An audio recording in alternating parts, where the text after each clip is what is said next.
Jim Brown's trophy. He picked up on my speech patterns. He was talking to me, like in my voice, I'm like, "Are you mocking me?" And then he's like, "No, it's the whole thing." Nothing better than for the few first responders that probably love this show and are listening live right now to be represented for the first time as people that can't speak clearly for some reason. It's a very common problem.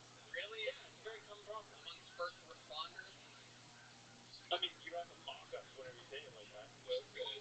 All right. Well, we got Hal. Let's hope you don't get any help tonight, Tony. I certainly hope not. It looks like you gave mouth to mouth to a chocolate bar. He was gonna die if I didn't do it. All right. So we have Hal, we have Beth, and we have Jim. Jim. What you came up with, Jim? Slim Jim, that's what they call me. All right. Exciting stuff. First responders, no better time to have real heroes on the show than now during this pandemic in which they're doing so much for people. So let's just jump right into it. Comedians send in, people send in 60 seconds of what they believe to be stand-up comedy-like material. And, wow, what's going on? What did I miss? Yeah. Not really. It's hard to convince someone. You see their closet and laundry in the background. It's hard to pretend like people are comedians. But some of them have done comedy, some of them haven't, and we sort of just get an idea of who they are. We don't even really talk about the jokes. We don't really talk about their performance. We sort of just graze over who they are as human beings and try to find out stuff about them. That's a weird summary of this show. These episodes, yes. If I was talking about obviously the live show in front of a live audience where it's all about stand-up comedy, yeah, that'd be different. Cool. Indeed. You have Has anybody ever told you that? Thank you, Hal. We keep it tight here. Has anybody ever told you that? I don't know. Only his cellmate. So let's just jump right into the show. Let's do it. The first comedian doing a send-in a set tonight goes by the name of Blind Andy. Well, here we go. It's Blind Andy.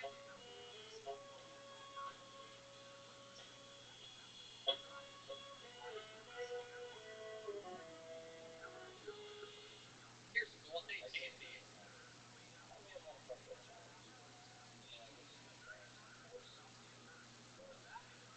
That would have been good. She's on the third. She got like that she did. Turns out she got that. That's a good win. They had some dad issues. Sounds like you're still seeing she asked me all the questions. What do you want? How does that make you feel? Oh, it's just like introvert. How old are you? When I was little, I thought, oh, some cares. And when I got older, I realized she's just trying to figure out how much longer he had to deal with my stuff right now. Well, there you go, Blind Andy. There we go. Oh, that girl is on fire. That's because you guys. Oh no, somebody better help. Yeah. That's so sweet. Hi, Blind Andy. How you doing, Tony? Oh, we can't quite hear Blind Andy. Mute too. Maybe deaf and blind. Okay. Hi, Andy. How are you? I'm good. How are you tonight? Good, good. Thanks for sending in your set. Is that stuff all true? What you said about your own mother? Oh, cool. Wow. Stuff. You guys get along well with each other? No, that's kind of broken. Yeah. Has anybody ever told you that your voice sounds like it could be found in Jimmy Buffett's Margaritaville? Wow. Hal shooting 3-point range to get the show started. We're really establishing contact with guests. I'm a first responder. Therefore, this is the scene of an emergency. I am sensing Tony's stress levels rising. It's okay. He doesn't have a pulse. He's a vampire. Okay. Very good, guys. Get it all out of your system. You have any more? Yeah, hi. We got a call from somebody suffering from delusions of grandeur. There you go. There's my mother stepping in with great joy. We have to bring her into this. Stepping in. Blind Andy, I don't know if you know this, but your thermostat is set to 77 degrees. It is. That is a hot room.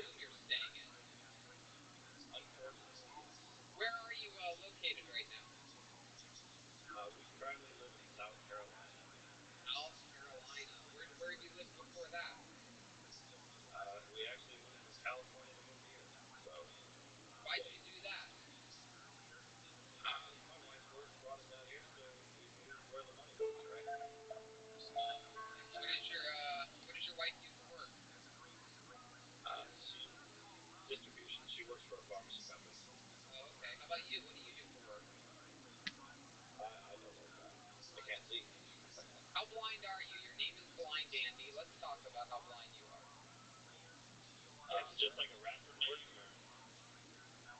Oh, you can't drive. Sorry. I'm legally blind. Well, close enough that the government said, close enough. Wow. So, like, what does that stop you from doing? Can you drive? Oh no, I haven't driven. Not. What drive your wife crazy? I've driven a lot of years. Yeah, I haven't driven in a long time. Guys, we really need to tighten it up. There's no live audience. We just need to. Home runs only here today. Home runs only here today. I thought that was It's like starting. Come on. There you go. Absolutely. So, all right, Blind Andy. Interesting stuff. Have you ever done stand-up comedy before? No, always wanted to. Just kind of raising a family, kind of stopped it. It's something I wanted to pursue later, so How figured big's I'd your try family? We have 4 kids. Wow, 4 kids. You can see the pussy. Yeah. Oldest is 23, youngest is 16. Wow. Youngest is 16? Home runs only. Okay. God. Seriously. So, have you been blind your whole life, or is this something that came later? No, I was diagnosed when I was 7. I have something called retinitis pigmentosa, and they told me that by the time I was 21, I'd be completely blind, but I'm still not, so I guess I'm beating it. Look at that. Is your wife ugly? No. She's beautiful? How do you know that? Well, we got 4 kids. No, but I mean, I know you can ejaculate, but you're blind. So how do you know you're not just finishing inside of like a tube? Just humping the fucking bedpost or something? They're not kids. It's just food or something. Yeah. Just throw fellas fucking names. I love it. How old's your oldest kid again? 23. How old are you? I'm 47. 47. Man, started early, huh? Yeah. Had to knock it out. Unfortunately, they kind of stopped going to do the club thing, but yeah, I love the kids. Of course, indeed. What are they up to? Do you have any special, your kids have any special skills or talents or anything like that? I got one that's serving. Serving at like a restaurant? Oh, that's one of them. The other one's actually in the Air Force. Oh. Yeah, he's really proud of his son for serving food at a restaurant, at a Perkins. I love that. He's in the Air Force. What does he do in the Air Force? He calibrates tools. Oh, awesome. That is so cool. I love that. Has he served overseas or anything like that? No, he's in New Mexico, so we're pretty fortunate that way. Heck yeah. The Iraq of America, New Mexico. So fun. That's rough. Hell yeah. How about you? Do you have any special skills or talents? Can you like pop your eyeballs out and juggle them or something like that? No glass eyes, sorry. Yeah. You don't have the foggy eyes that you usually see in like somebody that can't, that's blind. You're lucky. You have like demon eyes. I'm not 100% blind. I can see like 10 feet, and after that it's all a blur. And I don't have any peripheral vision. That's great for the coronavirus, then you can see 6 feet away from you. Not when you walk through a Walmart, the assholes breathe heavy on you. That'd be rough. Exactly, that's what I was thinking. Did they do that to you? Do I know someone that... Yeah, absolutely. It just happened like a couple weeks ago. I won't go back in that shithole. What's the name of the city in South Carolina that you're in? We live in Chesney. How far is that from a major city? Really far.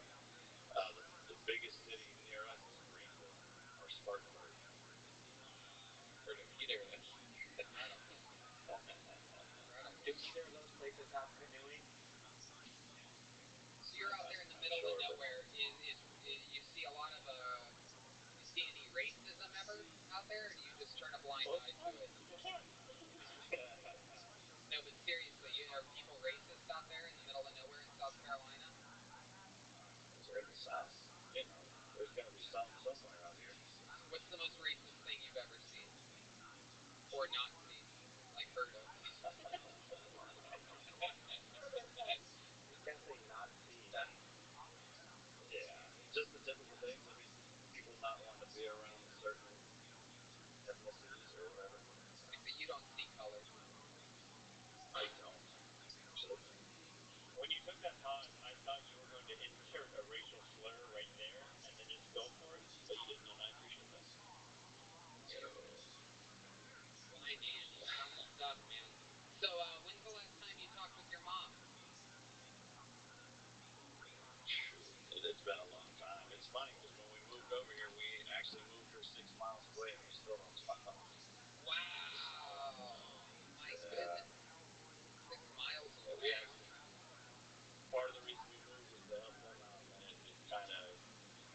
the move that kind of went downhill. So Yeah. that's what he did. Right. Absolutely. You do. Well, you're a real American, Blind Andy, and we thank you for submitting. We thank you for your performance. Fun stuff. And next time we're out in the South, make a trip. Come see a show live.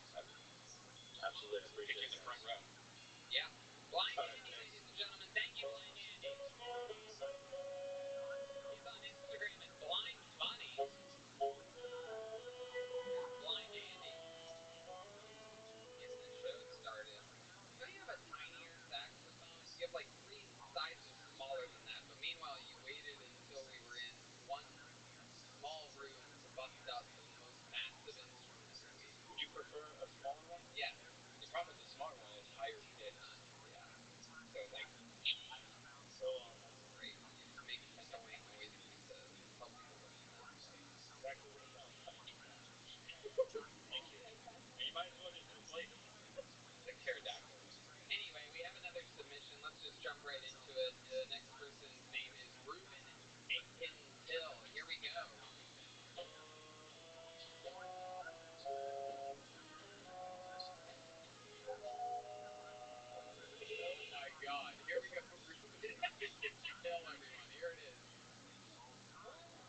part. You're English in the front, That's Australian in the back. the top. Yeah, the top part of me. Yeah, the like, I love it, man. Do they have different names for mullets in England and Australia? No, they don't. It's just a mullet. But I know in Swedish, it's a hockey frilla. They claim it just means hockey haircut.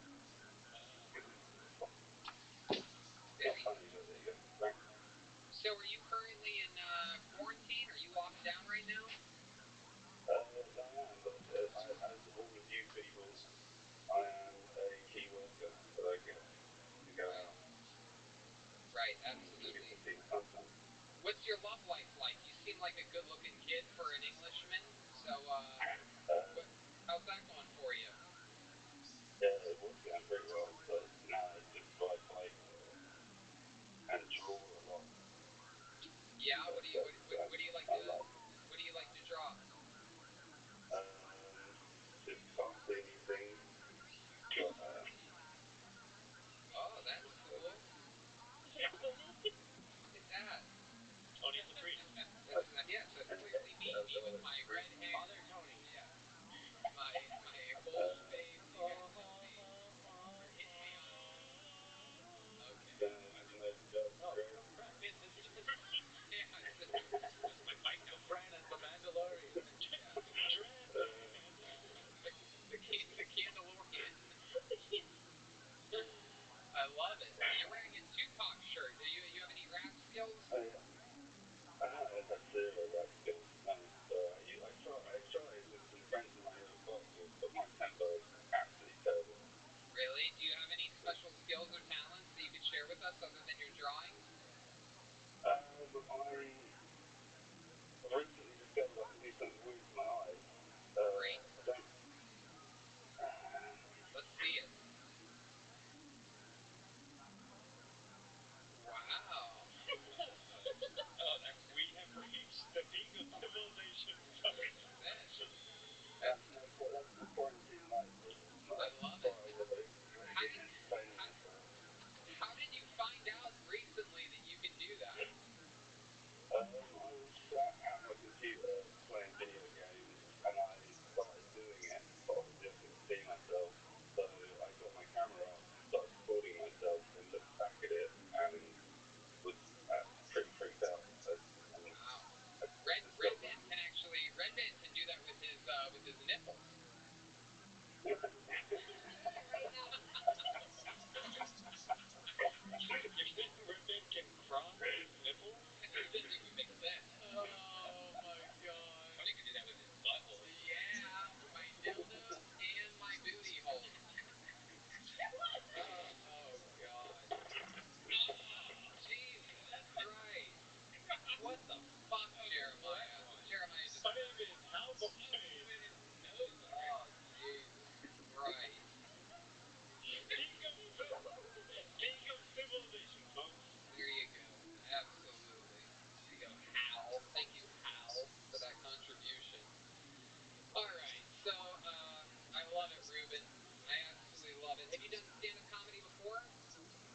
I did it once before, about 2 years ago, and then it went quite well. I did a course that led up to doing 3 minutes in front of a crowd of people improvising where I used to live. That's cool. What made you not continue to do it?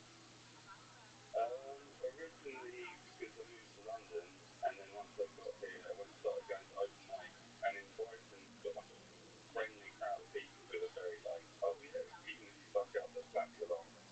And then all of a sudden I went to London, and it wasn't so much, and I ended up like giving myself loads of excuses and not going so much, and then gave up. Fuck yeah. Even though it's really hard.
appreciate your submission, Ruben. Thank you so much, and we'll see you next time we're in London. Should be soon. Ruben Hill, everybody. Thank you, buddy.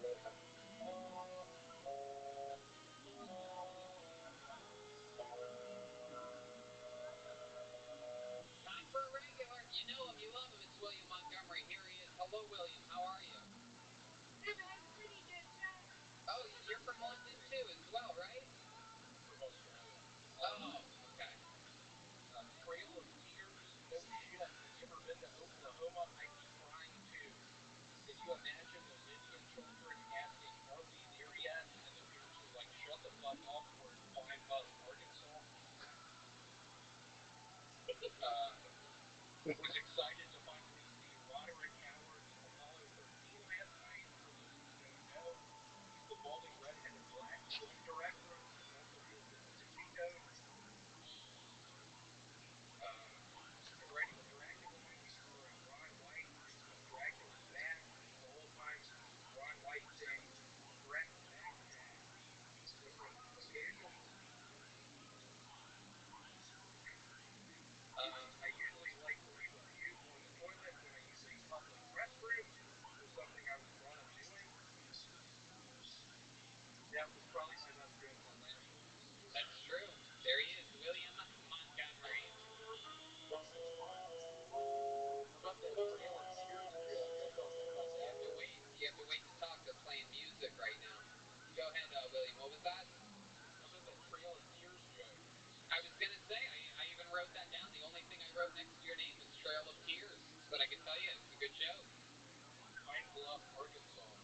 Indeed. Now you're just saying keywords. Drac's back, Jack. That's right. I think you'll be proud of me. I've been walking a bunch this past week.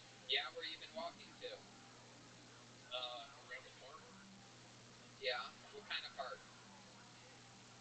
It seems predominantly Hispanic. You just walk around by yourself?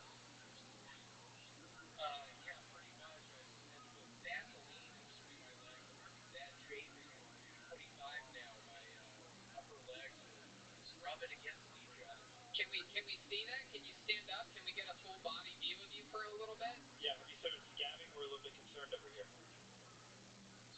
You said that. Don't worry about it. Okay, Kyle, I'm just invisible.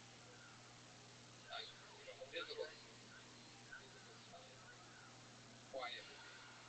Oh, look at that. Yeah, you have growths all over your body. Who's holding the phone? Hold on, put your arms down. Stand right there. Go back, go back, go back. Put your arms down. Your boobs are uneven, William. Look like a yam. Oh my goodness. Look at that. Yeah, the left one seems higher. Okay.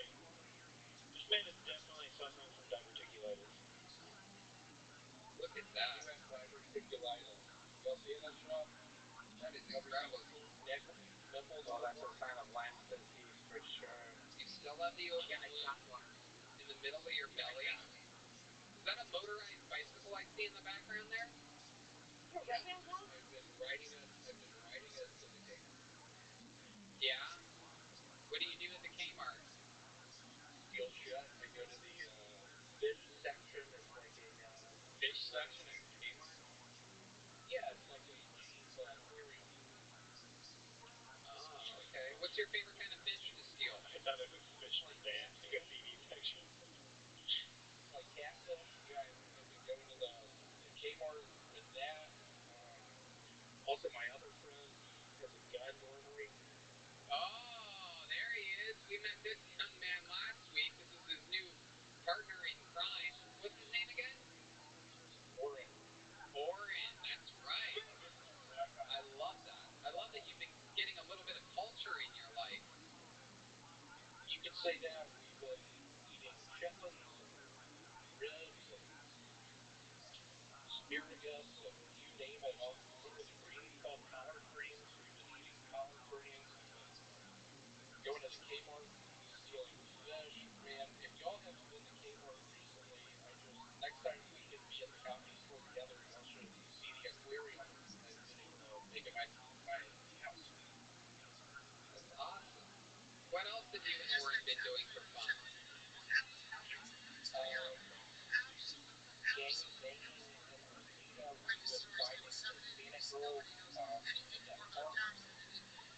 Yeah. Or How's the fights been going? Do you usually win those fights against Hispanic women, or Gordon ends up calling someone close to him. He's like, "Hey, I need to talk," and I go up behind the person on all fours, and then Gordon pushes the person over me. wow, that is an interesting way of gangbanging in Reseda. People get hurt as shit. You should see how hard Gordon pushes people, and I'm right behind him, just giggling the whole time. That is just incredible.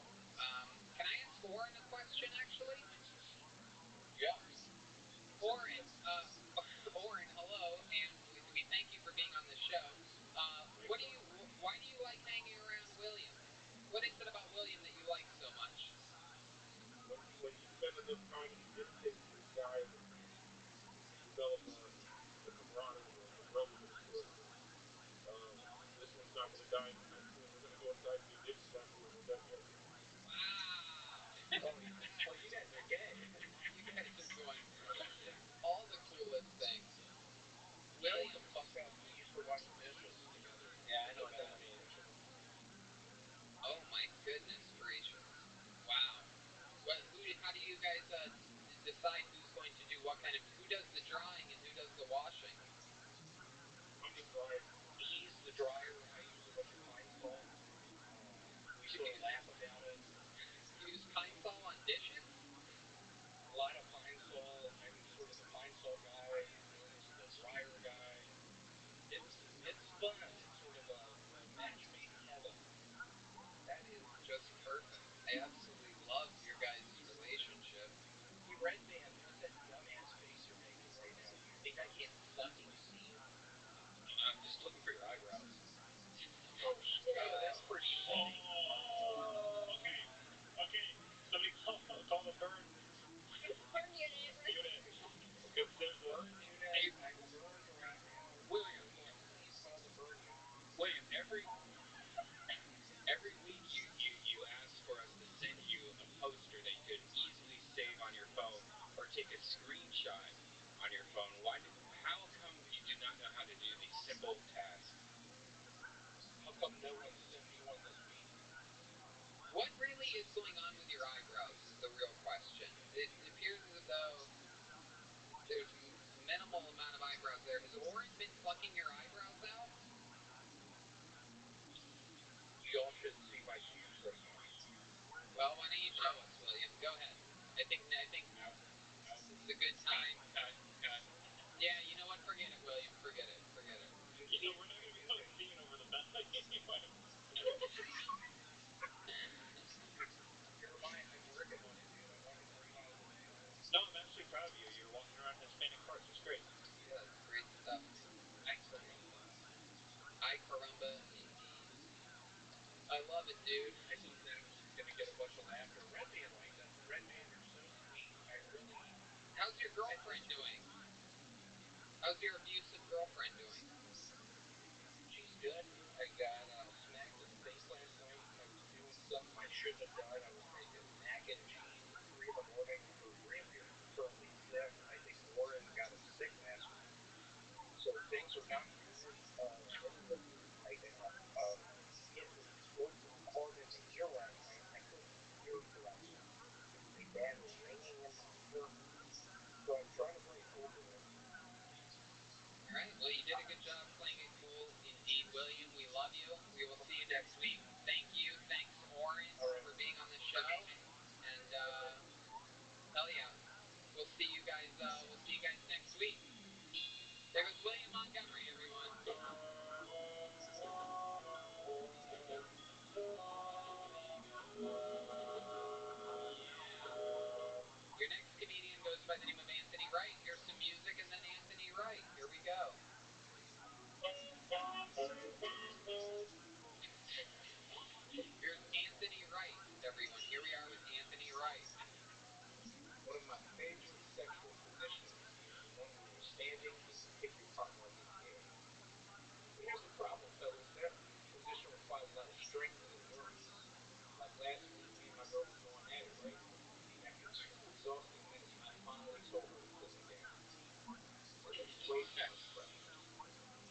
wanted a power bomb me. Now my ankles are wet from your shoulders. It's embarrassing. You guys remember that toy Ticklish Elmo? It was a really famous toy. I always wanted one, but some parents they couldn't afford one. So instead, they got me a stroller. That's right. Every time my kitty made me, it would say go. And then say easily though. That's right. Every time you watch Elmo, think of this guy. That's my time. Thank you guys. Hell yeah. Absolutely. Fuck yeah. Anthony Wright doing basically the impossible, getting an audible laugh in this room from us on that particular sex joke. Congratulations to you, Anthony. Welcome to the show. Where are you talking to us from?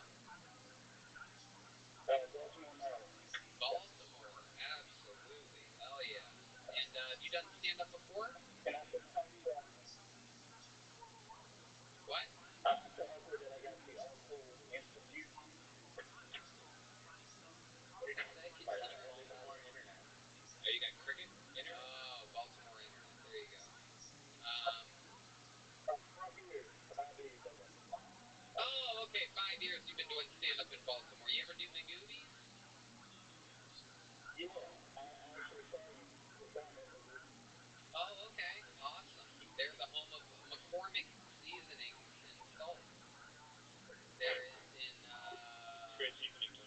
Timonium, Maryland. Hell yeah. So, that's awesome. What do you do for a living? I do medical coding. Oh, wow. Look at that. Here, we have some emergency medical technicians here. You guys have any questions for the coder? I mean, what's the most recent operating system that you're working with? So we mainly use 3M, and they gave us new updates for coding. Yeah. Congratulations, you're finally up to date. Heck yeah. I love it. You have a girlfriend, Anthony? Married. Married. Oh, okay. Awesome. 5 years. So you started doing stand-up right when you got married? Yes, yes, yes. Heck yeah. Any excuse to get out of the house? Say that one more time. They say you shouldn't perform comedy while you're married. Right. I'm not sure if that's what happened. Heck yeah. Do you have any kids? Not yet, not yet. Not yet. Heck yeah. When you say not yet, are you trying to have kids? Are you busting nuggets inside of your wife? No. You are? Heck yeah, the old Baltimore cream pie. The old three-eyed Baltimore raven. Baltimore Oreo. Yeah, Baltimore Oreo. Is your wife white? No, black. Oh, okay. Heck yeah. You get along with her family well? Yeah, yeah, definitely, definitely. Awesome. How about your family? You guys are all close, all cool. Everything's good there. Yeah, we're pretty close. The only issue is that my mom used to, A bouncer? my dad would come. Your mom used to be a bouncer? Oh, a pastor. Okay. Yeah. Well, a pastor is basically a bouncer of evil spirits or stuff like that. So. Oh my god.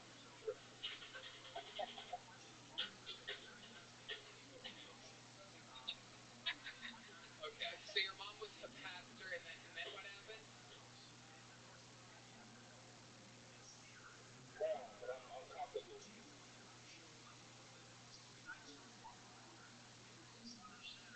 You have any special skills or talents? Any fun facts about you that we should know about?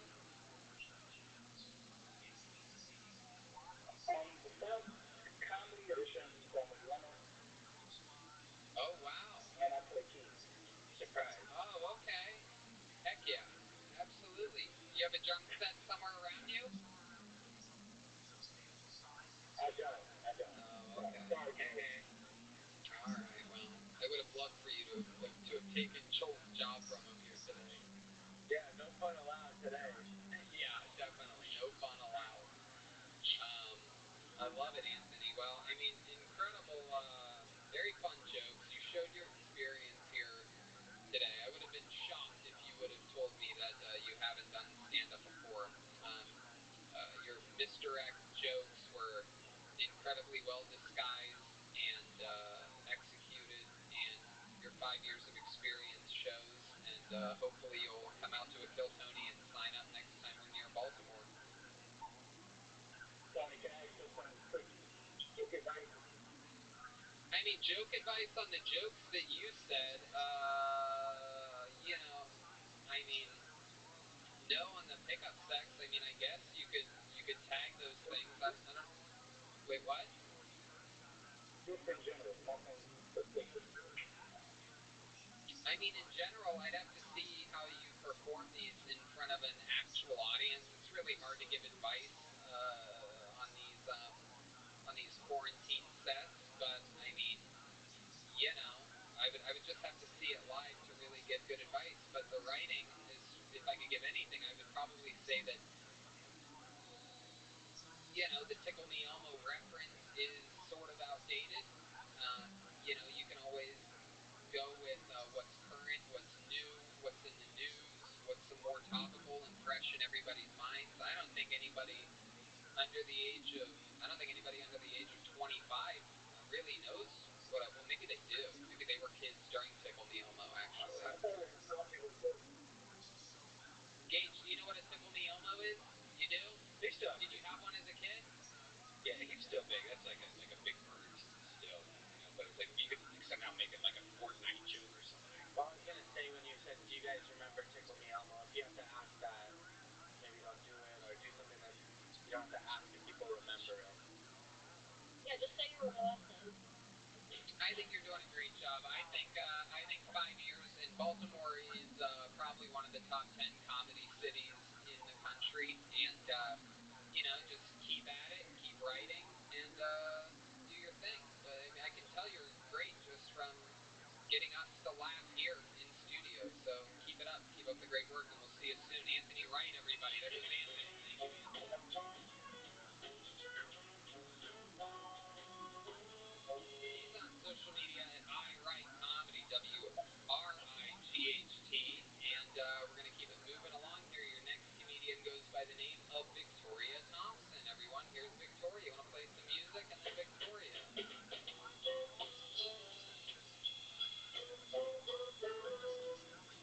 Where's Victoria Thompson? I'm not gonna lie, I do miss cooking for 2 people. Maybe I shouldn't have had that abortion. I've been single for so long, I don't even think my vibrator looks me anymore. Doesn't want to turn on. I tried to use it last night, and I said, what's the point? I even offered anal. I think my vagina is depressed. I found a tampon tied in a noose and a silicone needle on Maxi pad. My ex used to say, beauty is on the inside, all the time. My friend has a daughter with Down syndrome. She named her Debbie. If I suspected of being impulsive, I would have killed myself a long time ago. Not all math jokes add up. I'm moving to Texas because tornadoes are right up my alley. Love it.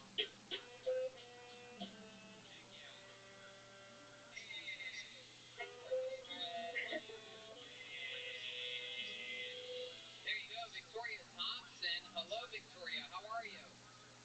Hey dude, what's up? Where are you at right now? I am in my bedroom. Where are you I'm again? in my bedroom in beautiful Raleigh, North Carolina. Raleigh, North Carolina. That's right. And you've been on the show twice before? Hell yeah, dude. That's right. And I love it, man. These were good jokes. Debbie Downer one got me. Yeah. Great. Very funny. Tampon is funny. It shows that you've been working on writing, without a doubt. You got a couple laughs here today. And good size dildo too. You look like you had some nice girth on that one. you go. Red Band complimenting the size of your dildo. There it is. Heck yeah. Do you live by yourself, Victoria? That's two roommates. We are both fucking, and I'm not. Wow. So you've not been having sex with anyone during the quarantine? I have been masturbating, like a lot. There you go. He's got Red Band to make his fart noise. That's what he thinks a woman masturbating sounds like. Well, besides that, Heck yeah. Absolutely. Is that the biggest dildo you've ever seen, Red Band? no, it's just got a big girth. Usually it's not that girthy. How girthy is that thing really? Can you put your hand around it one more time? Yeah, can we get a circumference real quick? Hard to tell at this angle. Get that sucked up cock. Get that. Okay. Whoa. That is a sort of a, wow. That doesn't even have a suction on it. That's just, sticky from all the fun you've been having. So is there something when you masturbate, do you like masturbate to porn or your imagination? Is there something that you like to have on in the background? Perhaps the sound of waves or dogs barking or something? I like dolphins. Dolphins are fun. I like the sound of children crying. Mostly I like gangbang porn. Oh, wow. Is there a specific kind of gangbang porn that you like? Is it mostly black men? Is it perhaps white trash, like our friends over at MidwestFreaks.com? Like there's a lot of...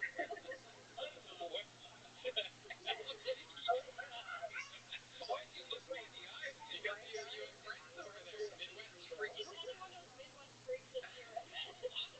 You're the porn guy on this show. Yeah, Midwest Freaks. That's my favorite. Joel knows the drums, you know the porn. We all have our own specialties here. Everybody has their own X-Men ability with this group. Heck yeah. Freaks with a Z. Yeah. So what kind of gangbangs are you into? Hopefully social distance ones. Yeah, those are hard, but I love the one where it's like 50 guys and one like tiny little Asian girl. Oh my god, you're about to get... This is going to be the first time Red Band's proposed to somebody on this show. Redman's gonna start exercising doing pull-ups on your dildo. Yeah. That's it. He's going to get a motorized step stool to stand on. It's going to lift him up over the... Brian on his side. He does pull-ups, the dessert treat pull-up. So that's a push-up. It's been a long time since I had one of those. I used to love those spikes. They still make those? Yeah, and they have Like you push up the little straw? oh, what, a push pop? Yeah, push pop. A push pop? Yeah, Push up. the popsicles, the pop, yeah, the pop push, the more push. Pop? Yeah. Pop, push. Push up. You gotta push the pop to get the pop push. Push ups. Push up. Pop that pushy, pop that push. You know? Alright. I love it. Victoria, have you been working during the quarantine? I have not. What do you do for work? I don't. I've been living off my savings for since December. But I am looking. So. Oh, okay. What do you think you're gonna end up? What do you think you're gonna end up doing? Dude, I've done like everything. So I have no idea. Heck yeah. Maybe What's your skill set like on your resume that you put down? dude, everything from like I've done customer service to supervising to fucking traffic control. Like Maybe you could do construction. traffic I've done control everything. for a gangbang. Yeah, what would that look like, Joel? Two dildos this way and like lit up. I love it. What do you... Oh my goodness. Oh no, she's gonna start fight. Hey, look at that. I guess it is May the Fourth be with you.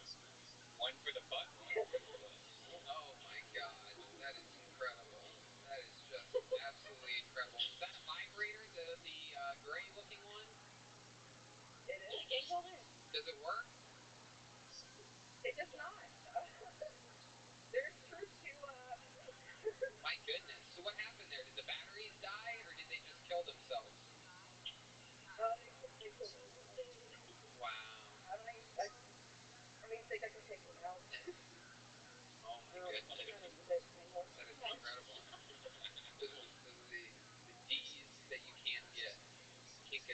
When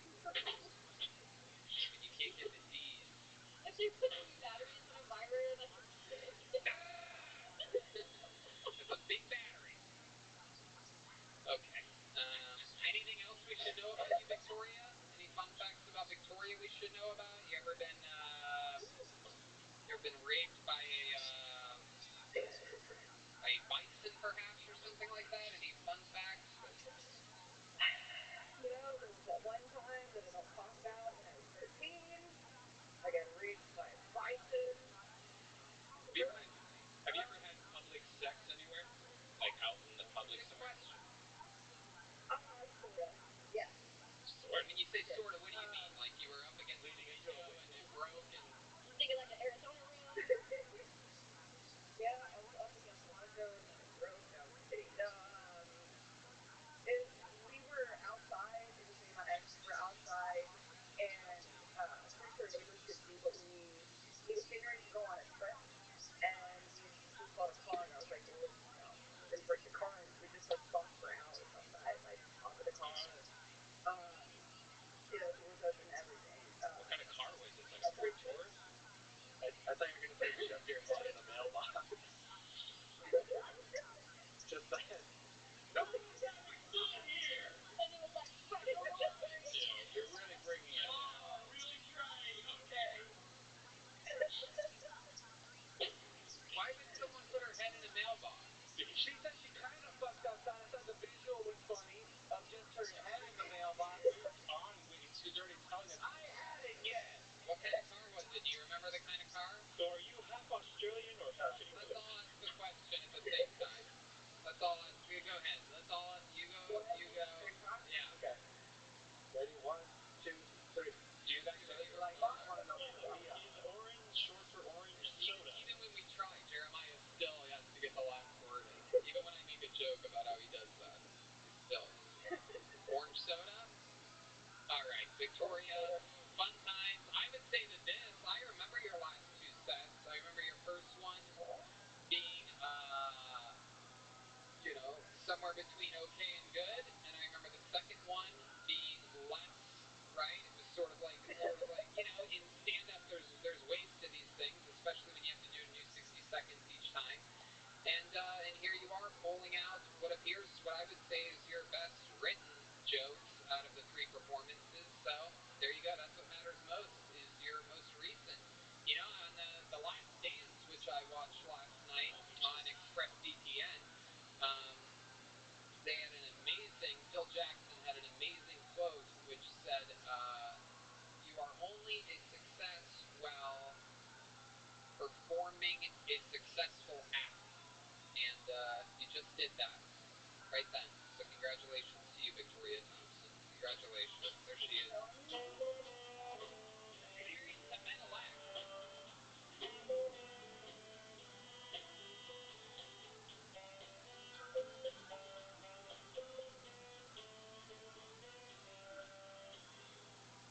Here's David Lucas, everyone. He's a regular on the show. How's it going, David? How are you?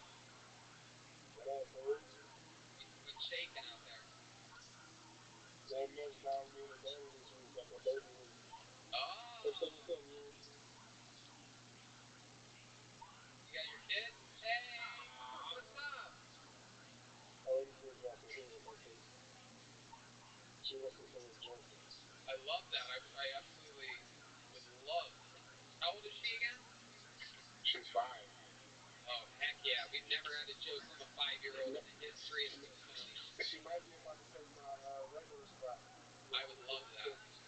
Take it. What the hell was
show. That is awesome, David. The pastor one of one of you guys have a phone. Hold on, we lost sound from you. Can you hear us, David? Oh, he's on mute on us. For some reason, we're not picking up your microphone. Let's figure it out here. Your daughter killed too hard. Why would that change the sound? She killed so hard that it ruined the signal between the microphone and the But digital system. how would that physically happen? How would she do so good? Sometimes magic exists, Tony. Because the feedback basically from our laughter in his earbuds exposed the phone to different elements, which caused it to break down. Hey, refresh it.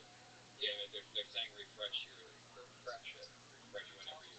David Lucas almost becoming famous for having some of the worst internet out of all the regulars. It's weird that William Montgomery is staying with his girlfriend's grandparents and Orrin has better Wi-Fi Outside. on a patio. David does. David, can you hear us now? Hello, David. Say something. God damn. David looks like he got stung by one of those new murder hornets. Right on the lips. Look at that. Charlie murder hornet. Goodness gracious. Hey, there you are. Hey, David. I bet he gives the best servers. So what else is shaking? How's the quarantine going for you? Can we lose him again?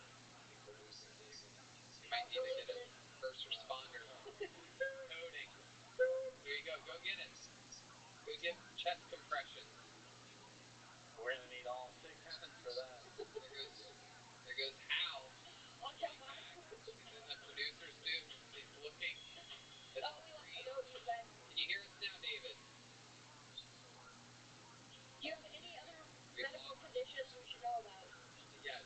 He definitely has diabetes, high blood pressure. He has an electric motorized bicycle. We lost him. Part of the job says they can't trade you for him. We love David Lucas. It's ironic that we were playing Sean Combs' We'll Be Missing You, and then... David, can you hear us now? Yeah. How many fingers? How many fingers do I only have? There you go. Okay. David, we love you.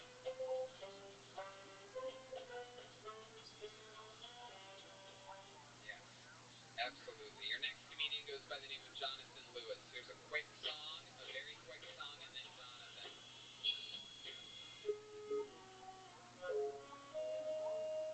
Here it is, Jonathan Lewis, everybody. Here we go.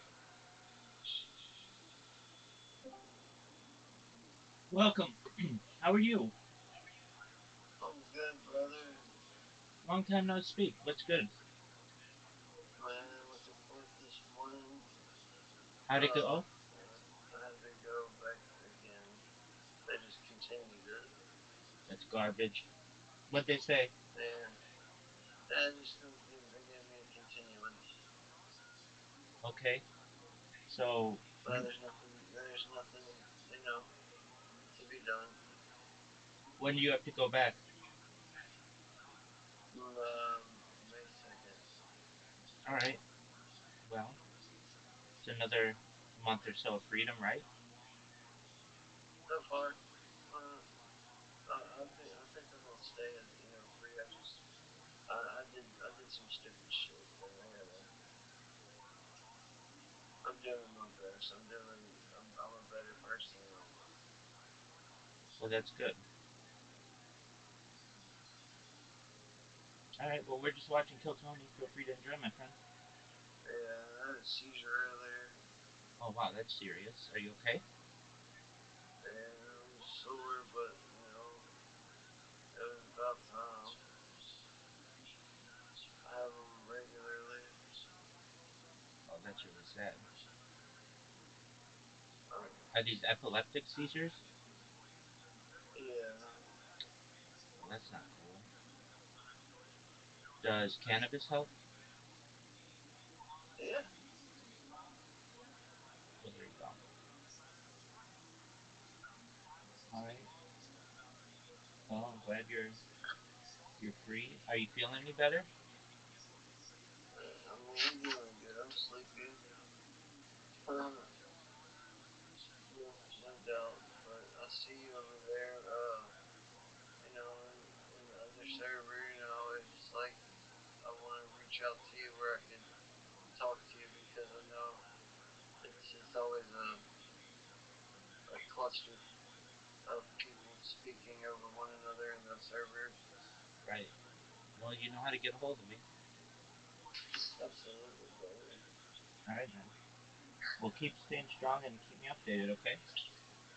Yeah, let's watch this kill time. That's what I'm talking about.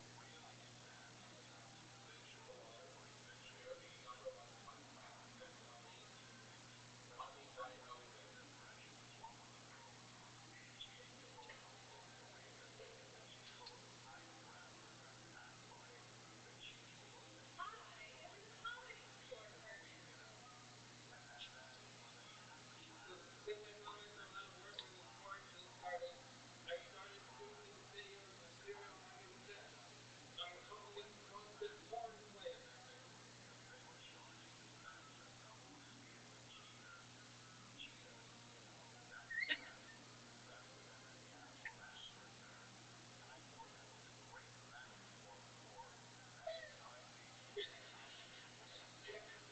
Wow. Hell yeah. Absolutely. Definitely. That's great. Jonathan, a well-produced video. That's awesome. How are you, man? How's it Thank going? you. We're hanging in there, Tony. How are you guys? We're doing the same exact thing. Absolutely. Where are you calling us from? The crypt from Tales from the Crypt? Exactly. We've relocated to New York City for our new season. We're setting up now in this apartment. That's awesome. What part of New York are you in? I'm in Brooklyn, Crown Heights. Wow. And have you done stand-up comedy before? Not really. I used to be a theater director, but I think my career's in a coma or dead. So I guess I'm doing this now. Right. Right. Yeah. Absolutely. What was it a popular theater that you directed? No, I'm never going to be good enough to be popular, Tony. I'm too niche. Do you see this? Do you see what's going on? Hey, you look like they're drawing on me from last week. Go. We're having fun again. All right. Look what you did there. It was self-deprecating. It was a joke. It made sense. Did you know away from this guy's production? Why did your doors open perfect? Did you know that your doors are open behind you? This is incredible. You have such great production value going on over there. I don't know what's going on. It appeared as though there was a ghost behind you. Did you notice that? There was a ghost under a sheet. We've been having problems with spirits lately. I think I contacted the first Paul McCartney, who died in 1966. Oh, you and need he's to call haunting the our bouncer. apartment right now. Yeah, we need one. Wow. I love them in it. I didn't know David Lynch was directing stand-up. Not good. I knew he'd like me. So you seem like the kind of guy that would have fun hobbies during the quarantine. How have you been passing the time? I've been spending a lot of time on Tinder. I think I've got my Tinder bio down to a science. I've been making a lot of weird videos like this. I've been smoking a lot of pot. Yeah. What is your Tinder bio? I can read it to you if you want.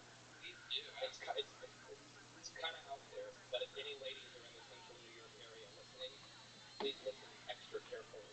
So you're not dating the comedy store shirtless? My picture is this nice picture of me shirtless, so they know what they're getting right off the bat. Fuck yeah. And here's my bio. Okay? 2020 date idea. Put your feet in my face while you tell me you can't morally support Trump or Joe Biden. Will spend hours discussing the nature of reality with you. Will let you spit in my mouth in the family bathroom of MoMA. Won't ride a Ferris wheel. Won't kick you out of my car in the middle of Death Valley, roll down my window, sigh, say that showbiz kid, and leave you stranded. Have you been getting a lot of matches? More than you would think. Yeah. What you don't want to finish it off with will kill you. Maybe, if you're into it, if it's a consent kink. Who was the girl that played the curtains in your video? That's my roommate's girlfriend.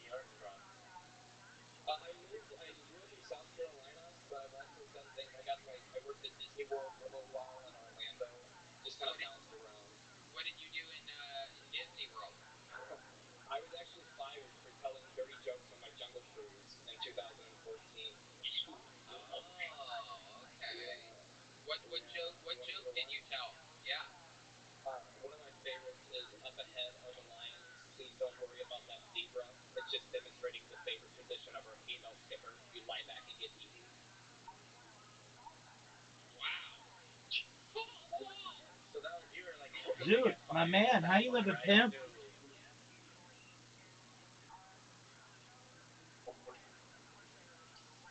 How's your life been?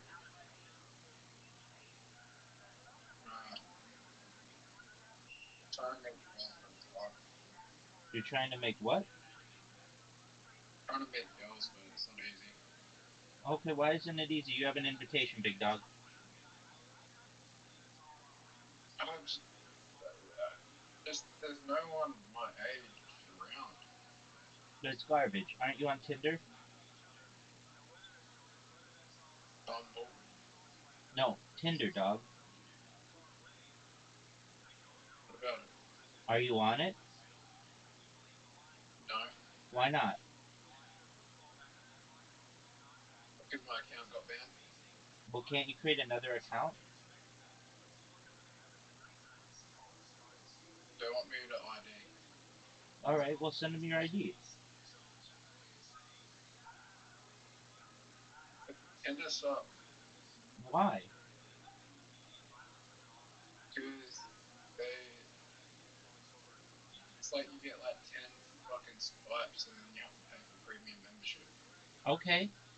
I mean, that's something I don't normally tell people to buy premium for anything, but for those dating sites, I suggest it. I suggest it.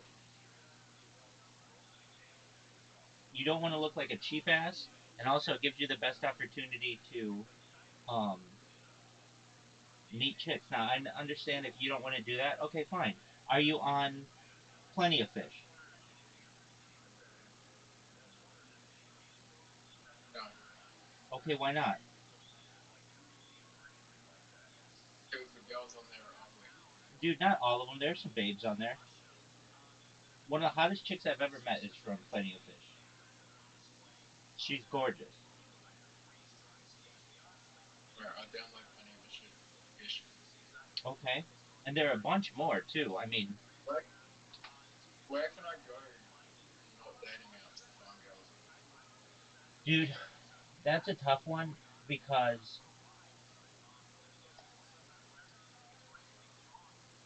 um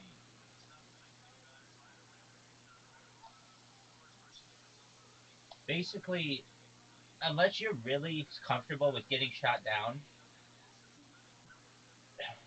which is just gonna happen. You miss 100% of the shots you don't take, but it's tough to just go up to some chick at a coffee shop and ask her out. The best places would be the coffee shop is a good one. Um,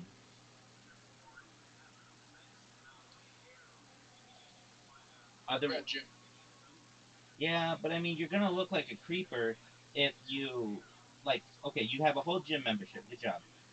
You have a whole gym membership, and you go up to some chick, and you're like, "Hey, I, are you single?" And she says, "No, I have a boyfriend." All right, now you're just gonna feel awkward whenever you see that chick for the rest of your life, and basically ruin your gym membership. Yeah, just go to another gym. Yeah, but I mean, how many gyms are there? If you do it 6 times, there aren't 6 gyms within an easily accessible area. Okay, why don't I? There's like 5 gyms in my area. Two, two of the gyms are owned by the same franchise, so I can get the same gym membership. Yeah, I mean, I just don't think that's a good move. Girls aren't at the gym to get asked out. I mean, it happens, but they're there to work out. I mean, Why, that's a thing too.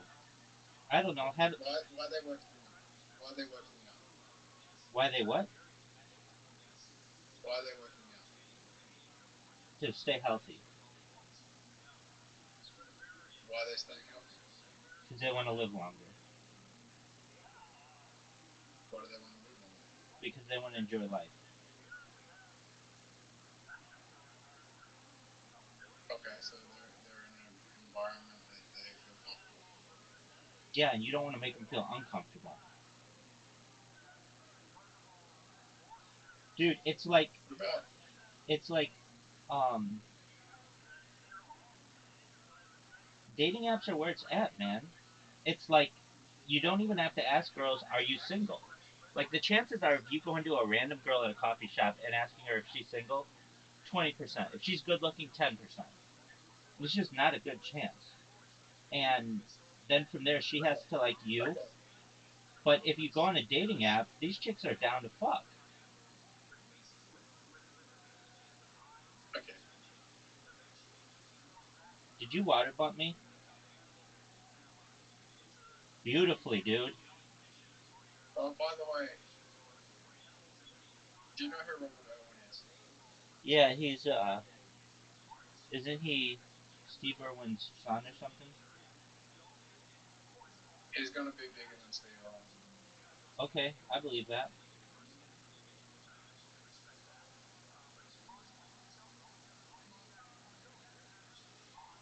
He just signed a modeling contract, and like women are like fucking going crazy over him. Okay, I mean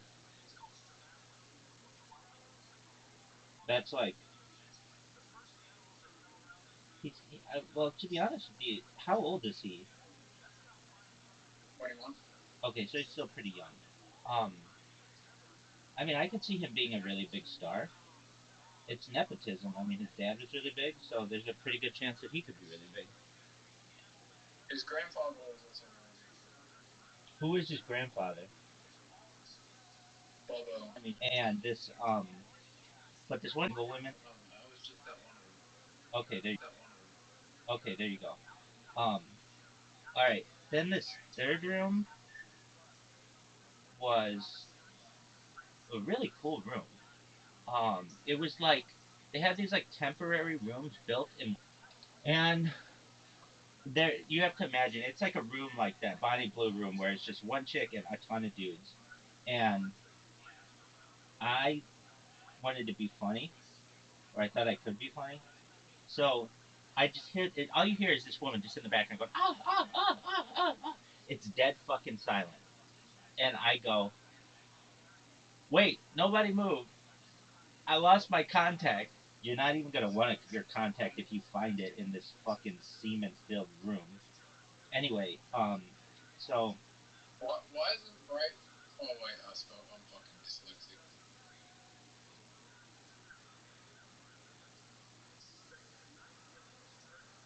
I just lost. So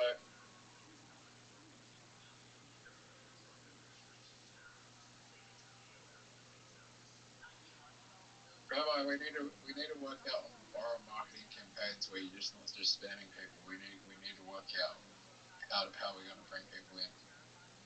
okay, well a lot of people are talking about me, so I'm cool with just what's going on right now. You never know. I mean, I Yeah, know, but we need to borrow, like we need something to get you on the news. dude. I mean, I tried to get on the news, and they say that you need something newsworthy to take place, and it can't just be live streaming. It's got to be like you win some kind of award or something like that. And I understand that. What are your thoughts on that word? I mean, if you were doing this in Australia, it'd be so easy to get on the news. Yeah, I mean, LA's tough. I mean, like they would put you on current affair and you message them in Australia, but like they're not gonna care about. They're not gonna fly over to California. Right. I understand that. What are your thoughts on the score right now? That's my real question right now. Is what are your thoughts on the score? I'm never gonna beat you. I'm never gonna beat you in literary. I think Just you I just will, accepted that. dude. I think you will. Tableau? What the fuck? I don't even know what that word means. No one does.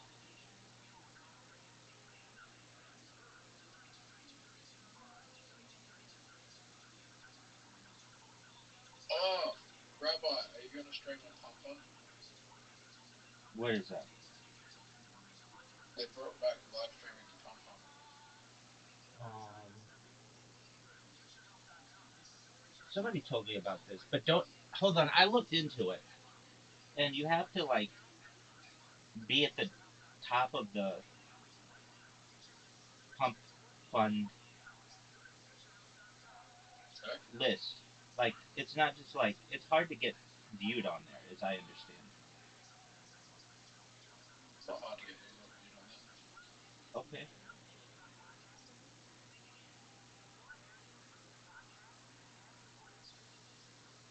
It's easier to get views on there than it is on Kick. There's very people live streaming on there. All right. I mean, I'm not against it. Oh, good job with Lion.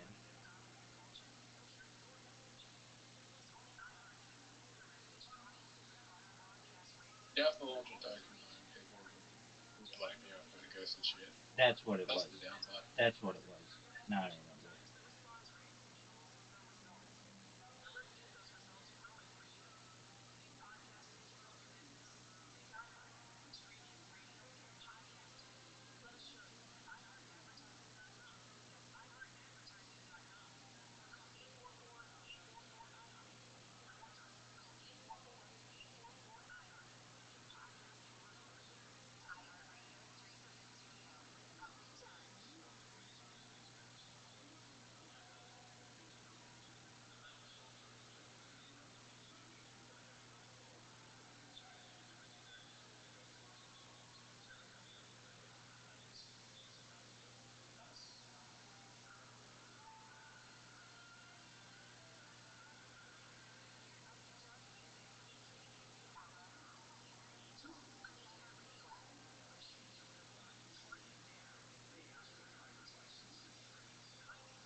I think you'd do okay on Pump Fun, but your token would do well. It'd go to like 500k to a million market cap, but then in a day it would be dead, and then you'd get like the worst messages in the world because it went to shit and people will accuse you of selling. Right. Exactly. I mean, I don't want that. I mean, it's fine if it gets me some notoriety. That's fine. But frankly, what's going on Blue Sky right now is exactly what I want. Every 2 or 3 hours, somebody posts about me, and that's all I need. I just need to keep poking the bear. So long as I keep poking the bear, I'll get famous. I mean, people are already finding out about me this way. Now, I understand that it's not for the best reasons, but eventually they'll come in here and they'll be like, hey, what's going on? Why do you keep spamming everybody? And I'll be like, finally. Do you like that? Do you like that? Is like some pro shit that I just did. Scat? No, the S, the connector, the tickles. Oh, yeah, that is really good. Good job.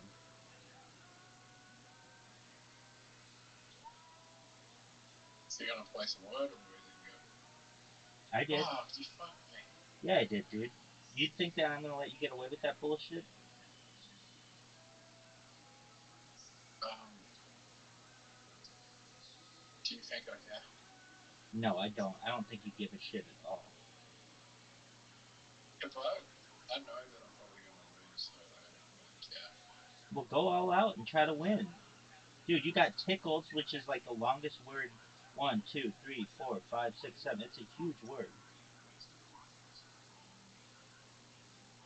And then you got scat. That's fucking amazing.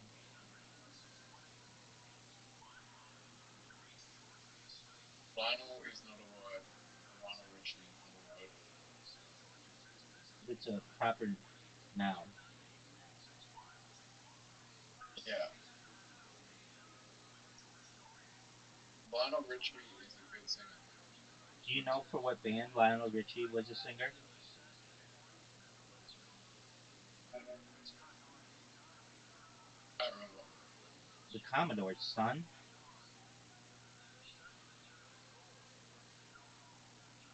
What do you think of the markets the past few days?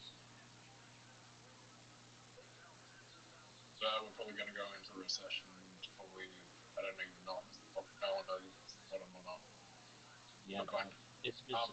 it's been some shit recently. Uh. I'm not gonna go. The tariffs have fucked everything. Like Trump's not anyone's favorite person right now. I think very bad for the U.S. economy. Well, the thing is, he said that he ran on we're going to do tariffs, but we're going to cut out income tax. He didn't do that.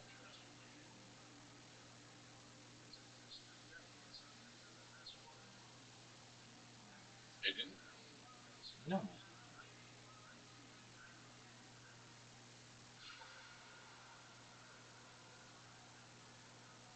So basically, people are getting double taxed. Nobody wants that. And frankly, he's not doing. He's not being what a president should be doing. A president should go through Congress. He's just doing these executive orders, which is arguably tyranny. That's what we don't want. That's why we have a system with checks and balances.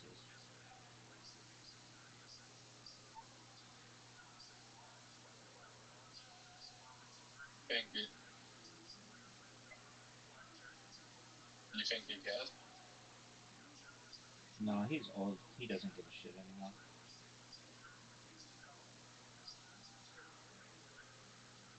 He's making everyone around him rich by fucking everyone else over.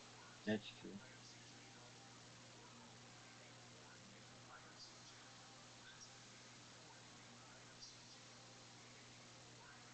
Which I kind of respect.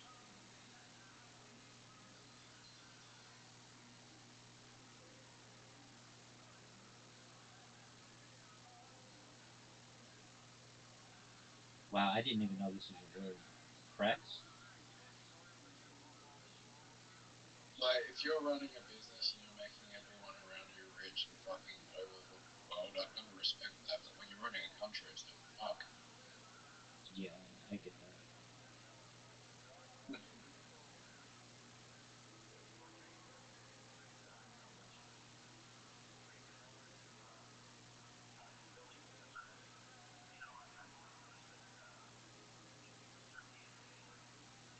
He's probably going. He's probably going to fuck a lot of wars. Perhaps. I mean, we're about to go into a trade war, so very likely we go into a trade war and everything gets fucked.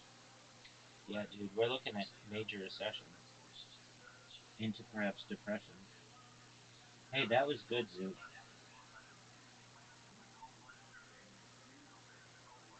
Video game industry will boom hard during a Great Depression. Yep.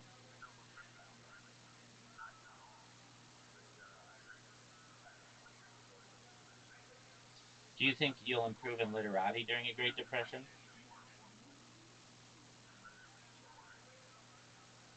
You have 21 tiles left. You could fucking do this. You played like you played with that tickles scat move. I didn't even see that coming. That was amazing. Hog, that's 18. That's good. Hogan hug.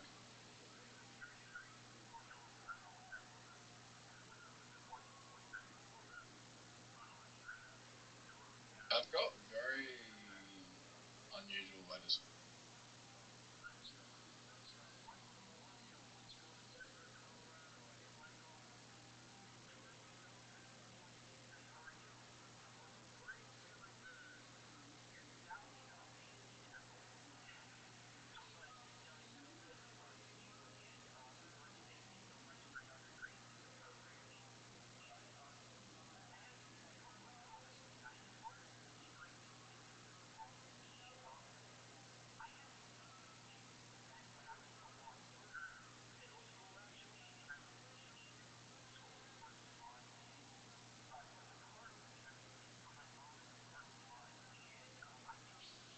What do I think of the market?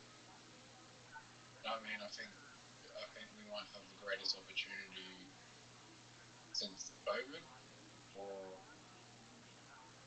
we're going into a great depression. I don't know. I get that. I mean, like the S&P 500 kind of looks like it's close to bottoming, gone to the bottom, and if so, in 5 years it will probably be double. Maybe even sooner, the way inflation is going with the tariffs. If tariffs are going to cause more inflation, and asset risk on assets are going to inflate in price more, which will eventually create another housing market bubble.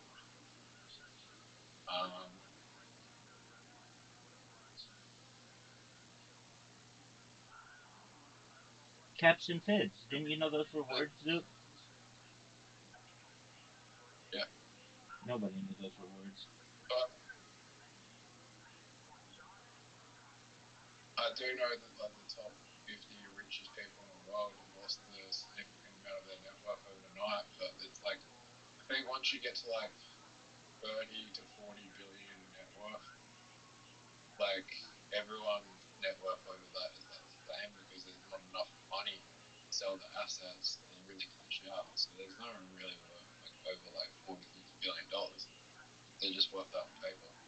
Like the top 50 richest people in the world, I was thinking about this today. Technically, they all have the same net worth because if they were to try and cash out what they have, they would liquidate all the banks. So whatever the banks are holding is what they can has access to.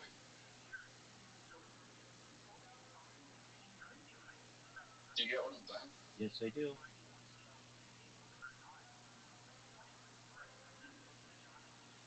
But when you say you're going to be a trillionaire, it's kind of just like it doesn't mean anything. Well, it just means that you're a trillionaire on paper. Yeah, I mean, you're actually true. Like, I'll take it. doesn't mean you can count that $1 trillion. I'll take it.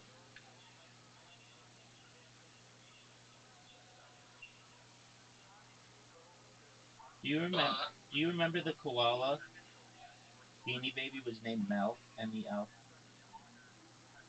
Actually,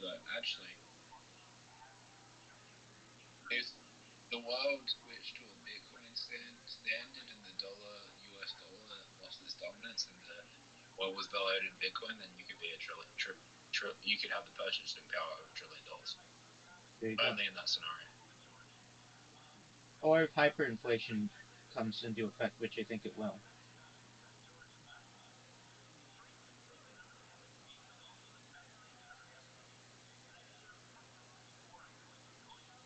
Did you know that there are 7 types? Hyperinflation. Yeah, hyperinflation. Hyperinflation would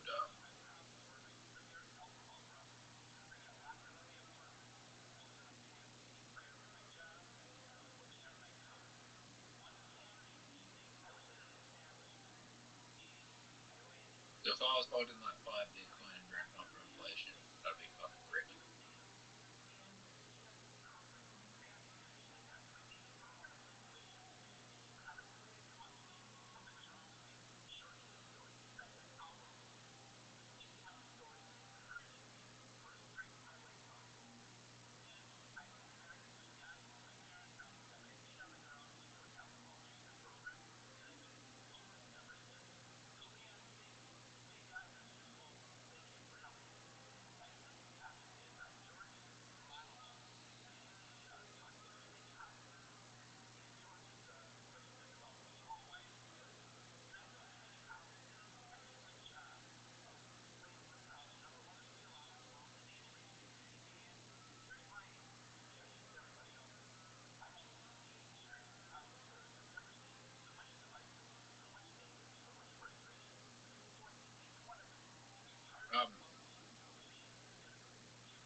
Yeah, Rabbi, I don't know what's going to happen to the economy. I don't know.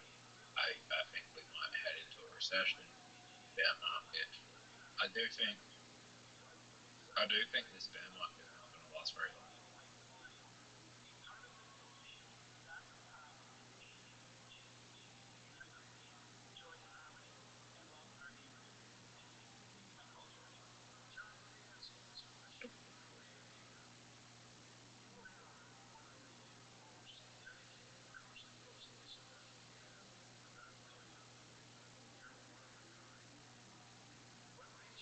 I do think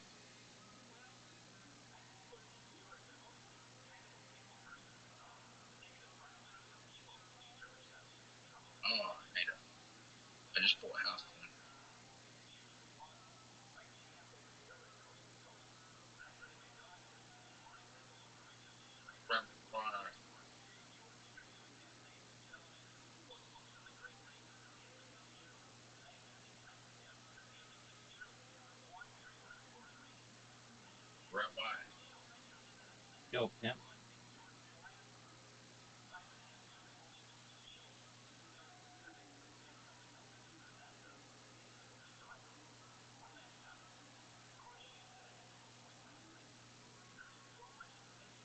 How's your life going? Amazingly, dog. I'm so happy that these people are noticing me on Blue Sky.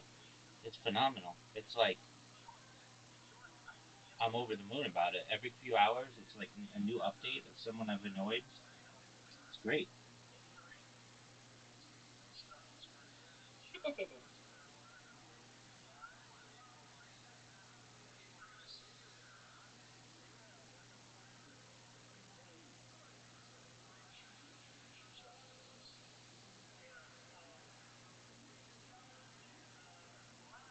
Okay, let me check.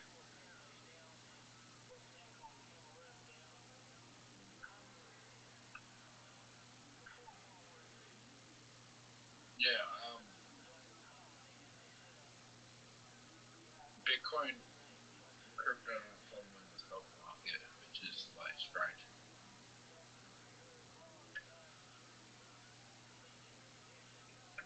What are your thoughts on Harry Potter Abomasonic Tenino?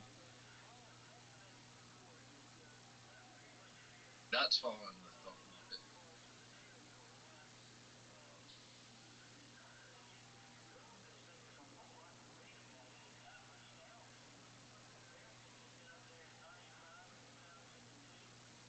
Yeah. Harry Potter Revival Sonic 10 Inu is probably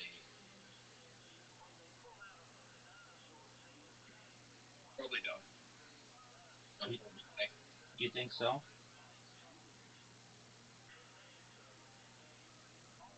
Yeah, it's old. They don't do any events anymore. It's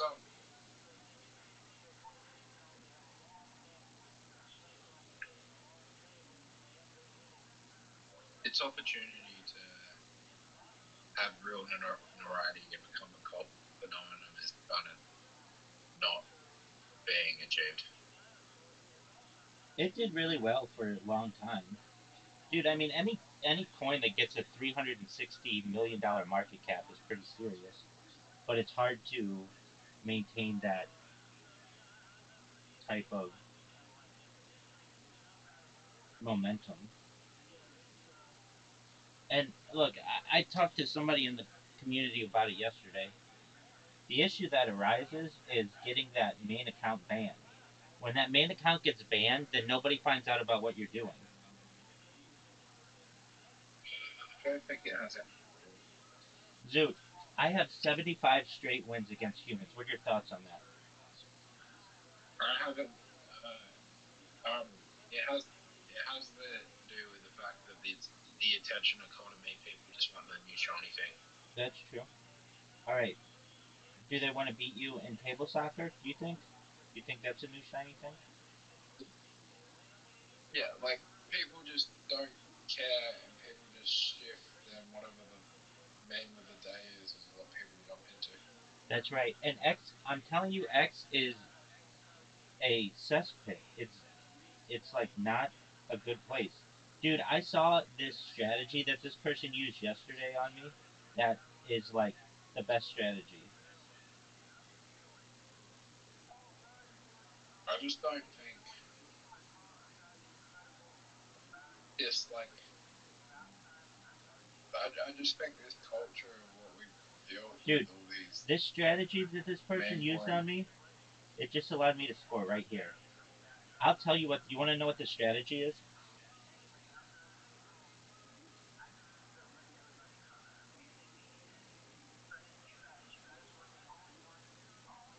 Do you want to know what the strategy is?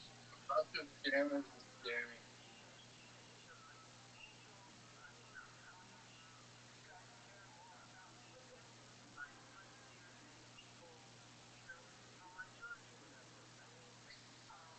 Look, the problem is they made the worst people on on Twitter get influence and just fucking promote the shittest memes I've ever seen. That's true.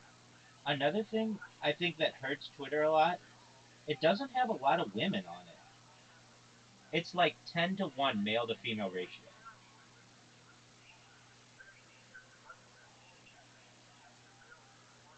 I want. I don't think so. Are you fucking kidding me? Oh, you got fucked. Oh, come on. Yeah, but you have a very difficult shot.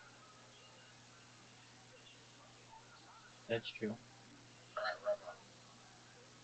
Oh, Zoot. Zoot. Oh, fuck. Fuck. Fuck. You were like a gazelle on Alright, the Rabbi. Serengeti, and I came in I'm gonna have like the a best shot cheetah. you've ever seen. What are you gonna do? Have the best shot you've ever seen. I'm ready for it. Yeah, so I do think Robert Irwin is going to have bigger career as Steve Irwin. All Maybe right. even bigger. All right. I don't still think that's that big of a career. He needs to have a bigger career than that to impress me. Because frankly, Steve Irwin hasn't been relevant in 15 years. Even when he was in the United, like even when he had his show or whatever, I don't know anybody who watched it regularly. It was just like a thing, like okay, oh yeah, there's this guy from Australia who picks up like animals and stuff, and it's like okay, like we have that in the United States. It's not that interesting. He just had an Australian accent. Oh, what a shot! What a shot, Zoot. Zoot. Oh, dog, that was almost in. Yeah, but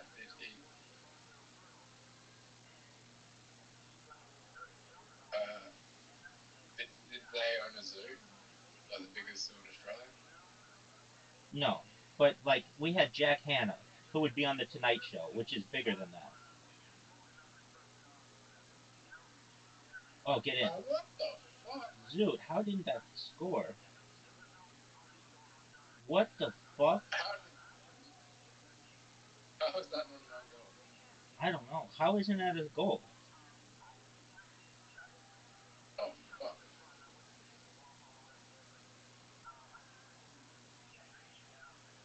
Dog. What a shot.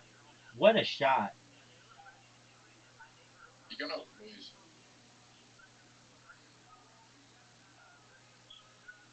This would be one of the greatest momentum shifts, and you would lose 5-0. You lost 5-0, dude. The dragon attack. Don't ever doubt it.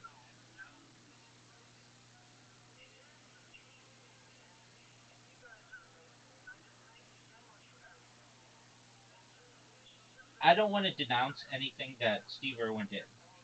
I think he did. I think it was pretty nice to animals, though. I don't know. He wasn't always nice to animals. There's some like snakes and stuff he pissed off, but he taught people a lot about animals. I think. I just don't believe how he died. I just don't. I've never known anyone to die from a stingray, either before or after. They never released the footage of it. I don't. I'm just very skeptical of how that happened. He did die from a stingray. Name one person. Name one other person you've ever heard of who's died from a stingray. I'll wait.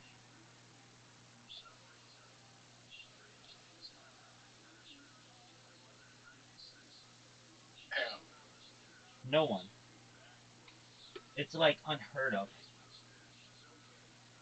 Fewer than 20 people worldwide have died from stingrays. Ever? Only 5 reported deaths in Australia. Exactly. And they had it on camera. Why wouldn't they show that? That would be like the most infamous wildlife footage of all time. I mean, they'll show people like drinking their own pee on cable television, but they won't show like the most famous Australian wildlife expert die. I mean, that to me is suspicious.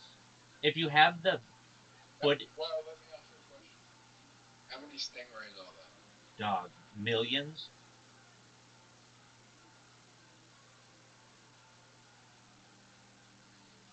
Remember that time I sent you an invitation after that game you lost 5-0?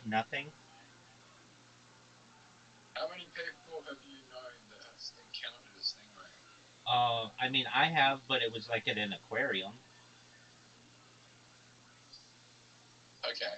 So did you swim in this? I don't see how it's a conspiracy theory that Steve Irwin, like, he got stung by a stingray. Okay, that's a cool story, and I really like it. Then just show me the footage. Maybe they didn't want to release this footage because it's traumatic and like there's a lot of things you can't do. You can't do that in Australia. What do you mean you can't do that in Australia? That doesn't matter. Australia is a very small population compared to the world. The world would want to see that footage.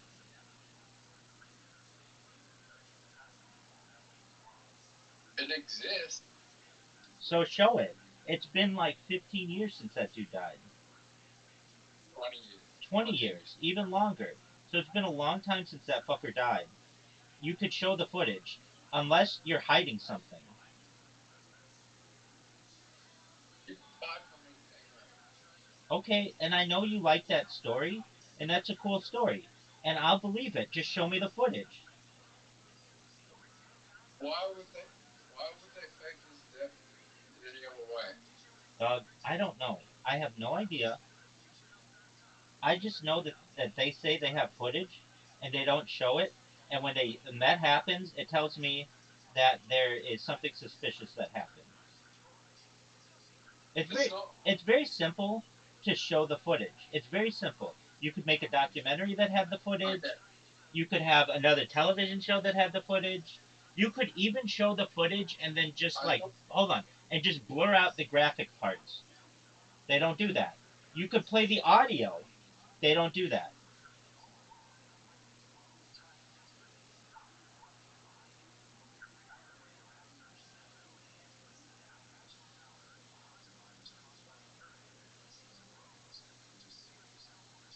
It's to me suspicious.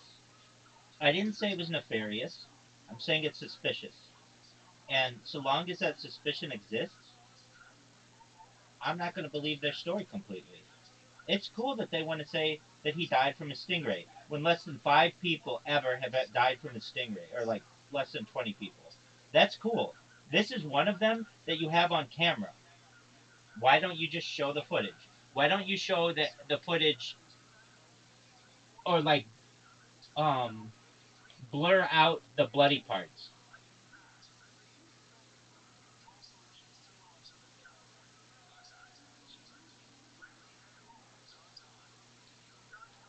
That would be the biggest piece of footage. It's literally the biggest piece of footage in the history of Australia.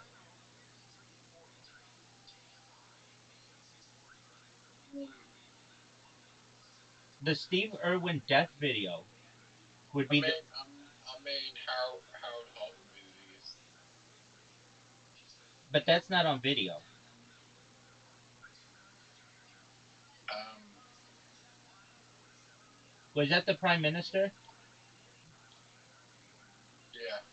Yeah, that would be big, but that's allegedly not on video. Good shot. I Finally. mean, either is. Well, I'm not going to talk about that for another time. So just you have it on video.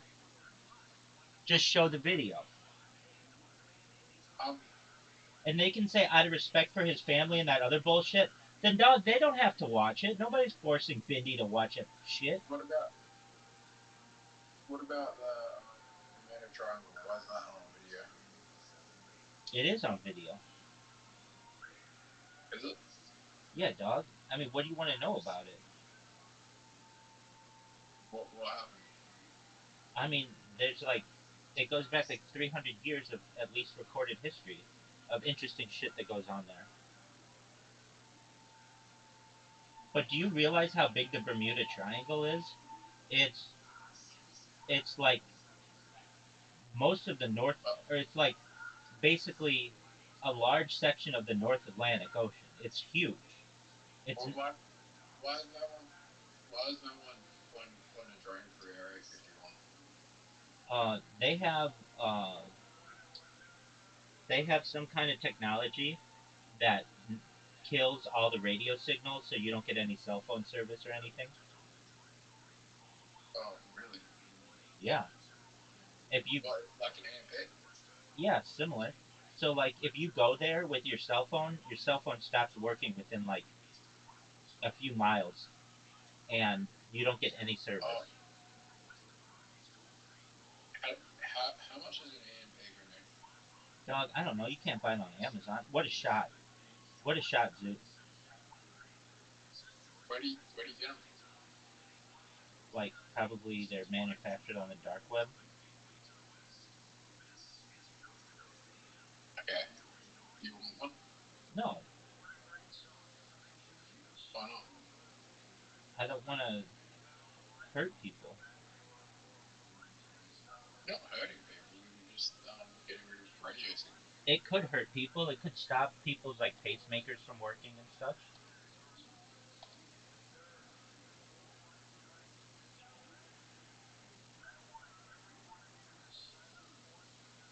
I would I would kill. I would if you could throw an EMP grenade anywhere in the world, where would it be and why? I mean, I wouldn't want to throw one, so I don't know, in the middle of the I desert where it doesn't affect anybody if I had to.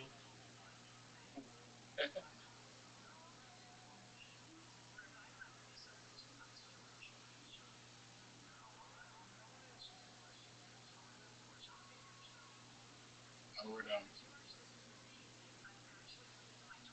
but I wouldn't throw one multiple that would kill people. Exactly. I don't want to do damage to Same people. same with a plane.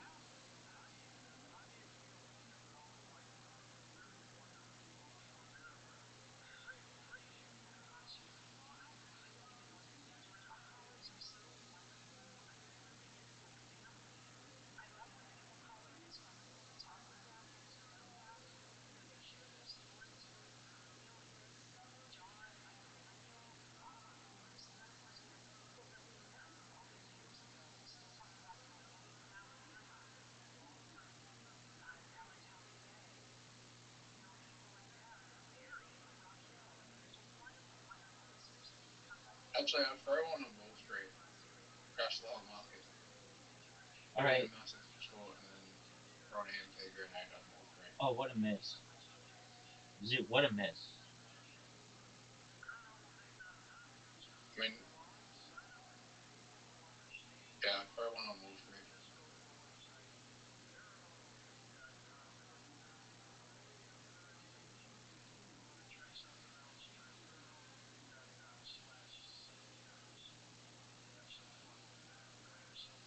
Or some that major stock exchange, I'd walk in there and throw an EMP grenade on it before I like short the like short like short.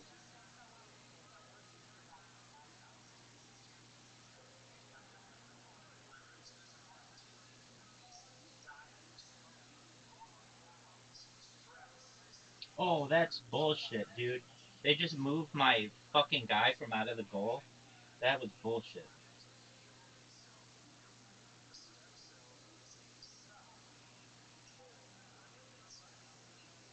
Or I'd throw an or I'd throw a EMP at like Facebook.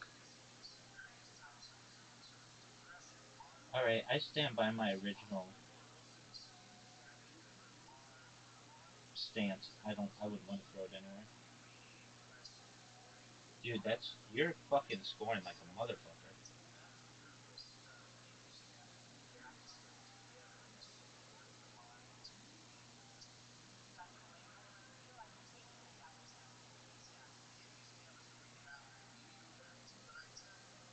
Oh, dude, you almost scored again.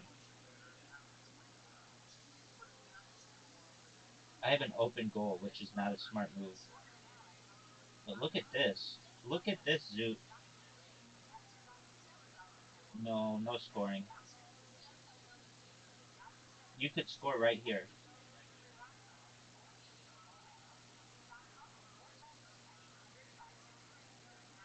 Good shot. I won. That was ball.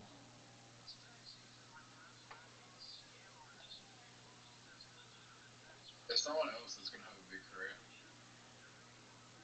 Rabbi Rothschild. Duh. Yeah. Yeah.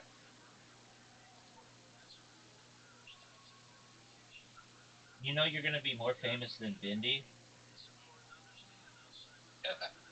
Video. Dude, there isn't another Bindi. There is. Good win, dude. Yeah, but I mean, you know what I mean. Dude, and when you're more famous than her, you need to get out the footage of her dad's death. Oh my.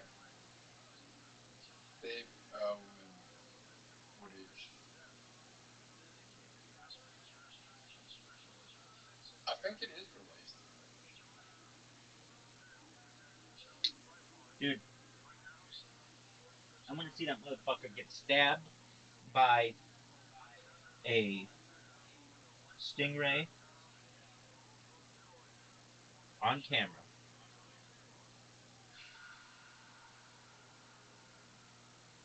I think they released like, I mean, no, that would be famous footage. I think we would have seen that. Do you remember that time you had an invitation to play mini golf and you accepted and lost? And Yo, dog, do you remember that time you had an invitation to play mini golf and you accepted and lost? Dude, there's this game. It's called mini golf. When I send you an invitation and you accept, you can play me, and then I will beat you. Dude, you've yeah, had you've had 20. the footage. The footage is owned by Australian Federal Police, brother. Okay, that's what I'm saying.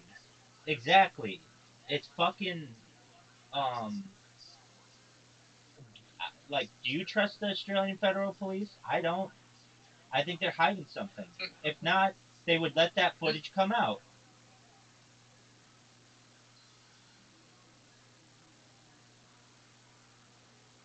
You understand that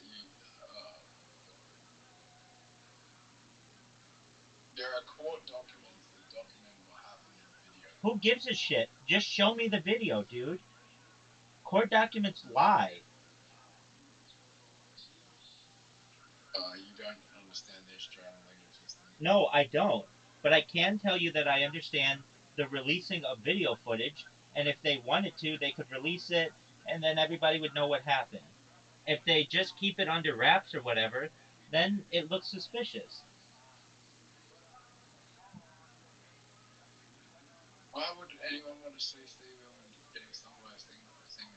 Why would anybody want to see him not get stung by us getting, like, it's important footage for the benefit of what he does to show that not only is it, can you like have treat these animals with um care, but they can be deadly too.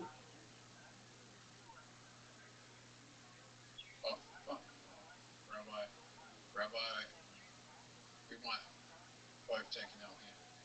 You know you want it under there. Oh fuck, I fucked up. Maybe. Oh no, you didn't. Oh fuck. Oh, we're never gonna know where it is.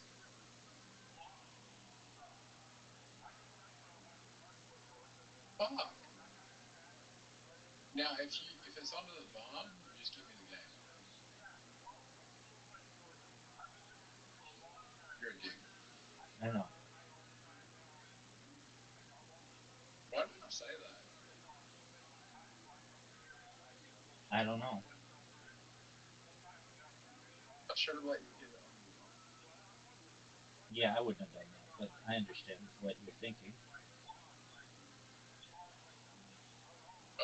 Terrible shot. Dude, you know this is one of the best shots that you could have ever had.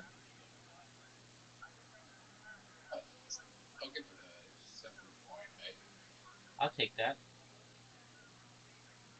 If you hit my It, ball, it, it, it isn't a bad it isn't a bad shot, but the fact is the sand is kind of fucked me.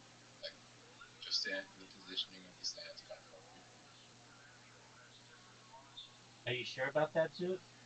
Are you sure about that? That was as efficient as you could have been. That was the most amazing shot that you've ever seen. Dude, I just took a 2-0 lead on you.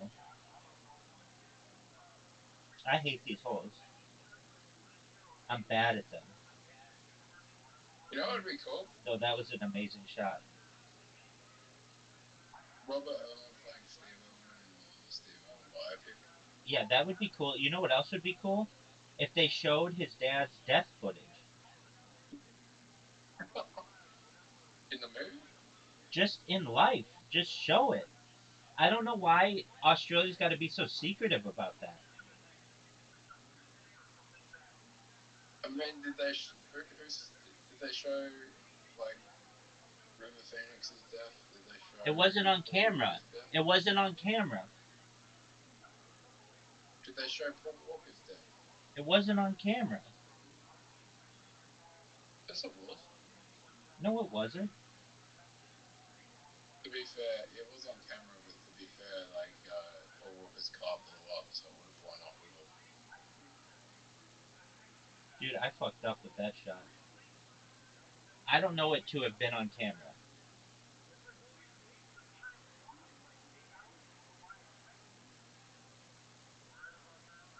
Who's another death? Whose death was on camera that they've released? John F. Kennedy. I can't think of a death. But Sorry? John F. Kennedy, but that one's filled with all kinds of That's not controversy. real. What do you mean it's not real?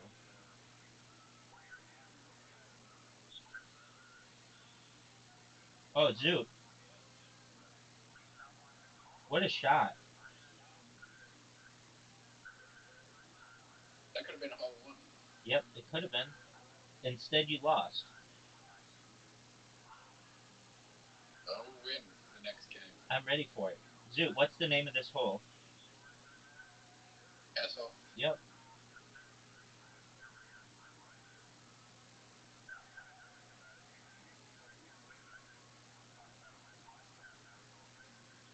Yeah, why?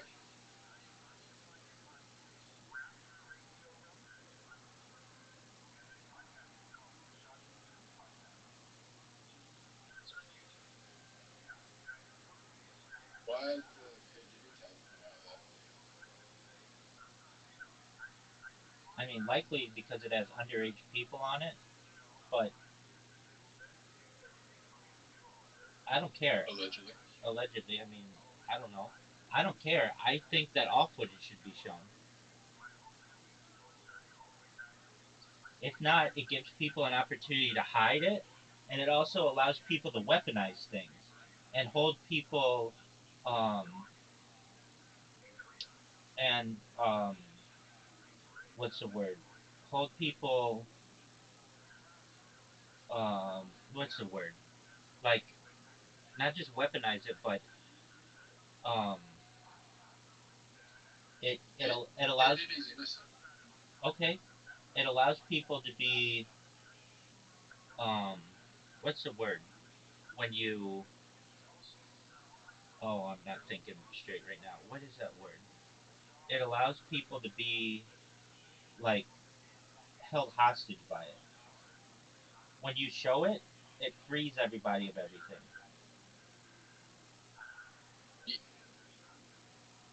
Get there, Zoot. Get there, Zoot. Get there, Zoot. P. Diddy was best friends with Russell Brand, and Russell Brand is not guilty. You mean Russell Simmons? No, Russell Brand. Well, did you see that he got accused of rape or whatever recently? He's innocent. Yeah, dog. I just, you know,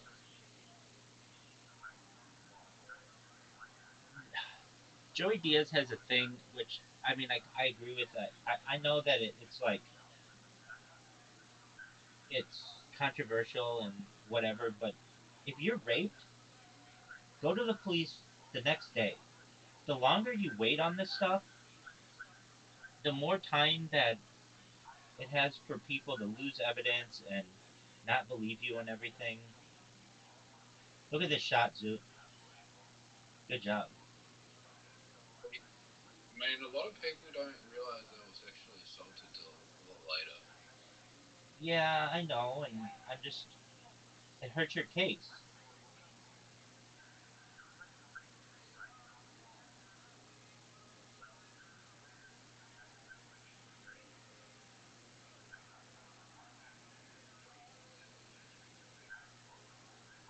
Zoot, what are your thoughts on my I shot? mean,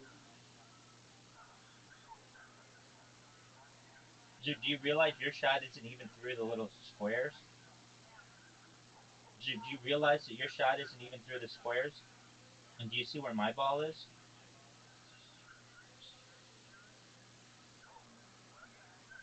This is a very difficult hole. and I do kind of agree with you. I do feel like sexual assault should have like a statute of limitations. Yeah, I don't know if I agree with statute of limitations that much. I mean, because there are for some crimes and other crimes, no. I feel as if that's not how it should be. It should be like I don't like statute of limitations. I think you should be able to come out and say whatever you want, but then there's no matter how long it's taken, I think they should just get rid of statute of limitations, frankly. But then there should be something on the jury's mind to say, look, this happened a long time ago. Is it really that big a deal anymore? Because if not, people hide behind statute of limitations, and I don't like that. So I mean, like, do you know I that I have? mean, like Russell Brand's probably gonna be in custody very soon. Yeah, but there's like a thing with him that they went after him for a bunch of reasons. They kept trying to go after him, and I don't know. I just think that that's not a right thing to do. He's married. He was married to Katy Perry, who's part of the deep state. She's a liberal part of the deep state.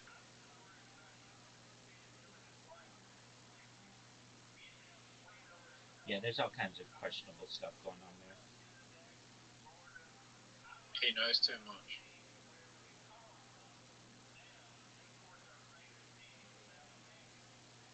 But also, like, no one believes Russell Brand's guilty.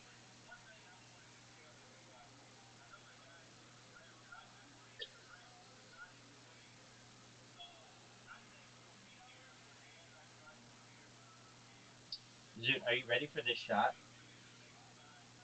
Yep. Are you? I don't even think P Diddy's guilty. I know you don't.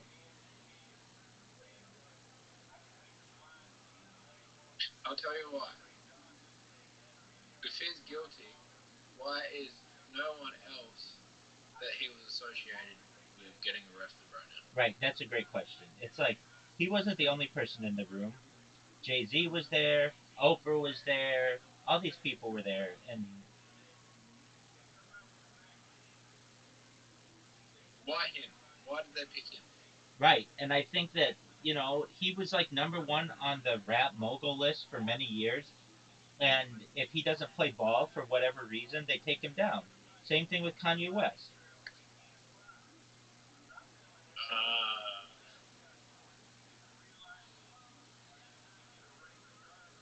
Uh, Kanye West is a bit different.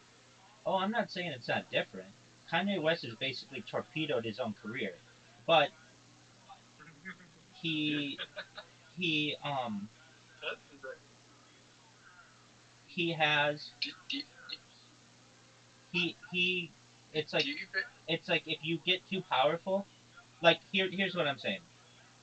I don't know if you remember, but like when Katrina happened, I was watching it live, and they had this fundraiser in the United States, And they cut to Kanye West, and he says George Bush doesn't care about black people, and that was very controversial in the United States.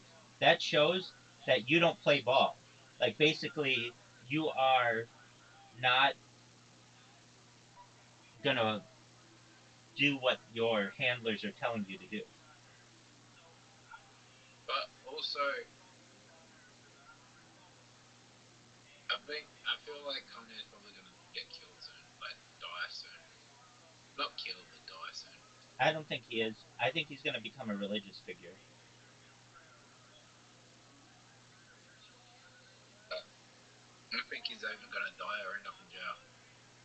I mean, that's fine. I think he's gonna become a religious figure. He's already started some kind of church, and he already has religious music. He is not sane. I mean, I don't think I think that he's just as sane as most people. It's just most people aren't put under the immense amount of pressure that he's under. I mean, like, I mean, most people don't go around buying Super Bowl ads and then selling swastikas T-shirts and then writing songs about Hail Hitler and then saying Hitler was a good person he's who just did good things. he's just trying to get attention.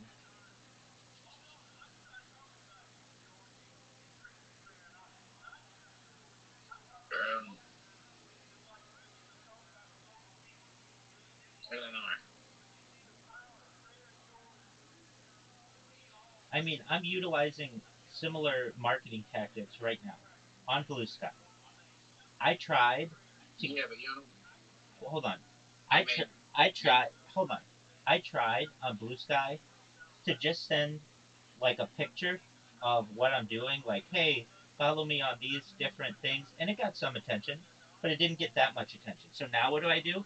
I have a censored picture of me in bed going at it. You've seen it. It's very famous footage, but it's censored. There's no nudity, and it gets people's attention, and it sticks in their minds. It's the same idea. It's like you basically have to but you basically have to um, go outrageous in order to get people's attention nowadays. we both know that you're not going to go on Twitter and start saying Hail Hitler. No, no, no. I'm not going to do anything like that. That to me is not a smart move. And I mean, I As just a rapper, that would be very strange. But yeah, no. Additionally, I mean, I don't like the like World War II was over 80 years ago. It's done. It's time to move on. was it 80 years ago? Yeah, I mean, it ended 80 years ago. So it started even longer than that.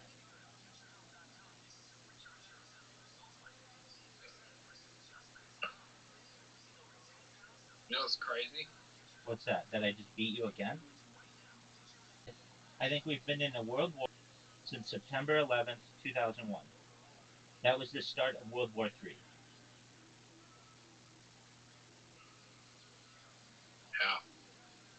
It was the start on the war on terrorism. Have been Okay, what's World War? What's the definition of World War? That's a good question. It generally involves it's more than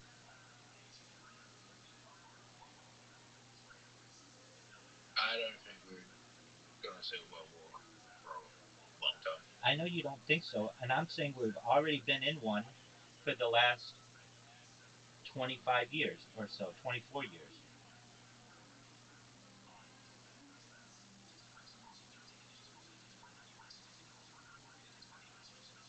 Afghanistan, Iran, Yemen, Oman, Syria, Libya, Syria, Syria, absolutely. Uh, Palestine, Israel, all that, Russia, Ukraine, all that. um, Kazakhstan.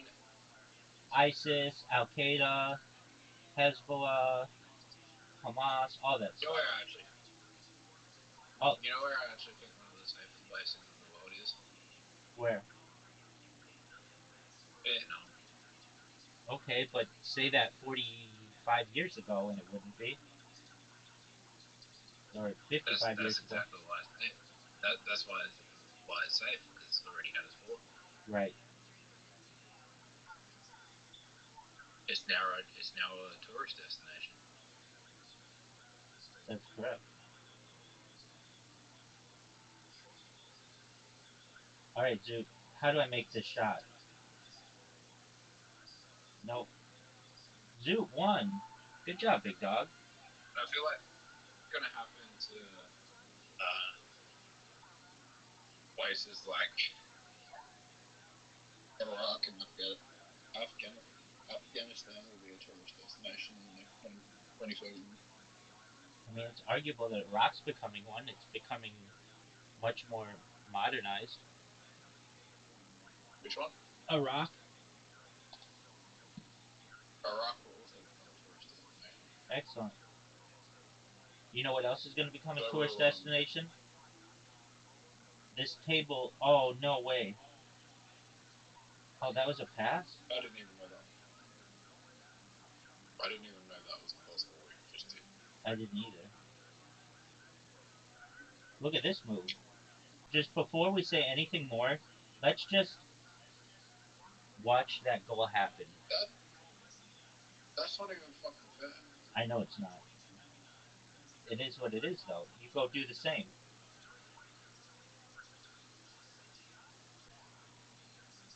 Right, I'm watching. This is gonna be a 10. Ready? I'm ready. I don't know why you think that's a good shot. It allows me to do that. I mean, it gives me a shot on goal. The more shots on goal that I have, the better chance I'm going to have it winning. Oh, look at your shot. No, I just feel like the US are just like gonna do what they did with Vietnam, and make all these places that are going to war with just tourist destinations. That's what happens. Oh, thank you for the goal, Zoot. You know that it's 3-0.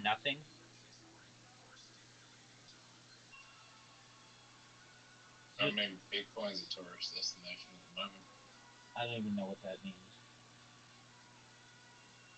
It just means that investors are buying because they're tourists and not long-term investors. Nice goal. We're going to make Nigeria a tourist destination because of Bitcoin Obama. So you can win like just doing free passes non-stop if you work out a method to do that, and you can like just win the game for that on the formation spin that I've set up. Okay, let's see you do it. It's 4-1. I don't know enough about this formations.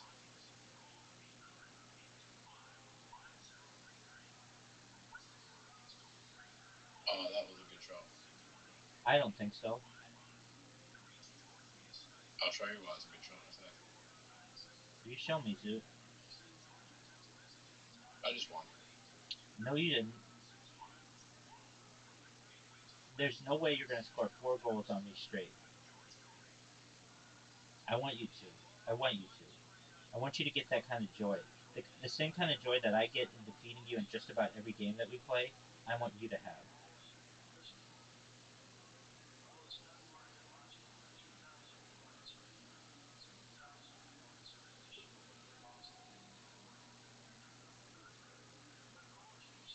Oh, fuck off. That was not good. Zoot, you have an easy goal right now. Easy. You've never beaten me in darts. You've never beaten me in darts in your life. Okay, well, then I guess tonight's the first night I'm going to have to do it. Zoot, I'm going to beat you in darts right after I play this. Look at that pass. Shot on goal. Pass. So I don't want to use dating apps, but I want to find a girl. How do I do it? Dude, use dating apps. Dating apps suck. They're easy, dog. It's shooting fish in a barrel. I mean, maybe your profile sucks. Maybe you don't have professional Yeah, pictures. but my phone. Okay, well then that's why you're not getting any ass, man.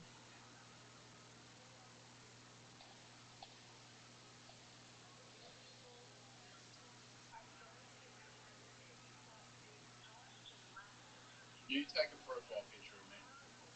No, that's not easy. That's not how you do it. Zoot, How many matches do you get on Tinder? dude, I beat Tinder. So many that I dated a woman who worked for Tinder. And the way that I did it was using auto swipes, and I had a very good profile.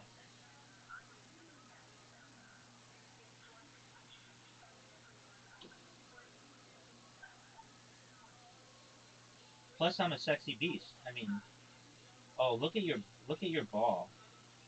It's like stuck. Nice pass. The glitch. It did. Oh, what the fuck? That's okay. Glitch again. That's a good pass.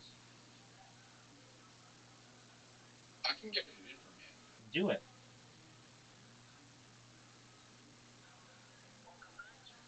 Oh, that's not a bad shot. No, it's not. Shot on goal, Zoot. Okay, that's a good shot. Easy. That's an easy goal. Yeah. Shot on goal. You have an open goal. You have an open goal, Zoot. Just make it. How do I swap to another player? You send them a message, or you friend them and send them a message.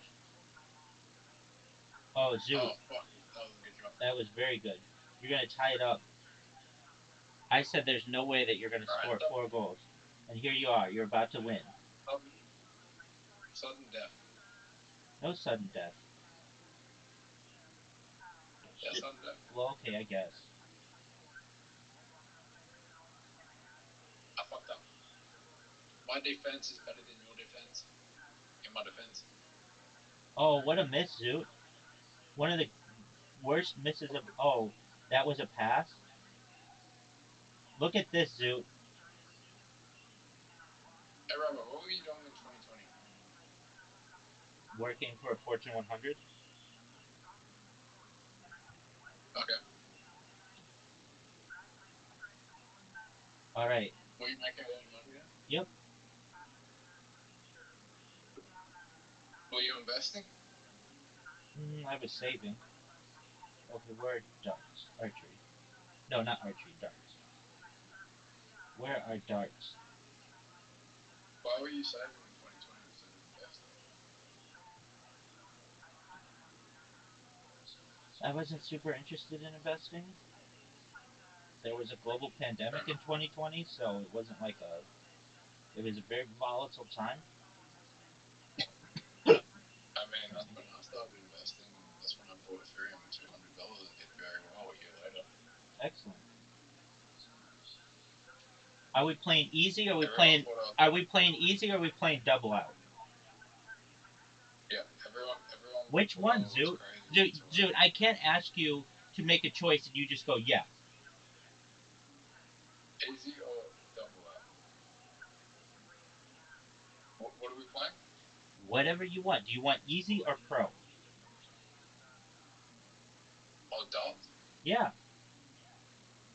Let's do easy. All right.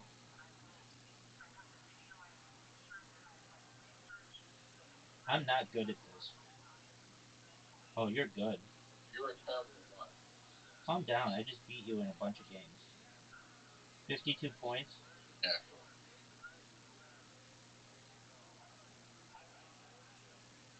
You're 40 this year, right? Yep.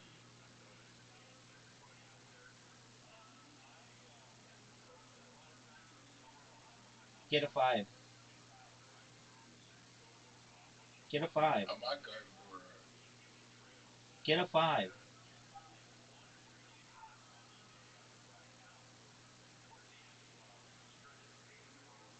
there's a reason I did that. Okay, that's a cool story. Get a 5, Zoot. Check out. Hey, you need to hit a 20. 22. Oh, you need to hit. No, you need to hit 11. Oh man, I almost did. This game sucks. Let's play again. Alright, let's go. This game Go again. sucks. Just get good. F You you, nearly dude. beat me. F So you, tight. dude. F you. You're nearly tied. My turn first. There you go. There's a 1. 25 times Oh 2. shit, you just did a bullseye. Yeah, because I'm sexy as fuck. It- I feel like a bullseye should be times 4. Like, it doesn't make any sense that, like, the highest points total is, like, upper on the upper part of the board. Oh, Bust? oh, you could have won. You could have won that game. Yeah, I should have, too. I don't understand why that was a bust. I just did the worst fucking play of my life. 20. Okay. 4. Why did you go for the 10? No, because I'm not very accurate. I just go where my finger goes. 17. 20. I can't win. 3. Alright, here we go. My turn. All you need to do is hit a 6. Ooh, fuck that. Alright, I can win now. Hey, just that 13. That's all you need. 6 times 2. I hit it. Now you need the 14. 8. Now you just need a 6. Get it. Oh, bust. Fuck, I fucked up.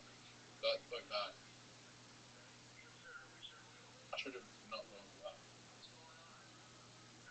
Alright, all I gotta do is this. Get that 13.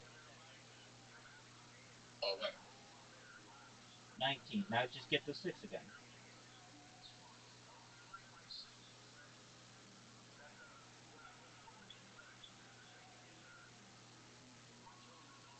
Gotcha. First win against Zoot. Oh, no, I'll maybe be not. back. Maybe not. I had it counted. Don't ever have it counted, kids. Zoot Just went one. bust. I beat you. That was it. I beat you. I'm gonna.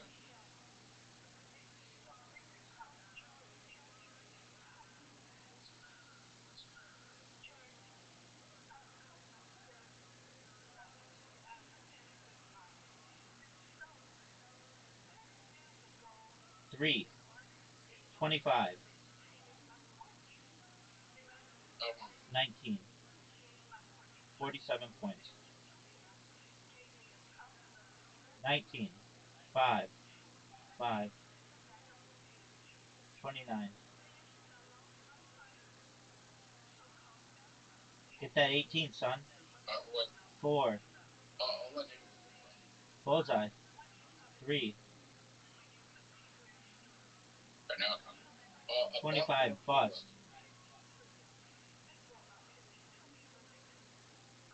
I feel like that's unfair to have lost the bullseye. That's life. Bullseye should be an automatic win. I'm in Okay. agreement. Get that 18. That's. Get it again. The triple one. Check out. That's how it's done. You know when you capture the golden snitch on Harry Potter and you Yep. win? Yep. Well, you don't win. You get 100 points. Should be the same with bullseye. I agree.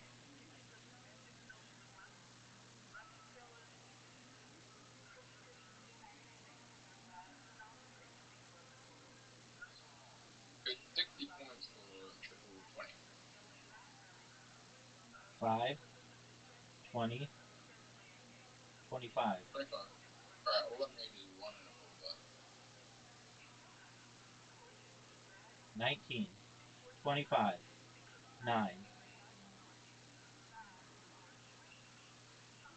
Get the bullseye. That stunk. 7. 20. How do you how do you get paid for fucking people's life? For what? How did you get paid for fucking people's life?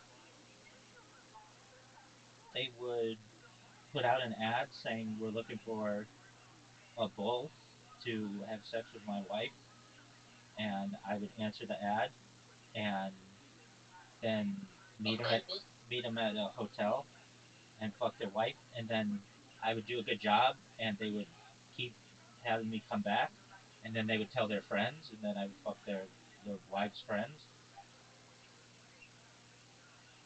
Can you put it on Craigslist? So Craigslist.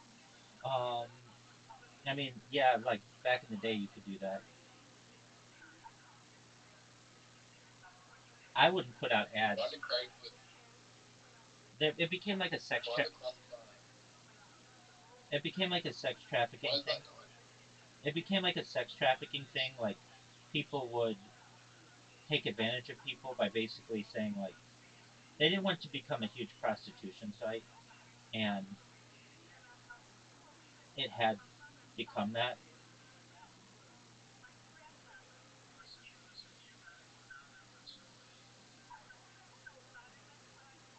Bring it back. I mean, there are alternatives, Yeah, but no one uses them. right? That was the heyday, man. You could get anything on there.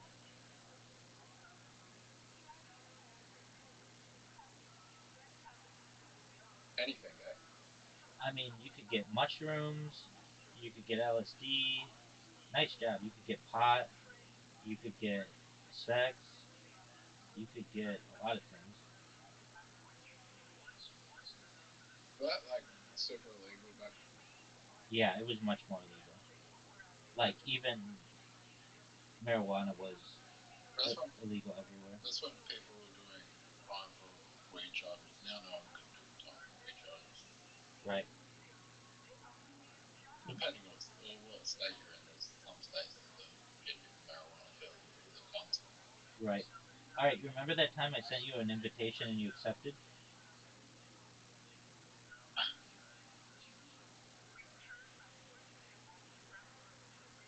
Remember that time I beat you in darts, like non-stop?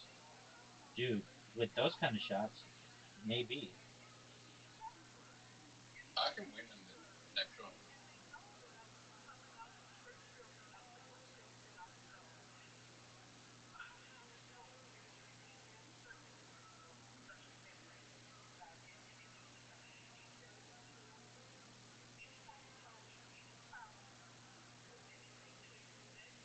Right, can we watch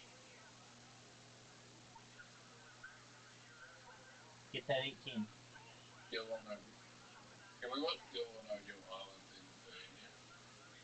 Yeah, stream whatever you want. How do I do it? You in the bottom left corner, you should see share screen, and then you just put it on. Did you watch that? Yep.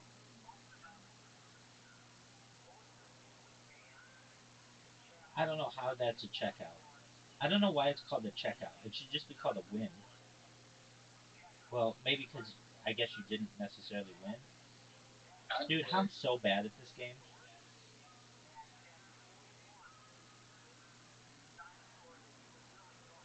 actually, we're gonna watch all of the. We're gonna watch Australian Survivor back to back. All right, put it on. We're gonna watch every season of Australian Survivor, and then we're gonna watch every season of American Survivor. Sounds great. I only really watched like the first one, but I didn't even really watch that. I watched some aspects of it. It was it So was a you didn't watch when they brought in idols? Like that was the game changer. Like the season when they brought in idols. Like that just changed everything. Yeah, I don't know what that means. You don't know what an idol is? No, what is it? An idol means you can play the idol, right? Yeah. And Make it, dude. it stops, Nice job. stops everyone that voted for you. Everyone who voted for you, vote becomes void, and you, yeah. So if you use an idol, then you can't get eliminated. Yeah, I don't remember that. I think they introduced it in season 8 or 9.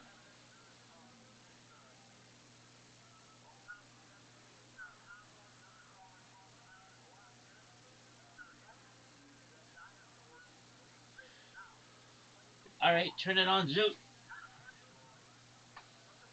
Well, they introduced idols in season 11 of Survivor Idols. Okay. Peace. How do you get one? Now, well, How do you get one? how do you get an idol? Yeah. You find it. Okay, and then why would anybody vote for you if they knew you had one? Because you don't tell, because no one knows you have it. Oh, okay. Well, they might, and they would vote for you trying to flush out the idol as well. Okay. We'll put it on, big dog. What season? Season 1.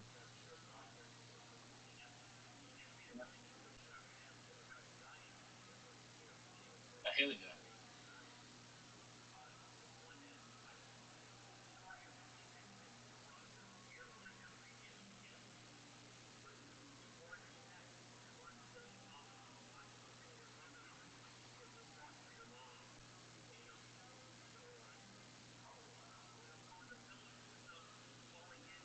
Because it just has a shit cast.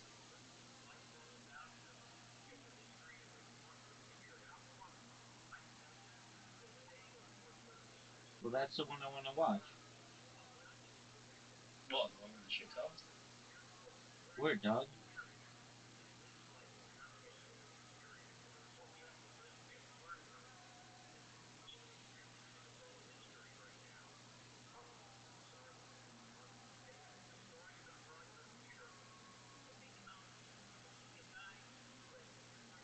Who's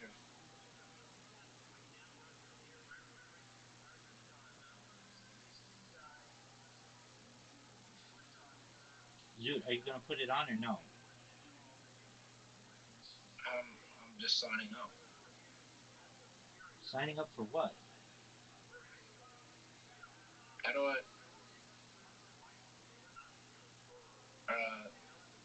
log in?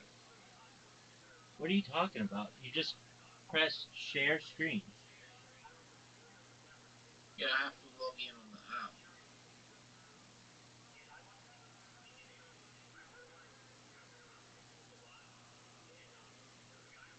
I have to log in to the app plan. Okay. Okay, where do I go to share screen? Discord.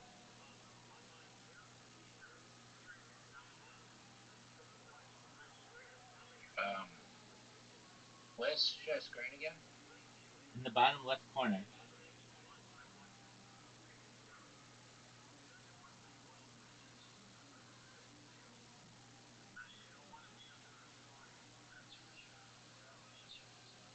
Here? Oh, that's me on the screen. Share screen. Oh, there we go.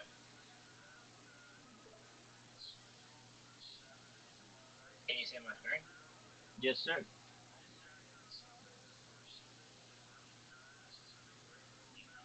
Can you hear?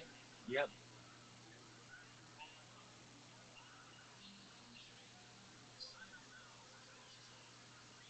How do I?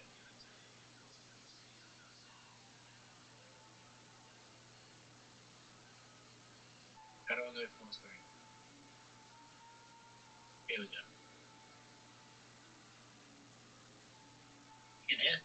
Yep.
A new breed of contender rises up. I'm watching, big dogs. 12 ordinary Australians. 12 ordinary Australians. Unique potential for greatness. Unique potential for Hungry for greatness. retribution. Retribution. These contenders are ready to settle the score. Settle in the score, baby.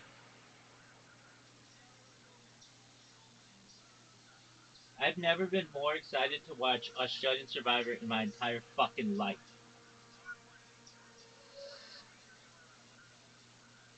Yeah, what are you saying, Rabbi? What's the buffer?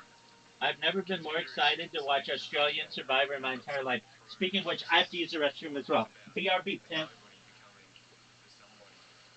You got a minute? Dude, I'll be back in a minute. Win this game of Survivor.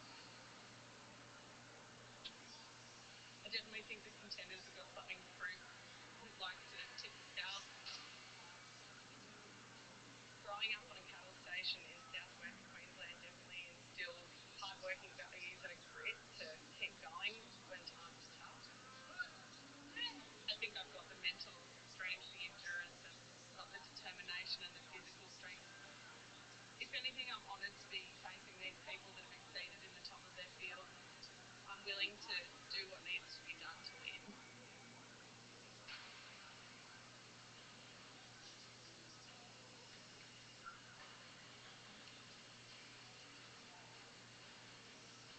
Good contender has to have that fight underdog spirit.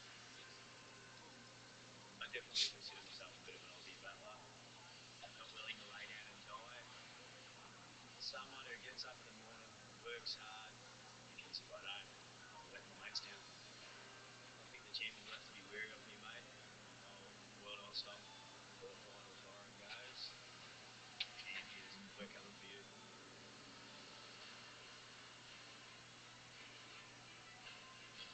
I see the outside world when they look at me, think I'm pretty ordinary. I might just be a cleaner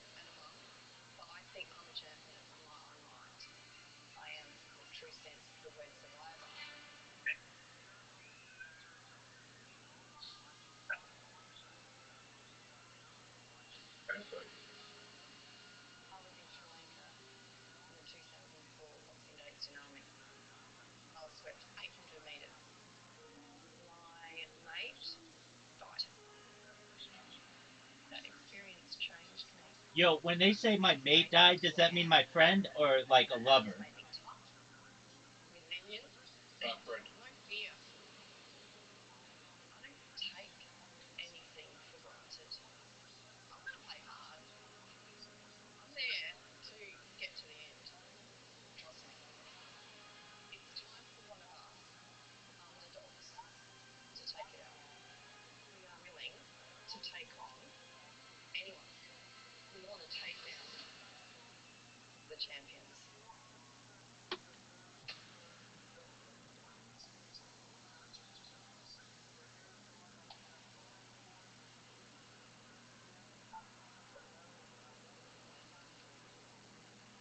What season is this, Zoot?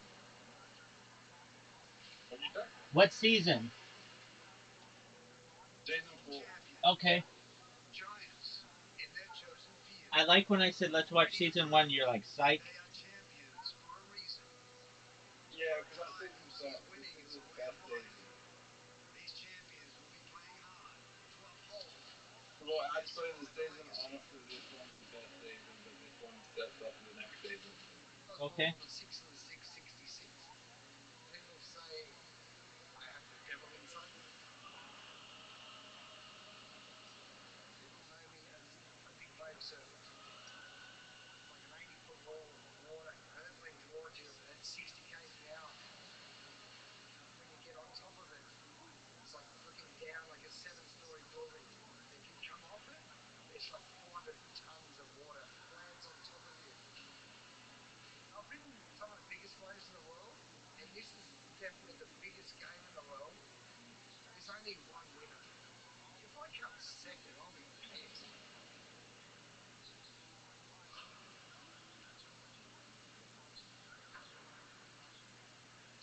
I'm Andrew Ettinghausen. A lot of people know me as ET.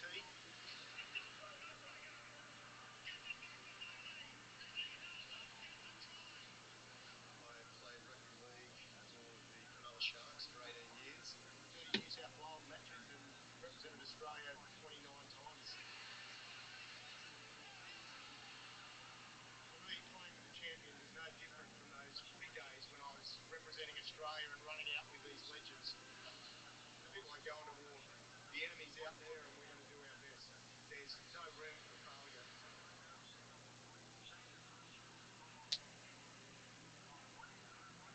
I am the founder of Loose Juice Bar, but I'm not who people think I am. Right now, we have over 600 stores in 15 countries. We've turned over about $3 billion. And that's a lot of smoothies. Damn. Survivor is that ultimate test What? to see what you're made of. That lady's company is really successful. I can deal with people from every walk. Yeah, sometimes that Movie company. stars, princes, as well as the staff in the stores. That is my strategy to win Soul Survivor. I've met her in person. Did you fuck her? No. Why not?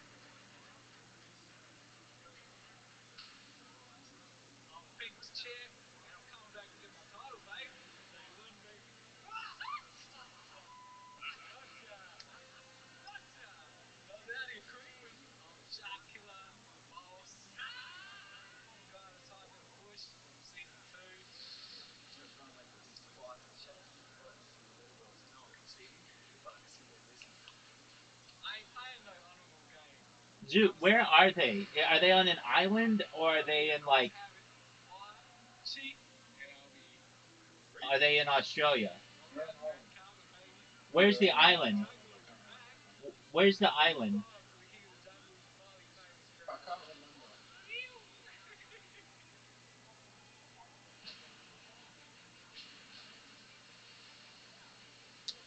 Come on in, guys!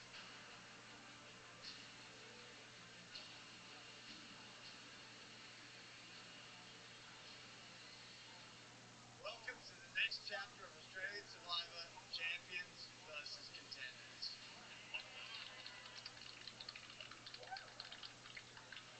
If you haven't already figured out, you guys are the contenders. Now, last year, it was a champion who took out the title of Sole Survivor. Show of hands if you think a contender can take out the title and settle that score. I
sole survivor.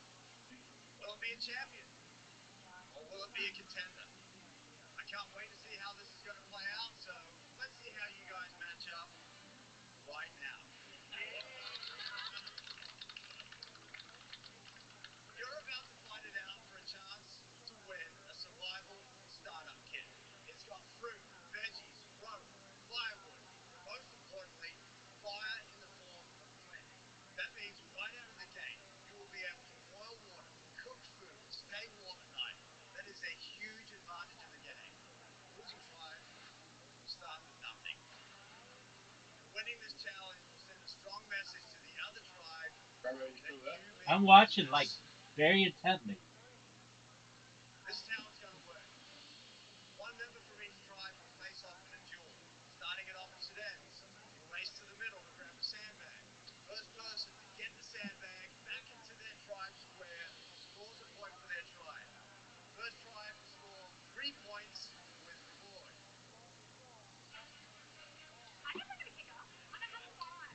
In this one, we're going to pull them. Absolutely bloody pull them. Just think, who wants to start while we have a time? Alright, let's go, guys. The ball has started. All right, here we go. First matchup of the season. Contenders, who are you putting up?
two-time Australian memory champion, but I'm not a mental athlete. I'm also a physical threat. I was a professional ballerina, and the sign of a good day at work is to tip your shoes out and blood comes out of your shoes and you're like, oh, it was a good day today. I don't think that Survivor has seen someone who's as determined as I am. I'm going to be unstoppable out there. Anastasia for the champs, taking on Laura for the contenders. Contenders can smell victory. Survivor's ready. Go! Anastasia gets there first. Laura is right on her. Oh! Anastasia accidentally takes a knee in the face. She keeps going. Sheer determination on Anastasia's face. Trying to flip over. She's very close. Laura's not going to let her do it. Can she get there? Really digging in, trying to get to the square. Trying to pull that bag free. That's it. Anastasia scores for the champions. We are tied. 2-2.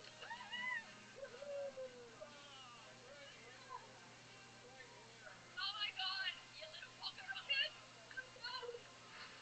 It ain't over till it's over.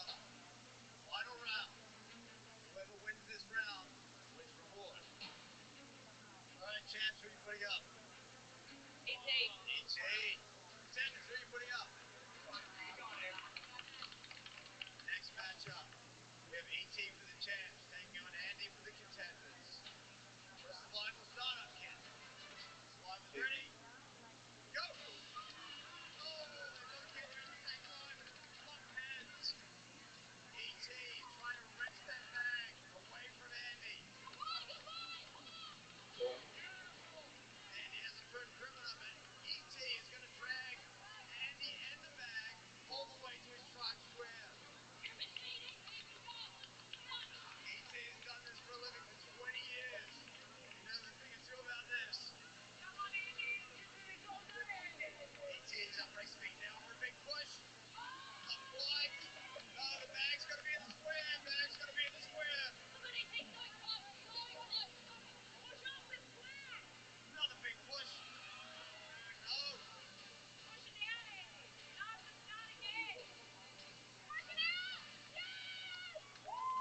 Okay, well, we're going to reset.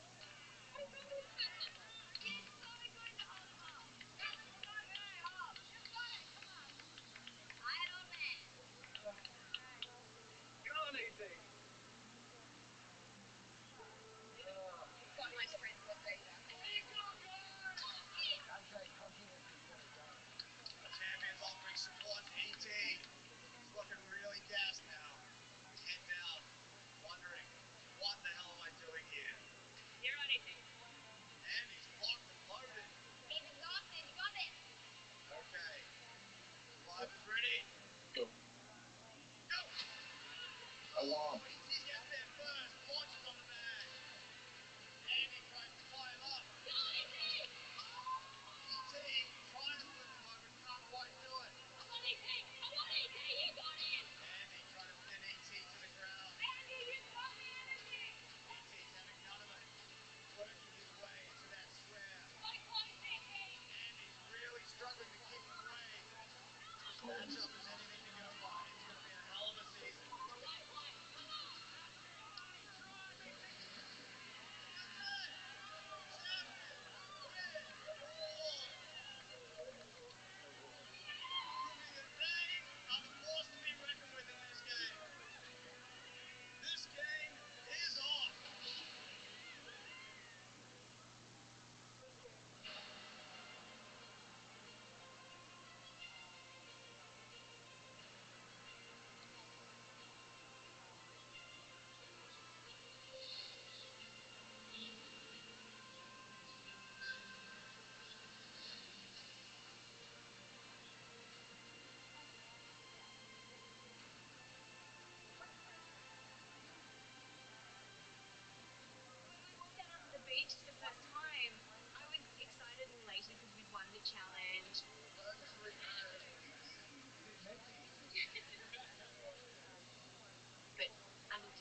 Hey. coming into play so that I can become the source of life after this. Is it still there? Yes, sir. Cool. It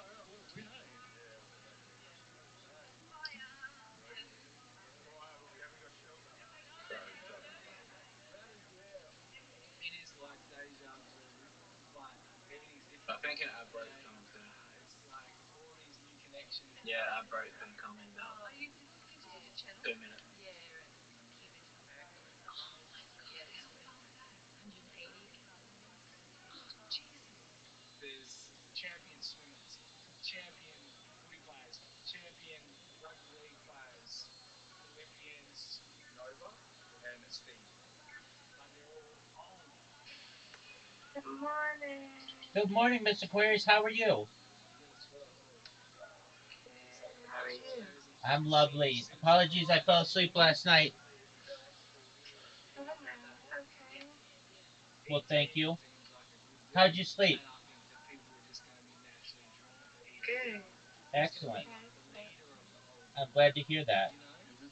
Like the guy who gives out the winter cream. We're watching Australian Survivor. I want to get rid of the old one. The young man's game. We ain't having another 6-year-old win.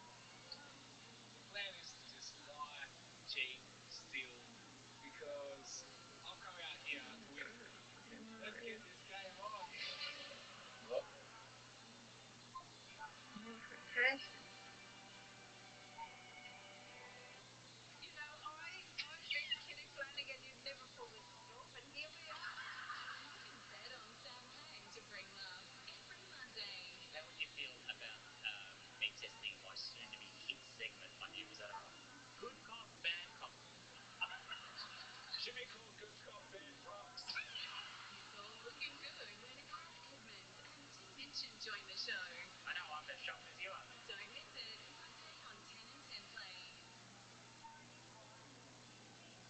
When you power your home with Green Value and sustainable energy plans from Engie, everything becomes epic.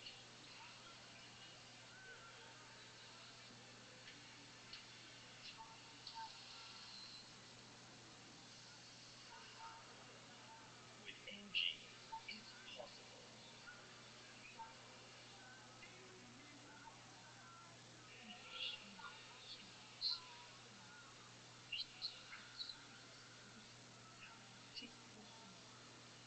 Everybody. Quiet. What's up, everybody? Zoot, say hi. Hello. Oh, say hi. I'll try to do hi. You were made to chase your passions. You were made to put them in a package. Hello? Yeah, we can hear you. Hi. Hello. You're watching an advertiser right now. Revo Fitness started out with one goal. We believe the gym should be portable. 24/7 access to all locations, so we're always on time. Revo Fitness. Well, happy Monday. I gotta go get Papa up. Excellent. We'll see you later, Miss Aquarius.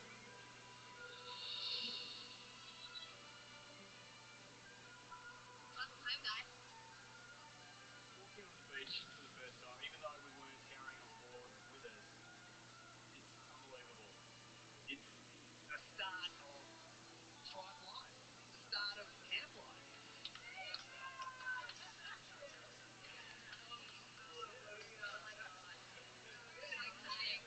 This is the first time that 12 strangers actually get to sit down and learn about one another, figure out who we want to play with, and who I maybe need to get rid of. You should be this one, yeah. Who was race? Who was done? I'm John. I am an underground coal miner. Randy comes with me.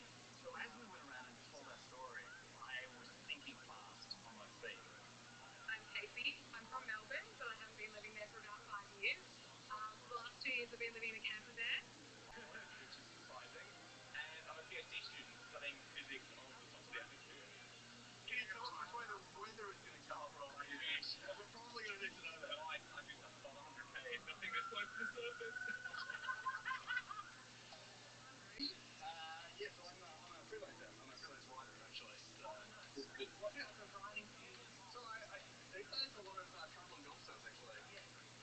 Travis like Andy is a super chill guy. He likes playing golf. He likes writing about golf. Golf, I would never pick that. I don't know whether anyone could pick that. Yeah, play a lot of golf. Is that the real me? I'm a super fan. I'm here to dominate this game. Cool, baby. I'm basically a con man. I'm a former advertising exec and professional poker player. I've been dreaming of playing this game for 2 decades. I plan to win this season by playing the most strategically dominant game the franchise has ever seen. I plan to be the first player invited back to All-Stars. And not only that, I plan to be invited to the first all-winner season in the US, and I plan to win that as well. My intention is absolutely to be the strongest player the world has ever seen. Yes. Where are we actually going to do this shelter? At the fire. Do it on like a flat. Yeah. Just focus on keeping my head down. Don't stick out too much.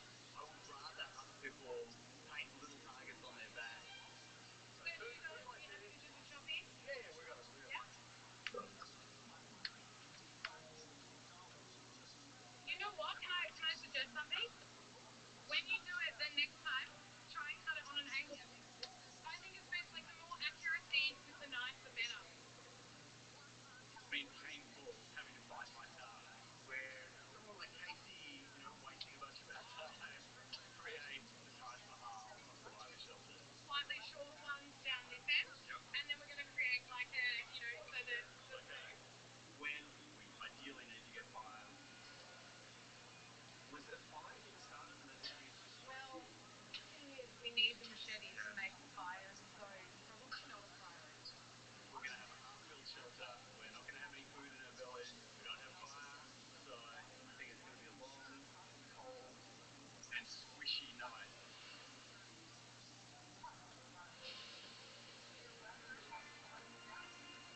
Got another bamboo? Found another bamboo. Pretty much just need 2 more crossbones right here. I started a little fire thing down there. Do you reckon I should? After winning the very first challenge, we won Flit. So, I went off and did the fire, knowing how important that was. Flying, aren't you? Winning the challenge was amazing. The fact that we came from behind, ended up taking on a beautiful, euphoric feeling. It's been 19 years since I've had that feeling. At the 1996 Atlanta Olympics, I was with the Australian Hockey Roos. Hey, Rabbi, you still there? I'm watching intently, big dog. That made me the first Aboriginal woman to win an Olympic medal for Australia. Then I switched sports, doing athletics. I was the first person to make back-to-back consecutive Olympic finals in 2 different sports.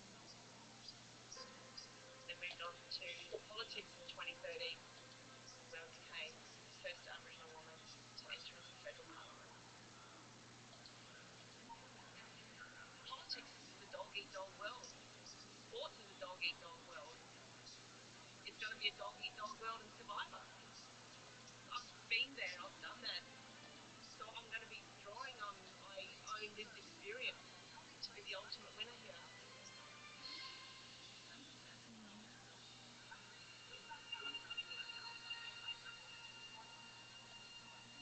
Come on, baby.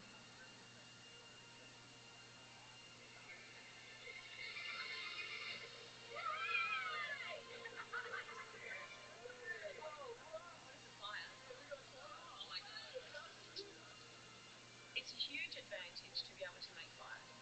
All of a sudden, you can be respected by your tribe, that you've got this skill that's just imperative.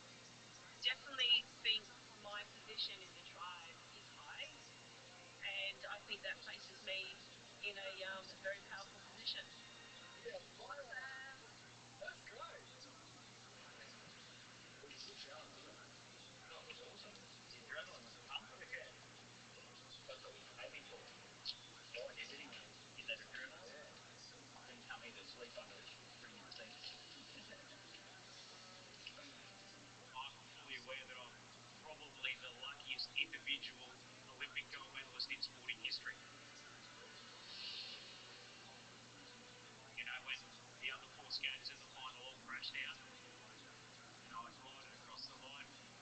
Dude, I know this guy. You don't wind up in the final in anything Or I'm aware of who he is. hell of a lot of I hard love this guy. prior to that moment. He was Australia's first Olympic gold medalist in the Winter Games. And look, right in the same shape that I was at the Olympic Games. I'm not going to win every challenge. That's why I trained this thing. So I'm Tight. going to try to play a game of strategy. Every race in speed skating unfolds differently. The strategy evolves from second to second. You need to make your move at the right moment so you can position yourself to outwit your competitors in a race.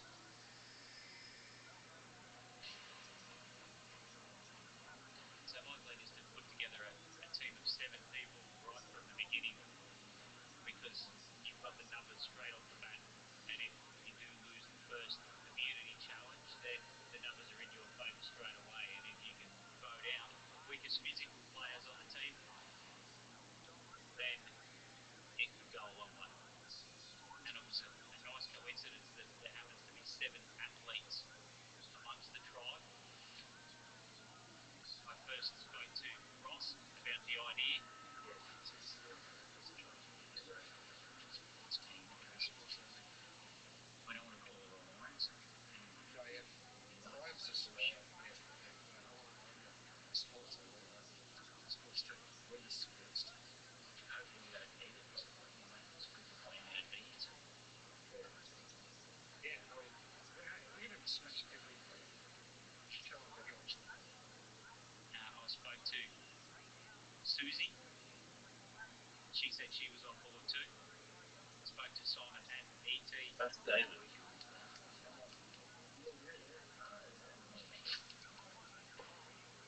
Simon spoke to Abby, the other AFL. She was on board as well. And ET spoke to Nova. Seven athletes stay together. It's an easy one for us to. It all seemed to happen very quickly, like it was too good to be true. Hey, do you guys want to take a little break and eat some watermelon? I didn't want to be seen as the leader of the team, because in the game of Survivor, being seen as the leader instantly puts a target on your back. Whatever I have to do to try to be the sole survivor, I reckon I'm prepared to do it.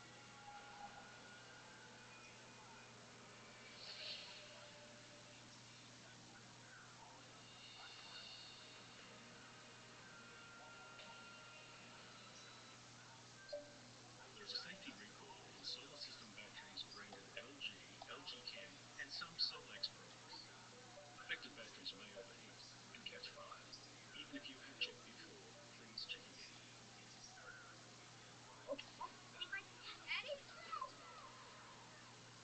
Earthwise's new plant-powered cleaning action delivers uncompromising results. Incoming. Earthwise, eco and logical.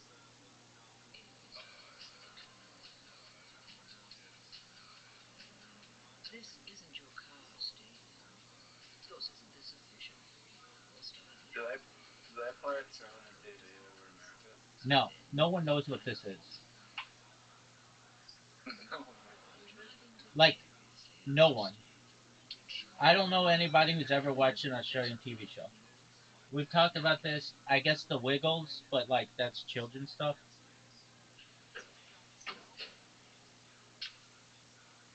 Well, aside from the Steve Irwin guy,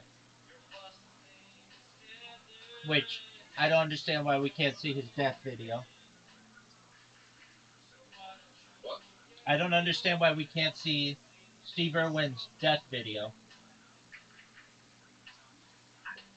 On TV? Just anywhere. It's time to say goodbye.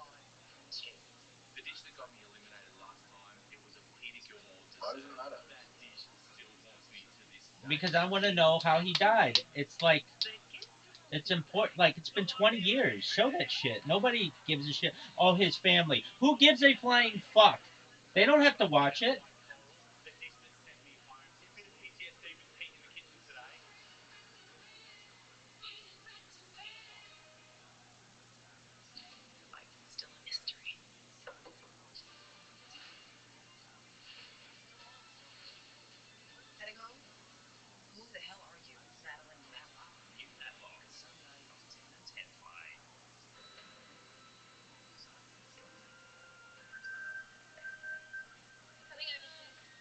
The only time I ever watched Australian TV was for the Women's World Cup.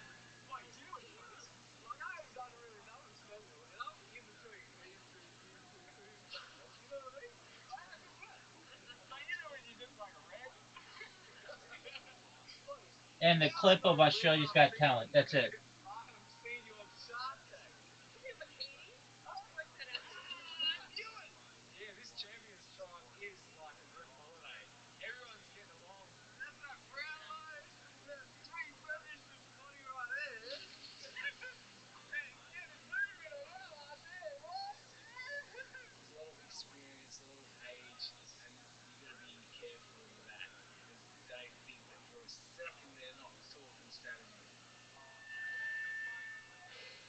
Steve, he wants to play. I know for a fact he wants to play. So I feel like there's going to be competition. That's why I need to work out how I can get people on side. Look at me already. I'm strategizing already. I'm like, bring it on. That's the shot they want. Look, last time I played, I had Jericho as a sidekick, and I was rolling him the whole way through the game. So this time I'm going to try and tee up with Dave. Dave is, look, he's a male model, you know. I don't think I've seen him without his shirt on. He seems like a pretty good dude. Someone that's willing to have a laugh. What you got? What's the problem, man? There's a fella, my friend. My strategy is just to build strong alliances. Like these little hitter patter ones. Do you want to do a little weeping? Do you know what? I would like to. I'm going to try and join up with Anastasia, Janine, and Pia. I saw you on season 2. You did a great job. You came across as naughty but honourable but liked to laugh. I really feel like this is going to be my toughest test. I'm trying to find where I fit.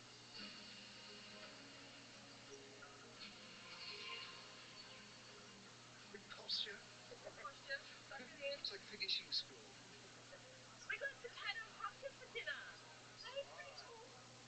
Day 1 and it's been Be right back. Gonna take a whiz. bit of Shout out to there's Australia. not really anyone who's rubbing anyone the wrong way, I don't think, yet. Hopefully, yeah, they're not me. Get the lid. Oh, me? Yeah, the lid there. Yeah. So we can just chop. Oh, sure. Yep, you got. Thanks, chop. Yep. Nova.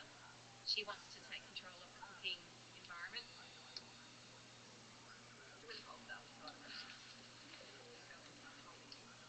And believe it or not, that's actually really hard for me because I love cooking and I am a cook at home, as in like not as a profession, but I love it. Dinner. I had envisaged I'm going to be the kitchen woman. So we just build up the fire a bit more. I think we need to sink a bit of water in. But I'm just trying to take a step back from it. Go, look, it doesn't matter yet. It doesn't bother me. Everyone come and eat. Oh, that's amazing. It doesn't matter if I think it could be made more yummy. Just leave it because it's too dangerous. I don't want a target on my back. Which leaf are you using that we know is... Oh, my God. Did you put them out? Yeah, it's his favourite picture. Magnificent, thank you. Beautiful. Pleasure. Everyone's like, not even starving. It's great, you know? We're living enough here in paradise. It's a very good beef. But if we lose the immunity challenge, tomorrow Stevens and his people are coming for us. So it's going to be interesting. Very, very interesting. Could be make or break the season.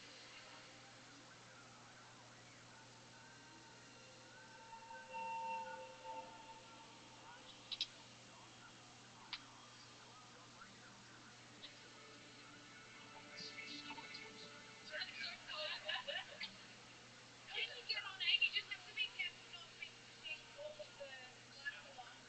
We didn't get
you back? Baby, I'm here. They're 6 feet off the ground. I know exactly what's going on. Sounds like the migrants, everyone will have their beans now. What is that? Last night That one team built we found beans a house and 6 feet in the soaked air. beans overnight because we didn't have fire. Oh, There yeah. you go. Thank you very much. From a hot. Who's next? It is absolutely disgusting. I'm sitting here thinking, why was this a good idea? Why did I do this? But I mean, what else were we meant to do? Otherwise, we wouldn't have eaten before the challenge. That's true. I actually don't mind the beans, so I eat beans every day at work. I love the 4 bean mix. It's my thing, right? So for me, it's awesome. But a few people got sick, princesses.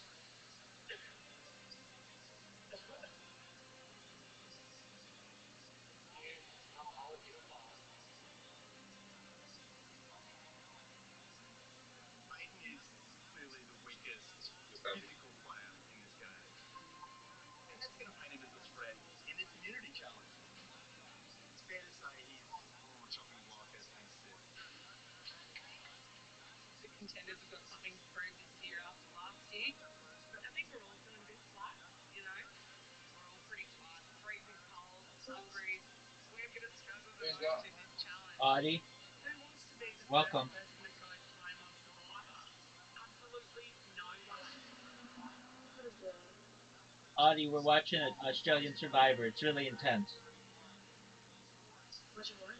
Australian Survivor. Oh. Maybe you think Australians are Shut up. Hey, Audie, you gotta be nice. You can't be mean to people. Come on. Oh, sorry. Oh, that's so interesting. I Oh, couldn't. okay, I that's said fine. You don't have to. interesting that it was Australian Survivor. You don't have to say shut up to people. You can be nice. I know. I changed it. What? I'm from the person that says I don't get to do anything.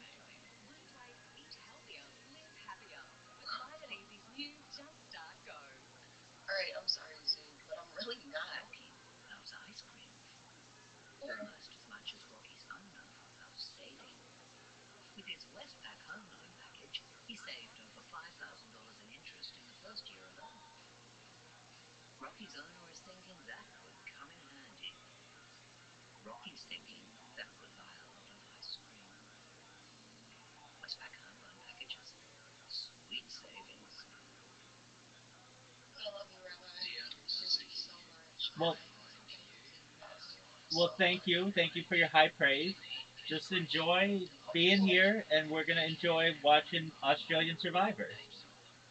Long story Okay, short, let's I get won't started. be returning for the test drive because I'll take it. Even though some may argue in a court of law that I already have. Jimmy goes where Jimmy wants.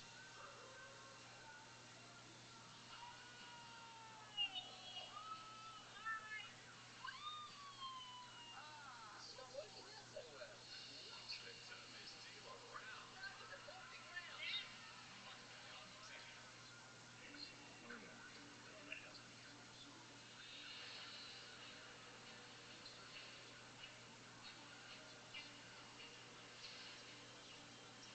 This is the beauty of these challenge, Rabbi. I'm watching, big dog. I can't remember who.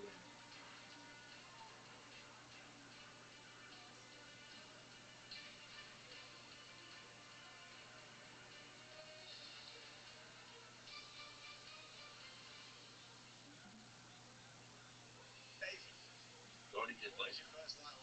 No, she's here. That was unreal. Everyone really got to know each other. We got very well acquainted pretty quickly. Back to what I said yesterday, we've got a very diverse group of young people here. Again with the young pen. If the shoe fits, you know? So, Peyton, do you guys have fire? We have fire in our hearts. And we are determined to beat these guys champions going to be able to keep their winning streak going today? Easy. I don't see why not. We had a good night, you know, fire, pumpkins, the whole shebang, you know what I mean? So I think we'll go, to be honest. Matt, what do you say to that? I just don't know when he had time to think when he was laying on the ground puffing because he was so exhausted. Quiet a little bit. We may have lost yesterday, but I think we were the ones standing tall at the end, and I think they found out that we're his place. All right, you guys ready to get to your first immunity challenge? Today's challenge. You'll race over a series of walls and a giant A-frame. You'll then push a heavy deck along a track that you'll flip up at the end to create a ramp into a tower. Once everyone's at the top, you'll then make your way down the other side, pull up a heavy frame with tiles. Two of you will then throw war clubs to attempt to break them. First try, break all 5 tiles, wins immunity. This is what you want in this game. With this back in camp, your tribe is safe. Guaranteed another day on the island. Without it, become the first person voted out of this game. Big stakes. I'll give you a minute to talk about it. We're going to get to it. Alright, sweet. 2 throws? How about you guys? I think I'm a pretty good aim. Yeah, I'll throw with you. Alright, who's first? Pick up, Alright, here we go. First immunity. Survivors ready? Go! Get everyone over 3 walls, then get progressively higher. First one's easy. Next two are going to get harder. You're going to have to help each other.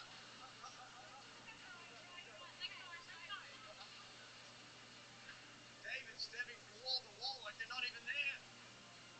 He's got Anastasia over first. Harry's trying to help Sam up for the contenders. Susie goes over, she falls. Abby's up and over. Sam's first over for the contenders. Hannah's next. Wow, John leaps from the second wall to the third wall. Everyone needs to be on the map before you can move on to the next stage. I'm going to go there and get more map. Sizes up the next wall, and he leaps across. Neck and neck now. Looks over. Champions, you're good. Go! Susie falls over. Matt's over. Go contenders. Everyone needs to get up and over the A-frame. That A-frame is high. It is 6 meters. Do not want to fall. Careful on the way down, guys. Everyone being cautious on the backside.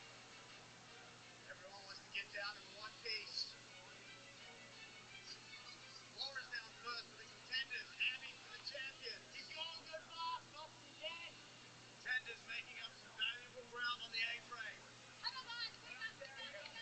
We are neck and neck at this stage. We have a challenge. Susie falls again. She's having trouble staying on her feet. Champions are through. Go champions. Start pushing. Harry's still struggling on the net. Go contenders.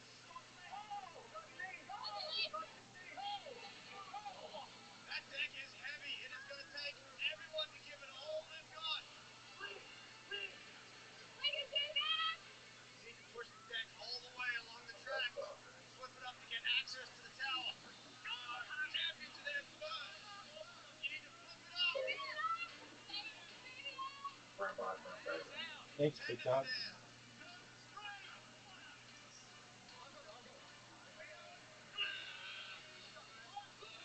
Champions get there first. Contenders digging deep to turn that deck into a ramp. You need to work out how you're going to get up into the tower. Yeah, neck and neck. John's first up for the contenders.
ruining the program. Champions have a huge lead.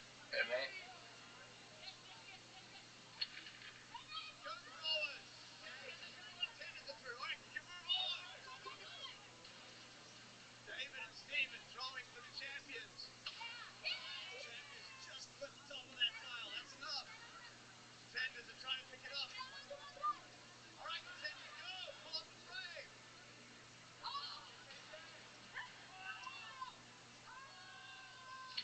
That's it. Contenders are good.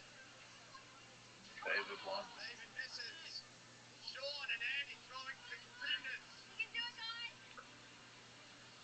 Andy connects. The contenders, one each. Contenders were way behind in this challenge, but they have caught up. Dude, why are you giving away what happened? Misses. Contenders in the lead for the first time in You just said David won. 2-1. Nope.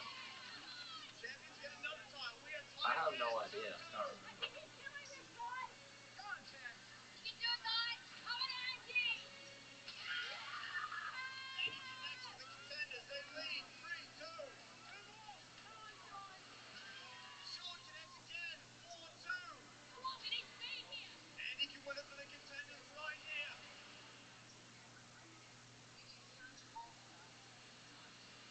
And he does.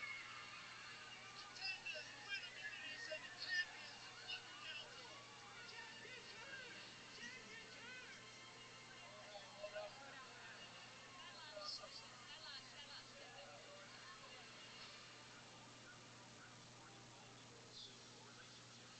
John, that was a great comeback for the contenders. Not bad, eh? Not bad. That's the one you want to win. Along with the chocolates. Not just the jockeys. You guys came home with the immunity idol. Congratulations.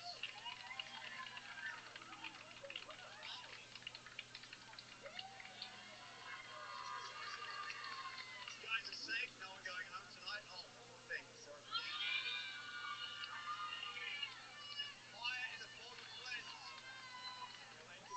Well done. Grab your gear, head on out, enjoy the night off.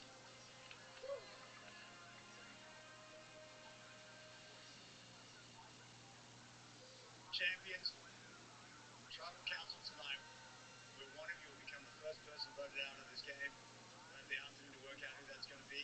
Grab your gear, head on out. See you guys tonight at Tribal.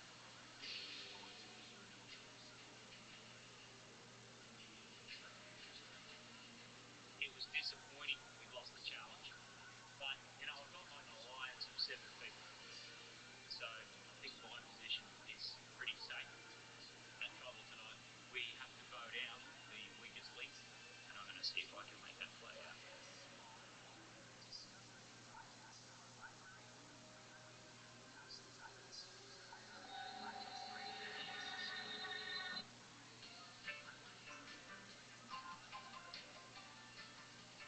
Who do you think's going home, Robot?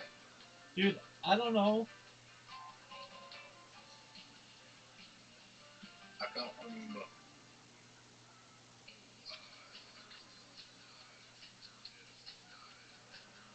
This isn't your car, Steve. Of course, this official will start here. That's not your dog. And then their mates. You're driving vicariously, aren't you, Steve? Zoot is a cock blocker. You're in better Calm company. down, buddy. Now we can. Sometimes there are problems we shouldn't have to solve alone. Sometimes I say We're on things. call to be your guide with our Just 24/7 Medivac mental health program and chat support. Available from health insurance members. Um, Independent with Medivac. Doghouse Similar. is now on Tuesday and Wednesday. Have a thriller. Tuesday and Wednesday on 10. Yes, thank you, bro. Yeah, why are you asking me that? I'm trying to be mean to you. Yeah, they're becoming verbal.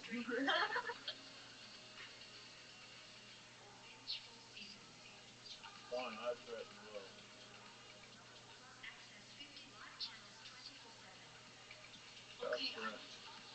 so, is life hard for you? Stream free. Yeah. Oh.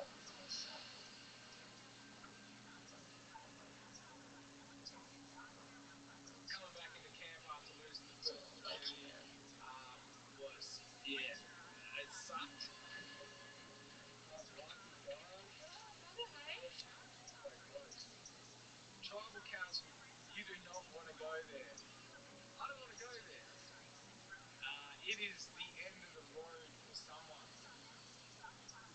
Yeah, okay. Shelter time? Won't go really well. I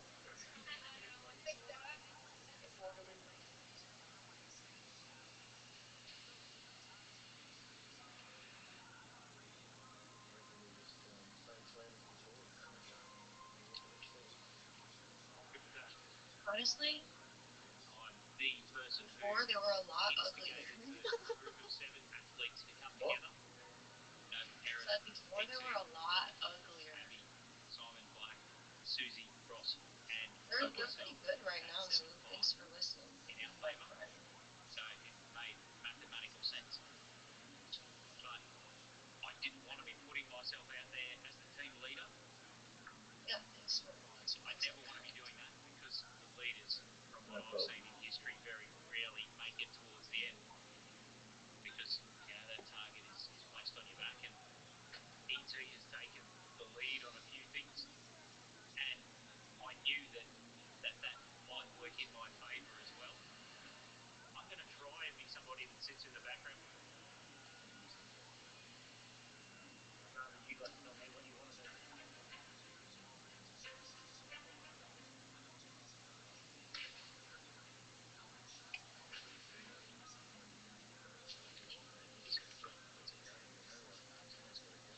I'm comfortable with the rest of the job. It's just been crazy. Looks like you've had a change in your posture's not 30 year lead. The challenges at the beginning of Survivor are generally very physical. So you need people with some size and some muscle. So his name was being thrown around, and that was what all of our team decided that we were going to vote for Pia. Yeah, right.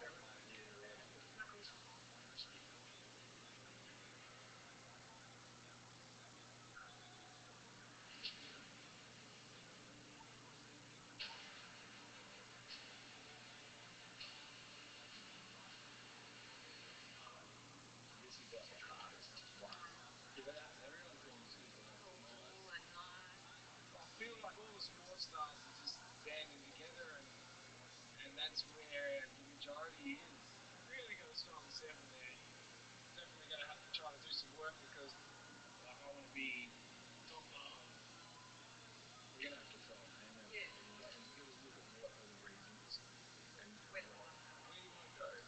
We go on the road. Yeah, that's right. Very simple in town. Keep your attitude, right? She's going, make sure you guys help me, make sure you guys help me. She's doing amazing stuff. Like, hats off to her, seriously. She's probably everything for once. And she's also like a little bit, just still like nervous.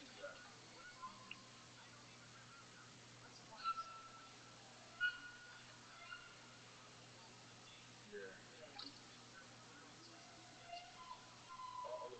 Leaving this conversation, I felt more forward with Susie wanting to aim that way.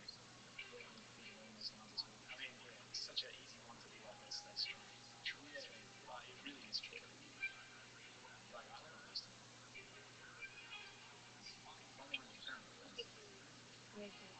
No, I'm just clearing, yeah.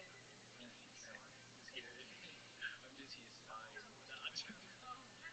I agree with all of that. I mean, like for me, you know, we're all here for the one common purpose, but you know, I don't like losing. No. And, you know, so. At such early days, Yeah. I'm like, I'll move forward with that name. I'm pretty happy. What is it? There's 4 or 5 of us. 6 of us. There's 6 of them right now, and they're throwing one of our names out.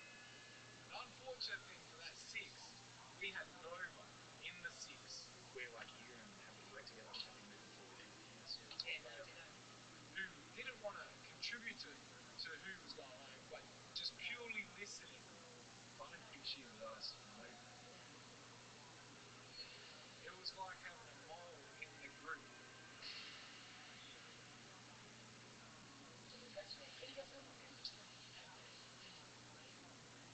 After the discussion at the well, I sort of went back. I'm like, no way. Susie's not going. Pia's not going. I'm going to change the vote. I don't want Pia to go. I want Anastasia to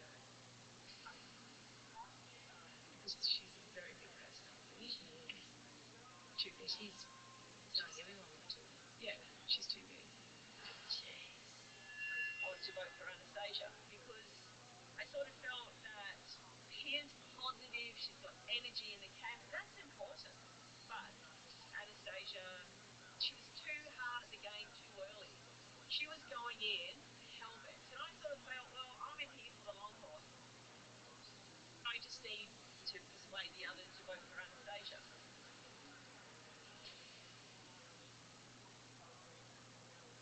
What are you thinking, honey? Like, what's he supposed to say? Yeah. Like, if you got another way, I'll vote your way. Yeah. You know what I mean?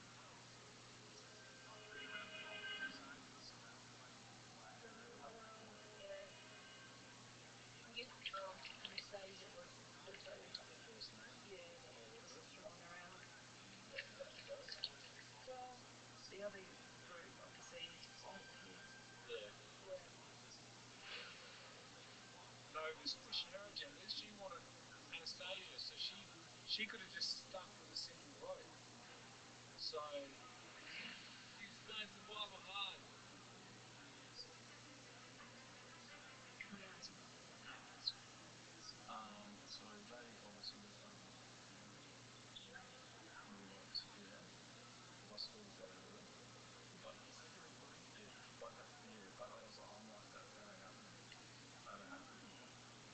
Because obviously they like Susie, but right now the thing is we are probably outnumbered because I thought we would have had an over. I don't know who you guys are.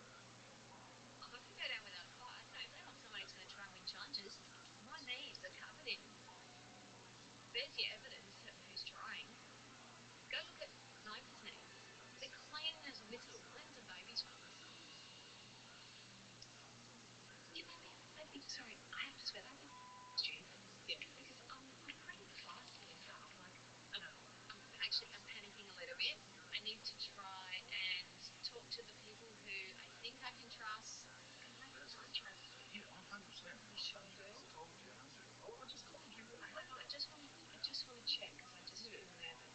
No, Because you need to have a couple of minutes, please. Anastasia was quite upset. I could see her panicking a little bit, whereas, you know, I know that one of the things in Survivor is don't let emotions take over and don't panic. We need to stick together. Us four are not going to change our minds.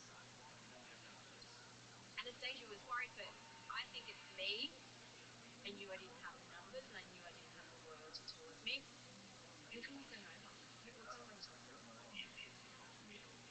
We're just like, we're just way under on this right now. Well, what's the alternative?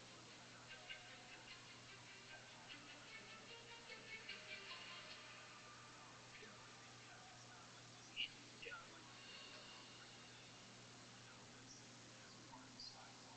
It sucked because I don't want to be the first person to go home. Like, I really wanted to have a chance to play.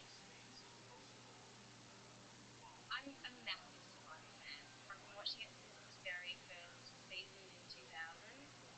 Being on Survivor has really been something that I've thought about for many, many years. As a fan, I respect the experience too much to not go out there and play. So I'm going to go out there and play like a true survivor. Maybe I should just tell Susie that it's her and my name on the chopping block, and maybe we could hook up and, you know, get them to vote someone else out. I'm trying my name into the property. I had to really put on my acting shoes and act like this sweet damsel in distress who just really wants to be here to make friends and have an experience. I just want to stick with you guys. No, I haven't. No lie. I'm my nervousness. We need like this morning, and I just really want to keep it together, you know. So We need to stay. But if I try to get Emily, yeah, because she's a good friend. she played hard. She played hard. But no, yeah,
better choice to keep. Always said from the very first time that I ever started watching Survivor, I'll be first out or I'll win. I really believe that. So I'm going to give it my best shot. Stay in the game.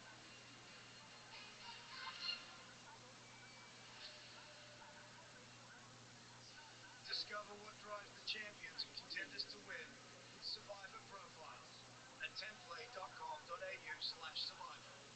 Without Bref, I created you to clean and freshen our toilet every day. But there's a better Bref way. Bref Power Active. Every flush activates its power to keep your toilets clean and fresh 24/7. That's a must. Bref Power Active. Lose weight and enjoy more free time and better health in 2025 with Light and Easy's new Jumpstart Go.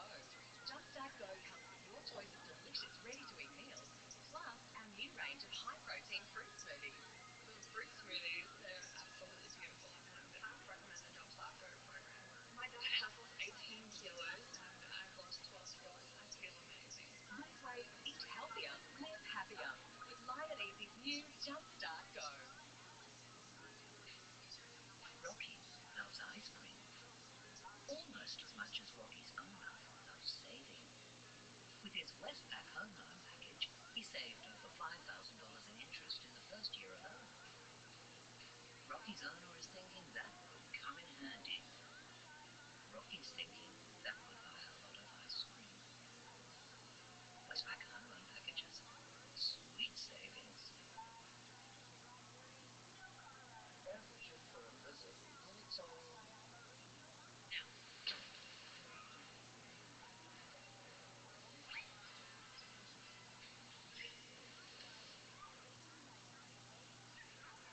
Hello?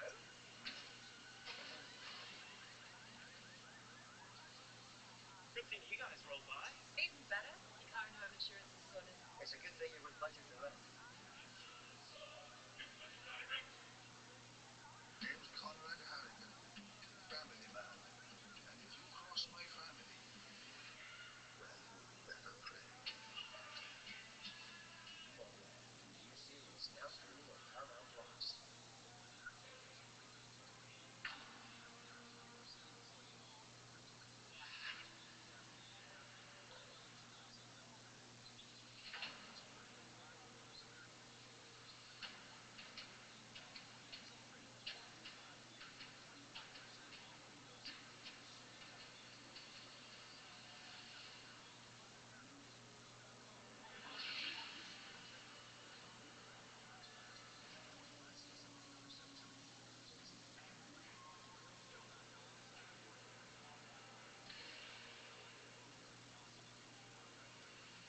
Behind each of you is a torch. Go ahead and grab one.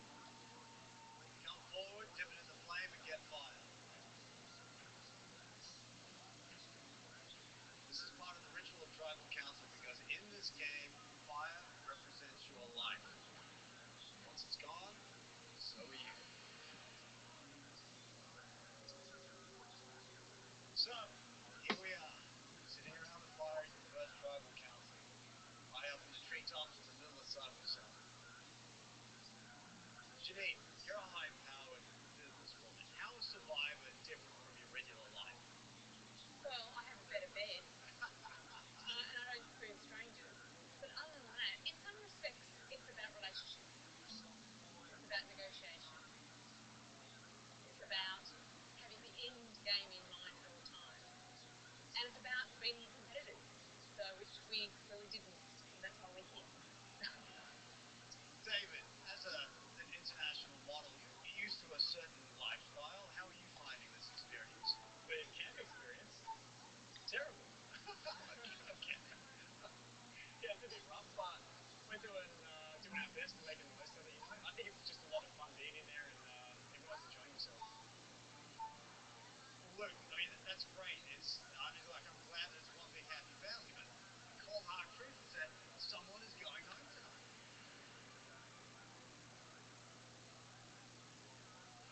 Yeah, look, and that's the truth. After we lost today, it was just panic mode. It was really a shit show, to be honest. I don't think anyone was really ready. I think we all thought we were going to win. So it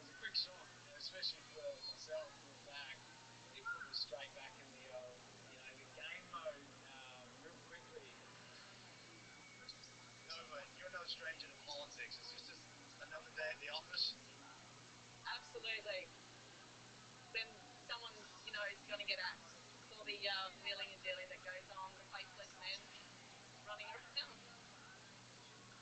But the realisation is just setting in that, this game is a numbers game.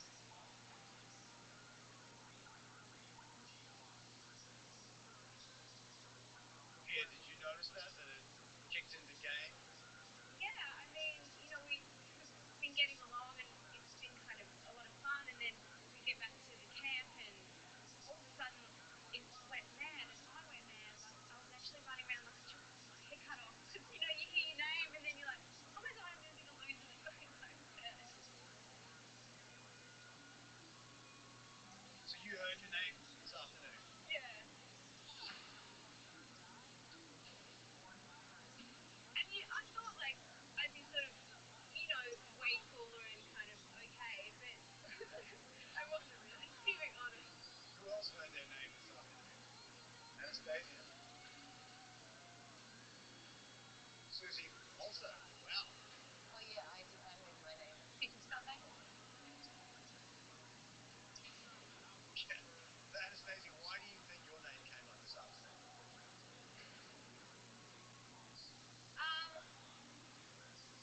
I don't know. Look, when we first got back to camp, it was crazy, right? And so pretty quickly there was a group of people which I was among, and amongst us there was an agreement on a name, almost unanimously, which, I wasn't 100% comfortable with the name, to be honest, but I think it's turned around and come back and bit me because somehow I'm the one that's landed up the baddie. I wasn't the person driving it. It just went along with the group, So Susie, do you know who Anastasia's talking about? No, I don't know because there's so many people's names being thrown about. It was really difficult, but I hope, people are thinking that, we need the strongest team. ET, is strength something that you're considering tonight's vote? Yeah, I'd say size and strength. I mean, the challenges have been so physical so far, and I reckon there's still a number of them to come.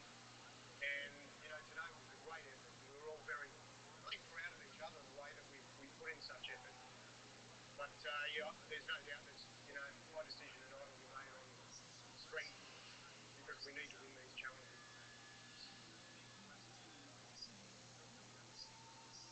You're not feeling good about this conversation, are you? What are you going to ask me? Well, I can just see you're looking down the line and you're hearing this discussion about strength. Yeah, I did look at the challenge today and I knew that it was a big thing for me. Like, I went, if I don't prove myself today, I'm definitely going home. It's funny when you're amongst such amazing athletes and then in your normal life you're like really fit as a person, and then you come here and like you're one of the dodgy ones. But I did okay. I was pretty fast and I'm quick, so I surprised myself and I'm pretty happy with my performances so far. So Luke, you're a non-athlete. Are you worried? What are you talking about here? What? You've played this game before. Is strength truly an asset all the way through? Yeah, well, look, strength is when you dwindle in numbers, it's really hard to come back from that. And there's a lot of big boys on the other tribe, so it's really hard being here. Today was really hard. Yeah. I don't know how many times I've said really hard, but you get the picture. So, Nova, where do you fall on this issue about strength moving forward with this tribe? Well, I guess we all come in knowing that it is a game. And yesterday, I actually hadn't had that feeling for almost 20 years, that feeling of jubilation, when we won yesterday. So that was awesome. And, the fact that we actually came from behind and, that's a true testament of champions. But there's not a lot of weak links amongst us. Everyone, doesn't matter who you are, we've all been able to contribute in whatever way that we can. The sad, unfortunate thing is, like, someone has to go home. So when I came home, I saw everyone frantic, and I just put the dinner on.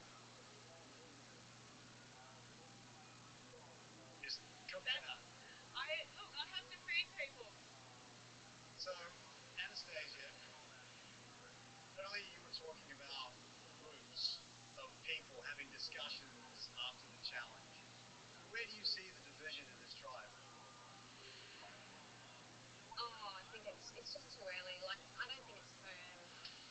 It's the tricky thing, you know. You sort of have to go with your gut, and you know, sometimes you sort of think one thing first, and then oh no, actually, you know, you get this feeling. Yeah, it's hard. There were lots of names being thrown out. Everyone's trying to save their own, you know, save their own skin, and there's lots of like talk going on. Everyone's a bit manic, like you know. And that's the thing. If you've got a bit more time, you know, to get to know each other, then you know people relax, you know. Yeah, what should the tribe remember before we go up to vote? Just don't vote for me. I mean, you know, I think strength comes in two ways. Like, you know, we've got the big guys who are really great, but you know, I'm fast and I'm light, which is also an advantage. And you know, in tribe, I'm fun to be around. I didn't want to come in here and play hard and turn people off. And I'm not trying to be sort of overly pushy with making alliances or pushing away both styles. So, clear that.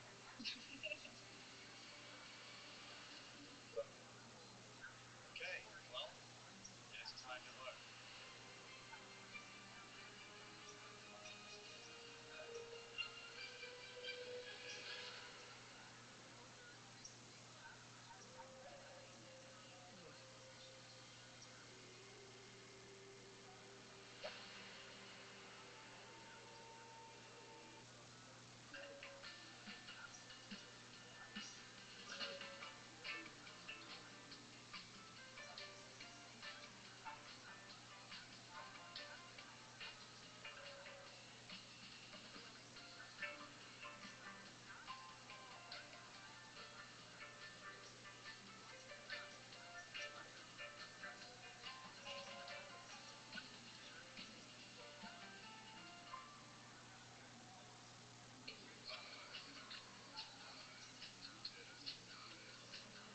This isn't your car, Steve.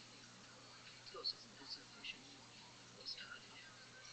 That's not your dog. And they're not your bandmates. Driving vicariously, aren't you, Steve? Never driven a better car than yours? Now you can. Laura, honestly, it was so close. Just everyone to say goodbye. It's time to say goodbye. And it's time to leave the master chef kitchen.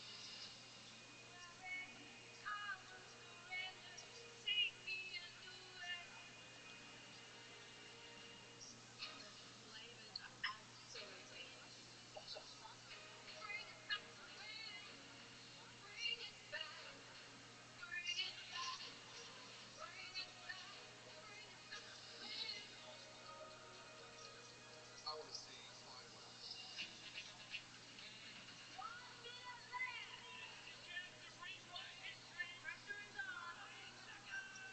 Get it on the plate. Stunning mistress of fish. That is perfection.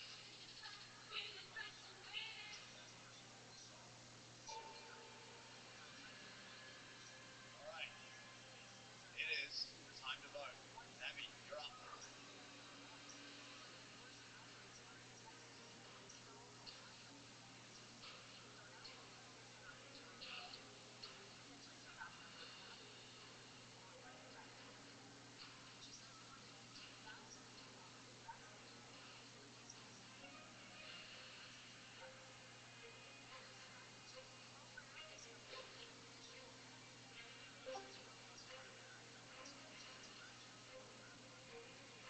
Welcome, Brandon. Hello. How are you? Good. Excellent. We're just watching Australian Survivor. Feel free to watch along.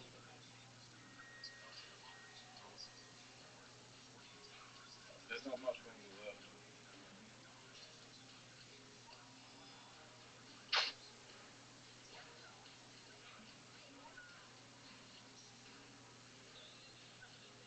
Sorry, Mia. I tried to save you. I wish you stayed in the game longer.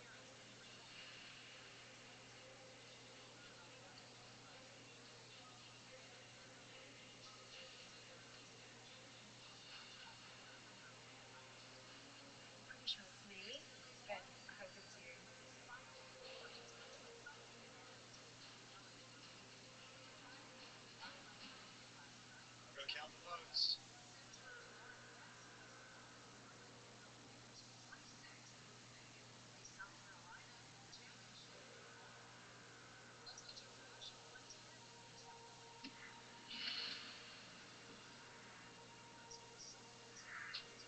If anyone has a hidden Unity idol and they want to play it, now would be the time to do so. Okay, once the votes are read, the decision is final. The person voted out, we ask to leave a drop. No one has an auto yet. I'll read the votes. Okay. First vote. Here.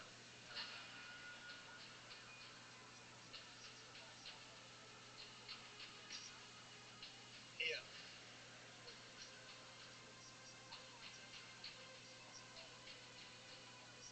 Anastasia.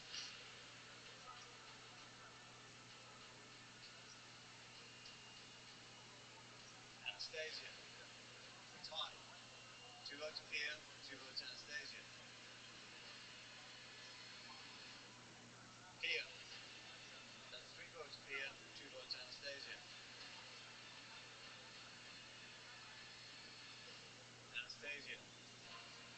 Tied again. 3 votes Pia, 3 votes Anastasia. Anastasia.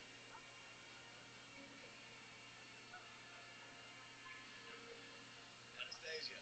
To be honest, I would have just voted Pia because that was name that they fucking wanted to go. Anastasia. That's 6 votes Anastasia, 3 votes Pia. First person voted out of Australian Survivor, Anastasia. That's 7 votes. That's enough. Need to bring me a torch. Hey guys. No idea what happened there.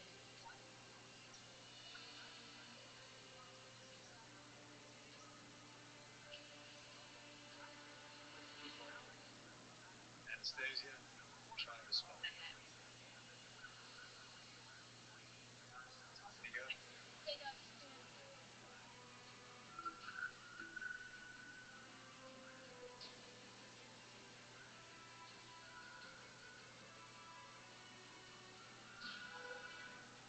Well, it became clear tonight that this tribe values strength. The question is, do you know where the strength of this tribe really lies? Grab your torches, head back to camp.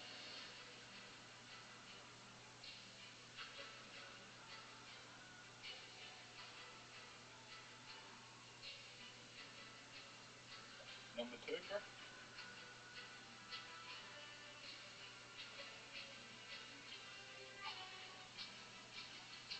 Tomorrow night on Australian Survivor. Going outside! Over 2 epic challenges.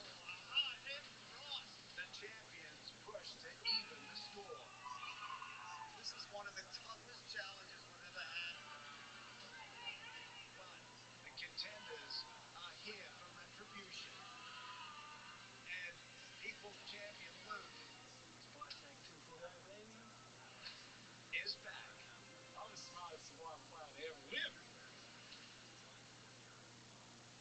It sucks to be the first person voted off, especially because the tribe really did want to keep the physical players, and I did well in the challenges, and I think I was not the correct choice if that's what they were really trying to do going forward. It was late in the afternoon with the name changed, and the consensus was you, unfortunately. I think I made a few errors, just came out a little bit hard, a little bit too strong in my gameplay, and then it went a bit pear-shaped.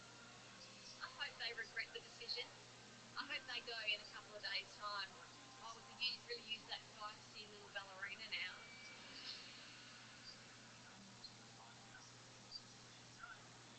Oh yeah, it's filmed in PG. But, There you go. should I take a break now? Fuck no. Next.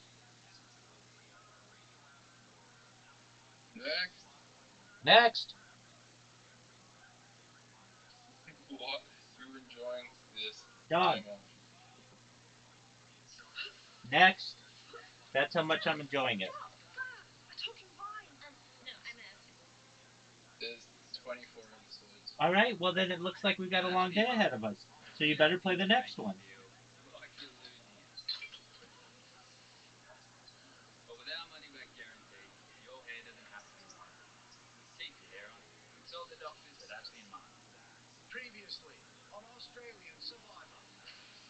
2 on Australia's greatest grudge match starts right now. World champions. There's no room for failure. World contenders. It's time for one of us underdogs to take it out. Here to outplay, I'm willing to do what needs to be done to win. outwit, You need to make your move at the right moment. outlast. Champions, we're coming for you. The first challenge saw the champions reap the reward. While the contenders were left out in the cold. Leighton is the weaker physical player in this game. But they weren't giving up. And suddenly, the champions were the ones in the eye of the storm. It is the end of the road for someone. People's champion Luke gathered the social players. You're going to have to tell me when Yes. Child move forward with Susan and we work together. But 7 champion athletes formed what seemed like an unbeatable team. Someone's got to go. Setting their sights on actress Pia. But Olympian Nova turned politician with her own agenda. Susan's not going, Pia's not going. I'm going to change the vote. I don't want Pia to go. I want Anastasia to go. And at tribal council, first person voted out of Australian Survivor, Anastasia. Nova proves she's a force to be reckoned with. Train has spoken. 23 are left. Who will be going home tonight?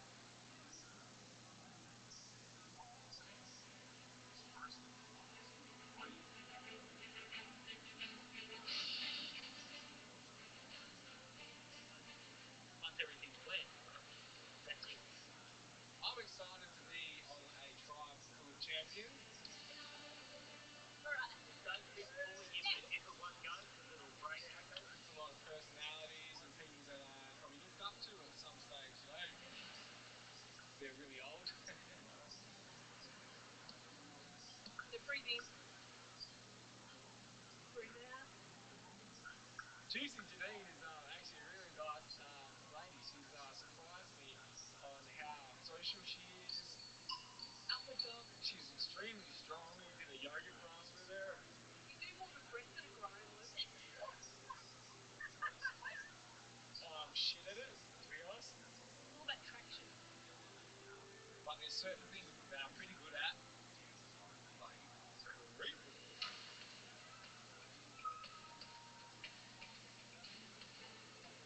Last time I made a spice chat, and I've been thinking, it'd be rude for me not to do another one.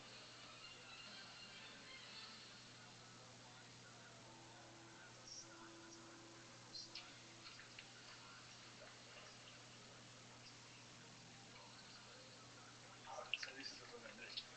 I decided to have a bit of a geese, and I was looking at the well, and I looked around, and there's just like a spot that it felt like it was made for me.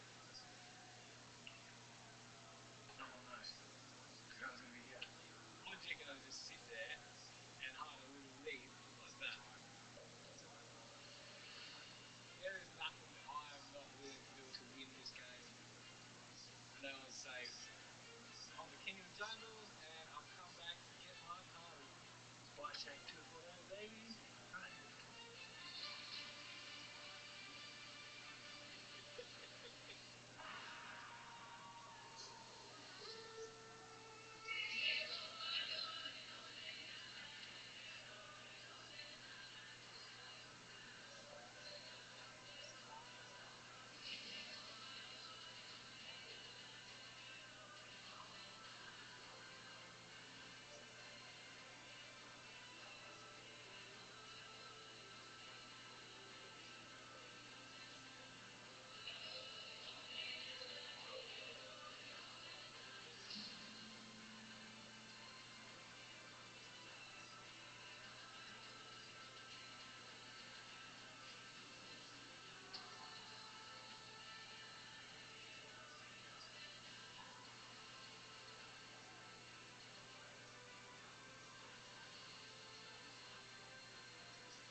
social games will use a bit of work.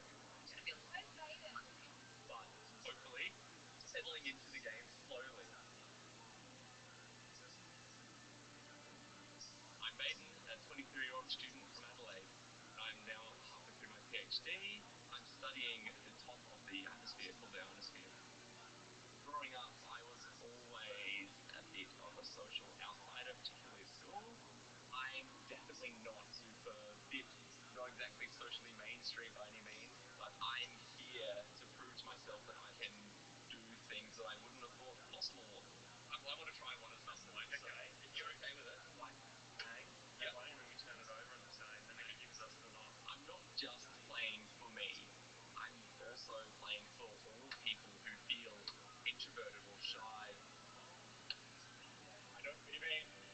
People who have felt like they don't fit. People who do that one shot, hey. I think that I can win because my mental strength and intelligence will definitely keep me above the rest. Close enough. Andy?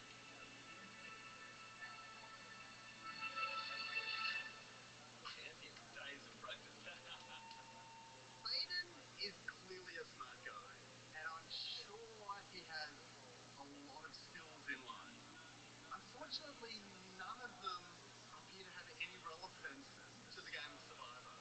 One of the things I have been surprised about on this drive was I thought there'd be like a few people who were like absolute super fans, like all over it. The thing is, there's a lot of seasons of Survivor, like if you include the American ones and all the other ones, like that's a lot of stuff to watch. Someone who would be a super fan and watched all of them would have had to have been watching over like a decade or more. Yeah. The last 2 days, I have not been able to talk strategy at all. And for someone who's waited 20 years to be out here, that has been excruciating. Have you had a chat to John? No, not yet. I don't want to one with Jono yet. I don't either. As an ultra fan of this game, I can't wait to play it. But my strategy in this tribe is to be the wolf in sheep's clothing. My game plan is to get to know my tribe mates, to build working relationships with each of them. Pretty I close. found this most just always like building hubbies for my brothers. When the timing is optimal to make a strike. This is the light actually. I will be the most memorable and dominant player they have ever seen.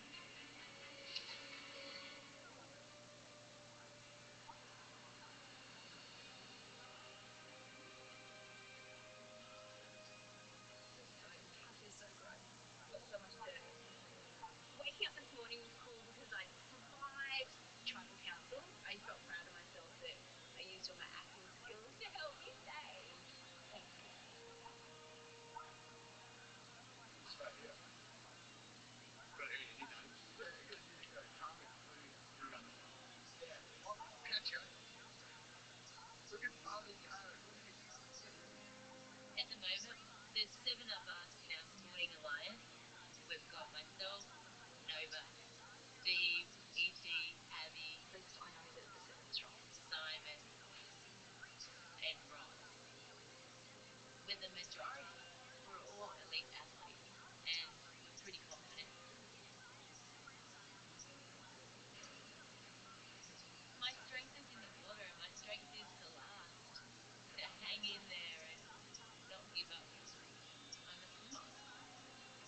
I guess I'm best known for someone with a swimming hat and goggles and Vaseline all over me. I was the youngest and fastest to swim the English Channel at the age of 15.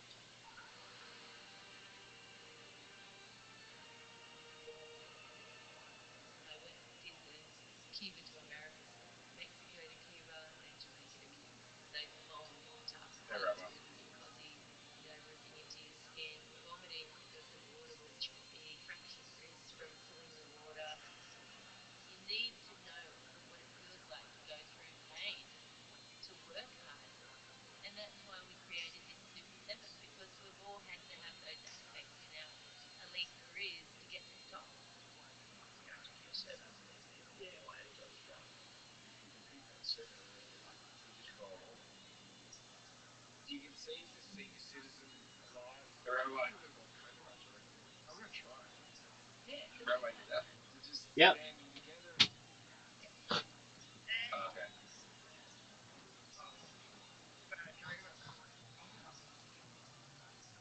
And that's where the majority Can you understand their accents?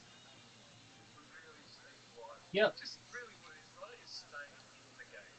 As quiet, so pretty much myself, Sometimes they use Dave, phrases that Janine, and Pierre. your average American with which they're not familiar, but generally, yeah, I understand what they're saying.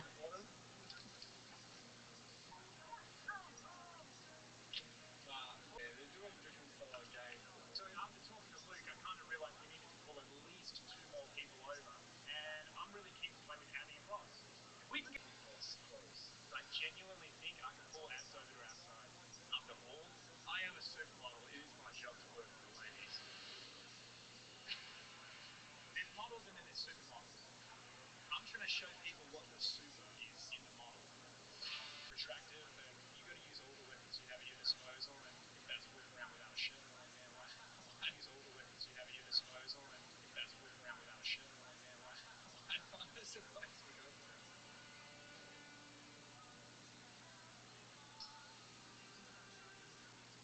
I mean, I'll do anything to win. I'm gonna get that money. You gotta work that flirting magic.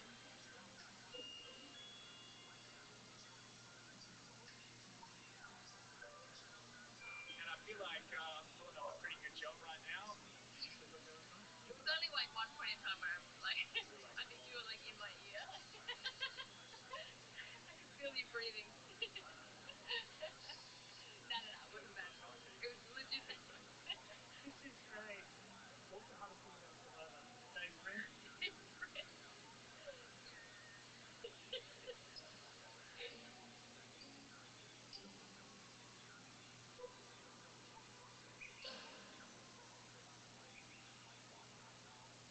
We're going to talk some shop on these days, Rabbi. So Luke and I really need to put a dent in this sporting alliance. And for me, that's going to be knocking out these Australian treasures as quick as I can. Was there anything going on with Pet Hugo? Unfortunately not. Ross definitely needs to come over to the dark side. He's going to be so happy there. He's going to be like a pig in mud. Have you got someone that's like, do you reckon that you're sort of close to or something? Everyone. Oh, really? Yeah. No one's a bit hanky, are they? No. No one is happy. Luke and I, mate, we're the dream team. I don't think anyone's paying him real off. We're going to cause some serious damage.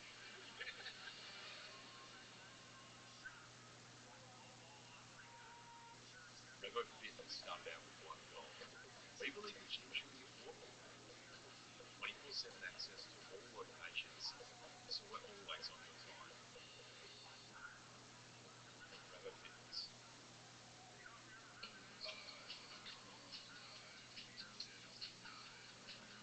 This isn't your car, Steve. Yours isn't as efficient. Less efficient. That's not your dog. And they're not your airlines. But driving vicariously aren't you, Steve? Never driven a better car than yours? Now you can.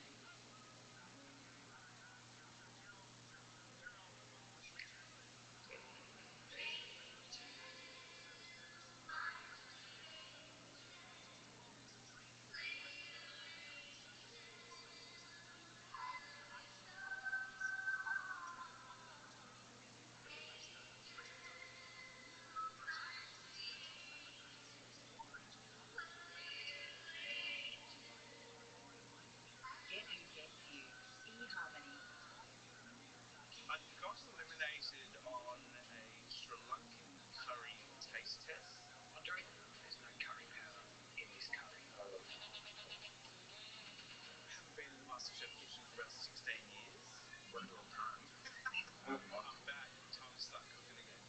I've ticked all my creative goals, my work goals, my life goals, but I've never held that trophy.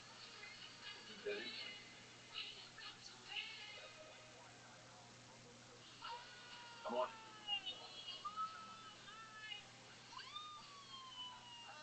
It's not working out so well. Stick him around.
this time? That might be the case, but I don't think it's going to happen, to be honest. We went without sleep, we went without food, and we still let them have it. So, as my good friend Biggie Smalls once said, if you don't know, now you know. And if they don't know by now, then there's no hope in them.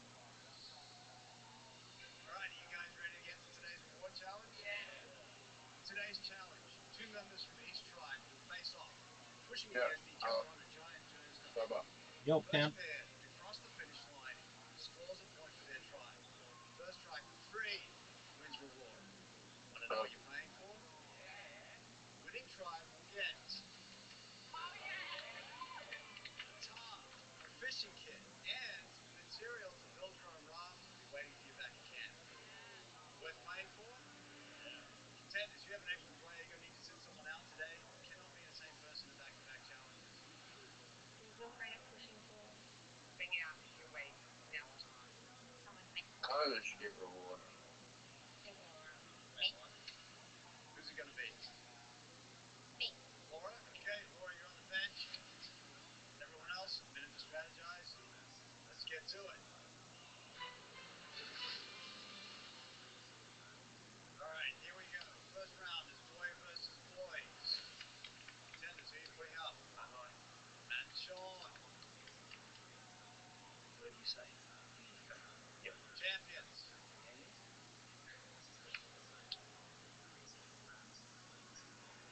We have Matt and Sean for the contenders. Taking on E.T. and Luke for the champions. Welcome. How are you? What up, Frosty? Survivors ready? Frosty, we're watching Australian Survivor. Close drive, really digging in. The strain on Sean's face. No one wants to concede this one.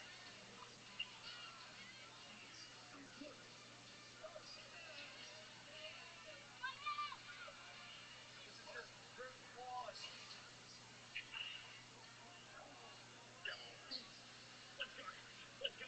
It looks like the contenders are going to do it. They have some momentum. They're digging in deep. Champions on the run, and that's it. Contenders win the first point. Contenders lead 1-2. This shit's fun, right? It's fun though, every time. Alright, next round. We have Steve and Ross for the champions. Get up. Come on, champions. Taking on John and Andy for the contenders.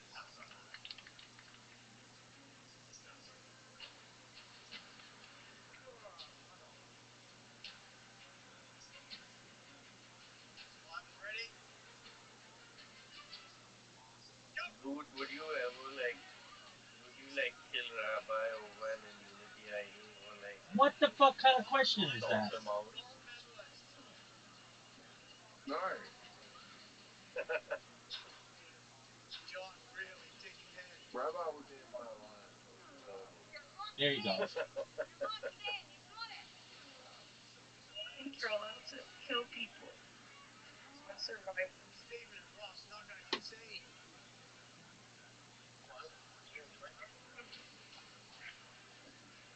Both tribes really dug in at this stage. I mean, you can be all that. I'm pretty sure you still go to jail. So.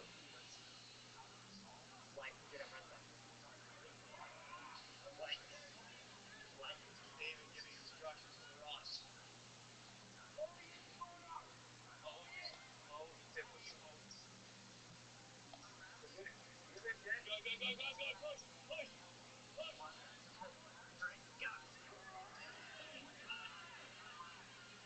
Just like that. Yeah, like you need on all these. Champions looking like they have some momentum. Content.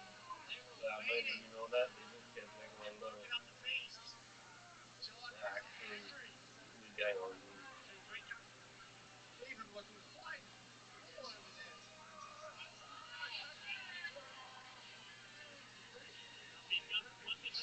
One feet over, that's it. What are you doing?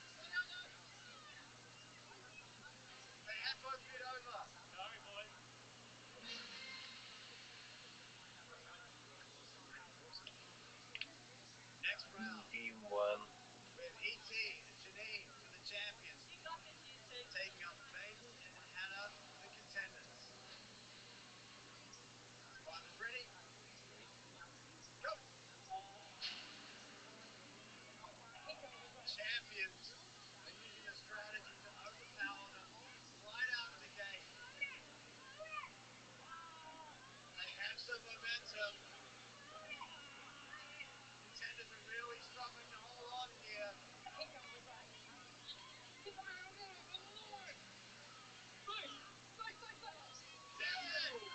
Champions take point. Champions lead 2-1. My legs are straight. It's just I couldn't get them in the dirt. Next round, we have Casey and Sarah for the contenders taking on Pia and Susie for the champions. Contenders would really like to win this one. Survivors ready? Go! Sarah really digging deep. Susie looking a little unsteady over there. Rabbi model online too is like this, but into 100 stakes. Very cool. I don't understand what you're saying. Work to get your next foot. Work to get your next foot. That's all right. We don't need it. We don't need it. Contenders waiting for the champions to wear themselves out. So yeah, okay.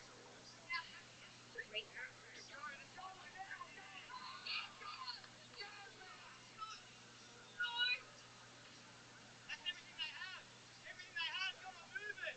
They gave everything. Let's take it now. We're not tired. Nah, we're good. Susie is no stranger to endurance. We could be here all day. Dustin, Sarah, you look so strong. We can do this. What about me? What about me, David? You look so strong. Dustin! Casey wants some love. I mean, you too, Casey. Oh, contenders digging in. Getting momentum.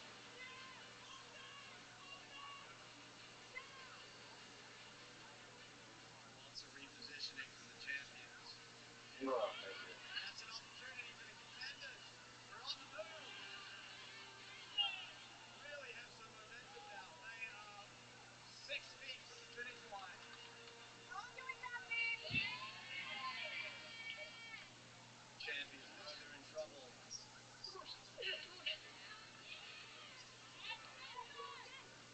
Sudden burst of energy from the champions. They gain a couple of inches back. Oh, they're going for their final attack. And they've got the champions on the run. That's it. Champions take the next point.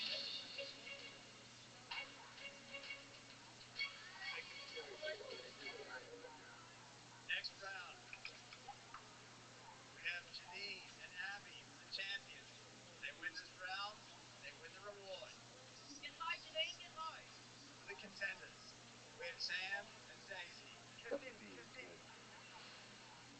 Survivors ready? Go! Champions are digging in early. Trying to overcome the contenders, but they are not giving up.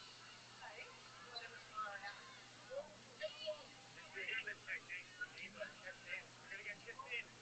Champions have a slight upper hand at this stage. Oh, Daisy falls over, but she gets back up.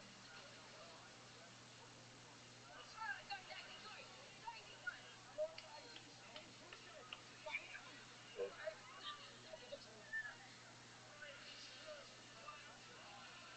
Contenders are slowly losing ground here.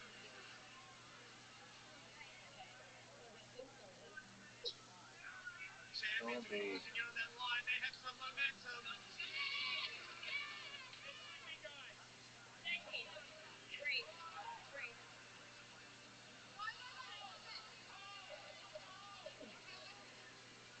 Janine trying to field me across the line for the win.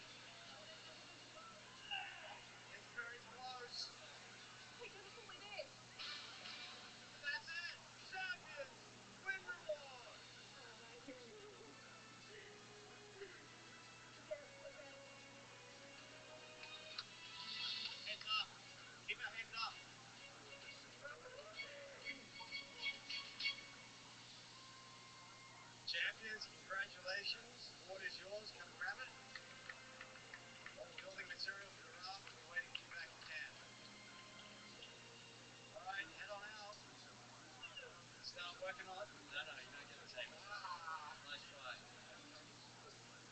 Head on out, champions. Start working on that raft. Yeah, look, like the challenge was super duper because now I get to go with ET, King of Jungle. Fishing with ET, baby. Yeah.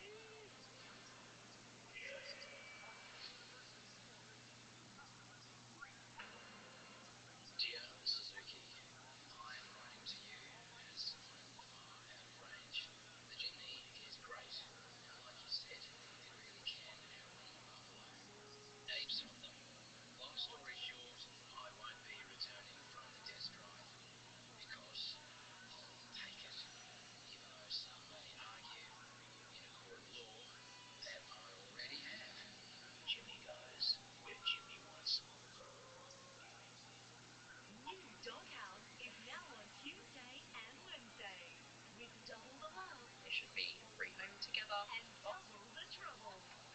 We have a swimmer. New Doghouse, 7:30 Tuesday and Wednesday on 10. New 10-year wag.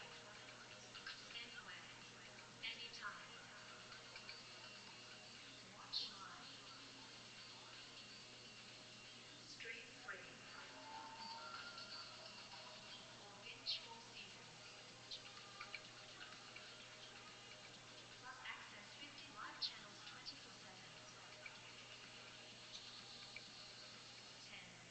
Watch and stream free. I am needed in my dad. My family is in danger. It's free. 1923, new season, now streaming on Paramount Plus. Everyone who comes into this clinic is a mystery. Their bodies Hey, are easy Rabbi. to define. Yo, pimp. Their symptoms and history are fluid. Who do you think got You saved your life. The Australian person. The doctors and the detectives. I mean, That kind of love, if I'm being honest. Solve the puzzle. I think there was a nursing home. Watson, brand new series, now streaming on Paramount Plus. You know, I've been Kitty Flanagan. You'd never pull this off, and here we are. Kim Fedon, Sam Pang to bring laughs. And Kat Edmonds and Kate Blanchett join the show. Don't miss it. Weekday on 10 and 10 Plains.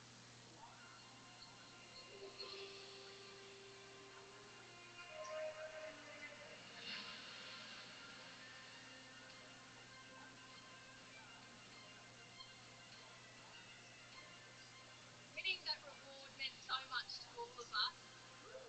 Let's look at this one. I think ET, his little eyes, when he saw what we won, Check that out. it was the fishing apparatus, but the big one for me was the car. You know, that's a game changer. No one cared about the raft. Will we build a raft? Yeah. Yeah? From my experience, I feel like with rewards, there's always a clue, so I'm going to keep my eyes peeled. Nah, everyone was quite busy, so I decided to just maybe wait, you know. Doesn't mean I can't go there later. See those fish there moving in the shallows there? See their fish. See that? Right there. See that movement in the water? Oh, just there, yeah, right there. Oh, that's fish. With one fishing gear, how amazing! Just exactly what we were after. There you go. A lot of people over probably the age of 30 may know me from my football days, but all the youngsters out there probably know me for the Escape Fishing with ET show. It's been a big thrill to travel around Australia and the Pacific, catching some big fish. I've got a good understanding of where fish move and where the best places are to catch them. You always been into fishing, Kevin? Yeah, just as a kid. I was real keen for a go. I'll be bringing something home pretty special. I think everyone's going to be super happy. No pressure, ET. Right. I mean, seriously. Yeah, he is the king. Yeah, he is shooking fish. I don't catch the fish, but what's the use of ET?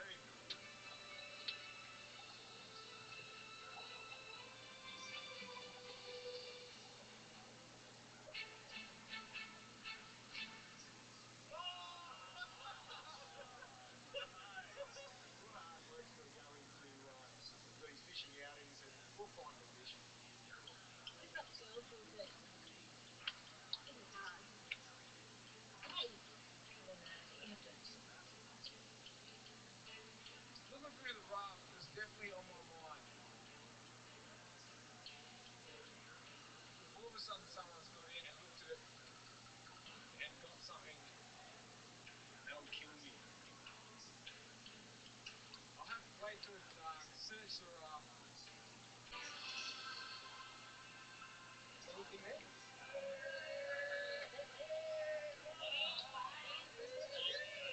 We're hungry. doing a fishing show for me is I don't care who on the boat catches the fish. That's good for the show. A big one? Yes! Is it big? They go to goldfish. Oh, we could have gone out. Very underwhelming. And it was that big? Coming back to camp with the champions, having just won another award, it's a disappointing feeling. Everybody's a bit down. I think some people are a bit disappointed with their performance. Yeah, bad luck, guys. Yeah, not good effort at all. Our side of the card. Everybody was looking forward to, I think, winning that fishing kit. I'm so hanging so long to get the challenge of swim, actually. Dexterity.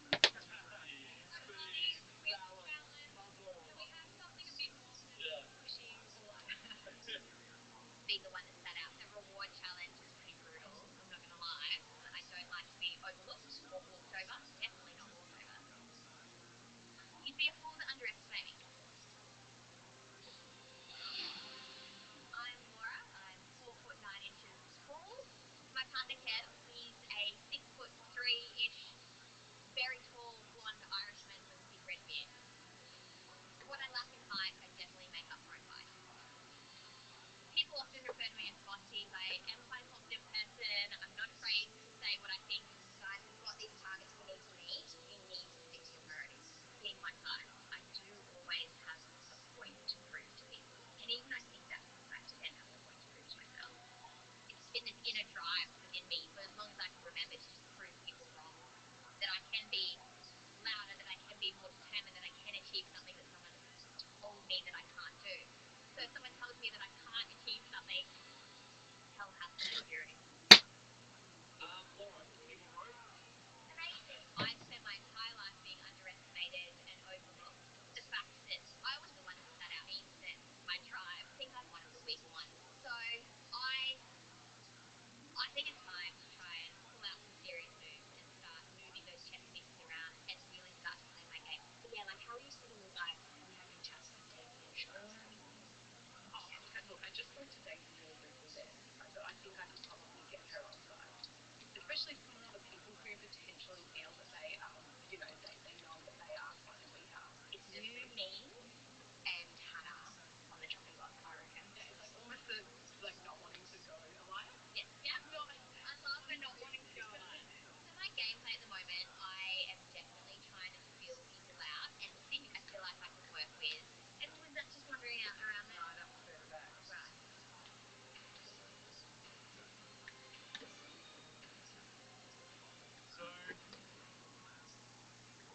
So, not gonna lie, out of all the people, I really just don't trust Laura. She seems way too smart for my liking. She's having a lot of chats with everyone. Conversations he's having mean nothing. She's got that hat that just screams mob boss, and so at this point, she's the biggest threat to my game. I'm sorry, I'm just gonna vote you out.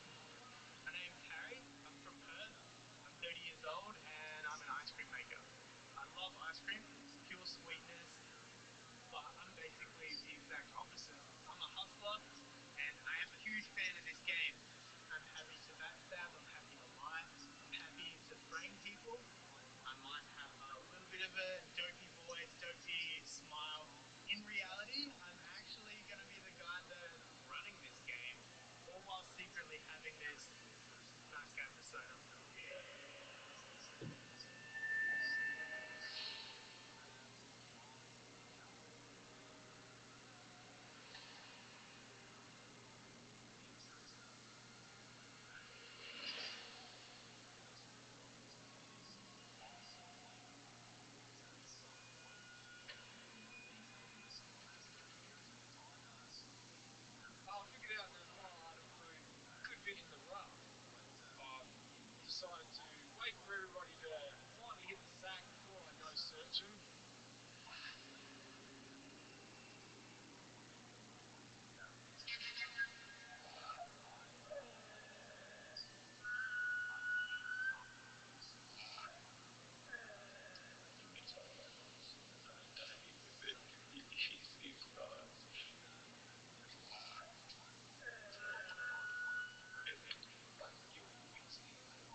I'm starting just untying the rope of the raft and having a bit of a play, trying to see if there's holes in that, and just playing with it.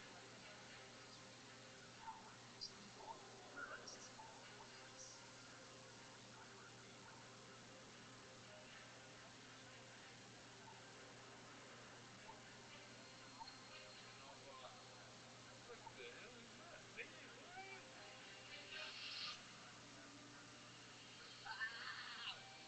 I've got a clue. Here it is, baby. This opens the game up, you know? I want to just blindside the shit out of something. Nice. Respect. Oh, English. You are. What you think? Yakka, yakka, yakka, yakka. The good thing is, my crew says the items are buried underground, so it's not in a tree. It's not easy to be seen. So I've got a bit of time now to like go out there and go get it. Cool. How to play a part that's long.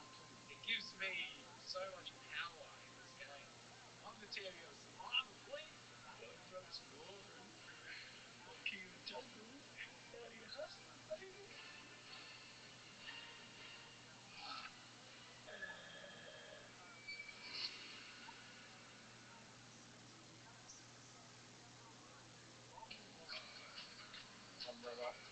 Yo, pimp. This isn't your car, Steve. Yours isn't as efficient or stylish. That's not your dog. What'd you say? Bandmates. You're about to say what the matter, dog. Driving the Okay, cool. aren't you, Steve? Ever driven a better car than yours? How do you get it? At Absolute Masters, we know things can make you feel like you're losing it. But with our money back guarantee, your hair doesn't have to be dyed. Keep your hair on. Consult the doctors at Absolute Masters. Rocky loves ice cream. Almost as much as Rocky's owner loves saving. With his Westpac home loan package, he saved over $5,000 in interest in the first year alone. Rocky's owner is thinking that could come in handy. Rocky's thinking that could buy a lot of ice cream. What my Facebook name is? Westpac home loan packages. Sweet savings. What'd you say, big dog? It doesn't go on here. My dog's first name, my Facebook name is. There you go.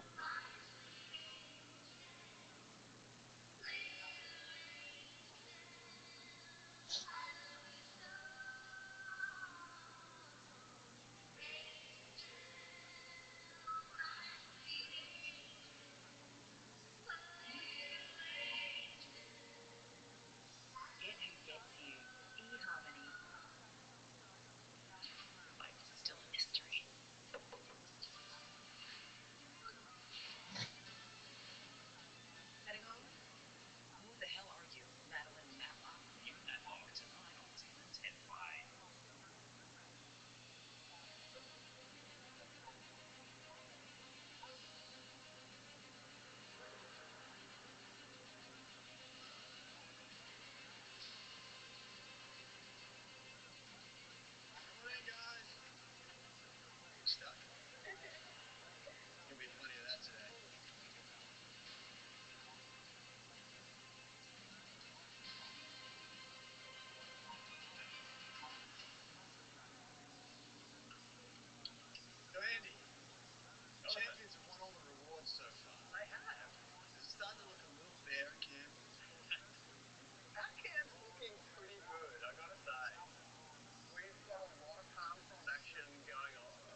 piece over two walls before pulling them down to clear a path. From there, the whole tribe will drag a heavy box of puzzle pieces to the end. We'll then use the pieces inside to solve a giant puzzle. First try gets it right, wins immunity, safe from the vote. Losing try, tribal council, someone's going to be the second person voted out of this game. Contenders, you got an extra player, you'll need to send someone out today. You cannot be the same person in back-to-back challenges. Who's it going to be? I'm happy to sit out for either one. Yeah, I'll sit out this one. Anna, you're on the bench. Yep. Anyone else? Minute to strategize. We're going to get to it. All right, here we go. For immunity. Survivors ready? Go! That is a big drop. Fast out of the gate. One at a time. Don't wait for the person to get to the deck before you can go. Oh, hard hit the door. We got neck and neck in this thing. Nice pin drop from Luke and Andy. Oh, hard hit Rabbi.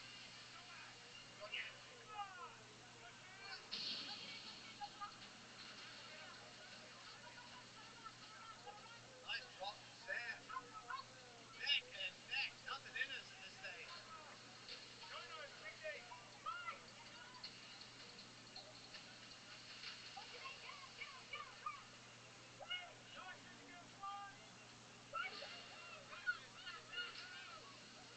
Susie's swimming through the mud.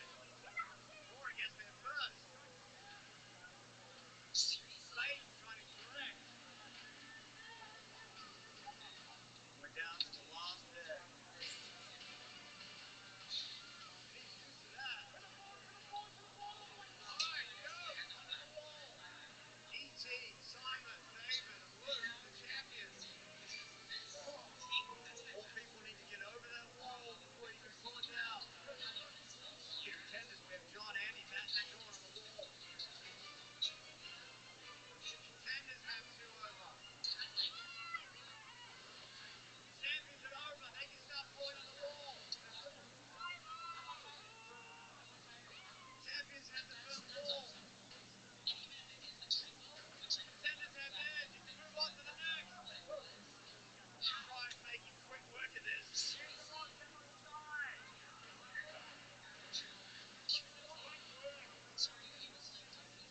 Contenders struggling to get that over.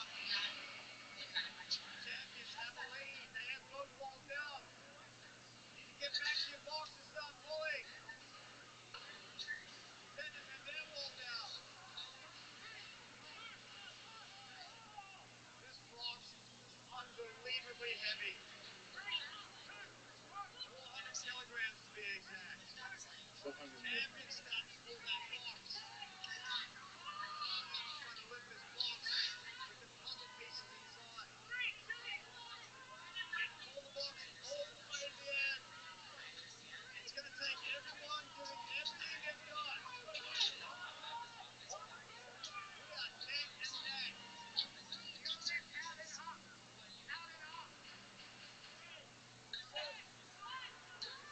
Both tribes struggling to get the box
second round first. Someone is going home tonight. Have a rest. Listen, have a rest for a second. Get a good grip on our rope. Let's not stress out. Slow and steady, eh? Don't break that heel first. Don't drag. A lot of ideas flying around, but none of them gaining traction. Let's get everybody on dive corner, all right? Let's focus. The mud has just sucked that fox to the ground. 3, 2, 1.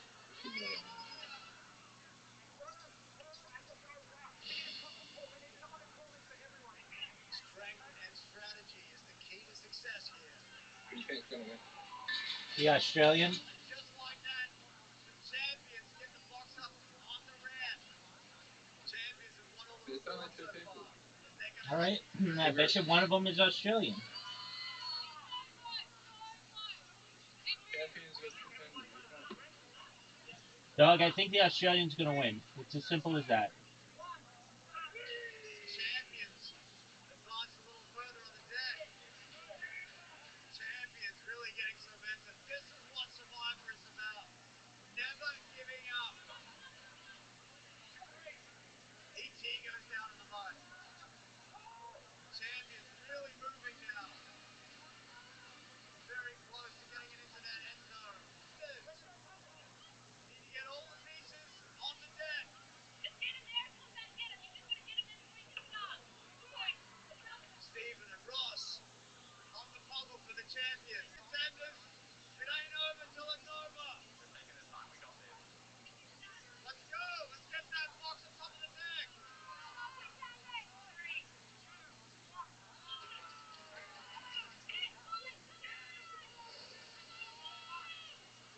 Last piece for the champions.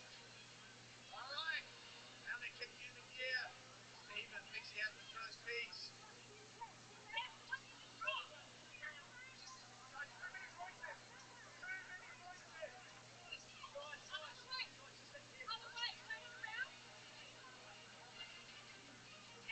Ross flips one in. Pushes it in with his feet. Whatever it takes to get the job done. Okay, everyone reset. Reset. Come on, contenders. Champions puzzle is coming together. You need to pick it up. Let's do it. Lift, guys, lift. You need to dig deep. 3, 2, 1. Contenders, they are still stuck in the mud.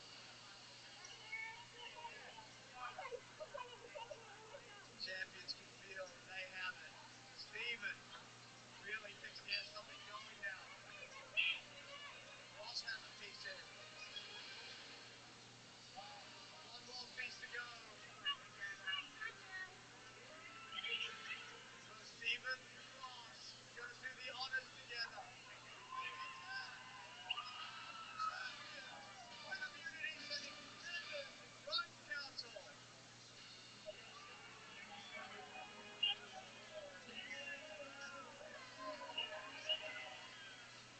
Good hustle, guys.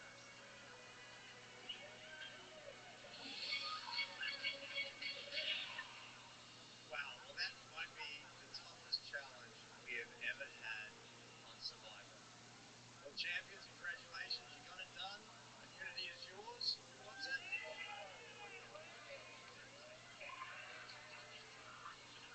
Do realize this is early in the season. You're in trouble. Grab your gear, head back to camp before I change my mind about the immunity. Go.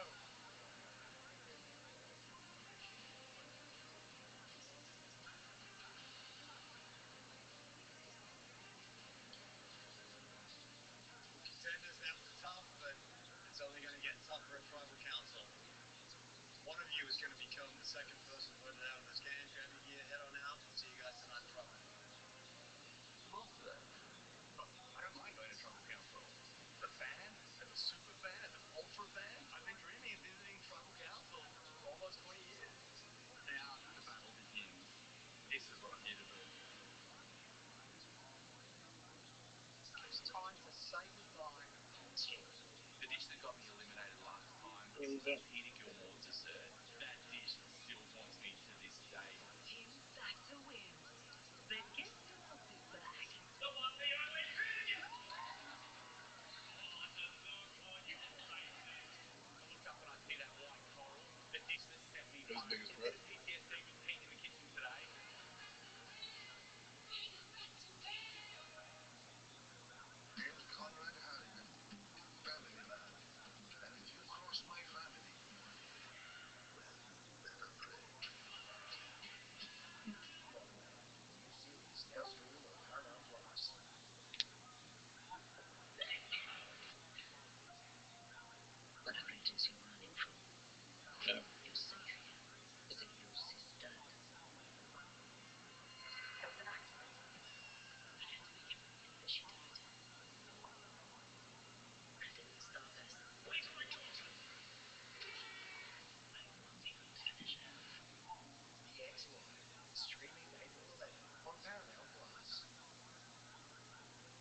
That's PG.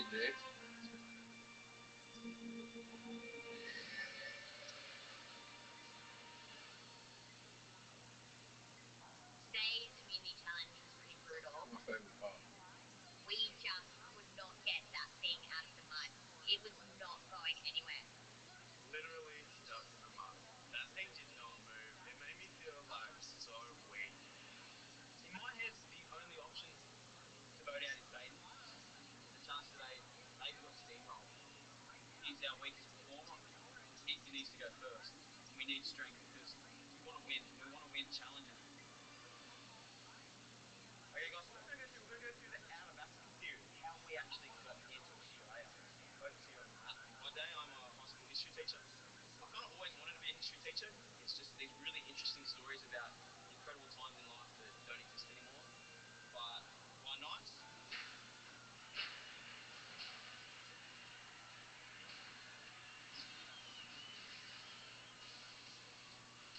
I am a professional wrestler, better known as Manny Wahlberg. As a wrestler, you've got to be supremely confident. The moment I've stepped through the curtain, in my head, I am the best wrestler in the world. No one can touch me. It doesn't matter who I'm facing, if they're bigger, if they're stronger, if they look scary. You've got to do whatever it takes to make sure you're the winner at the end. It's definitely time to raise the bar when it comes to the contenders. That's why I'm here. I want a contender to win this game.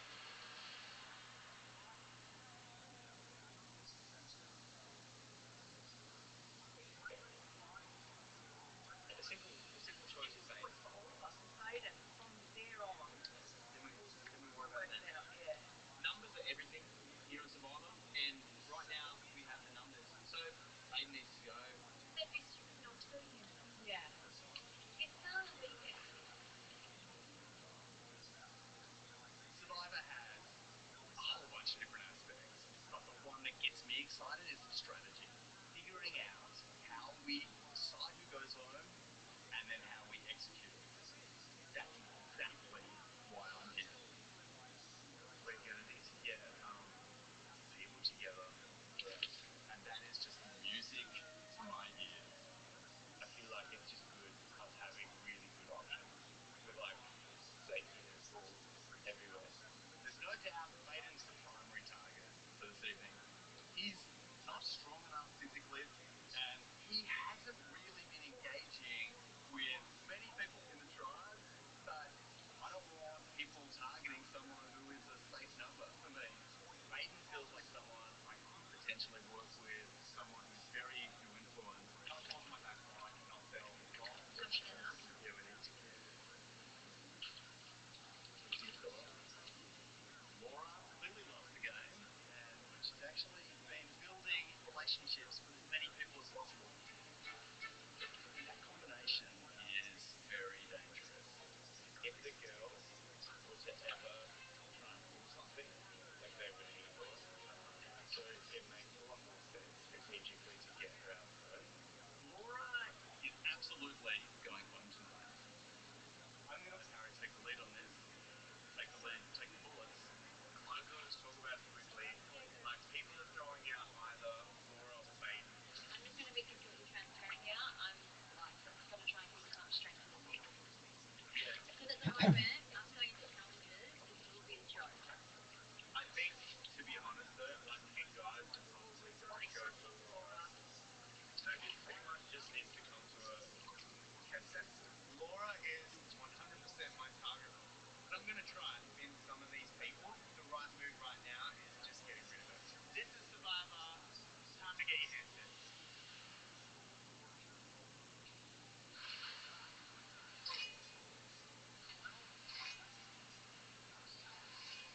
Yeah, it doesn't matter to me, but like at this point, like I think Laura not having her around would be better for morale. Because like anytime she talks to me, Laura just gets like, I want to do this, then I want to do this. Like I reckon there'd be some people that just like value strength and only strength and only strength. Yeah. I get a weird vibe from Laura occasionally. Definitely. She's causing some waves. You reckon? Okay. Yeah. Tonight we're going to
and she's like that little dog who's got a lot of fight and a lot of bark in her. And I respect that.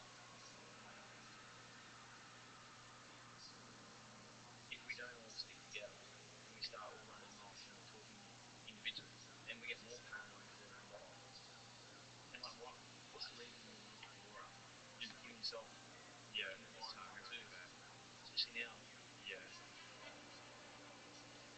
We didn't come here to lose to the champions again. We came here to beat them and beat them in everything. The only option to go down is Baden. We should have that one. I feel like I haven't had enough agility challenges to show what I'm made of. That's exactly what I feel like. I'm not done. We don't have anything else. Well, they're not going to come. You reckon? Honestly, I'm feeling super nervous about Sykes Road.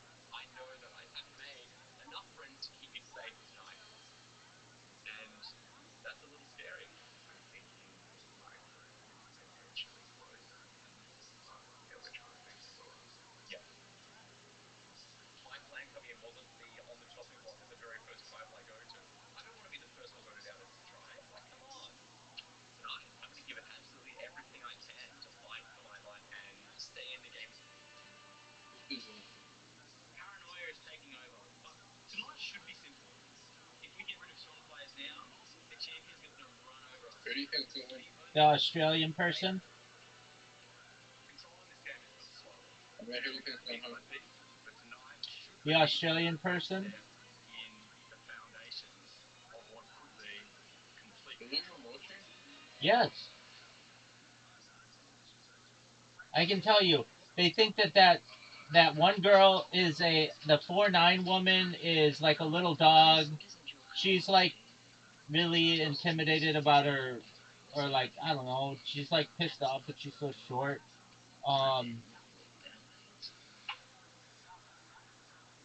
They are just playing mind games with each other. Ever driven a better car than yours?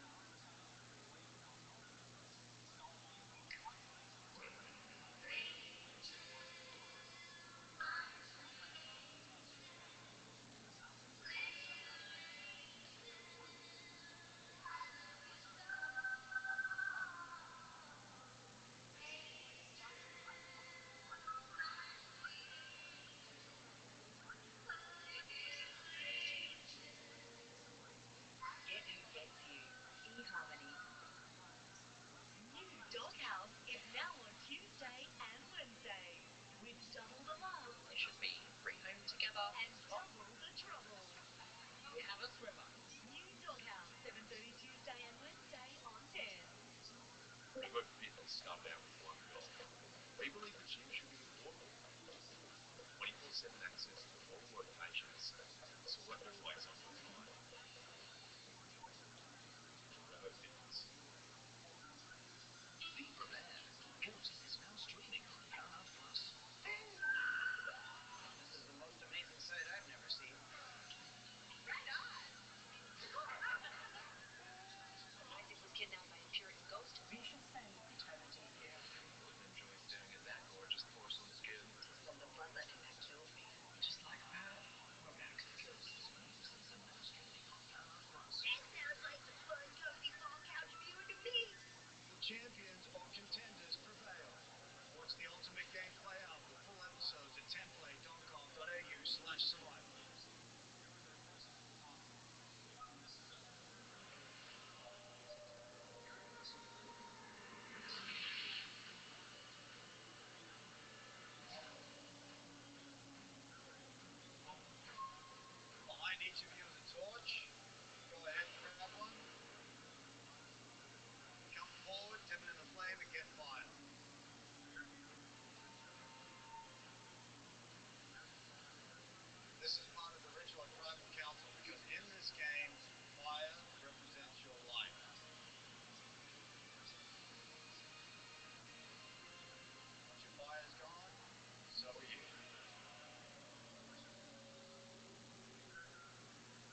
champions have beat you guys 3 out of 4 challenges. They have, and while we know we're very strong, they are also very strong, and they are the champions for a reason, and I think thus far they have shown that. Why do you think they keep beating you? I think at the moment, as strong as we are, as a group of 12, we do have a few little areas where certain people are letting us down.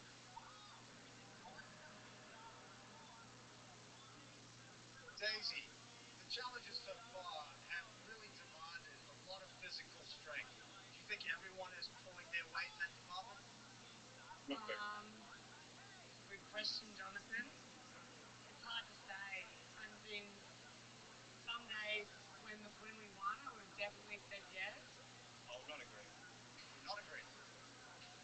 I think it's been evident so far that we have lacked some physical strength from certain members of our team. That's not their strong suit, and I think we're kind of beating around the bush on that. Sean, where do you sit on this issue about strength in the tribe? Yeah, I think in these early stages of the game, it's so important to keep your tribe as strong as possible. We've got to be smart about this way for the team. Wade, can you hear all the big boys talk about strength in this tribe, and you're like half their size? Is that a concern for you? Absolutely. Like, as it hasn't been said, 3 of the 4 challenges so far, the pure brawn has been what's been the difference between us and the champions. And I wish I had the chance to demonstrate my strengths, like agility and swimming in the water and a puzzle. Like, I would have loved to have tackled that puzzle in the immunity challenge today, but we just didn't get the chance to get there. Well, in a game that prioritizes strength, particularly in the early stages, how do you prove your worth to the tribe? You've just got to keep reminding your tribe mates that there is more to it than just muscle. There is a much more important part to it than that. You do need to remember that there is, more than one type of strength. Laura, as the smallest person on the tribe, are you feeling the heat tonight? Yeah, absolutely. I'd be silly not to be a bit worried. I am physically not as strong, definitely. So I think there's a few of us that kind of go into that group of people within the tribe. I can be an asset to this team, but I don't think that I have formed a strong enough bond with a lot of the tribe members in order to try and save myself at this stage of the game if my name is up.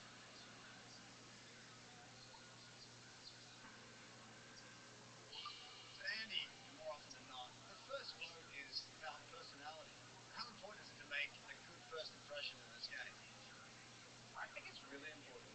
I mean, we've spent the last 5 days on a beach in a hand-built shelter, living on rice and beans as complete strangers. And we have 12 incredible people here with backgrounds that, frankly, kind of blow my mind. So, making a first impression is critical because we're going to be making decisions about who gets to keep playing this game in 10 minutes' time. And so if you don't bring your story to life in a way that, other people want to connect with you and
think I've got plenty more to show you guys, honestly.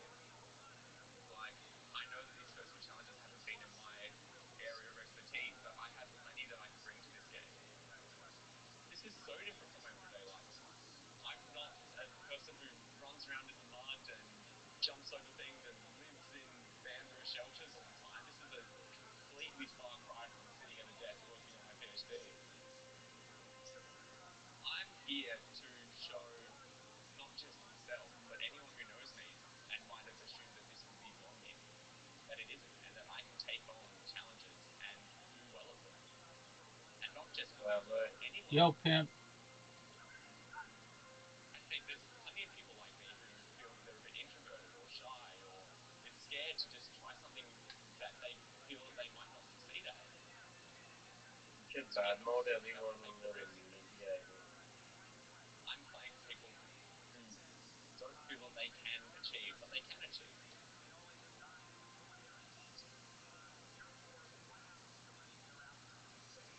No one has an idol. Andy, what are your criteria for tonight's vote? I mean, strength is obviously important. We're up against Olympic athletes and rugby league legends and distance swimmers and guys wearing leather jackets jumping off for some reason. I don't know, it looks strong. So strength is a huge part of it, of course.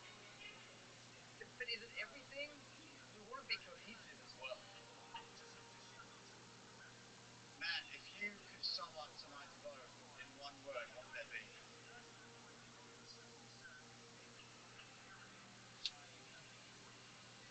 Simple.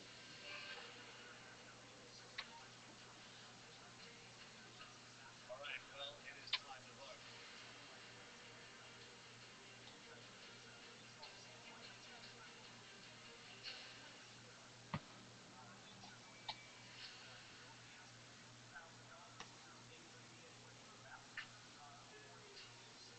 Rocky loves ice cream. Almost as much as Rocky's owner loves saving. With his Westpac home loan package, he saved over $5,000 in interest in the first year alone. Rocky's owner is thinking that could come in handy. Rocky's thinking that could buy a lot of ice cream. Westpac home loan packages. Sweet savings. Dear Suzuki, I'm writing to you as you're far out of range. The Jimny is great, and like you said, it really can outrun the moon. Heaps of them. Long story short,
votes Laura.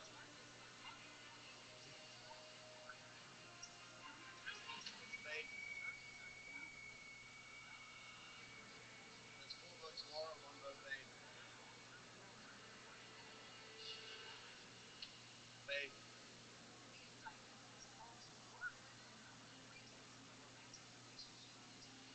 Fade.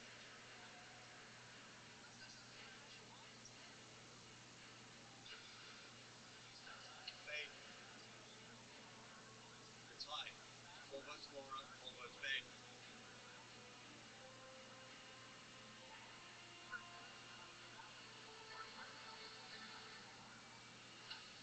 Laura. That's 5 votes Laura, 4 votes Fade.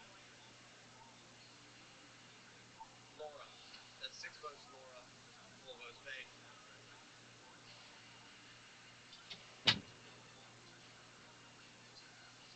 Second person voted out of Australian Survivor. Uh-oh.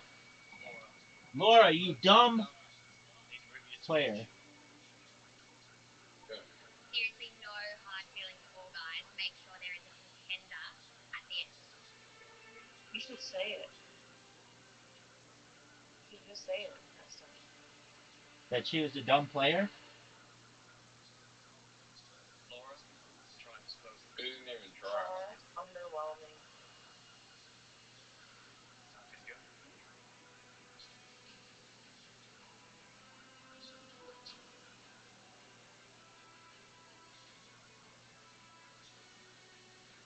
She didn't even try. Well, tonight it became clear this tribe is after 2 things: strength and cohesion. Question is, in this game, can you truly ever have both? Grabbing torches, head back to camp. United.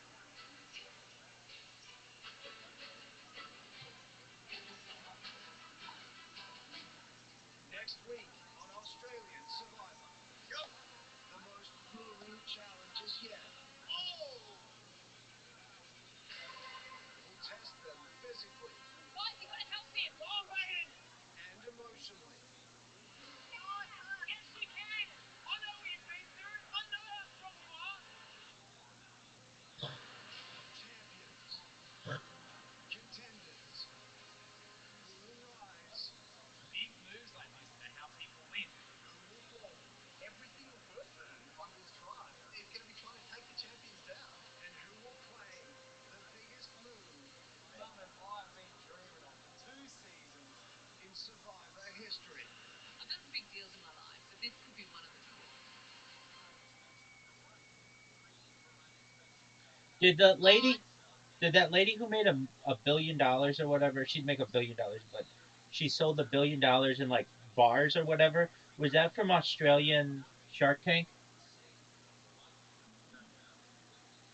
Yeah, she was on Australian Shark Tank. It's called Boost Dress. Okay, what are you doing? Next episode, dog. No, we're watching tomorrow. It's like really late here. You think that that's an excuse that I give you? I play Scrabble with you all night. I play mini golf with you all night. I play table soccer with you all night. And I play darts with you all night. And you want to give me that excuse? Yeah. All right, I'll accept it. We'll see you later, big dog. Thank you for watching or showing that. We will watch more Survivor tomorrow. Sounds like a plan, Well, Stan. today. In my time. Sounds like a plan, Like, Stan. probably, yeah.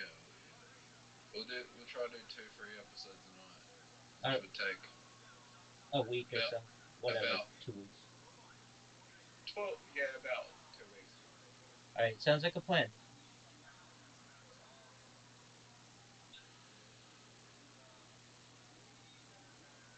Take care, Zoot. Adi, you want to play Scrabble?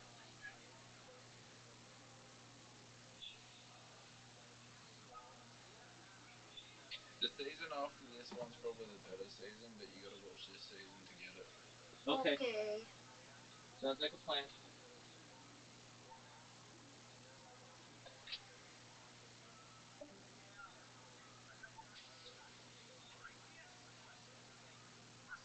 Yeah, yeah. I had a good presidential assassination condemnation joke on the Hall of Presidents. Yeah, what was that? Where I would get over the spiel and say no smoking except for that hole in the back of Mr. Kennedy's head. Oh. Yeah. My goodness. It wasn't good for his name. It wasn't good. Yeah. Especially since the hole's in the front of his head. Whole head. Yeah. Yeah. Who do you think did that? I don't know, but if we ever find them, I'm gonna be first in line for a book kick. You have an invitation. We actually visited the grassy knoll when last time we were in Dallas. We went stood right on the X. Wow. Me, Jeremiah, and Joel. Of course, it was during the day, so Red Man was in his hotel room sleeping before his sleep schedule changed. What give a shit about a street. Yeah, he doesn't give a shit about a street. He actually postmated the street to his apartment. Yeah, that's true. We went out to have lunch. We ate right next to that. We ate in a train car. Remember that amazing Spaghetti factory? Yeah. Well, you didn't tell me about this guy. I know. Spaghetti, whoa.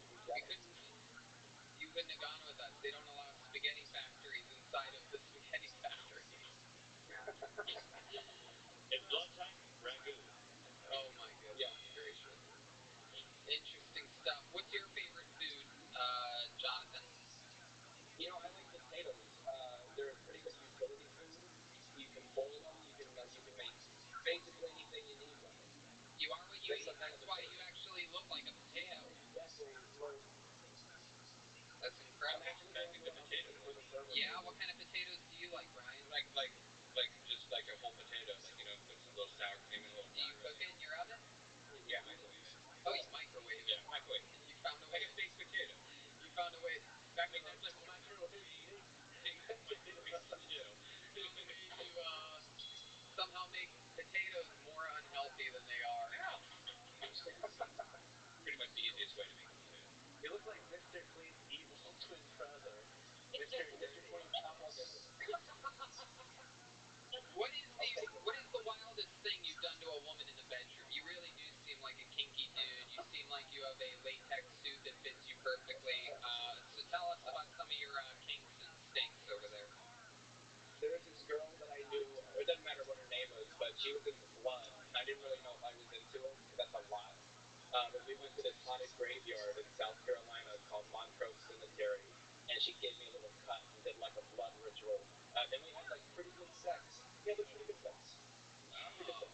She would cut herself, and then would she rub it on you, or what? No, she was cutting meat. She was cutting meat. Wow. You ever have a girl like step on your balls with high heels or anything creepy like that? Anything awesome like that? Quarantine's very young. Quarantine's so young. I'm 1/13 a movie away from it. You just realized. How about you guys? You guys are emergency responders. Have you ever had to, has anybody ever done anything sexually in which they needed saving? Anything you've ever seen or done? Well, it's very normal sometimes when people die that blood will still be flowing in their body. So sometimes people have. Hold on a second. I'm pretty sure this is the opposite of dead. No. Blood is flowing. Blood will still. Let me finish. Blood will still be flowing in their bodies, and they will sometimes an erection will emerge. So it is an awkward situation that I've been put in. Like, do I finish the man who has the boner out of respect for his life, or do I let it subside? And that was his last thing so that what he was ever. The decision that you made? I finished him. How did you do that? With your hand? With your mouth? With hand sanitizer. Oh my goodness! Yeah. Did you use a glove? No. Oh wow! How you dirty bastard, you! No, none of your own spit or anything on there, just out of respect for the dead. No, I wanted to keep it clean with the hand sanitizer, and since he was dead, he could not feel the burn anymore. Wow! Look at that. A lot of regulations here. No way to follow that, Jonathan. Thank you so much for your submission. Thanks for the incredible production value. And thank you to the roommates. Hey, look at that. Look at these guys. Wait. Look. Look at that. Amazing production value. If only he had put that same amount of production value into his joke. Okay, Joel. Way to sneak it in there. Jonathan, we love you. Thank you, Jonathan.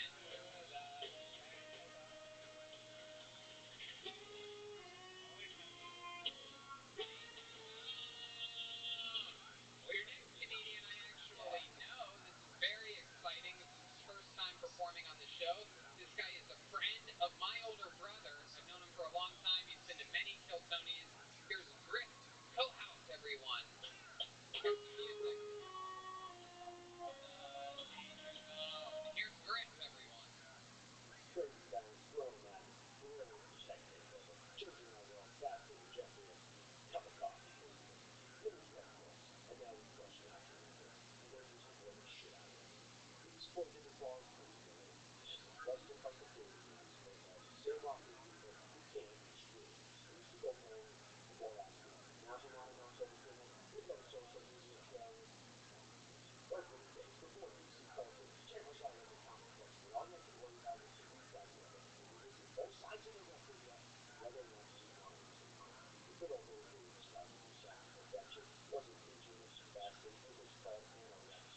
fourth, fifth day on the wall, and you checked in on the season yourself, and your buddy's phone in, and a mouse pushes the button on something which would do a contactless software with an auto. Yeah, the tech never stopped. It never slowed. The screens, tablets, still have usually displayed now. I mean, we're October today. Someone couldn't possibly say it better. Fuck yeah, Griff! Oh, hell yeah, Griff! What's shaking out there in beautiful Venice? Greetings, Earthlings. May the 4th be with you. Hell yeah, absolutely. Smoking a blunt just like every single friend of my older brothers is doing right now and continuously. We love it. We love it. You're out there in beautiful Venice Beach. You are... Well, may the 4th be with you, Star Wars. I'm thinking about 2 years ago, George Lucas, boom, blew me up like the Death Star right by the Venice Pier. This guy hit me with 40 years worth of weightage from all those lobster tails and prime ribs. What happened with George Lucas? Boom. He hit me blindside hit like Ray Lewis charging. And I go, hey, buddy, watch where you're going. He tried to Jedi mind trick me. He goes, I haven't been drinking anything. I didn't say you had. And then we just stare at each other. I love that. He walks off. A lot of stuff happens out there in Venice Beach. There's no way for the listeners to know this, but Griff, this guy right here, is basically an icon of Venice Beach. He's out there every day, on the street, bicycling, hanging out. What's that mean? Why are you wearing a Kaepernick? That's an icon. That's an icon, Kaepernick. Absolutely. When I have jersey. But thank you, thank you. And actually, I came across a video I was sent by my brother last week of you out there on your bicycle enforcing some Venice Beach street justice like you're known to do. Gage, can you roll this video for the cast here to see? Peacefully. Well, as your boy Ron, we had to defend him. Yeah. This guy was on one.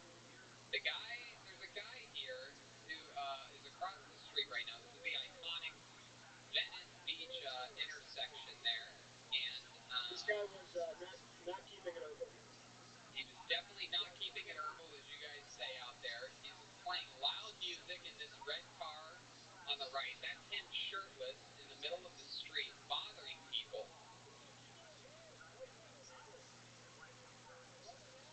And this is Griff on his bicycle. This is your bicycle helmet camera. Yeah, he was going wild. He's got this nice red Infinity car here. He was zipping around in that going about 80 miles an hour. So we had to go give him a talking to, you know. I love that you guys enforce street justice here in Venice Beach. What ends up happening here is glorious. Hold on, you don't need a gun. You just... Hold on. You need a camera. I just want to give the backstory that this guy right now that's on the screen is one of our favorite people. It's a very nice, gentle, older man, a very Jerry Garcia-like human named Ron, who everybody loves. He's a sweet Ronzilla. He's a sweet older guy, one of the most likable, sweet souls, and this guy gets up in his face. You can roll it now, Gage. Like, Ron couldn't hurt a fly, and this guy's getting up in his face. What's going to happen? It's pacifism. Ooh, he called Griff homeless. You do not do that in Venice Beach.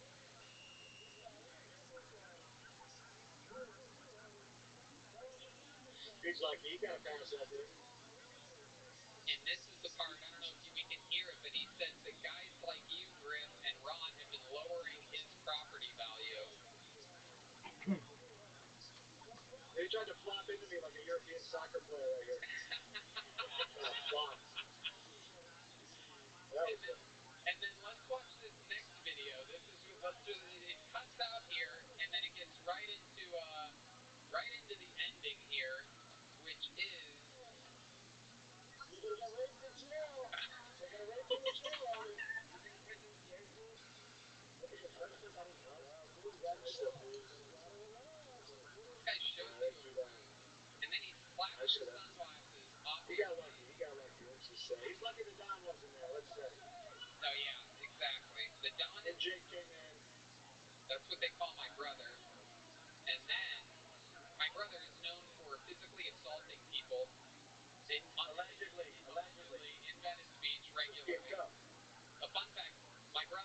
also from Youngstown, Ohio. All-time undefeated in fights, 214-0. This includes one time he beat up 7 guys at once with a dog leash, a dog chain. They had circled him in front of our old house in Youngstown, and he had there was a chain that they would attach the dog to, connected to a tree. And when they encircled him, he grabbed the chain off of the tree and started spinning it around Kill Bill style, whipping guys, and beat up 7 guys at once. He's a legend all around the world. He's resourceful. He is resourceful. And that guy ended up getting taken away by the police and getting his car towed from that spot in Venice Beach, thanks to your street justice, right? Stoner peaceful justice. I love it, man. That's right there where Danny's used to be, right? Right there in the cut. That's where it all goes down. Were they showing the video? Did they show the cops actually come up to him and do anything? Yeah, that was that last part right there. Now, that's where we all started talking. He started playing bully victim for a little bit, and then it all got sorted out in a couple minutes. And I love the way you did it. You said that guy stomped on my sunglasses. That guy crushed my glasses, which you could say at any time, even if the glasses aren't broken. It's a very educational. It's a great way. Use your props. Use your props, definitely. You're like Venice Beach Carrot Top out there enforcing justice. Smoking more though. Smoking a lot more. Hell yeah, you are. Definitely, man. I love it. So, how's the beach life been going with all this quarantine stuff happening? I know, obviously, a lot less foot traffic. It's kind of nice. The biking around is pretty groovy. We're putting up a lot of art. Legalization art, homeless awareness art. But there's a lot of cops around. But, the art's good. We're hanging out with old Fred, Garland's buddy. He's around. Yeah. Old Fred, we're playing with his wiring, blowing inside his cartridge. I hear they poured sand in the skate park. Yeah, they poured sand in the skate park, right? Yeah, so they let you bike around, but they don't like the babes hanging out in big groups, which is a shame. But soon enough. Right. We let people listen to Mayor Eric Confetti, and we'll stay indoors with it. I love it. It's true. One of my few, what would they call it? Places of serenity here in Los Angeles, where I go to get away from all the stand-up. There's nothing more fun than going and visiting my brother and you and the whole gang of hoodlums out there in Venice Beach and having a smoke and a drink and kicking it with you guys, staring at the ocean. You guys live a whole different life out there. Only 12 minutes away now that there's no traffic. I've been able to take the 10 to go visit Donnie a couple times during this quarantine. It's unfucking believable. This is like summer vacation for locals. Enjoy it while it lasts. Enjoy it. It's insane. I am really getting bang for my buck with that Corvette now that there's no traffic. Ooh, that's a nice one. You got a nice one. Yeah. Ooh, that's what you know what I mean. Yeah, you like that one. Anyway, we got to get you down to Ben and Jerry's, Tony. Ben and Jerry's on the boardwalk. What's Ben and Jerry's? Well, they said I'm next to a mom and pop ice cream that's been there a long time. So now we go to Ben and Jerry's. We do street poetry. We do all sorts of shows there. Oh, that's great. You fuck with the Ben and Jerry's. Yeah, we're trying to get them to move up to the freak show that's empty. Yo, do you remember Big Daddy? Oh yeah, they're there. They're throwing down. Another fried chicken, pizza. Another fun fact is that you and a lot of the Venice Beach locals ran out Snapchat. You ran those guys out of town. They tried to take over all of Venice Beach. They bought up a lot of the mom and pop shops, and it was a really big deal. And you are one of the one of the main people that I mean, I know you're a humble soul and you're not going to take credit for it, but all of you guys combined spooked them. I'm loud. When you get me outside, I can be very loud. So yes. Do you ever hang out at the Comedy Underground there with Bronson? Oh yeah. Look, good one. Yeah, those guys, this whole crew is super regulars there. They're almost at every single show. They support everything built from the ground up in Venice Beach. One of the, iconic fucking premium ancient alien vibes down there. Hell yeah. That Comedy Underground is one of the coolest, I've told everybody, one of the coolest places. I mean, to me, as far as all of Los Angeles, the entire surrounding Los Angeles area,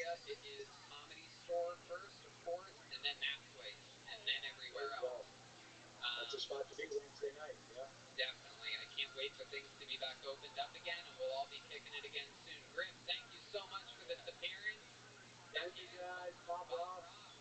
Bob, yeah, sticky notes. I love it. Get We over, love you, guys. Griff. Thank you. Love you guys. Much love. See you right there soon. See you later. We love you, Griff. Shout out to Griff Cohouse, and he is out there on social media. We don't have a thing written down for him, but we'll figure that one out. He'll be on the show again soon. We'll get him on an actual show when we're all back and running again. Ladies and gentlemen, believe it or not, we have come to that time of the night where we are graced by a genius. You've heard of Touched by an Angel. This is Graced by a Genius. It is my favorite part of every episode of this modern show.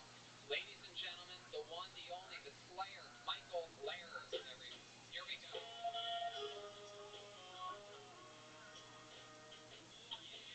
Yeah. Here he is, Michael Lehrer. Michael. Hello! Hello. Tony. Yes. Look, I've been going through changes. The fact and personal and professional obstacles have made me realize what's important. I'm in the flow state now. I know my time is more valuable than anyone on earth, and I know how I want to spend it. Writing a song in pornos. Not just any pornos, alright? I want to make the Curb Your Enthusiasm of pornos. Except I'm disabled, I'm always angry, and there's full penetration. It's called Cool Your Jets. Alright, I love it. I love it. Alright, Tony. Now, I'd like to present to all the porno platforms, and Tony will read intros to scenes from my pitch deck for my show, Cool Your Jets. Absolutely. Here we go. So the first scene is it's called Galoshes for Wheelchair Wheels. This is the Curb Your Enthusiasm of pornos, and this is where Michael argues with a clerk at a medical supply store because they do not offer galoshes for wheelchair wheels. Go ahead, Michael. Okay, it's called Cool Your Jets. Brian, hit me.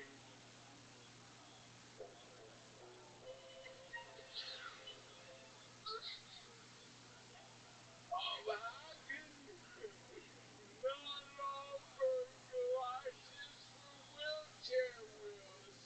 Wheelchairs are outside and then they're inside. People take off their shoes. I can't take off my real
Oh no, I like this.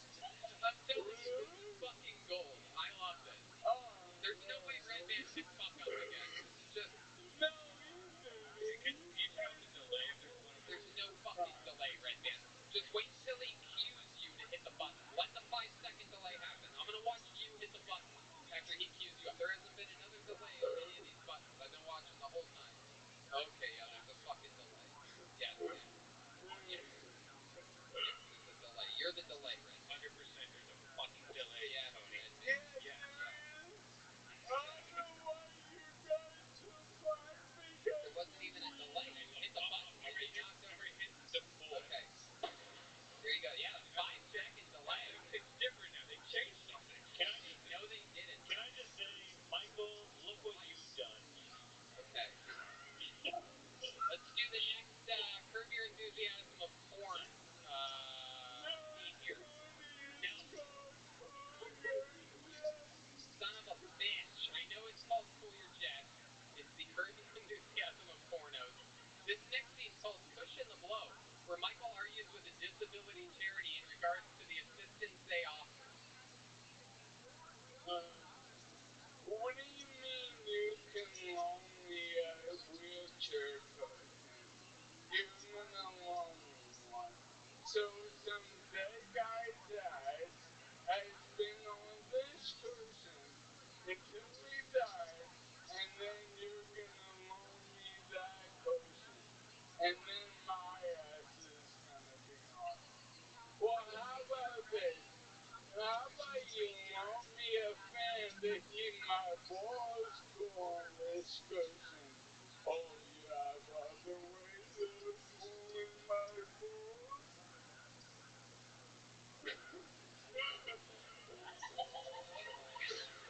There was a little bit of a delay on that one. There was a little bit of a delay. There you go. 2.5 seconds. This next one's called Rush Driver. Michael argues with a bus driver who forgets to check if Michael is safely secured to the bus. Looks like that apology is delayed too. Rush Driver, where Michael argues with a bus driver who forgets to check if Michael is safely secured to the bus. Take it away, Michael.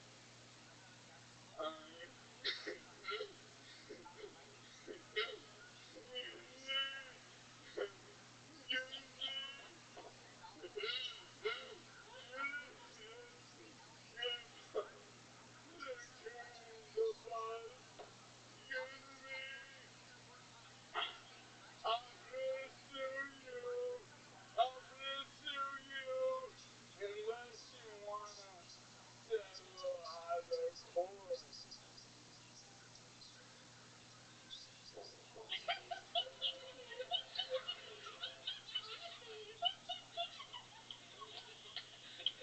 Oh my god. Amazing. Amazing stuff. I would definitely, we got to get Pornhub and all the big companies behind this. There should be a bidding war for this type of content. Oh, I know, man. I mean, no one is gonna make funnier pornos than me.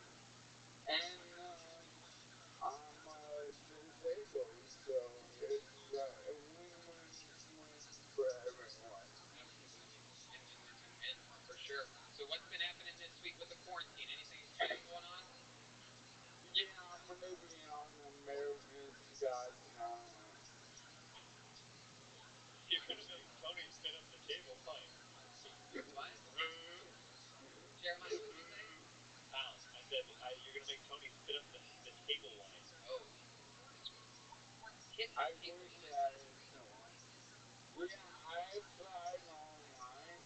The world already loves me, so America should be easy. And I have a person on the inside. I just had to cut off my butt fucking jokes. I had to cut all my butt fucking jokes out. But then I'll be good. That's true. Sometimes you gotta kill your babies. You know what I mean? You gotta lose those butt fucking jokes that everyone loves. Yeah. Hey, can I make a plea to the audience? Absolutely. Hold on, wait a second. What happened?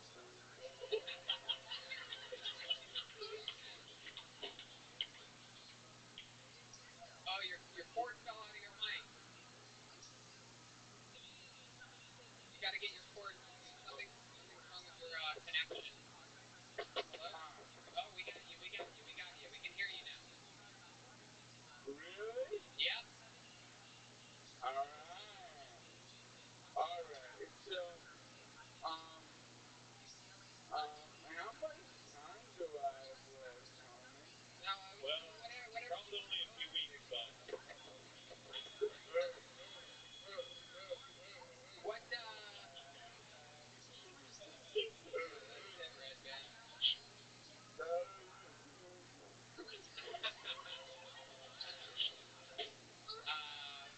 Make a plea to the audience. Go ahead. In 1998, I graduated valedictorian from Central Wyoming College in Riverton, Wyoming, on the Wind River Indian Reservation.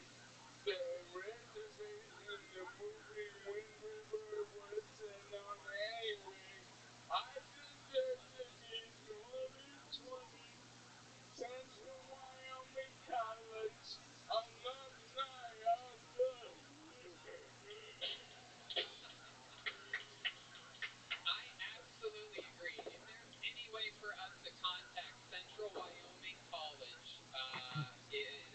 Riverton, Wyoming. in I Riverton. was valedictorian in 1998. Yep. And now you've gone on to become a comedic lord of not only the world, but soon you will take over the United States of America when you win America's Got Talent. Yeah. And let's face it, if they allowed butt fucking jokes, they would have no choice. It wouldn't even be a competition. But since you have to cut those, Oh yeah. I still think you're going to win, minus the butt fucking jokes. But I agree. I think the listeners of the show should contact. You know, we tried this before with the one wheelchair company, but they don't respond to people. They have a very that one wheelchair that you wanted. They made a lot of noise and they contacted that wheelchair company, but they don't have an active social media and they simply don't do negotiations. They're like Apple. They just simply don't give discounts. They don't do deals. But I think that if enough people make some noise, Central Wyoming College in Riverton, Wyoming, I think we can get you Alumni of the Year. Would you go back there to accept that award? Yeah, there's a luncheon. A luncheon. Hell yeah. Absolutely. Heck yeah. Red Band wants everyone to vote for him this year. Hey, real quick, I sold my bike chain for $800 Wow. to Jimmy McHugh. Shout out to you, Jimmy McHugh. I appreciate it. And I want to say bye from my nurse girlfriend, Leslie. Hey, look at that. Wow. Oh, wow. Silent guitar. Is the sound out again? Oh,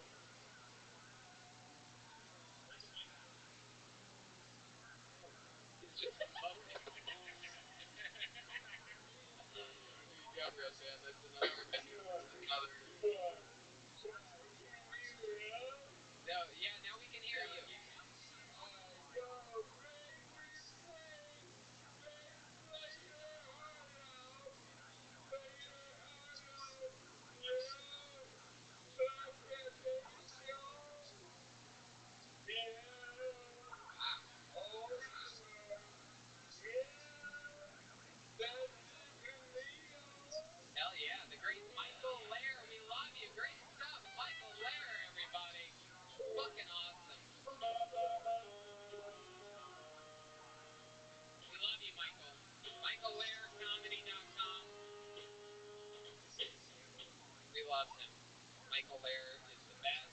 And to close us out here tonight, we're going to have one more set from a stranger. Let's get right into it. This is the Manolo, everyone. Here's a little music in the Manolo.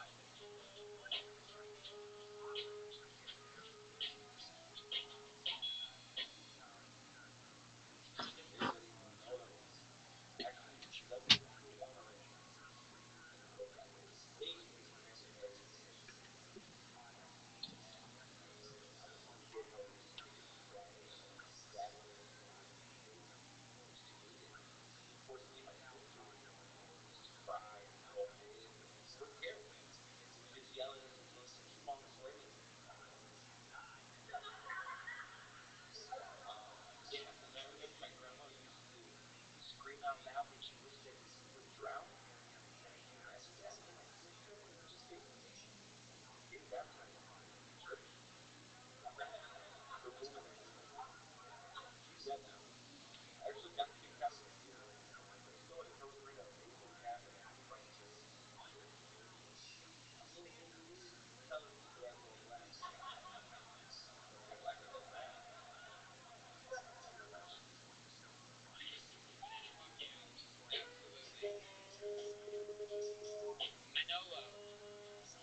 Yeah, third time. Third time, that's right. 2 in Los Angeles at the Comedy Store. Sir. My goodness, you're at the nicest place in all of Tijuana right now, huh? I'm at my house right now. Your house.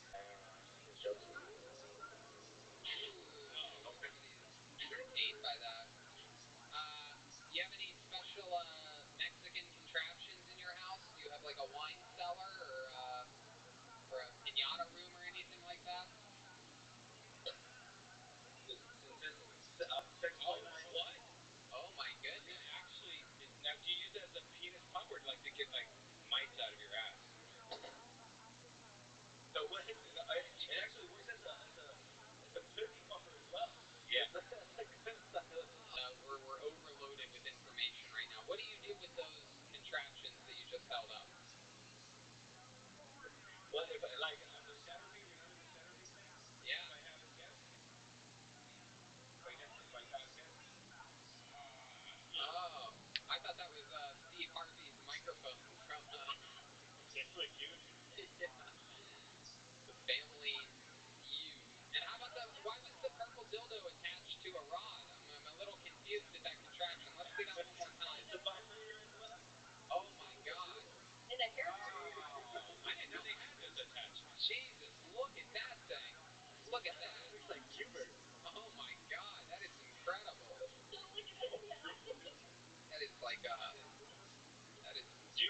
Can you give haircuts to that thing as well? After seeing that, I would jump, dude. Wow, so when you do this cam stuff, I had no idea you lived in Tijuana. So you probably get some girls to come over pretty easily. Some cheap girls. Sir. How much does it cost to get a girl from Tijuana over? The stimulus is going a long way right here. But I live in San Diego. But yeah, so you can get a girl here for $60. Hot girl. Wow. Oh my goodness. Can you get a Mexican? Are you gonna be in TJ next week?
God, did that drawing of shoulder come alive? Ryan J, can you hear us? Fucking what? What?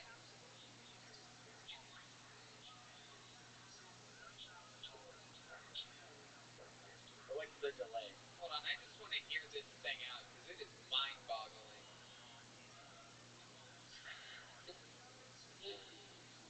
Beautiful.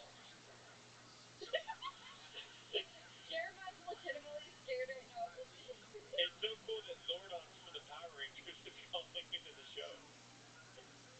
It is one of the most incredible audible anomalies in the history of the show. Definitely not Ryan J. Evo. David, look at his daughter drew this. Ryan J, can you hear us? Oh my goodness, are you using some type of voice changer?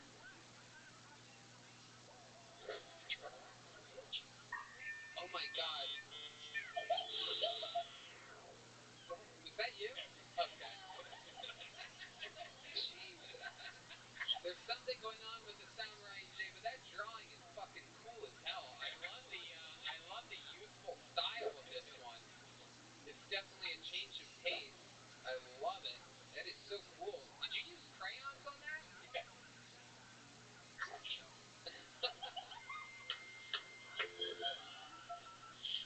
Oh my god. If somehow we can figure out to mimic this sound all the time. If Ryan J always sounded like a super goblin, I think so confused. that is incredible. Whoa! Look at that! That is incredible! Oh, look at that. Look at the chest. Look at I love that. That is so fucking cool. That's like the old drive-in movie theaters animation. Yeah. Well, I talked to Ryan today, and he asked me if I said it looks like a thumb, and then I think he just ran with it. Heck yeah. Great, Ryan. Absolutely. Another amazing. This is one I can say with no ego, this is one of my favorite drawings of all time on this show. Incredible work. Thematically beautiful, like Red Band said, almost a throwback to those old school movie trailer previews, telling you to get your candy and your popcorn from the studio or from the lobby. Ryan J's artwork, he draws every single episode. Icon of the show. RyanJEvelt.com for every single. Yeah, Venmo's at Jeremiah-Watkins, and got some great merch at JeremiahWatkins.com. Some feminist Stacy shirts, Darwin shirts, Bison shirts, all that good stuff. And yeah, got some exciting, got an exciting project coming up, maybe with Tony or something down the line. Who knows? Yeah, definitely. We have a lot of stuff that coming out. Exciting stuff that is all happening. Yeah. Jeremiah, stand up on social media. Love you guys. For sure. There he is, Jeremiah Watkins, everyone. How about a big hand for Jesse Johnson, everybody? Did it again. The Jet Ski. She's on social media at Jet Ski Johnson. Brum, brum, brum. Anything else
Another set of rescheduled shows is 2 Kill Tonys in Boston, August 13th, and 4 Tony Hinchcliffe headline stand-up shows on the 14th and 15th. Also, we're going back to the secret group, Washington, and D.C. in November. Washington, D.C., country on the planet, undisputed, undefeated, all-time in wars, unless you count Vietnam, the United States of America, the greatest country on the planet. 4 months ago had its best economy of all time, and nobody wanted to talk about it except for me, sometimes sporadically on the show. Now look at us, bunch of peasants. You're welcome, Mr. President. And that reminds me, people are home, they're losing their minds, they're all quarantined up, they're letting their pubes get out of control, right? Pubes are crazy right now, and nobody's talking about it. Pubes are out of control. Support for Kill Tony is brought to you by Manscaped, who is the best in men's below-the-belt grooming. Manscaped offers precision engineering tools for your family jewels. They obsess over their technology developments to provide you the best tools for your grooming experience. Yeah, I tend to keep things trimmed up down there. I'm a little hairy boy. Now, do you go straight smooth, or do you put it like a little mustache in there, or do you... I treat it a lot like I treat my own facial hair. I trim the sides down and see how long I can get it in the middle. You've heard of a happy trail? I have the Oregon Trail. You can get diphtheria from. All right. Manscaped has redesigned the electric trimmer. The Manscaped engineering team spent 18 months perfecting the greatest ball hair trimmer ever created, and just released the new and improved Lawnmower 3.0. I can't believe it. I gotta try this out. The 3rd generation trimmer features a cutting-edge ceramic blade to reduce manscaping accidents. Millions of balls are about to be nick-free thanks to Manscaped's advanced skin-safe technology. Manscaping accidents are finally a thing of the past. When I tell you this is a premium, I mean premium. The battery will last up to 90 minutes, so you can really spend some time down there. So you don't have to hurry up and just shave and wait for the battery to die. No, you got 90 minutes. This is water-resistant technology also, so it lets you do it in the shower, which is great. Way better cleanup. One of the coolest features is the LED light, which illuminates the grooming areas for a closer and more precise trimming. They've also upgraded to a 7,000 RPM motor. Oh my gosh, with quiet stroke. I love that technology. That's right. No stroke is better than a quiet stroke. That's the only kind of stroke people can get away with. Grandma upstairs. And let's not forget about the charging stand. Show off your mower loud and proud, because this intelligently designed stand is a convenient charging dock powered by a USB.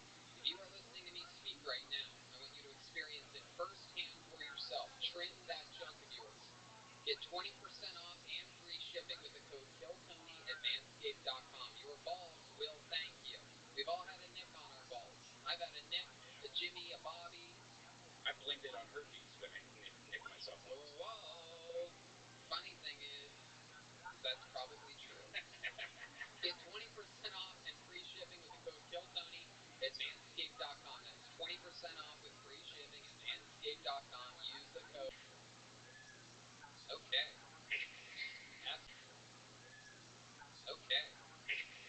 Absolutely. And I'll be honest with you, when I first got them, I didn't read the instructions. They come with a little instruction thing. And I'm like, who the fuck needs instructions for underwear? So I didn't even know that there was anything special about them. I wore them just normal for the first few days. And then someone told me, and I'm not saying this just as they're a sponsor, but, once these sheets underwear got into my rotation a couple weeks ago, they went through, obviously, one laundering already. And then, so now, sometimes there'll be regular underwear there on the stack, and I'm like, no, I'm going to the sheet. I don't even know I don't want to know. Those are my new, regular underwear are my new backup underwear. Gotta keep them separated. Kiss your balls goodbye. This thing called hydroxychloroquine lately. It's really good. A lot of people are knocking it. A lot of frontline workers are actually taking it. A lot of people out there. I don't see the harm in it, really. I think you should try it sometime.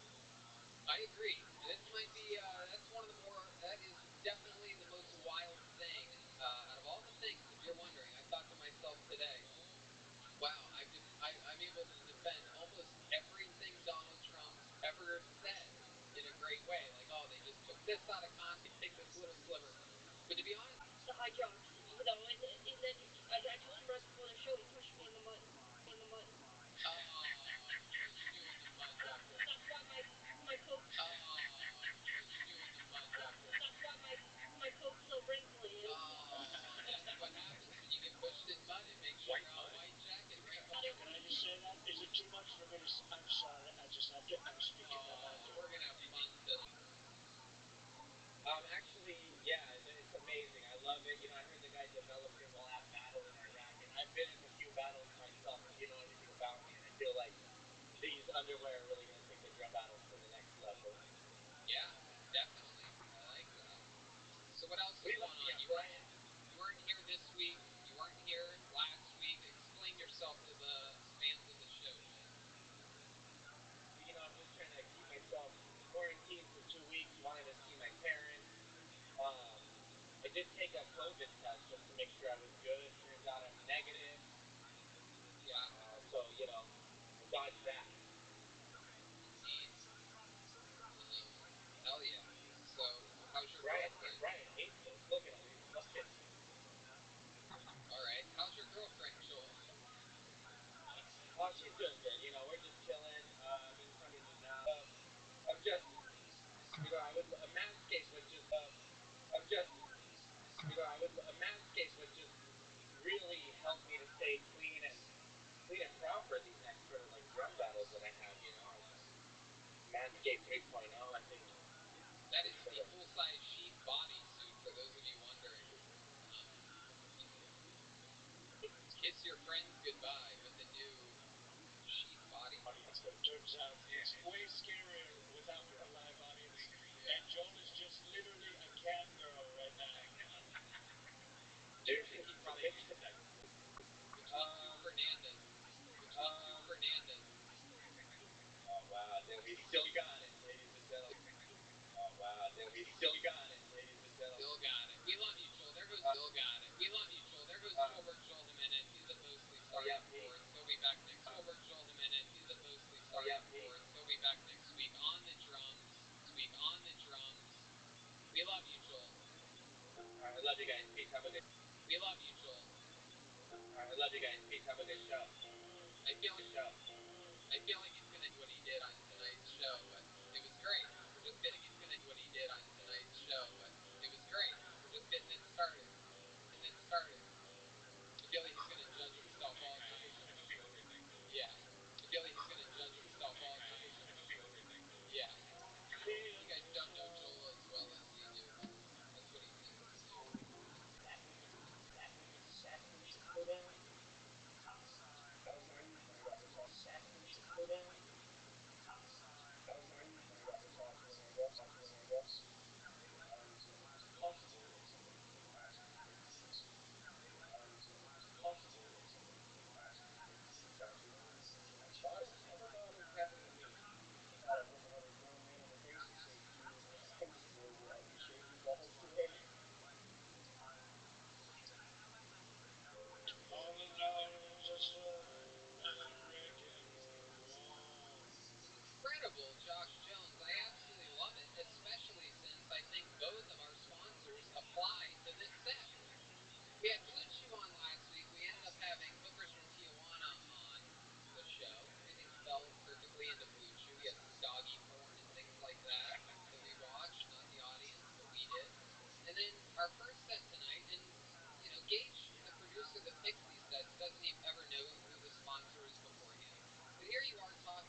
friends group kind of tattoo, and there was three dudes that they brought to watch this whole thing go down, and they were dudes, and they already had the little black heart tattooed on their sack. So it was, I don't know if it was a frat party or what, but it was odd. Good. I mean, I didn't live close to ASU. Yeah. Now, you said that the other two people had hearts already on their balls. Did they whip out their balls to tell you that, or did they just tell you and you took their word for it? I took their word for it. Dr. Fauci, you seem to have some medical concerns here of some kind. Actually, I think it sounds super special. Wow. So then maybe we could go president. Oh, Dr. Fauci is inviting you, Mr. President, to get tattoos together on your balls. Listen, maybe if it's a Purple Heart, they're going to dream of a Purple Heart. I got a purple ring. Let's do this. I'm saying do it. Mr. President, I love it. So Josh, what have you been doing during this quarantine? You're drinking a Mountain Dew Baja Blast over there? No. Breakfast IPA. Actually, I do have one that's easy to show that I did it myself. Thanks. Yeah, absolutely. That's David Lucas's haircut. That's a black market haircut. Yeah. Accurate. I love it. Josh, do you have any other hobbies or things that you like to do other than posting on Facebook and giving tattoos? Anything else interesting about you? I juggle. I spin coin. Stick the jump coin. Just again. Jump coin. Just again.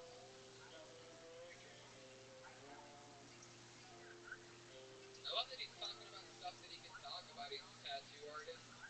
If I was a tattoo artist that sort of like stand-up, I'd be doing that. If I was a tattoo artist that sort of like stand-up, I'd be doing that. I'd be stretching.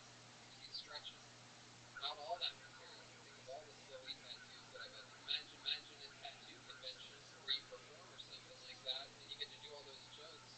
An Alexis Chainsaw Massacre. Hey guys, so my husband and I are kind of on the outs during this whole self-quarantine. When we went to the food bank a couple weeks ago, and I started hauling myself out. He got really pissed off. He's like, "That's not fucking necessary. The food was free." But I knew I was gonna have to deal with it. Originally from Akron. Have you done stand-up anywhere other than on Tell Tony before? Coronavirus went down like real shit. I found a club like 10 minutes away, and they originally were an open mic, but they told me it had to be PG-13. I was like, okay, I'll make it work. And then they were like, okay, 5 minutes, and I play in front of them. So I did, and it went well. And then they're like, the winners of the semifinals are, and then they called my name. I was like, what? I didn't know this was a competition. Wow. Look at that. That's pretty cool. What did you win in the semifinals? I have no idea. A trip to the finals, I guess. Great. But that didn't happen because of Corona, obviously. Yeah, I think it was supposed to happen today, actually. So I guess this works out. Oh yeah, destiny. I love that. You are. Is that a basement that you're in right now? Live under the stairs. I live in my bedroom. No, I live in like a townhouse type deal. So it's like the main room, then the stairs, down to a garage. Cool. And you live there with your husband? Mm-hmm. How long have you two been together? It'll be 5 years this year. We'll be married a year in August. Okay, what does he do? He is a supervisor at a distribution center for a factory that makes fluorofoam. It fixes up foot and shit. Fluorofoam? Yeah, for like floral arrangements, that green fluffy shit. Fluorofoam sounds like a drug that President Trump's been taking. I've been taking it 3 weeks now, guaranteed. What do you do for work, Alexis Chainsaw Massacre? Well, I was an occupational therapist, and then I had gotten laid off right before the coronavirus just because the company was tanking. But then it was miserable anyway. So now I'm trying to take this opportunity. I just started a blog site for stand-up comedy, and I'm trying to make that happen so I don't have to go back. Hell yeah. Sounds very promising. Sounds like a good startup to me. Thank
exciting, honestly. It's like being home. It's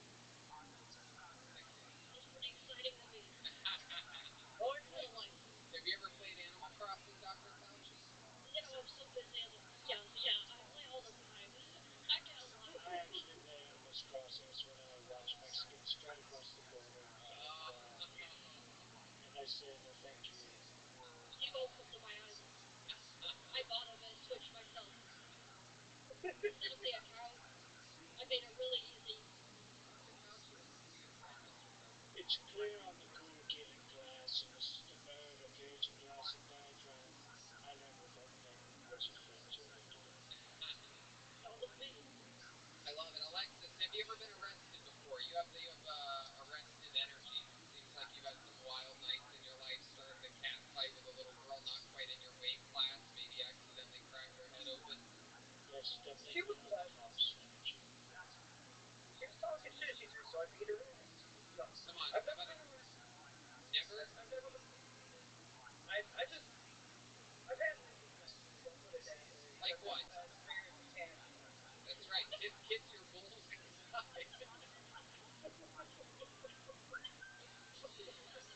You got one compartment for your ferret, one for your compartment for your ferret, one for your pit bulls. Yeah, they all stay away from each other. Actually, somebody just asked me to adopt a sick dog. I'm like, dude, I'm not the manager of this place. I'm already ready to get rid of that. Did they phrase it just like that? Will you adopt a sick dog? Yeah. In the eyes of the devil. You ever fucked around with your dogs? Oh God, Red Man. You know what? As much as I love dogs, though, no. Heck yeah, that's not what you're into. I know what you're into just by looking at that picture you got over your shoulder of David Lucas in a cowboy hat. I know what's going on back there.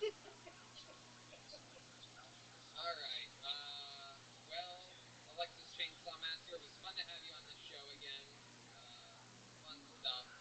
You know, it's hard to judge or talk about anybody's jokes at this time. But, you know, I would just say always try to be as original as you possibly can be. You know, there's something about there's almost no University of Phoenix online joke that I would like. It's almost impossible to write a University of Phoenix online joke that I would like, just because it's so sort of like a punchline that sort of means nothing. And like almost anything, you know, it's better to fail doing something that's never been talked about than it is to succeed with something that, you know, it's like we have a couple old school comedians at the Comedy Store, for example, like really old school that have been doing it for 50 years, and they each have the University of Phoenix online jokes. Maybe like me that are around stand-up a lot are sort of like ruined by that, sort of jaded by that. So, you know, I guess people that don't know a lot about stand-up wouldn't mind it, but, you know, you can get these weird habits out of the way now and keep writing and, you know, always, like I said, just fail original rather than try to get a little base hit. For sure. Well, I appreciate the advice. Awesome. Alexis Chainsaw Massacre, everyone. She's on Instagram and Facebook at Corona Comedy Blog. Have fun. Moving it along. Thank you, Alexis. Beautiful northeast of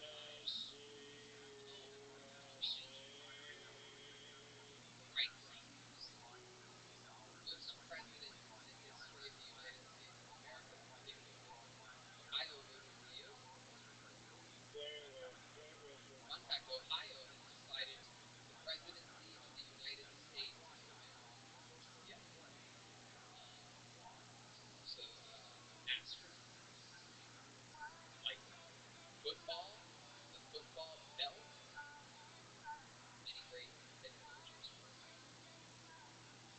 Oh my goodness, ladies and gentlemen, it is that time. Here he is, the king of eyebrows. William Montgomery is joining us, everyone. Brand new eyebrows.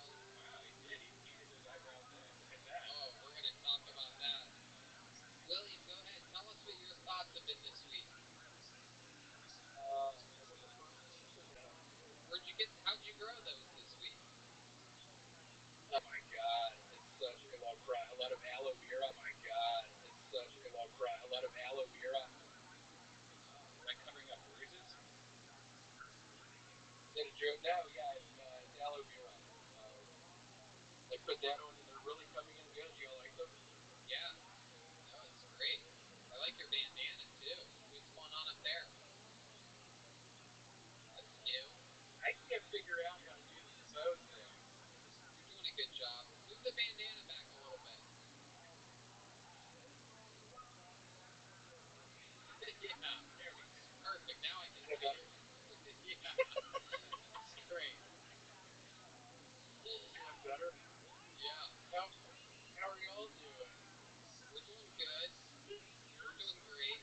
This looks like if a leprechaun left the cave. Like if you look at him right now, you can imagine him with no hair, like head hair or face hair. You can see what he would look like if he was just completely bald and shaved. Oh yeah, it's great. This is him at the end of his Man in the Moon movie.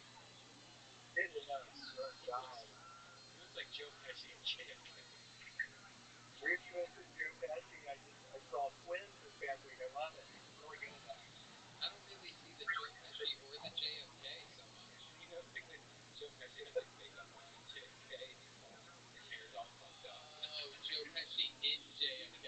I thought you said Joe Pesci and JFK. Like simultaneously, I was confused as well. Like, wow, it definitely doesn't look like either one of those guys. That's interesting. That rap sucks, dude.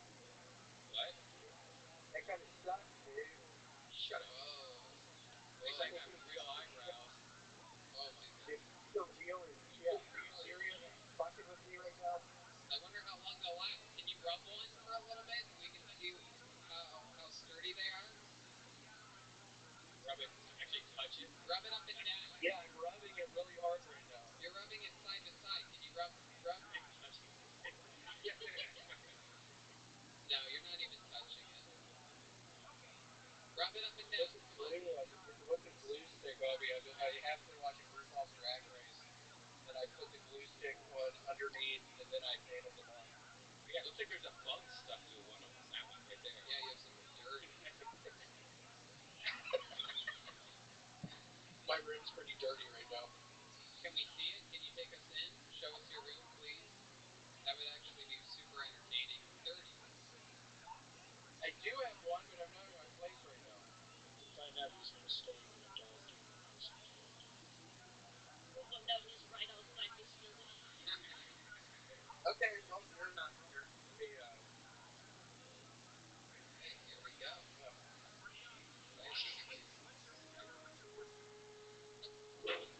The note is going to a different person's house altogether.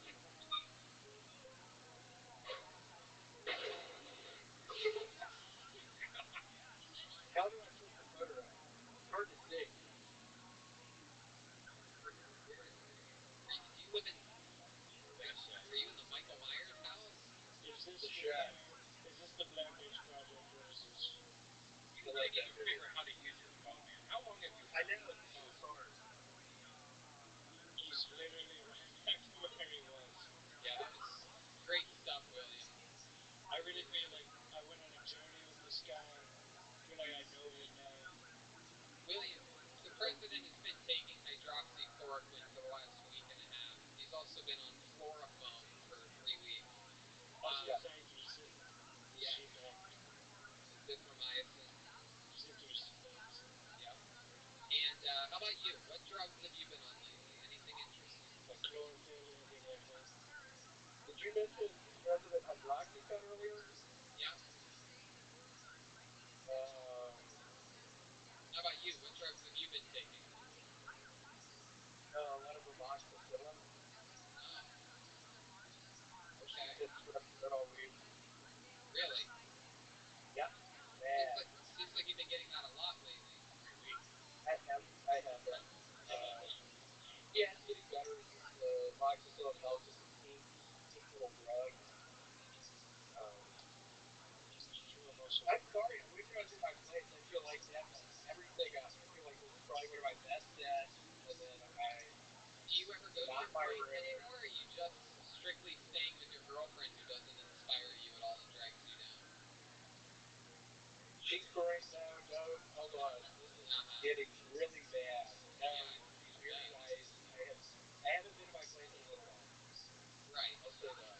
Have you been getting a lot of work done? Have you been productive, making content or writing or creating?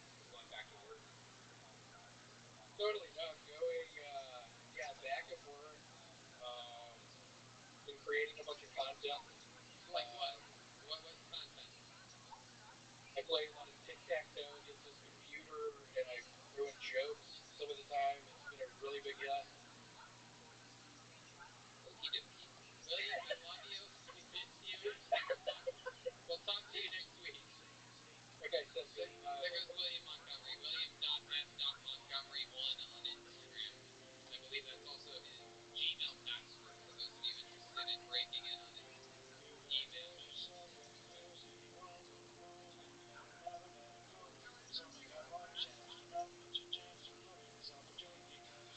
Alright, your next comedian goes by the name of Gabriel O'Byrne. Keep rolling straight into Gabriel. See what happens here.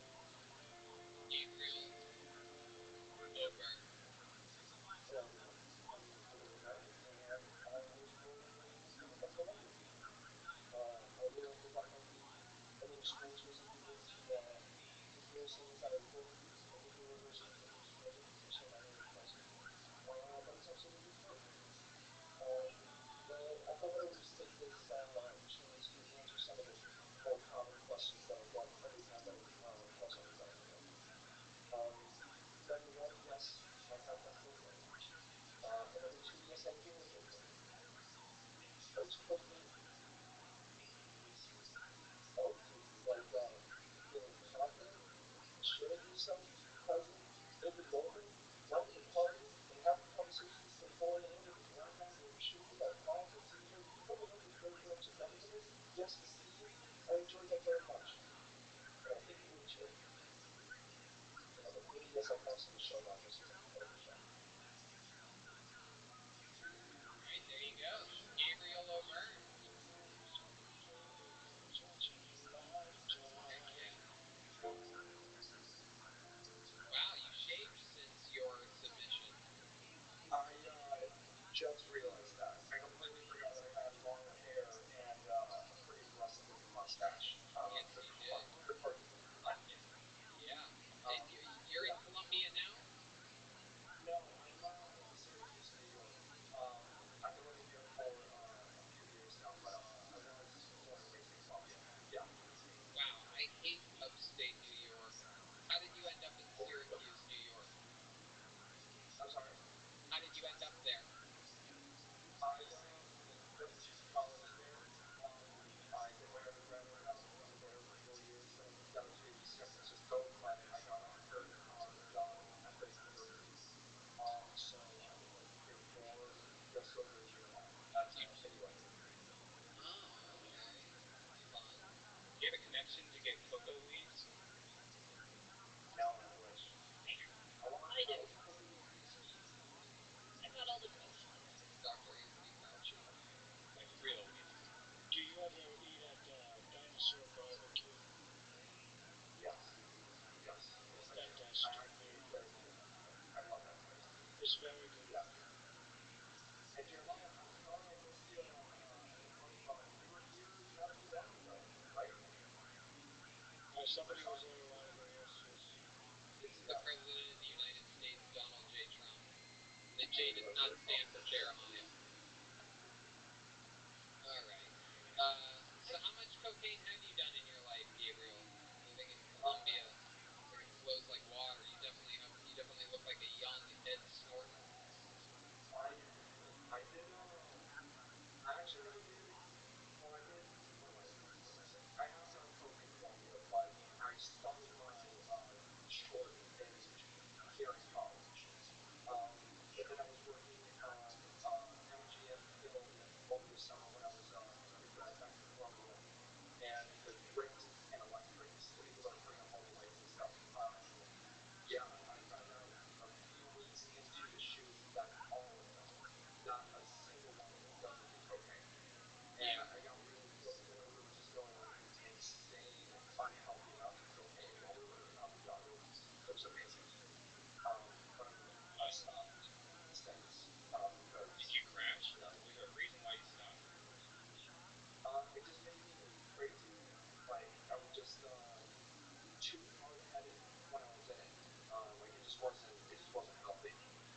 great that you were self-aware enough to notice that you were losing control. A lot of the people that do drugs like that are completely oblivious to how disgusting and filthy they let their lives. Usually something big has to happen for them to decide they need to stop.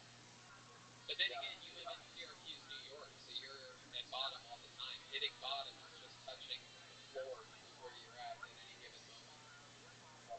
So what do you do for fun? Tell us more about your hobbies and stuff, Gabe.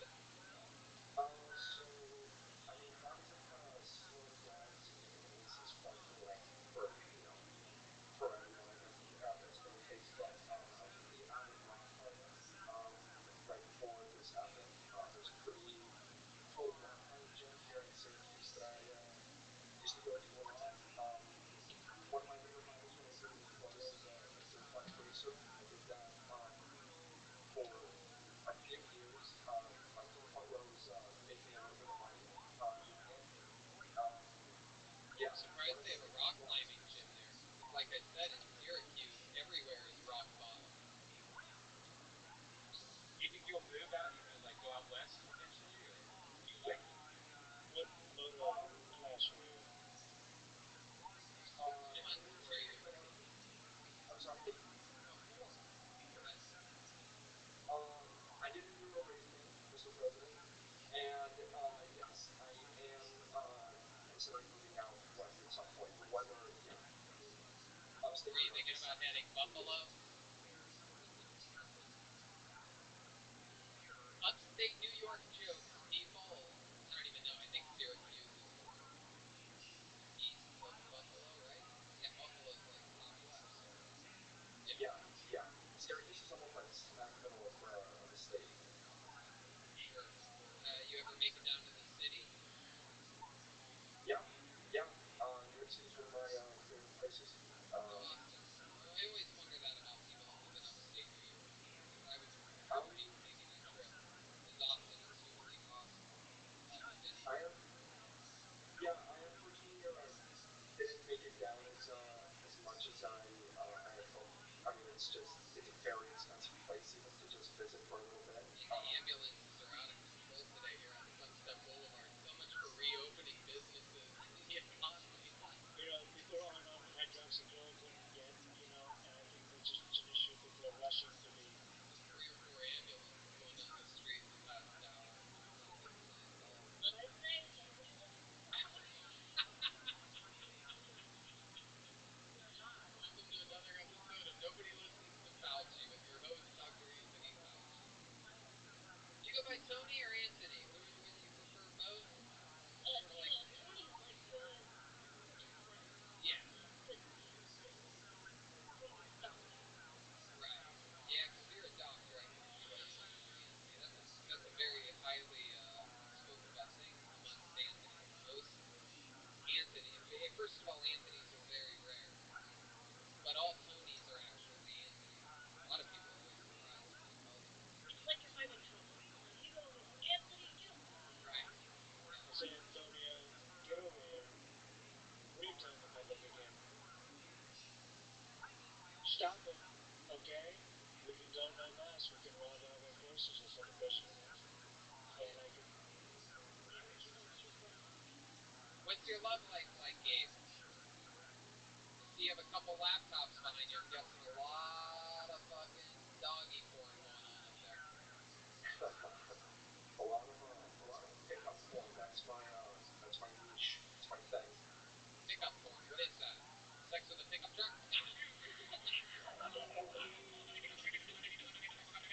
Are you talking about carry porn? Carry porn? Never mind. Kettle corn. Carry porn where guys Go ahead. Sorry, where guys walk around and they literally pick up women to have sex with them, like within the hour. Which like a banquet kind of thing. Real life in a bar. Yeah, that's usually fake. I wish that was It true. It is usually That's how Fauci gets it. It's always funny to me when you're like, that porn's fake, because like all of it, all of it's like semi-produced. There's nobody that's just like hooking up and filming it and uploading normal.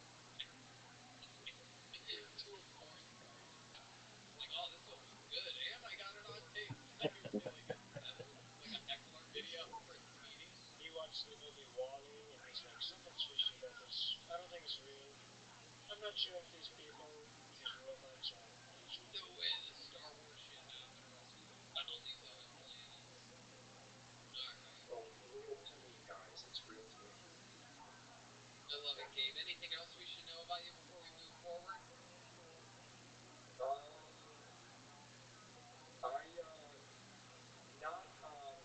So when I was preparing for this, not even necessarily about me, but when I was gearing up for this call, I don't know if you guys ever heard of Red Bar X Cigars Club. I don't know. Go ahead. Yeah, I don't know what you guys did to this poor guy, but he did a pretty embarrassing, like, hour and a half review of your quick 30-minute documentary, the Roadkill documentary. I just stumbled upon it. It's yeah. I don't know. I thought you guys might have found it interesting, but he is obsessed with you guys and like. Yes, we know. Thank you so much. There you go. Yes, we definitely know that. Thank you, Gabe. Gabe with some breaking news. Gabe O'Byrne, everyone. He's on Instagram at Obey Cave. There it was. Never let it go. You only get one shot to love. There's your chance to blow. So we go to your guns once in a lifetime. Gabe O'Byrne. Alright, we're going to keep it moving along. As always, ladies and gentlemen, your next comedian, Whitney Lee. Here's Whitney Lee. I can feel my face when I'm with you. But I love it. Hey, but I love it. Yeah, here's Whitney Lee. So, I like to tell everyone that there are, there's like micro and macro. Those guys that live together are straight up trash. Got a lot of skills, but didn't like want to like work. I'm like pay my bills, and now I'm married. But I have to get pregnant and want that stuff. Raising kids is not. I have 9-month-old baby, and he sucks. He kept messing her, and he just sucks the life right out of me. No, I've come to realize having babies is a lot like abortion is. Sounds like fun, but it'll ruin your life. Alright, Whitney Lee. I can feel my face when I'm with you. Serves right with President Trump. But I love it. But I love it. There are a lot of laughing from Mr. President. Can I just say, perfect execution of what stand-up comedy is. The setups, the punchlines. Perfect. Right. There you go. I love that. How you doing, Whitney? I'm good. Oh, okay. We got word, Whitney, that your boyfriend also sent in a minute, and we are going to play that minute right now. Here's the minute from Jesse. Jesse Petra. The same backdrop, I believe. Here's a minute from Jesse. The other day, my neighbor's cat got stuck in the roof. It was storming. The cat was sick. It took him like 4 hours to cure. That's not bad. It takes me months to get rid of it. Longer if I want it wet. And I have a girlfriend. The other day, we got in a big fight because she did the dishes. Half of them. Who does half the dishes? I don't take out half the garbage, change half a diaper. Maybe it's a woman thing. I've gotten half a blowjob. Her jaw was tired. If I keep writing these jokes, I'm gonna get half my shit. You know, we had a kid recently, and having a kid really changes your life. Like, for example, never sex. It changed her too. Like, never sex. Thank you. I can feel my face when I'm with you. But I love it. Absolutely. Surprisingly, these people probably aren't from upstate New York, but you look like people that would live in upstate New York. Where are you at?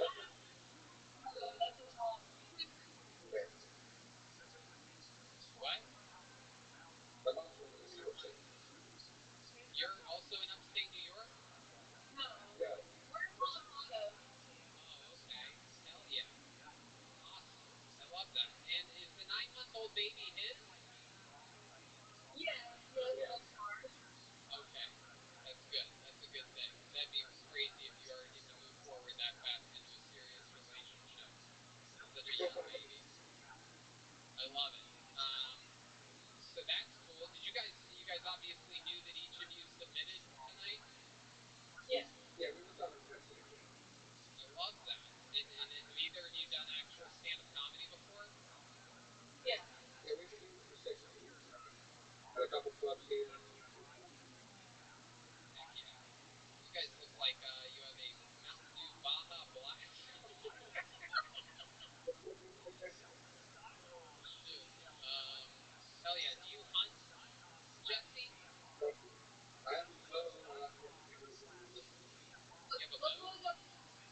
but since it's been a little slow and hard to tell lately, I guess let's work on the website and do all that sort of stuff too.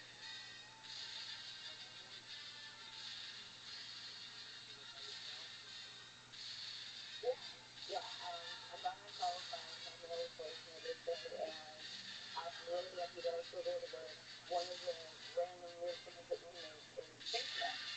So we make the guys to go to companies to make face masks for the plastic shields that you see everywhere.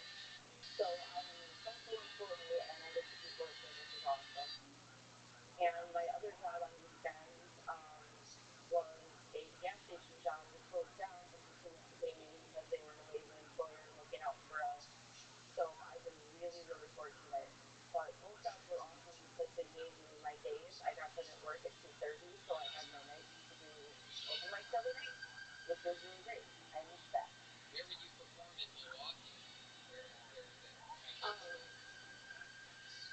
There are actually a few places, but definitely the place worth mentioning is the High Note. It's right off the Wisconsin Avenue, and it's also a karaoke bar. Actually, I went there with Rogan and Nick Swartzen a long time ago. The video that I made of Joe and Nick on stage from the High Note. It's a really cool place. That is so cool. Yeah, definitely shout out the owners and amazing guys, amazing spot. We do like Tuesdays and Fridays there. On Monday there's a mic at Burning Cafe. On Wednesday there is a mic that runs at the new place that opened called the Rock and Tap. It is a bar that just opened right before the quarantine, run by some of the comics out here in the scene that have been in the scene for a lot of years and produce things like the Milwaukee Comedy Festival with people like Ari perform. Aaron, do you get hit on? I just couldn't really set you up with the whole time. Aaron, do you get hit on by a lot of black guys there in Milwaukee? Yeah, I literally have been driving in traffic and have had to avoid and run away from people in traffic when I'm in the hood. Hey, yo, what up, bitch? Get over here. They hold up signs and their phones with like messages making me roll down my window. They made you signs before? With what? Their Venmo?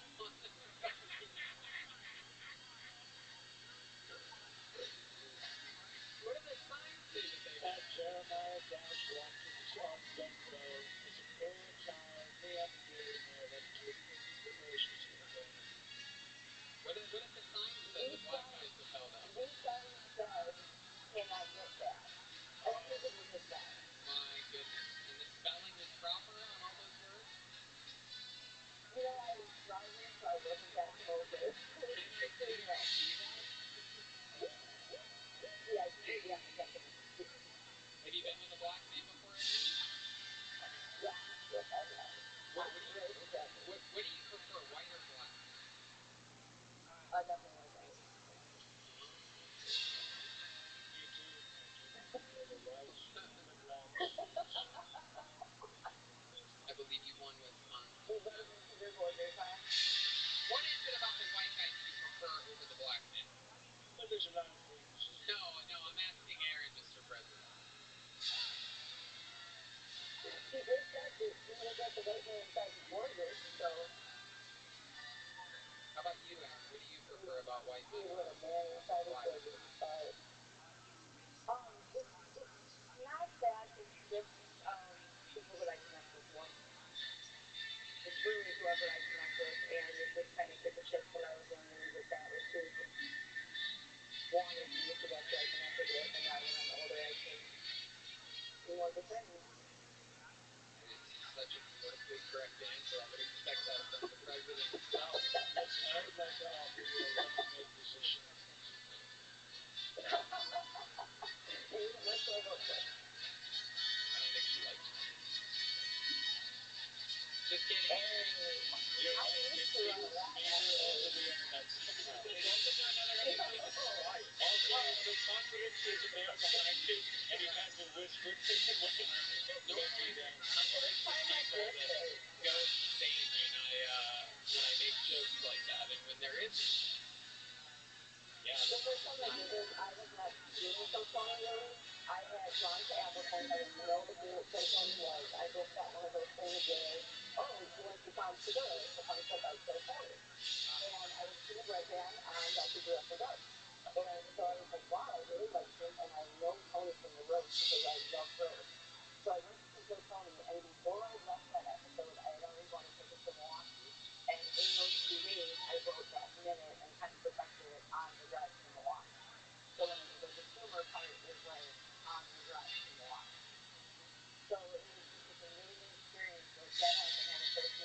challenge and be able to do it for you guys. I've been so stunned. Delve into everything you guys do and everything that you guys are. It's been really cool. And I wouldn't have started doing open mics if it was not for Tony, for all of you guys, but especially for Tony. So I am very, very grateful. Very grateful. Yeah. I love that. Thank you so much. Tony's Venmo is at Jeremiah-Watkins. Thank you so much for your support, Aaron. We love you very much. I love that. Well, keep writing and keep going to those open mics when everything opens back up again. And thanks for your support. Aaron Lipsky, everybody. She's with the Zero H-N-O. It's Aaron, A-R-I-N, one word. Zero H-N-O-I-T-S-E-R-I-N. Thanks, Aaron. Keep rolling right along, ladies and gentlemen. Matt Spotting.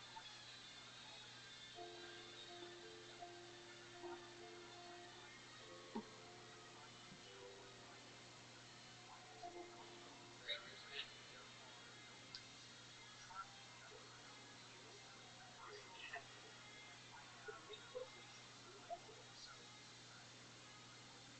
It's not updating yourselves as well. So it's cool. Now, 2 full long days, and that's where it kind of kicks in. Action. Find it for them. The reason why is not the space for it goes that's the letter.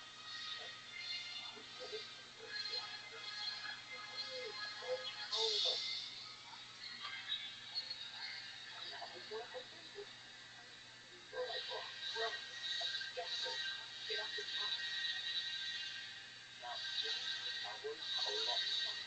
The word cowboy comes from back to the left. That means that six. Cowboys. They have a lot in common with both like that. Both have battles and so forth.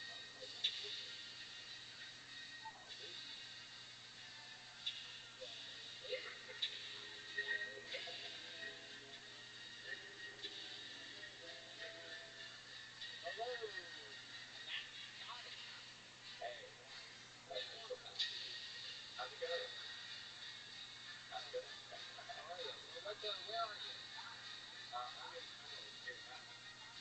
But I'm from England. Oh my goodness, how'd you end up in Vietnam?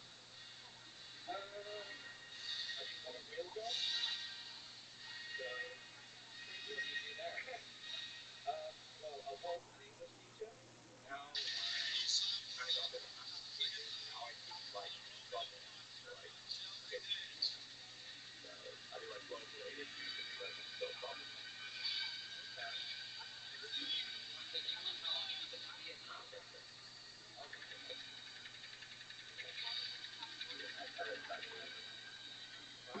The third headset I heard was a maths teacher. So let's just sort of explain to you guys how this is good as a maths teacher. And I was like, oh my god, that's cool. And then you guys were maths. Yeah, we were definitely maths. It was nice of you. It really was. I thought about that when I watched that last night. That was definitely wow.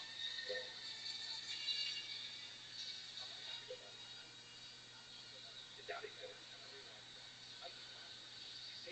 Mikey's more. I remember yeah, what year was it? That's when we were all sleeping. We had a green room like 10 minutes before the show started. We were all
drive, so it's like you get sent down 10, 20 minutes. At least once a day. I agree with you. They just, this guy is not effective. They just kind of flat shit. We're not gonna play it. It's like, play what? Just do it. Right? Yeah, I think that's right, because I didn't even know you're gonna play. I didn't do that. I guess so. Okay. Excitement. Maybe. Maybe you can keep playing because we think it's a hilarious thing to do. Okay? So what's the wildest thing that you've met up with, Well, looks like you? I had to take dates on a whole thing, and it's in a restaurant, and the American waitress walked up and goes, "Are you your brother and sister? Or are you dating?" Like, I don't understand why you would go and say that. Yeah, that is odd. The hilarious at a comedy show. I was there in the front row at the end of time. And they're like, hey, are you guys here together? Or are you brother and sister? I love it. Dr. Anthony Fauci giving comedy advice. Tony. Professional comedians on Kill Tony. I don't know if you know this about Fauci, but he secretly wants to be a stand-up comedian. Always runs by jokes by me. Do you have any that you have?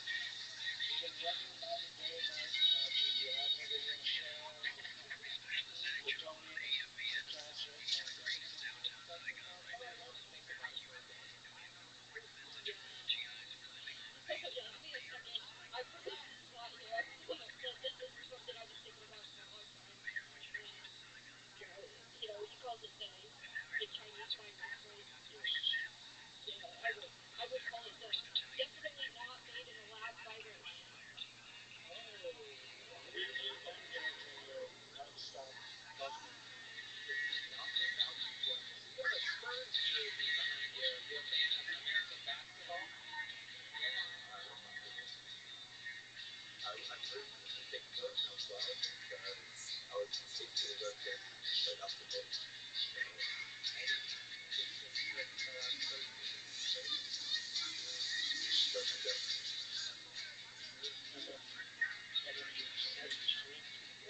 After that, Yeah, I put on so much muscle when I was 14 that I weighed down to the final thing. Shot down to 5 pounds. see, these are facts. Scientific facts. You guys ever want to talk about that? Oh, and I got another one. Yeah. Where grow the coronavirus? Where? The big farm. Hey! He sends me these in email format. I read them. I don't know. Subject line, haha, funny joke. Jesse looks like a Dutch Bernie Sanders. Thank you. I mean, A little Dutch Bernie. Or an American Dr. Fauci. That's Dr. Fauci that looks like Dutch Bernie Sanders. Yeah. All right, man. Fun times. Thanks for chatting with us. All the way from Vietnam, which I mentioned earlier as the only country to technically ever beat America in a war. Yeah. Thank you. That was nice and fast. I love the show. I love it. Thank you so much, man. There he is, Matt Scotting, everyone. He's on Instagram at SCTTNGTNG. Matt Scotting. What's it say? It's that time, everybody. The one, the only, the GOAT, ladies and gentlemen, Michael Laird is here. Here he is. Hello, Michael.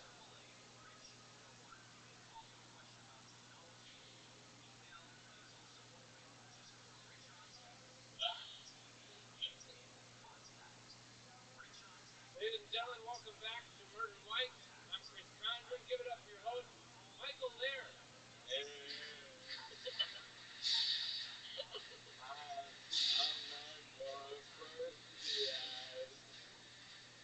Point customer your face. Transport train qualified consumer. But with Guaranteed, nation's #1 provider of usable clear t-shirts and face security. Our employees are committed to success in one thing and one thing only. Staying in place for a long period of time. We provide people and community. Just tell us where to go. Guaranteed. Great job.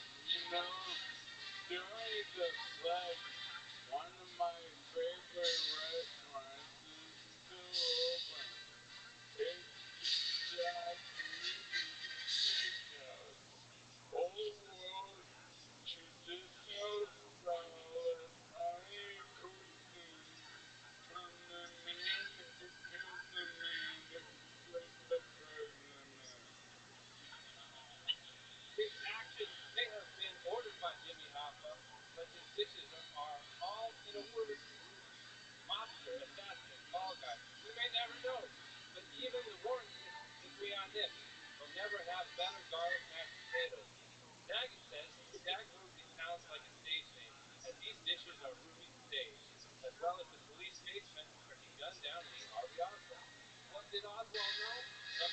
kind of neat for the rest of us. You'll never know. So judge for yourself. Monsters just like me and you. Violent Pokemon. You know it's going to be a good fun. Alright, great job. Now you know we have a fan on this show, and they've been hiding in the refrigerator the whole time. So let's hear for Mariah. Mariah, what did she dress as this week? Oh, look at this. Oh my God, alright. So Mariah, what does she Mariah, what are you dressed up as? Yeah, West Coast, baby. The West Coast. So, you know what happens next? It's the mark of the moon. So, alright, it's coronavirus. Let's hear for coronavirus. Anyone out there? Alright. Alright. Wonderful. Wonderful. Coronavirus, you have a minute. Let's hear it.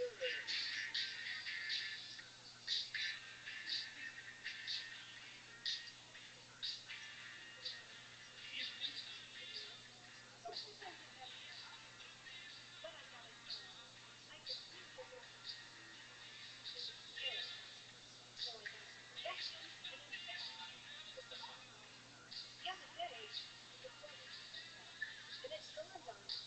I believe Asian budding practice. What? I can't order takeout? In the race of like, shut the fuck up over there.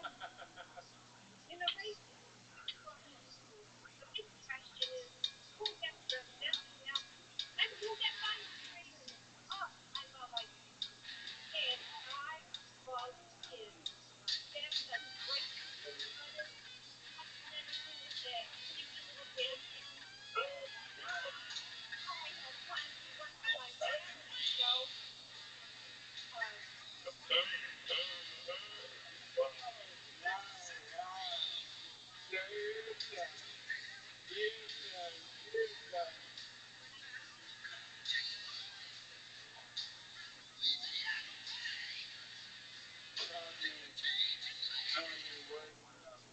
Hey, are you live? Oh, we're live right now. We're just going show to show. I love this. You put it in the mud, not the mud. I love it. I love it. I like your version a lot more. I like your tablecloth more. I prefer the shotgun to the sword. I like the extra tiny bucket.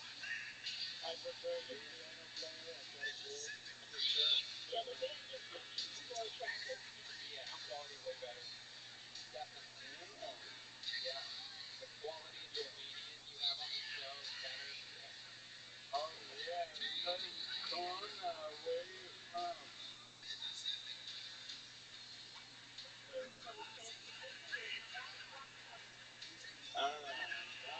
Let's hear for Corona. Can I give Corona a piece of advice that I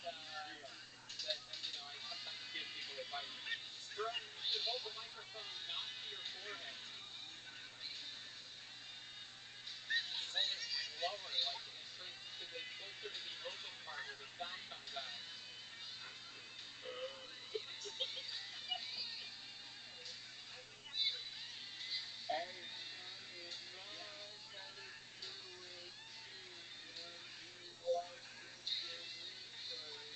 No, it's gonna be great. Corona has a tough sense of tough skin.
I definitely don't want. I want the best. You might be taking some of the med. Do you take any medicines prescribed for any brain disease or ALS present? Yes, Robitussin and Claritin. Oh yeah, those are the big ones. Indeed. So let's talk about this Wicked Witch of the West Coast. The Wicked Witch of the West, yes. Look at it, Zerber right on her chest. What's a Zerber? Where you close strawberry, like on something. Oh. Yeah, no, I guess I do know what a Zerber So is. puffy. Like a raspberry, is that what you're saying? What are you rapping? Oh, yes. Jeremiah heard that. And tell us, where'd you get this incredible podcast producer to your left there? Shaggy. Oh, Chris Conklin, that's Thunder Davis. Our old friend from Chicago. Oh yeah. Hello. So what else is shaking, Mike? Why? One last question. Why do you keep your band in a refrigerator?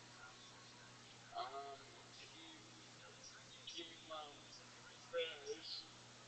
Yeah, dude. Yeah, baby. Yeah. Good component. Love it. Got the caveman coffee shirt on. I fucking love it, dude.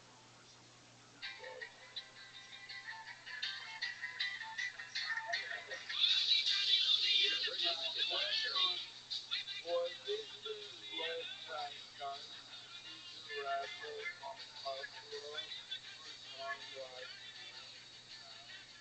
But I'm waiting to hear from my intimidating moderator, I'm not up to here. I've not heard anything. You have to get on it. Yeah, What do you want to have on that? I don't know. I mean, there's a lot. One more question for your witch. Is she interested in? Does she ever ride a broomstick?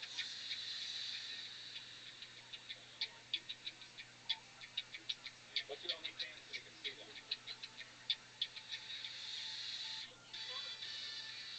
Really?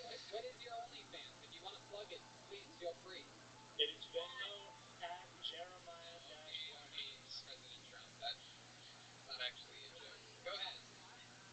No, I plug it, but I just didn't change the well, not so I didn't change the policy as I deleted it like yesterday. Oh, okay. Indeed. Is there anything you'd like to plug on the show? Yeah, my Instagram is Mariah Drew Carey. Follow me if you want to see more stuff. There you go. Absolutely. Who hasn't been? For God's sake, who hasn't been? I need to write this down. Mariah Drew Carey, all one word. Spelled like Drew Carey and Mariah Carey, right? Yeah. But Mariah Drew Carey, all one word on Instagram. And how about your producer there? Is there anything he wants to plug? I just released an album called I Promise My Next Album Will Be Better. Where can people find it? It's on Spotify, iTunes. And how about you, Michael Laird? King Mike. MichaelLairdComedy.com. Bugging with me there. Looking, I wouldn't mind it. The next big thing is around the corner. I'm gonna be on America's Got Talent, and we'll see. I don't know. When are you on America's Got Talent? Well, when the Lakers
That's what you have to be to look like the dad from Teen Wolf.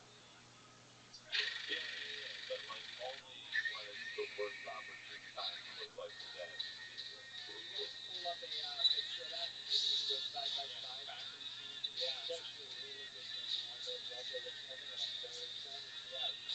Danny spent up very early to get one that looks like the dad from Teen Wolf on here. Hey, Mike's actually re-releasing Penny Pop 1 and 2. Yeah, it's gonna be amazing. Your good time forever. Nobody really got all my friends were all of them. Oh, so were you not a big pop kid back in the day? Because that was a big thing for me. I didn't play video games, but the music is what brought me. Like Superman by Goldfinger was hands down like the greatest thing that ever happened. I would pretend to play a video game to listen to that song. The dad from Teen Wolf is now gone up on the screen next to you, and it is pretty mind-boggling right now. It's incredible. So you do anything with Brotherhood of Blood? So you get the story originally? Yeah. Are the people at home speaking? You could just lean back. No, lean back. How far was that back to New York City? About an hour and a half or so. So we do around and take a drop over to a bus to train in Jersey. Do that whole thing in the city. Yeah. You got a lot of cool shit behind you. Tell us. I do. Yep. Tell us more. I don't know. I run a trivia night. Now that this whole thing is going on, I do a trivia night at the bar I work at. And then I run a podcast, a YouTube channel, and instead of just being bored exercise hours, I do trivia. And this is the background for my trivia setup where I can put all the cool shit I have.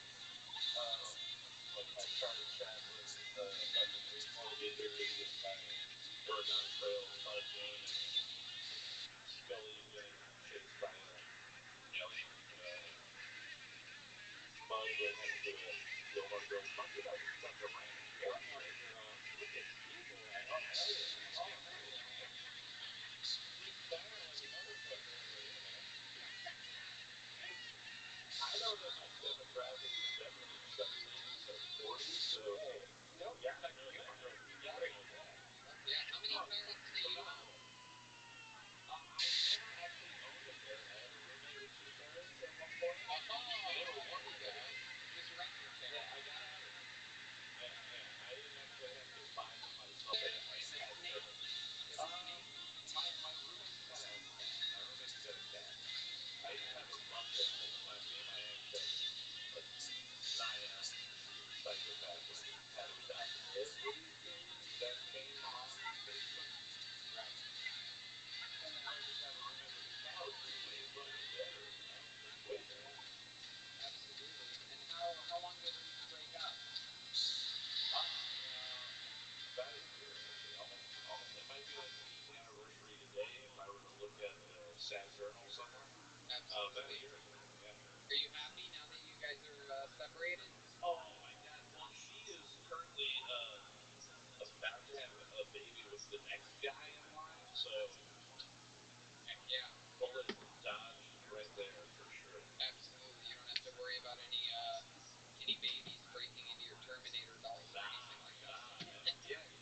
That's a Terminator 2 puzzle in a box on top of all that shit. So I don't need that baby fucking my shit up.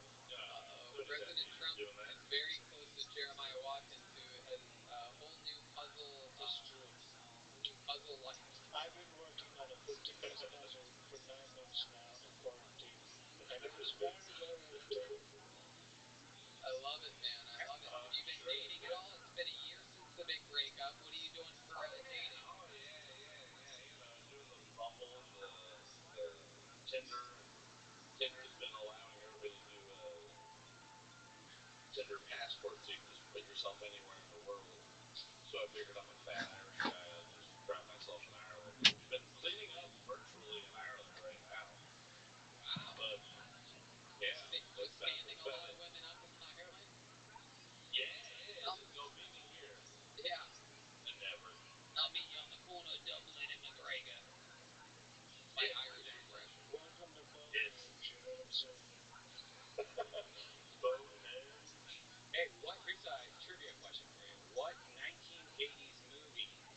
what changed? The federal government's understanding of hacking, and after the president saw this movie, he had a meeting with everyone. It's like, wait, we got to do something about this. This movie just exposed us. Was it a Harrison Ford movie? Nope. I'm assuming it was not a Harrison Ford movie. I'm going to guess Flight of the Navigator. Oh, Gage and Anthony now. Oh. What is it? War Games, right? Oh. That was that movie. We had no laws against in the production booth. Oh my god. against hacking or anything like that. After They're just connected their sheath underwear together in the booth. Pull that curtain. Don't let them out. Very interesting. What kind of trivia do you do? Is there any specific brand of trivia? No, not really. I started doing it just to kind of entertain I got 17 nieces and nephews, and they're all stuck with their parents right now. Yeah, the joke that I do, I have 4 brothers. I also have 5 sisters, and all of them are making babies. Putting arrows in the quiver for Jesus or whatever their whole thing is. But they're all making babies, and I'm just telling jokes and reading questions about Marvel supervillains to them over the internet. And apparently that's doing all right at like uncle qualification right now. So yeah, you're always the cool uncle always the cool uncle until you touch them inappropriately. Remember that line? Exactly. Once you touch them, That's the wrong way. until they remember. Yeah, there's like an 8-year gap. There's an 8-year gap where they're gonna forget and then remember. That's President Trump. Sad to think about. Do you think questions, see if we can maybe answer one of them? Yeah, go ahead, ask us a trivia question. All right. So, let me pull up our trivia. I did trivia yesterday that was about Marvel, so that was the easiest, quickest thing to get to. Let me see. Oh, the producers are doing the warming up of the hands over there. Oh, dancing. They look nerdier than me. Oh no! All right, so now I'll go with acronyms. I did one on acronyms the other day. All right. So this is the final question of that round. We've all been there. You're trying to sign into an account online, and you have to prove the website that you're actually a human being. Sometimes it's a string of letters and numbers you have to type, and other times you have to select certain pictures through AI. What does like you already know it, or do you know it? CAPTCHA stand for? Computer He thought it was assisted As humans apart. That's the first one. B. I'll say B. Oh, you're going A, Tony. You're going B over there, right? It's B. It's wow. B. Completely automated public Turing test that tells computers and humans apart. Yeah, I didn't know that shit, but it entertained my nieces and nephews enough. Yeah, maybe some money on Venmo while I'm sitting here waiting for bars to reopen because the way One of Tony's booty dances. Yeah. Like was it dildos and booty holes. Nice. Inch me, I'm dreaming at damngood.co.com. Fuck yeah, Kyle. Well, thank you so much. This was fun talking. Hey, what's your YouTube show so we can check it out? Yeah, we're live every Tuesday on YouTube, 9 o'clock East Coast Standard Time. Houseboat Tiny Jones is the name of the channel, and the show is called Kyle Mocha Won't Shut Up. And we're brought to you by Mood.tv. There's a bunch of other podcast shit on there that you can check out. And Mocha is spelled Moucha. He's on Instagram. Yeah. Kyle Mocha. All one word. And yes, Houseboat Tommy Lee Jones. Houseboat is all one word. Yes, sir. There he is, Kyle Mocha. Thank you, Kyle. Thank you, guys. There goes Kyle, everybody. Yeah, almost there. Before we go to good art, let's check out bad art. We got bad art sent to us this week.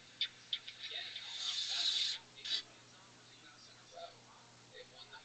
Again, it's not drawn, guys. It's all right. I like it. Look at that digital painting of Jeremiah with the saxophone over my body. Yeah. I think you guys are missing the point of the whole drawing. No, I like it. What's wrong? It's Photoshop, though. Is that Photoshop? It's Photoshop with a filter. I love it.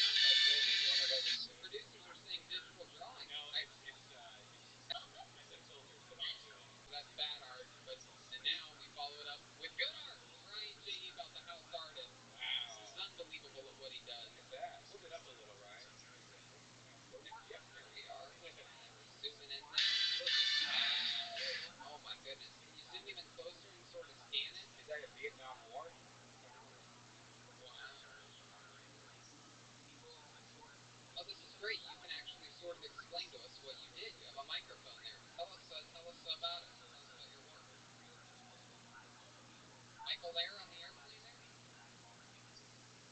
Thank you. Yeah, Michael's in the airplane. We're more quarantine. We all got to wear masks now. Yeah, the president will not wear a mask. Pretty good. Love that. Pretty good. Right down to the cat ears up top. Or in the middle there, I mean. Oh, very cool. All drawn during this episode of Kill Tony. That's awesome. Incredible. Do you still have that sale at RyanJEvelt.com?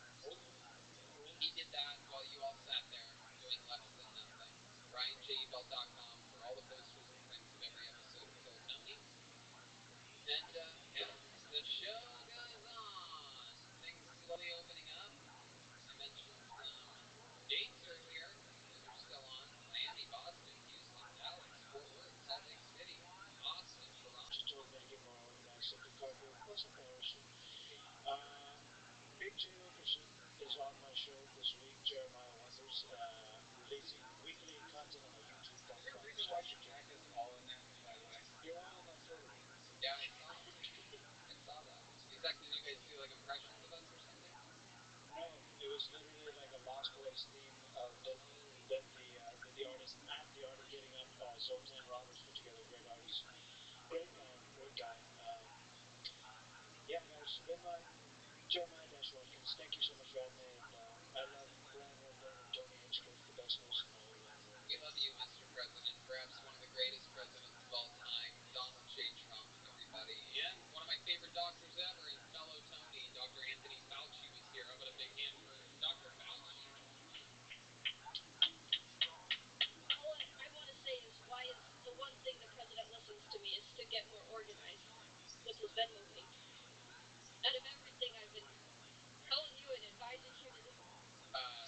I love it. Dr. Fauci is actually Jesse Johnson this entire time. She's on social media at Jesse Johnson. Whoa!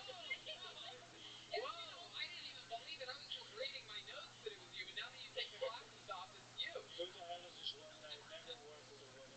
I gotcha. Joel's back next week. Everybody's here. Everything is moving along. Shout out to the great people over at Represent Limited who made the crew a bunch of Kill Tony masks just for us, not for sale. I like them.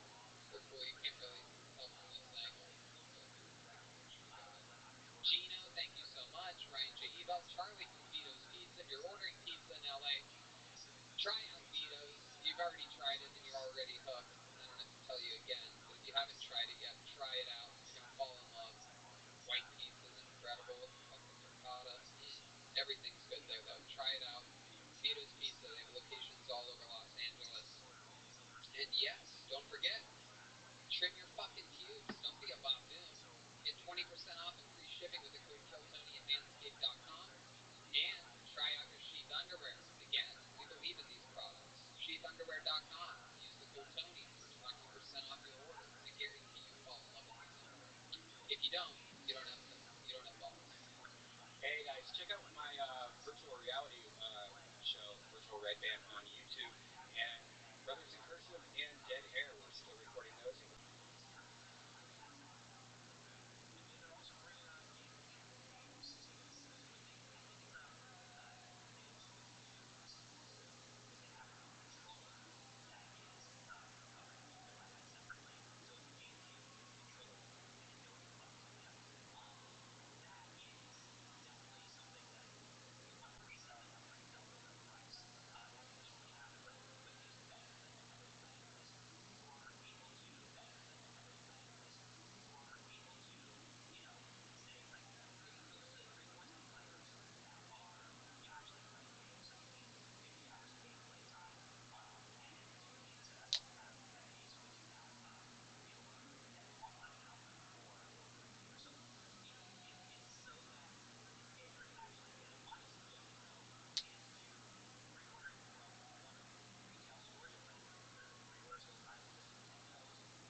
City, that's a great place.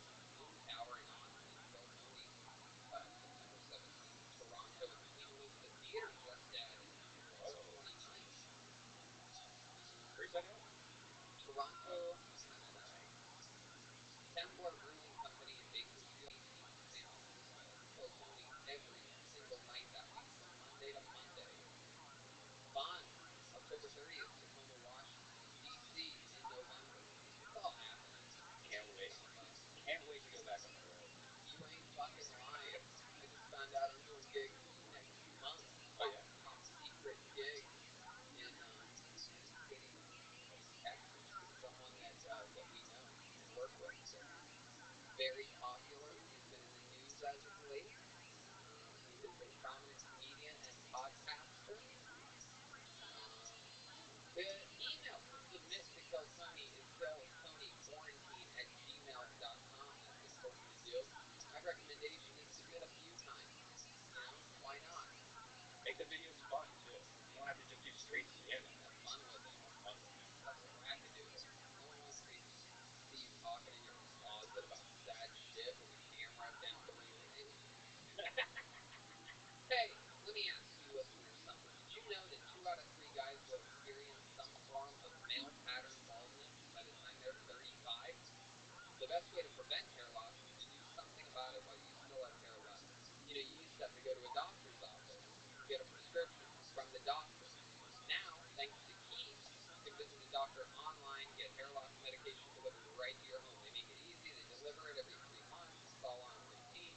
You can say goodbye to your pharmacy. You don't have to go there during this crazy time and awkward doctor visits and just have it all sent to you. Thanks to the great people over at Keeps. You know about this? Yeah, it's great. Actually, I got my dad onto this because he's an older guy and he wanted to, see if he could do anything with his hair. So I walked him through it, and it was very easy. He did it on his cell phone. He did it on his iPhone, and it had you pick a couple questions. Like it shows like what kind of baldness do you have? Like, do you have like my kind of baldness where it's going down in here, or do you see one in the back? And you just answer a couple questions, and you talk to a real doctor online and get prescribed real medicine and to help your hair loss. And it comes in a discreet package, so no one knows what you're getting. It's great. It was really fast. It probably took my dad maybe 3-5 minutes to do the whole thing, and then he was prescribed almost the next day. Easy breezy. Beautiful. If you're ready to take action and prevent your hair loss, go to keeps.com/kill. You'll receive your first month of treatment for free. Free. That's keeps.com/kill. One more time, that's keeps.com/kill. What you gotta do, you gotta take care of yourself. They're great. They're getting big too. I see a lot of commercials for them. Yeah, they're doing great stuff over there. And another one of our favorite sponsors of all time, one that I use all the time, the great ExpressVPN. They are great to protect your privacy and security, but I've been using ExpressVPN. I mean, I blasted through Netflix's The Last Dance. They have a deal where you can, where it's international, so you can't watch it on Netflix in America, but you can watch it from other places. It takes 3 seconds to reset your location, and you can watch amazing things. A lot of people don't know this, but Netflix is different in every country and in different areas, and ExpressVPN gets you right into all these amazing things. It's so simple to do. You just fire it up, change your location, and it hides your IP address and lets you control the site that you're going to and where it looks like you're at. You can choose from almost 100 different countries.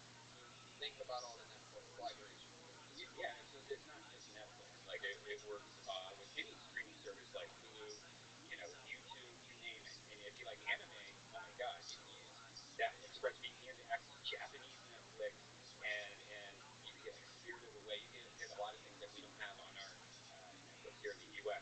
There are hundreds of VPNs out there, but the reason I use ExpressVPN to watch shows is it's ridiculously fast. A lot of these VPNs, sure, they work the same, but they're not as fast. Like you'll be struggling, like why am I even using this? So there's no lag. You can stream HD, no problem. It's also compatible with all your devices, phones, media consoles, smart TVs, and more. So you can watch what you want on a personal device or the big screen, wherever you want. That's right. And if you visit our special link right now at expressvpn.com/killtony, you get an extra 3 months of ExpressVPN for free. Free. Support the show, watch what you want, and protect yourself with ExpressVPN. That's expressvpn.com/killtony. There's a toilet paper shortage. Everyone has an ass. Everyone deserves the gift of Tushy. Wiping your butt with dry toilet paper does not remove all the shit. If you got poop on any other part of your body and you wipe it off with paper, tell them. Water cleans better than dry paper, my friends. Thankfully, there's now a true bidet attachment that clips onto your existing toilet and my existing toilet. Oh, wow. And sprays your butt completely clean with fresh water. It's called Tushy, and it's the best thing you can do for your butt. Tushy sprays directly to your ass and it removes the poop completely, so you aren't sitting on bacteria that leads to nasty things like hemorrhoids or yeast infections. Trust me, I have all those things. UTIs, itchy assholes, or skid marks. Bidets are common in the rest of the world. A bidet saves you money on toilet paper. You still use it like a little toilet paper to like pat yourself dry, for the little teardrop. But it won't clog your toilets. Tushy sprays your ass with fresh water. It's not toilet water. A lot of people think it's like gross water. Tushy connects to the water supply behind your toilet to spray your dirty parts with clean, fresh water. It's the same water you brush your teeth with. Yes, it is. Wet wipes are the worst in toilet paper. A lot of people think wet wipes are okay to flush. They aren't. They're actually horrible for the environment. They cause anal fissures. You don't want your anus fissuring. And the most amazing part is this life of luxury is only $79.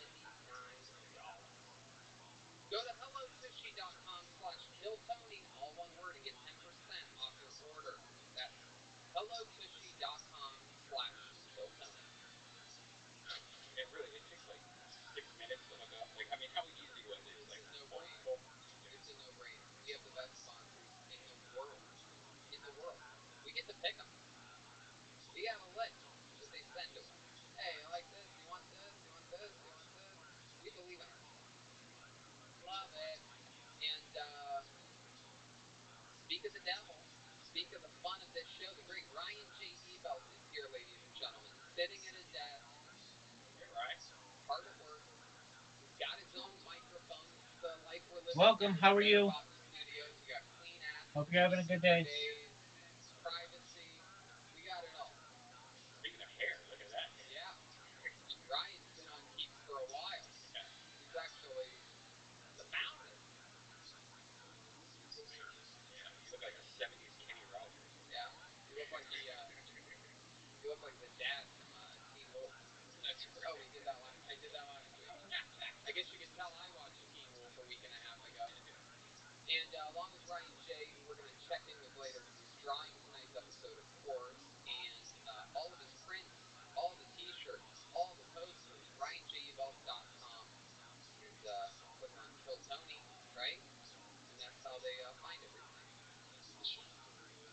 That's right. Click the shop button. I love seeing people's collections of posters. Yeah. Like gift frames. That's so cool. My entire place is covered with Kill Tony art. I brought a few of them this year to decorate the studio up a little bit. And I have another one that's going to the frame store tomorrow. But with no further ado, let's get into the show. We have a band here, as always this week. The great Jeremiah Watkins is on a little trip, taking the night off.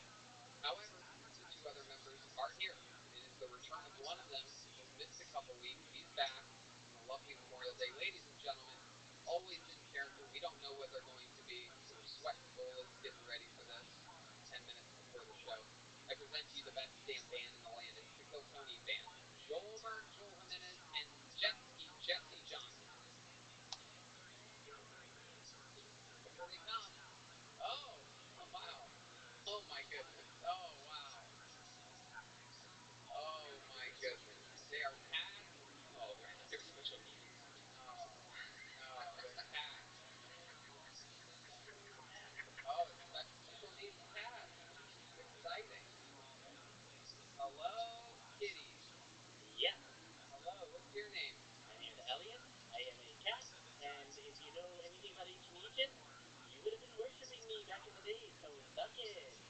Also, this bitch has been following me around all day. Yeah, what's your name? Hi, I'm Parker. Are you a dog? You are? Obviously, you can't smell her. Oh, Parker. Welcome, Parker. How are you? Fascinated by this cat. Oh, Jesus, she won't leave me alone. God damn it. Furry.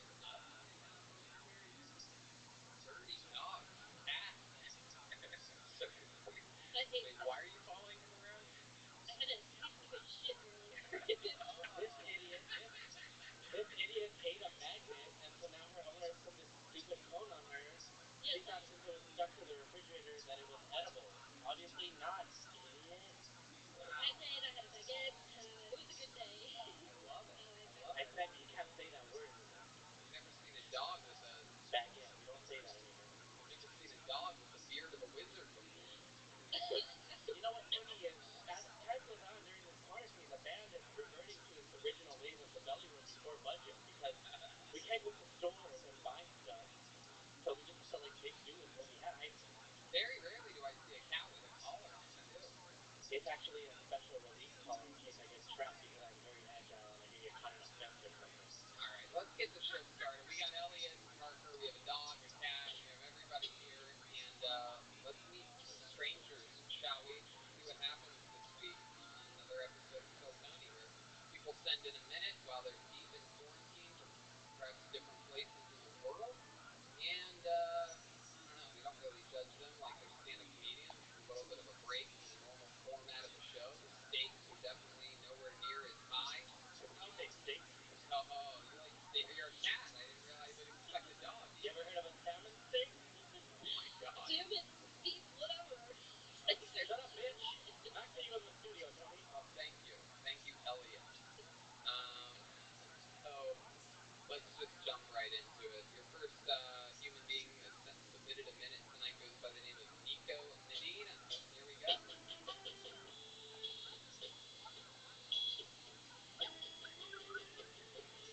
Here's Nico Medina. So, I like to talk about something that shouldn't be happening in 2020. So that's not right. I don't think it's okay or fair that my face cannot grow hair as thoroughly or aggressively as the fucking butthole. Up top, it's like, I don't know if you can see, well, it's like loose wrist hairs and spider legs that caked on my face. And then down below, it's like the Amazon before it did or did not burn down. It's not on my feet, or Instagram, I don't know.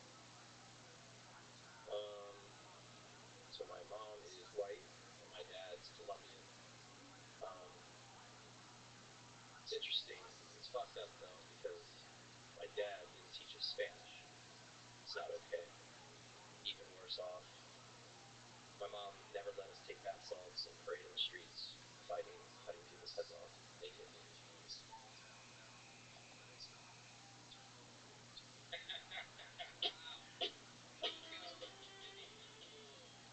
Nico, you're covering your face. You seem... What's going on over there? Tell us what's going on with your emotions right now. It's overloaded right now. Sorry. I was just a little bit just watching it back and then watching you watch it back, and it's just like, oh yeah, that's what it was. Anyways. Yeah, you shouldn't watch us watch it back. Close your eyes. A little piece of advice for people during these quarantine episodes. You already know what you're gonna do. You don't want to watch us watch it back. Welcome, Nico. How's it going? You in Florida? Oh no. My mom's in Florida. I'm in Maryland. Oh, okay, Maryland. All right. Well, why Maryland? Is that where you were born and raised? Oh yeah, born in D.C., family moved to Virginia, moved to Maryland. I kind of stuck around. Okay. What do you do? Well, I was a roofer. I got furloughed, so for about 6 weeks, I think. You're white. So what are you? What's your ethnicity? Oh, I'm half Colombian, half white. Hey, that's enough. I know something else white that's from Colombian. Thanks. Oh wow, you dirty cat, Elliot. Do you live in a brewery, or what's going on with that sign back there? No, I do a lot of Discord chats, and my buddy gave me the sign, and I was like, I'll just throw it back there. What do you chat about? Oh, I mean, that's really the only way I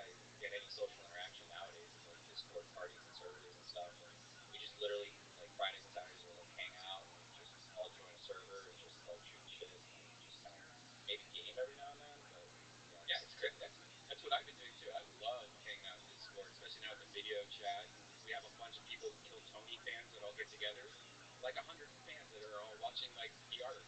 I heard of Discord before, but this week I actually had to set one up for the first time ever because I have a top secret project I'm releasing 1 week from today.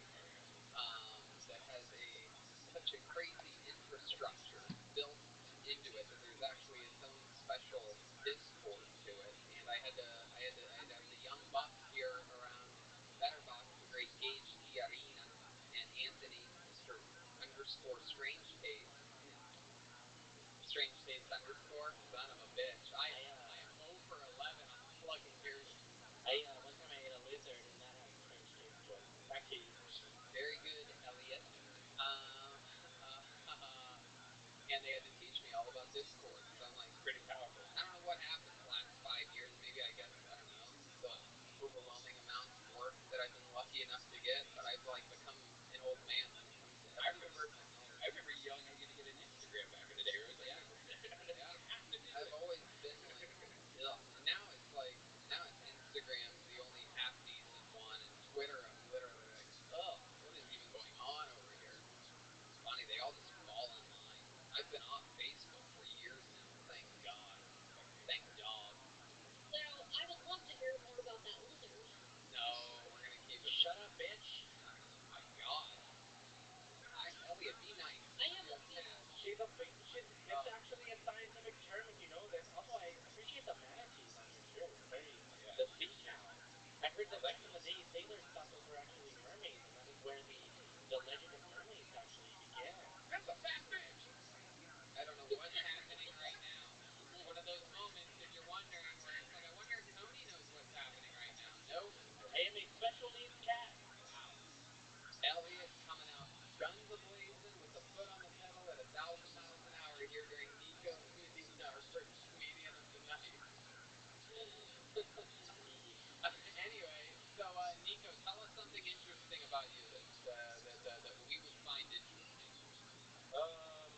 Let's see.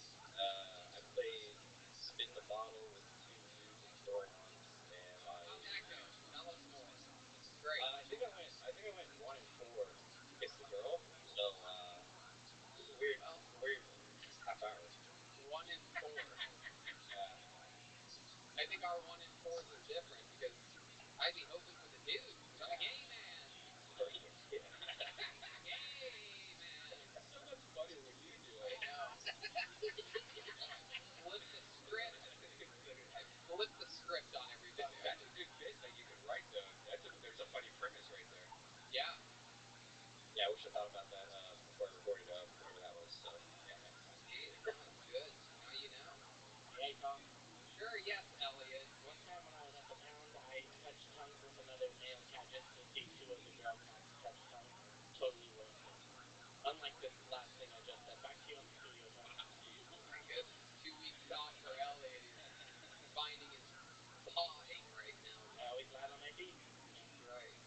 Belonging in the litter box. I would like to hear more about these. No. Shut up, bitch. Oh my God. What a weird combo you guys. One thing I wanted to mention, you had asked something interesting about me. I based on this because that other story was shoot. No, it wasn't. I've been playing drums for like 15 years. So. Wow, 15 years, huh? Ish, yeah, give or take. My goodness. Is your drum set far away from you? It's right next to me actually. Is it really? Is it behind that giant sign? No, it's literally right here. Here, show us. Oh wow. Why don't you play us a little 30-second something? Let's see here what you got. These drum solos during the quarantine have been, as Parker would say, complete dog shit. They've been rough. I also thought stupid bitch. I also thought maybe like when they're doing this, maybe this is an audition to have a golden ticket to a drum off the next time we're in their city. Are those electric drums? Those are Roland. Yeah, they're TD-17. Roland TD-17s. That's what I was about to say. Alright, here we go. Here's a little bit of the drums from Parker. You can't, or not Parker, from Nico. Well, he knows how to turn it on.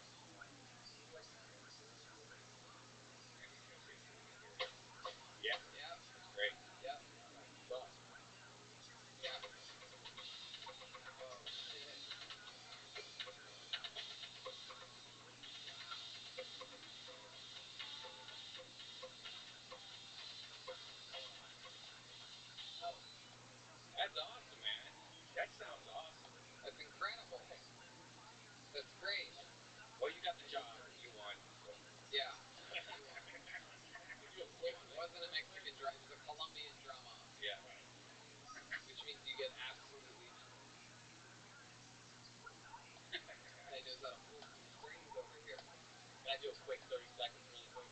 Sure. Yeah, go ahead.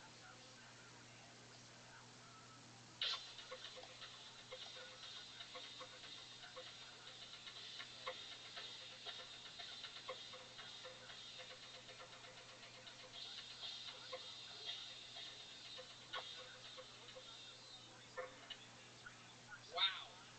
Very impressive. That's the person who knows nothing about drumming. Okay. Very nicely done. If anybody knows anything about electronic drums, they know that there are trigger sensors so that every hit is actually at the same tempo, and it doesn't really matter. They all sound very equal, and maybe you'd like to come and challenge me on an acoustic set. Right. Yeah, maybe we can gain some hair on your balls as well as your face, and come see me the next time we're in Florida. Oh my You have a big dick, yes. I do have a giant penis for a cat, right? Okay, Elliot. Wait, Thank you so much. Wait, where is he at? He's in Maryland. Maryland, yeah. I want to see a drum off. Wow, Maryland Yeah, Manson well, himself. You know what? Just as we're a little bit extra nice during these quarantine episodes and extra giving, you got to remind me of this when it comes up. But in November, we're going to be in D.C. doing it, Phil Tony, and we'll give you an automatic 60 seconds. You can tell us your spin the bottle story, and we'll have a real drum off there. You can get behind Joel's drums, and we'll have a real Mexican drum off in the capital of the greatest country in the world, the United States of America. How about that, Nico? That sounds perfect. That sounds amazing. Just changed his entire life. Send Tony a message before the show. Yep. That would be fun. It'll be good. Put you down a little bit, Joel. I can't wait. Hey. And I'm not funny, I'm a cat. Nobody puts me down. Hey. You're not putting me down. Here's the show. It's right. You fucking bitch. All right. Or not you. I'll see you later. There goes Nico Medina. He's on Instagram at TVP Nico, Niko. Your next comedian, your next submission goes by the name of Rye Madsen. So here's Rye, everybody. Hey, Rye Madsen. So now they're warning us about murder hornets. I'd like to recommend some other bullshit animals for possible media fear-mongering. Manslaughter mantis, bubonic bees, gremlins but from normal-sized bears, staphylococcus stingrays, brainworms, unfriendly Mormons, subway fungus, blood nut recall, evangelical jihadists, sewer snakes, toe fleas, and Samsung epilepsy. If those don't work, I've also got some dangerous political ideologies to be afraid of. The 12.6 percenters, the hip-hop-ians, ironic racism, flotentionists, the foreskin reclamation movement, Bill Berbers, dad and mommyism, the global body modification coalitionists of Sebastopol, Florida, and Lauryn Hill's movement for the miseducation of indigenous peoples. There's a lot to be scared of out there, media folks, and just disappointed with your lack of murder mantis creativity. Yeah. That's Rye Madsen. Hi, Rye. Hey, guys. How are you? How's it going, buddy? Good. Good. All right, man. I love it. Where are you at? I'm in Istanbul, Turkey. Really? Oh, you got the animals. You got the animals all dressed up. Wow. There's a lot of street cats here. And dogs who love it. How much do they charge? Oh, my goodness. Okay. What's wrong with you? I said I'm a special needs cat. You fart? You fart? You're a farting cat? Farts don't come from the mouth. That was me blowing a raspberry. Oh, but if they quit, Shut up, bitch. So, Rye, why are you in Turkey? My wife is Turkish. I got married last year, but I've been coming here for about 3 years. Okay. And, so how'd you meet your wife? I met my wife in Alaska. Whoa. Wait, so you were a crab fisherman? No, not crab. Salmon. Oh. Actually, when we met, I was... I love it. We have a cat in studio today, so he's a hyperactive special needs cat. It's just great. It's exactly what I was hoping his tone would be. I always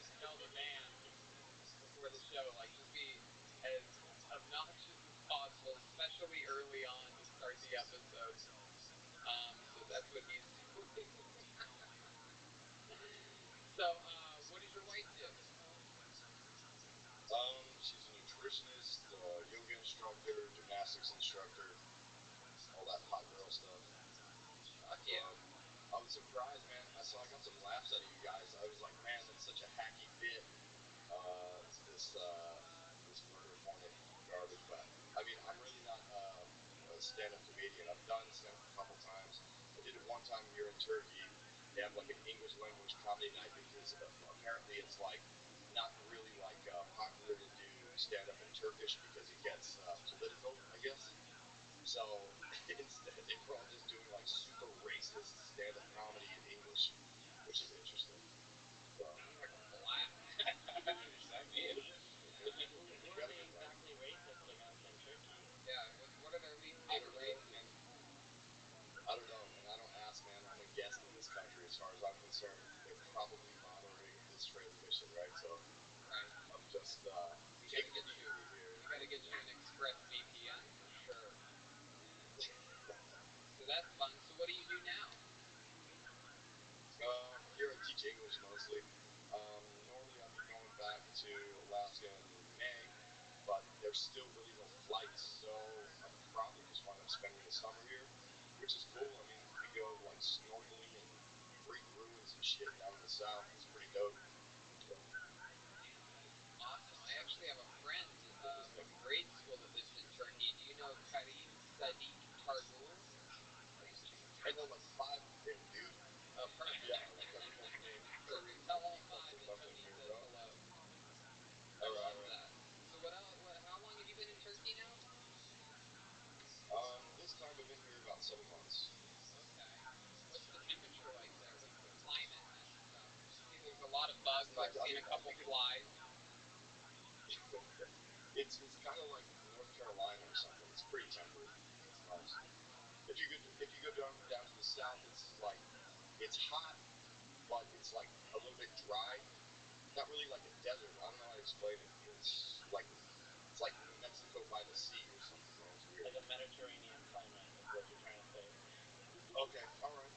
Fine, why do you look like if William Montgomery was a UFC fighter? Yeah, you got his shit together. William got his shit together. You look like if William Montgomery joined like the Church of Joshua Willies or something like that. I will take that, bro. William started drinking pure water. Really? Can we join him in? Yeah, you getting scared of that guy? Is that too much? Is that crossover? Is that impossible? William here? Let me say hi to Willie, bro. He's watching right now. He's laughing. We can't have you both on at the same time. It's going to be a smooth transition, though. Now, what you wrote was pretty funny. It did seem like did you write that, or was this like an email that somebody sent you, like my dad or something, or did you write it? No, I wrote that, but I can see why you would say like, yeah, that's some internet joke that somebody sent or something. Totally true. Like, I definitely have a lot of jokes. So I appreciate that. I saw you guys laughing. I was like, I'm getting jokes. I'm getting laughs, man. Good. So it was cool. That's but I gotta say, like, I definitely was like channeling William Montgomery. You know, he was like I think I said something to William on Instagram, like, you know, my favorite William Montgomery joke is the squirrels joke during World War II or whatever. Oh yeah. And I sent him like, I was trying to pitch William like some jokes about like possible movie scripts or whatever, because I think that was so hilarious, and he actually responded to me. So I thought that was pretty cool. But yeah, I mean, you know, he really like when I started watching you guys, like it was probably like the Malcolm Hatchet days.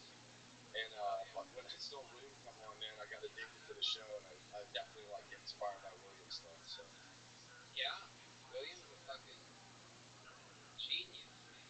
It's unbelievable. Definitely, you know, arguably our strongest class of regulars by far, perhaps. I mean, not perhaps, actually, definitely. It's our strongest class of regulars ever. They take it super seriously. We have a real little cult following. Things are good over at Brothers in Cursive, right? Oh yeah, it's great. Especially after the show when William's really, really drunk and he doesn't want to leave the studio, and David leaves me with him. And it takes takes me like 40 minutes to get out of there because he says like, Brian, one more cigarette, you know. So I love it, man. It was nice to meet you. Thanks for submitting, Rye. We're gonna roll right into your man, William Montgomery, right now. There goes Rye Manson. He's on Twitter at Murder Mantis, and we're gonna roll. You guys can keep playing. We're gonna roll right into William Montgomery. There he is. Whoa. Rye Manson, why'd you stay on that bullshit, dude? What happened to your eyebrow? Go ahead, William. Go ahead, William. Take the floor for a little bit. I'm a big Jay-Z fan, specifically Hard Knock Life. That's all I listen to. I'm in a tub up to 6 hours a day now. It's not funny. It's no joke. I have a diabetic dog. Hey, Tony, do you think Redman's ever seen Pete's Dragon?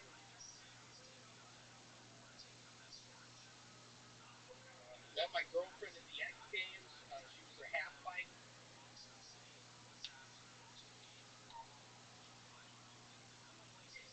Joe Biden's so old he can't remember where he buried those kids' bodies.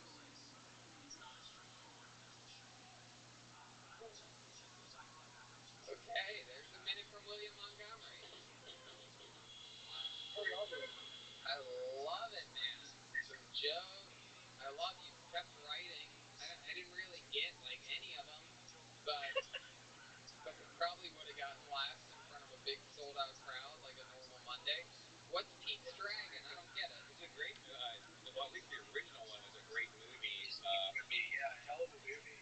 But you know, it sucks because a lot of people don't know about Pete's Dragon because it came out the same day as Star Wars. Can you imagine releasing a movie the same day as Star Wars, the first Star Wars movie? But I don't think that's correct. I don't think that's correct. It is. It came out in 1970. I heard Pete's Dragon Part 2 came out the same day as Mandalorian, which is better than all of the Star Wars movie in the whole world. Yes, absolutely. And your girlfriend being a half pipe. Explain that one to us, William. I went to an X Games in Tampa, Florida, 5 years ago, and I met this really nice girl. I'd been drinking some. I started kissing her, and I realized I was kissing the side of this wooden structure. Turns out it was a half pipe. Are your eyes closed? Are you a samurai warrior or something? What's happening right now? Y'all see that? I don't know what is going on. It's not good. The difference between your eyes and eyebrows last week to this week is incredible. You look like you own a Chinese restaurant or something. Albino Bobby Lee. Yeah, ordering chicken. Yes, most unappreciating thing you've ever said. Wow. Hell yes. No. Oh my goodness. If you were a food, while orange chicken is on the table, oh wait, who's that? Welcome. Who was that? Girlfriend's parents, your grandparents. I want William to tell me. Who was that, William? What? Come on, it's my uncle. It's my uncle. I back him up. Okay. You have the exact same shed as last week. Anyway, so if you were a food, what food would you be? Hard-boiled eggs. Yeah. Explain to us why you consider yourself a hard-boiled egg. Because it gets to Easter time, and everybody knows I'm a follower of Jesus, and we end up boiling some eggs for the Easter egg hunt, and we accidentally make some of them hard-boiled, and then let's talk about your eyes again for a second. Are they? Is something wrong? Are you allergic to something? Yeah. Tell us what you think it is, William. I got stung in the head by a wasp earlier. No, I did. Seriously, I got stung in the face by a wasp. Where in the head did you get stung? Right there? Oh my goodness. I got stung right nearby a wasp. I can't open my fucking eyes. I gotta drive tonight. I gotta go bar tonight. Yeah, where are you driving to tonight? Some drug dealing deal, whatever, at a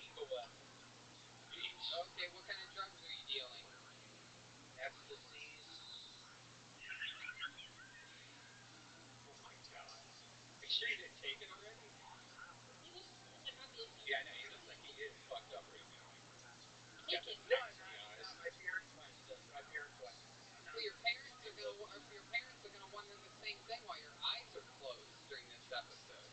Getting stung in the head by a wasp is not necessarily a believable story. Right. Got stung into the vein. Yeah, well, you didn't pick the right part. You pointed at your forehead. That wouldn't even close your eyes. Yeah, you look poached. Poached? Yeah, you don't look hard-boiled at all. Poached? I'm not, dude. I'm not poached.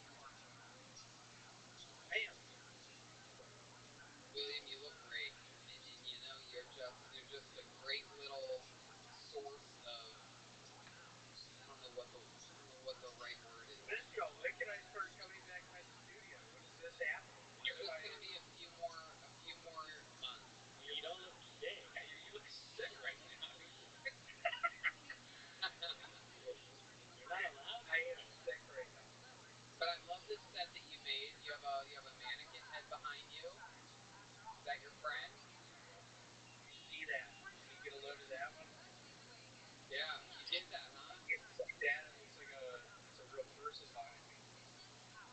Yeah, it looks exactly like a real person. Hey, Angela. Hey, Angela. Oh, that's her name? Hey, Angela. What kind of food would she be if she was a food? What do you think? What type of food would she be? Probably a chicken Thai cuisine. Why? I don't know, the coconut flavor or just the coconut flavor of that. How do they do that? Thai food. It is incredible. I think they might use coconuts. Maybe some coconut milk. I love it. I love that kind of food. I think you might be allergic to it. Yeah, what did you eat today? What have you ate today? Would y'all be scared if I was in there right now? Should I be scared right now? I'm gonna take a guess. Should I be scared right now? Did you eat bread today? Did you have a sandwich today? What'd you actually eat? All jokes aside, William. What'd you eat? Yeah, I had an Italian sandwich with ham, turkey,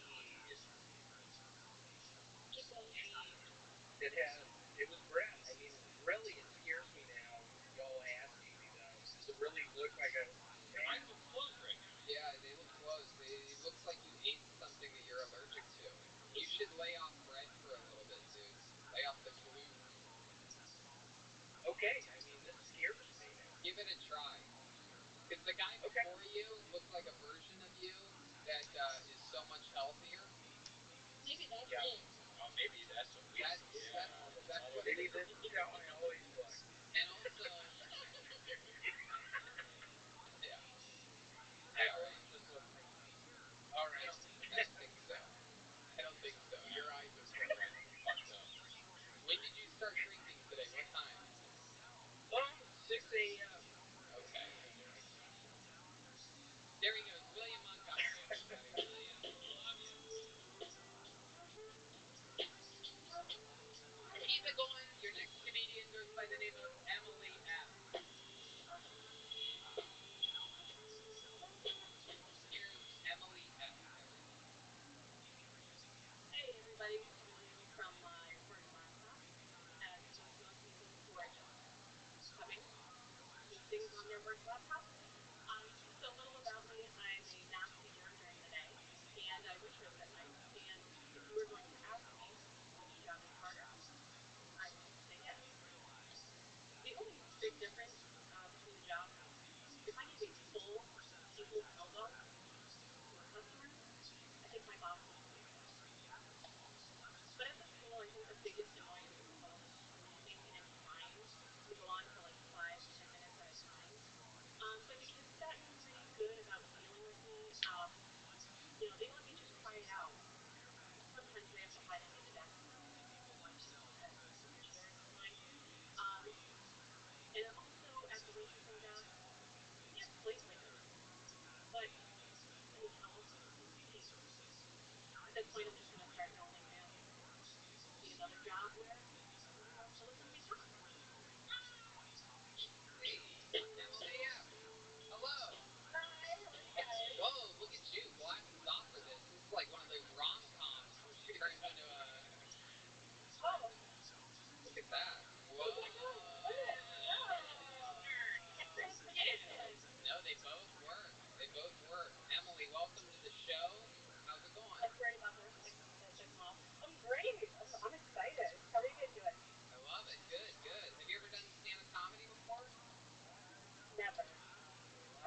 of like standing in front of a room of children and telling poop jokes to try to get them to do math, then I guess that works, but never actual stand-up. Do you like making your students laugh? Is it something that you do there, or are you more of a serious teacher? Yes. Oh no, it's like my job specifically, I have to get them engaged in like listening because otherwise they won't do anything. So it's like my favorite part of the job. Yeah, for sure. What grade level are you teaching at? So actually I'm a math specialist, so I do everything from kindergarten to 6th grade. So I get everything from like shitters of their pants to the eye rollers and everything in between. So 6th grade, what's the hardest level of 6th grade? Is that algebra yet? Yeah, they start to do a little algebra. They're not good at it. Did the kids ever ask you why they're learning this stuff if there's going to be calculators? Yes. How do you respond to that? I actually have like my entire, one of my cabinet walls in my room is, when am I going to use this? And I get that question all the time. But I just tell them like some bullshit about it, helping them problem solve and perseverance and all that shit. But still have a calculator. But none of you teachers really believe in that, right? You don't ever really think anybody's going to use that. If x equals 3 and y equals 7. No. Right. Exactly. We got it here. Why do we have to do it? Yeah. It's so annoying. We got the real professional. You know, actually, listen, I don't make the rules. Like I said, I tell them poop jokes. I get paid. Right. Happy. That's it. Red Dan does the same thing. He tells 6th graders poop jokes every chance he gets. Yeah. That's so fun. So you're a math teacher and a waitress. So why do you do both of those jobs? Because I teach. Right. You make more as a teacher or a waitress? If I worked the same hours as a waitress, I would make twice as much as what I make as a teacher. Right. Which is. Did it cost you a lot of money to get a degree to be able to teach? So I actually got my degree in criminal justice, and I worked with juvenile offenders in prison first. And that was not fun. Oh yeah, that's tough. Can you give us an example of a rough situation there in prison? Oh God, okay. So there was one kid that we were doing an intake evaluation on, and we were trying to ask him questions about his life and, you know, what he had open pending charges, and he was so proud. He was staring at me the whole time, and he's like, I got 3 of these, 4 of them. And like, at that moment, I was just like, why? Why are you proud of this? Don't be proud of this. Stop it. Stop being proud of this. I should say, he was like 15. Right. What's that art behind you? What do you have up there on your wall?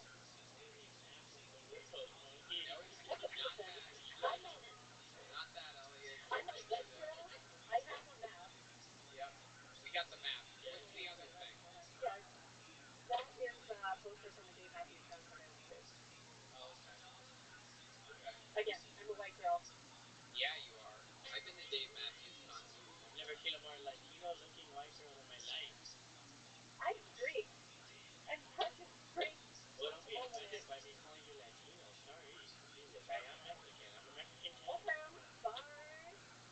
I hate to say this. Sorry.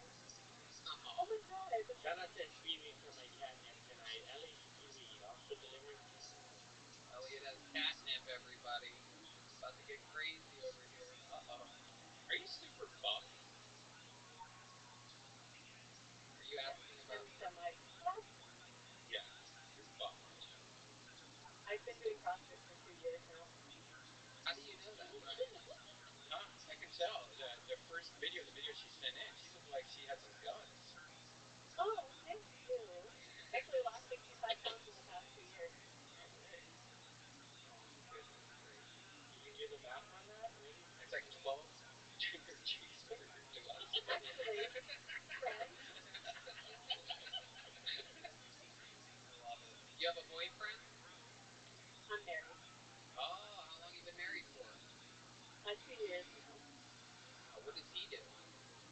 He's a welder, so he's actually essential. He's asleep, but because he works still. Oh, okay. Where'd you guys meet?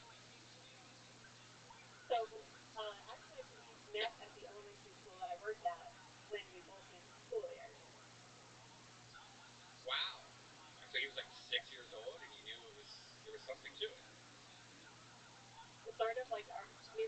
were like older moms, so they always hung out. So like we always ended up hanging out, and then he moved away, and I was like, when Facebook came out, I was like, oh, wonder if that kid is a Facebook, and I looked him up, I was like, oh shit, but he's hot, so I hit him up. Look at that. Do you feel creepy for like looking into like how this young child looks now? Like it's almost weird. Well, you know, I didn't actually picture him as a 8-year-old when I was looking him up. But like, let me see what this 8-year-old looks like now. See, I was confused. I didn't know that they were kids together. I thought she really was looking up some 6-year-old that's now on the phone. I love it. You guys have kids? not on that journey. But anything else crazy we should know about you before we let you go? So I'm actually an artist part-time too, so I have another complete separate job from the waitressing and the teaching. Wow. So what's that job? You teach art or something? No. So I paint murals. I've done a couple for the gym that I attend, and then I do like portrait work for other people. Oh wow. Awesome. Do you have any of your work anywhere close to you that you can like show us? Yeah, I got some right here. Let's see it. So you know this wall. A picture of me that makes you kind of. And then just like a single tear dropped down my eye because you said you hated me. I do this for you. And oh shit! Whoa! Look at that! Really cool. I can't believe. I just waited to see you. That is. Yeah. I got like. Got like small minis that I did of other people. So. Wow, Michael Lair, that's awesome. Michael Lair and I have beef. So. Really? What is it? What's the beef? We do. What's the beef? I had tickets to Boston, and I told him, I was like, you gotta come to Boston. I freaking love you. And he was like, well, I cannot come to Boston. So I told him I was gonna beat him with a tube sock filled with soap. Oh, okay. Well, I mean that's pretty fucked up. He seems to like it. Yeah. Well, he might. He might. This wasn't about you. He's the type of genius to probably be into taking a good beating once in a while. Well, Emily, that was awesome. That was a lot of fun. Where are you again? Thanks. I'm in Massachusetts. I had tickets to the Boston show, but it got canceled. So. No, it's not canceled. It's actually rescheduled. We are there August 13th. 2 Kill Tonys and 4 stand-up shows. Yeah. I'm super excited to go. Well, we will see you there. Make sure you say hi. There goes Emily F. Everybody. Thank you, Emily. Thanks, guys. Emily F. We're going to keep flying through them today. You can just keep playing. Here's Eli Gill.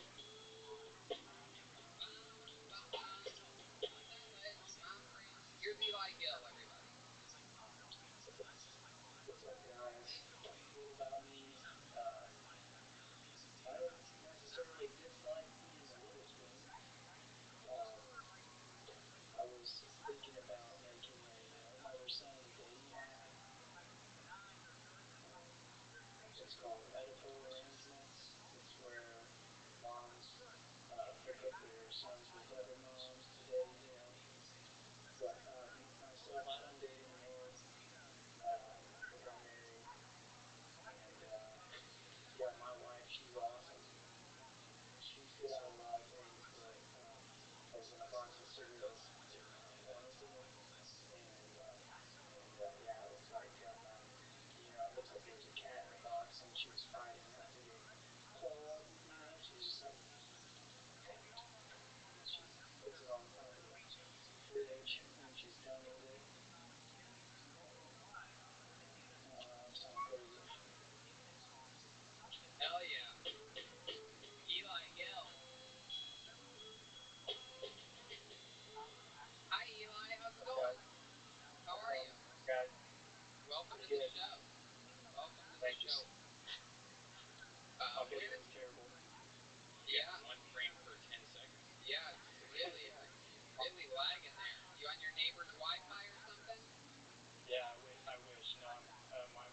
next to the router, actually.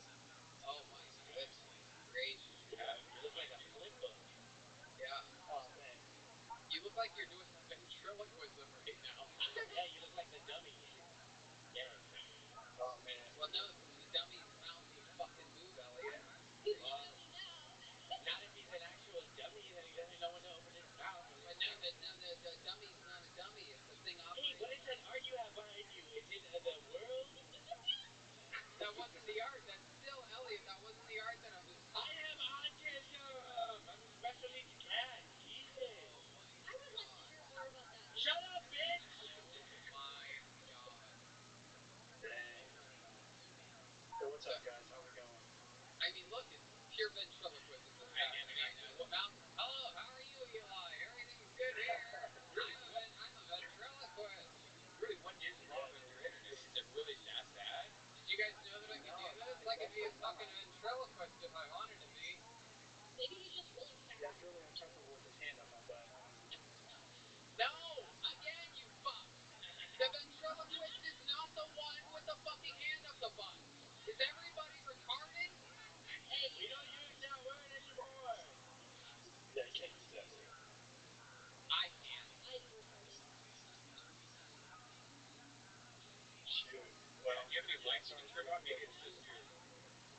The rumor on the street is that perhaps if you had better lighting... Yes, probably like... Yes. Perhaps if you have a Wi-Fi tower with a light attached to it, you could... Yeah. Are you on an engage? I really don't understand what's going on here. Wow. I didn't have a problem with the call earlier, so I don't know. I know. They test all these things out. And then... That's so weird. Yeah, it looks like you're on like a low light setting on your phone. Are you using a phone or a laptop? No, I'm on my laptop.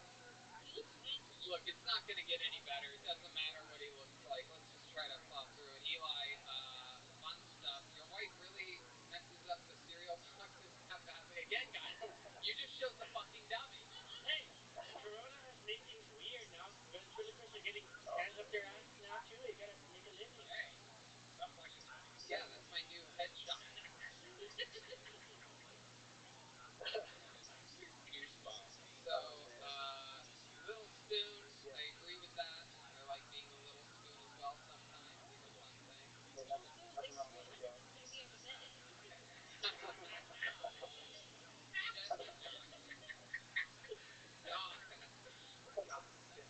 I've always preferred dogs to cats. I don't like the way you look at me when you say that. I know. I want to eat you in your sleep. No, you won't. Yes. Nuh-uh. Edible arrangements. The wife doesn't close the cereal. I got you, Eli. What else about your life? Where in the world are you right now?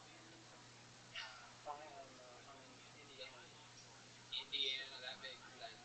Now it's all making sense. Yeah, it all makes sense. Right. That's the fastest Wi-Fi in Indiana right there. You got that laptop at Myers. Eli, what do you do for a living? I'm an electrician, man. You ever do stand-up comedy before on the stage? No, man. We have a local open mic that, obviously is recently shut down, but I aspire to go on that. But where I at got a Crackers? family, no, it's at a place called Kettle Top Brew House in Amberson. Every comedy club in Indiana is named after white people shit. Crackers, Kettle Corn. They got Eli. Will they have a helium there or something? Yep, there's a brand new Helium there in Indianapolis. I'm a big fan of the Helium comedy clubs. Was talking with the owner of all the Heliums last week, talking about what they're doing to get things set up. Columbus, Ohio, or Chicago. It's like a 2-hour drive. Yeah, easy breezy. Yeah, it's not too far from here. Huh? Well, Eli, maybe we'll get you back some other time and get that Wi-Fi. You're an electrician. Get in there and do it yourself. And angle some wires, bro. You gotta go in there. Go in there like you're defusing a bomb. Fix that shit. There goes Eli Gill. Thank you, Eli. Have a good one, buddy. Thank you.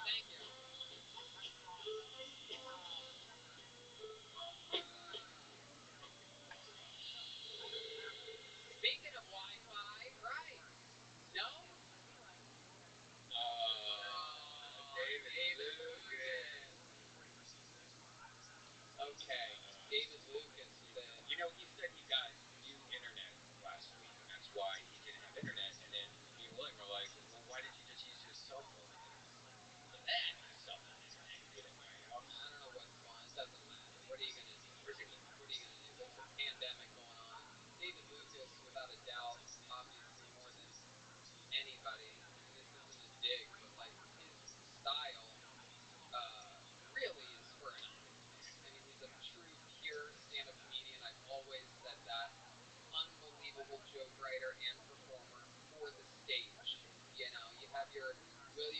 Montgomerys that are very silly, and that's their backbone. It's a different type of comedy. Silly. The last few years, I think people have forgotten what's funny and what's silly. Sometimes silly is also funny, and sometimes funny shit. I don't know what I was saying there, but there's a point, and the point is that Williams is always silly and sometimes funny, and Michael Laird, is just a different type of funny. He's incredibly unorthodox with over 2 decades of Chicago's Second City improv experience. So obviously, a guy like that can hold to this pandemic. Whereas David Lucas, I feel like, is a lot more sort of my style, which is sort of serious comedy. You give us an audience, we'll fucking rip it. We'll feed off of that energy and use timing and beat to our advantage. But shit like this pandemic, you've got a frozen, fake smiling through all of this baloney. So it's all a big fun. I think that explanation makes some sense. Is he good to go? Great, beautiful. Here we go. We're moving to Jason, everybody.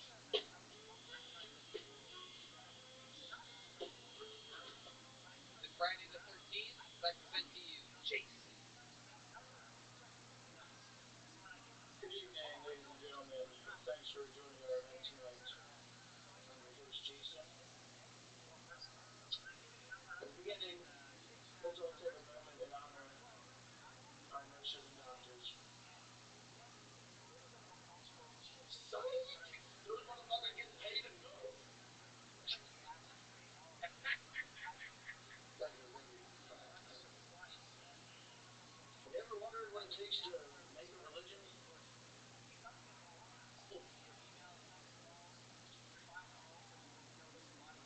It's kind of funny, they say the churches are non-profit. I don't know if I buy that because their whole shtick isn't that based off of a profit.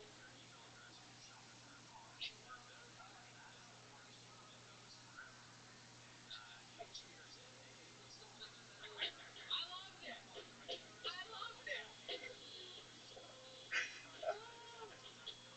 I loved it. Me too. That was fun. That's fucking awesome. Genuinely funny submission. That is. Can you guys hear me good? Yep, everything's good. It's great, Internet's booming. Everything's good. Business is a booming. How are you, Jason? Never been better, man. Where are you, man? Where in the world are you? A little bumfuck town in Pennsylvania, Elizabethtown. Elizabethtown. Is that near, It's like 10 minutes from Hershey, in between Lancaster and Harrisburg. Okay. Is Hershey Park still a thing? Like, does it still smell like chocolate when you were driving through it? Oh, yeah. We just did that. We just did that drive a few months ago from Philly to Pittsburgh. Oh yeah, I remember I had to do it in a separate car because I couldn't fit in the same car as you guys. Yeah, that was fun. Come on, don't be a baby. I'll tell you what, I've been to Wawa apple fritters ever since then. I bet you do. This guy looks like Tank Abbott if he was actually part tank. Yeah, it's incredible. We had a healthier version of William Montgomery earlier, and right now we have a healthier version of Brian Redband. It's so exciting. Well, wait till you hear the song. What song? I You sang made a a song song? earlier. You made a song. Okay. The third verse, you guys get a shout out, so bump this shit and let me know what you think. Oh. Are we gonna? You're gonna play a song? Is there anything else we need to know before playing it? I mean, tell me what you feel. That's all I want to know. All right, here we go. Jason sent in a song. Let's hear it. Here we go.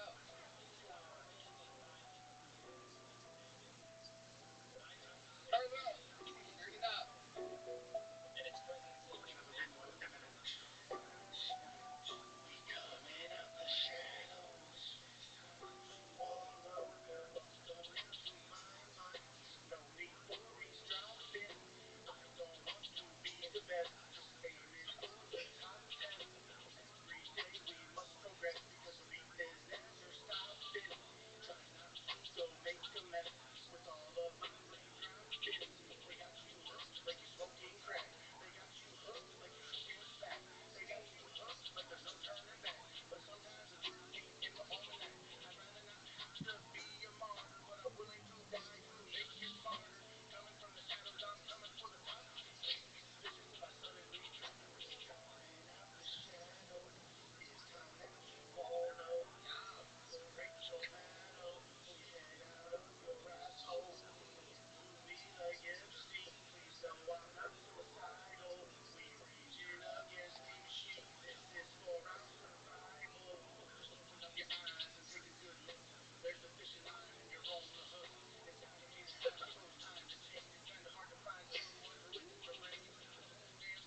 shoe reference. Yeah. I don't know how you know that I love bologna. Yeah. I'm a big bologna guy. It's true. Yeah, you can't even know from the smell. You're not here. Lay off of the bologna. Hey! You like it. I already have the whole song memorized. Gauge Brony. That's right. I bet it was. Well, I'm off to a Gauge Brony here. Yeah. Anyway. I love it. Yeah. The dog over here, Parker, can't get it out of his head. All right. Parker is actually the daughter of Nate Dogg. So. What do you do for a living? Work in construction with my dad and family members and shit. Just a little small time contracting thing. Doing like remodeling and whatnot. I love it, man. I mean, you had great jokes. The song was fucking awesome. I loved everything about you, man. You need to listen to all the other ones, and I suggest you eat an edible and fucking just have like 10 doobies ready because your mind's gonna be blown. Where do we find those at? Plug it right here. Where can we find those songs at? It's all on SoundCloud under Bees J. B-E-E-S. Oh, I have it written down here. B-E-E-S_J-A. Jesus. J-A-Y-Y-Y. That's your password or the name? Jesus fucking Christ. It was just a little name I made up when I was super fucked up, and it stuck, you know? 3 Y's at the end. Why 3 Y's? J. Well, that works, but you always gotta ask why 3 times to smell the bullshit, you know? Damn. You know what? I like that. Yeah, ask it again. Why? Very good, man. We loved it. Thank you so much, Jason. You're awesome. It does look. I will insult you just one time. One little thing here. Go back for a second to where you put your arm back behind your head again. Jeez, I tell you I'm gonna make fun of you and then you change it. The distance between your shoulder and your elbow is obnoxiously small. That's the only thing I can make fun of. Very rarely do I even make fun of people. 5'8", no, that's a whole different thing. 5'8" does not matter. What I'm specifically making fun of is it appears at least that you have about a 4-inch bicep, like from elbow to shoulder. It might be one of the shortest arms I've ever seen. I can't imagine how hard it must be to do construction.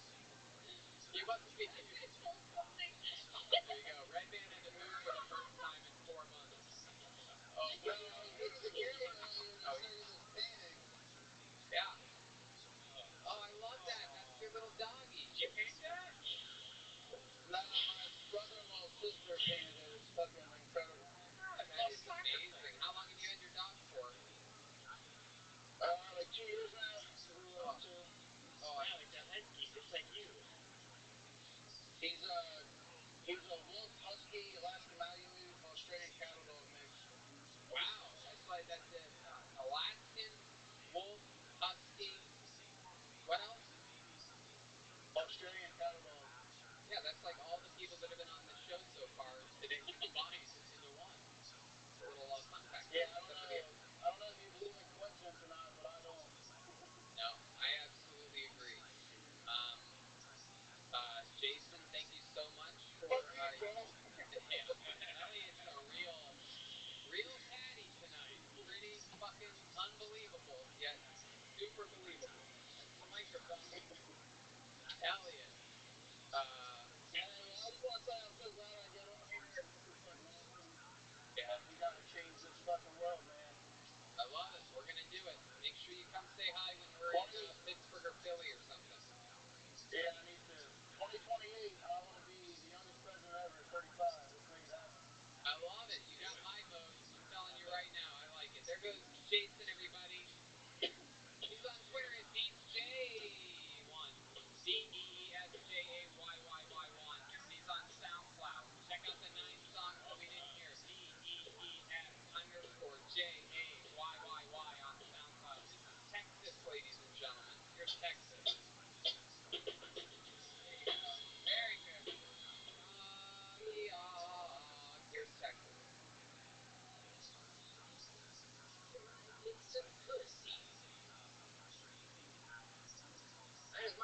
situation of William Montgomery and Jamba Juice. Can't take him anywhere. I don't give a fuck about a babysitter. I have a cocaine habit. You probably guessed it. That's still William Montgomery and Jamba Juice. Yeah, that's right. Do not hand that man a cardboard straw. You want to hear my best William? This is my best William joke. I don't believe in astrology because I'm an Aquarius with a Virgo rising and my moon is in Capricorn, which makes me a very skeptical person by nature. That is William flirting with the goddamn hippie who runs the Jamba Juice. Yeah, imagine that. Ever since I discovered wet wipes, I stopped taking showers. That is William after discovering wet wipes. All right, Texas.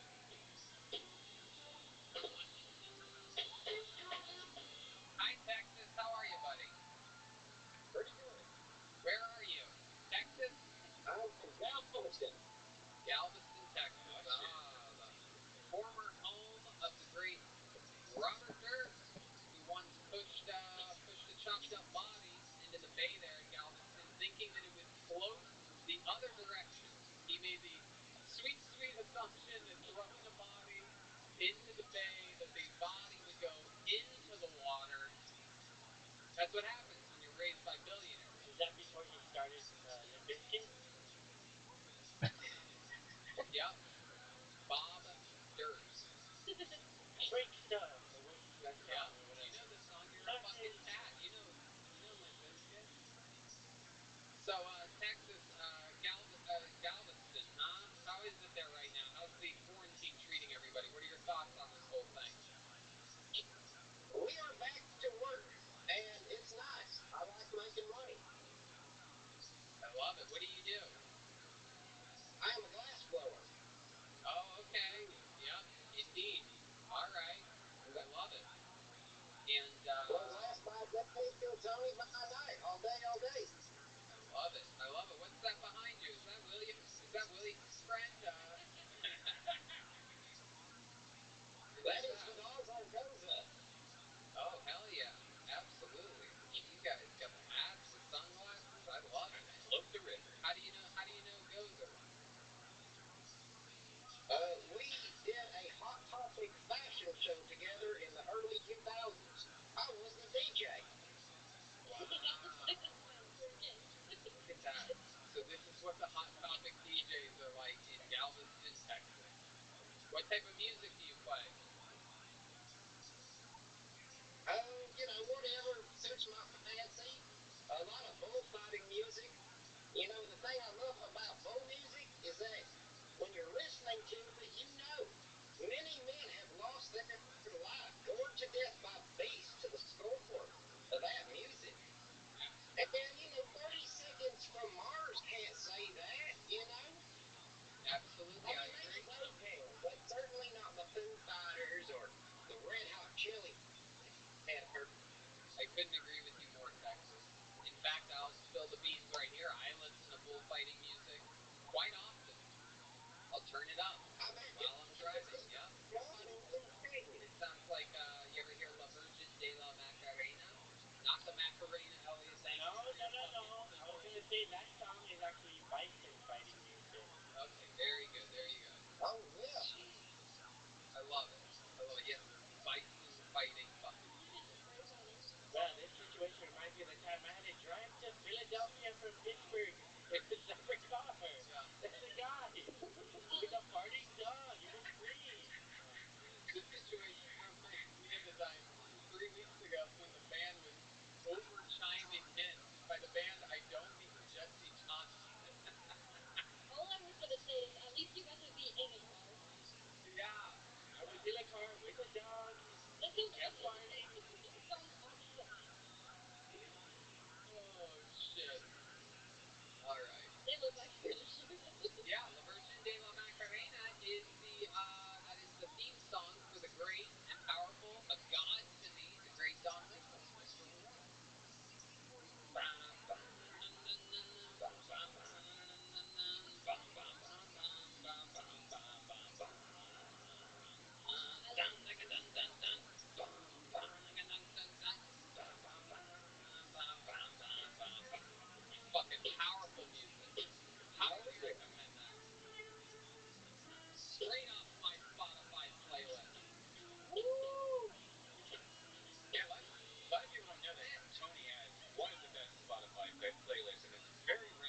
shady. Give it to me. What? Give it to me. Okay, I'll give it to you, Texas. You know what? I like that. I'm like a dog. If you're very commanding, you know what? I Give give it to me. the bando. Well, Texas, fun stuff, man. I loved it. I like everything about this. This is fun. This is a likable delivery, character, everything about it. Even though you just gave Williams impersonation. Yeah. And you made it sound like, what is your big deal or something like that. I forget the voice. Droopy dog. I was going for Droopy dog. Yeah, that's what it is. Before I recorded that, I was trying to get into a William character, and I kept saying, and for real bad, and I need some How cookies. far are you? Just And out of the my own dog curiosity, I got to go back to this because I probably won't. I just want to bring it up. How far are you from that bay that Foster dropped that body in? I'm a huge Guadalupe. Galveston Bay, but the question is, how close are you to that drop-off spot? Do you know what I'm talking about? Have you watched The Jinx on HBO? I have not, but I am familiar with what you're talking about. I thought that was on the seawall, but that may have been Jamaica Beach. No, I think it was on the seawall, and it was there in Galveston. I do pretty Seawall's right down the street. Yeah, that's what I thought. You got to watch that, especially since you're in Galveston. It's like one of the craziest things to ever happen there, for sure. It's the story of a billionaire. His father actually owned the fucking World Trade Center, and everyone else in his family was super successful. He was supposed to take over the family business and become the billionaire inheritor of the business, but they didn't give it to him, and let's just say he got back at his family in one of the wildest ways possible, shaming their name by being an elusive serial killer. And it's all true. It's one of those documentaries that's just unbelievable. The Jinx from HBO, directed by... lived as a woman or disguised himself as a woman? Right there in Galveston, probably right down the fucking street from you. It's directed by the great Andrew Jarecki, unbelievable documentarian, and it's The Jinx on HBO. During this quarantine time, it's important to stay entertained, and that's one of those things that'll be a fun binge watch if you're into crime things. Anyway, thank you very much, Texas. We got to keep it moving. We have a special guest phoning in. There's Texas. Thank you, buddy. Thank you, Texas. He's on Instagram at TX Comedy, all one word. And we have a special guest joining us right now, ladies and gentlemen. This is not a comedian who has submitted. Instead, this is a comedian who I have grown with and come up with well over a decade now in Los Angeles, California. And he is the future and the present. Right now, he has his debut 1-hour comedy special this Friday on Showtime. Am I correct? This Friday. What is it, 10 p.m., Jesus? 9 p.m. on Showtime. I mean, it's an unbelievable deal. This is one of these guys that I have been so close with, that I've always loved. You know, I think some people might know that I'm obsessed with comedy. I'm one of those guys that hangs out at the comedy store way too late. I love talking shop. I love the science behind it. I love how everybody's different. And this is one of those guys that gets it, took the hardest path possible at the comedy store, didn't try to get famous too quick. He wanted to get good. Also with all those credits I just dropped, I will also say that this is one of the, I would say, top 5 guys out of everyone at the comedy store that can genuinely make me double over with laughter. Ladies and gentlemen, Jesus Trejo is joining us. You don't have to wear your text for this, Jesus. I mean, I don't know. I'm coming there for comedy, baby. Shit. I want to see the premiere of my special. I love it. You're in your car right now, and somehow you have better Wi-Fi than the guy sitting here. Your stream is super clear. I'm so proud of you. I'm so excited for your debut this Friday. This is a moment that we've been talking about absolutely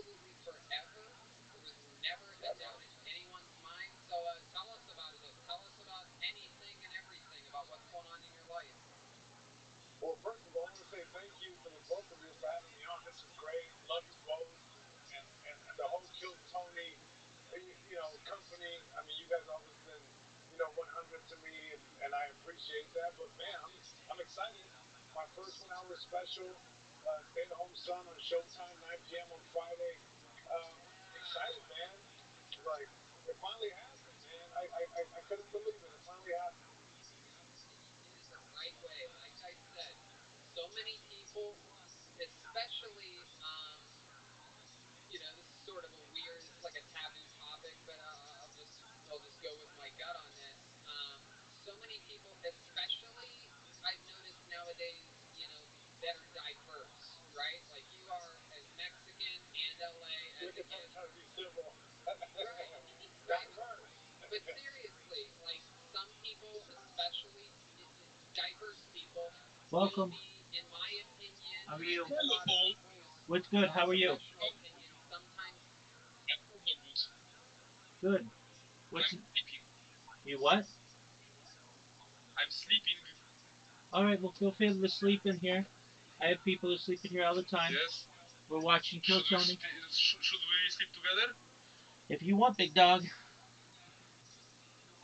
a little bit too Are you much playing? too fast nowadays. I'm Sometimes, right? playing what?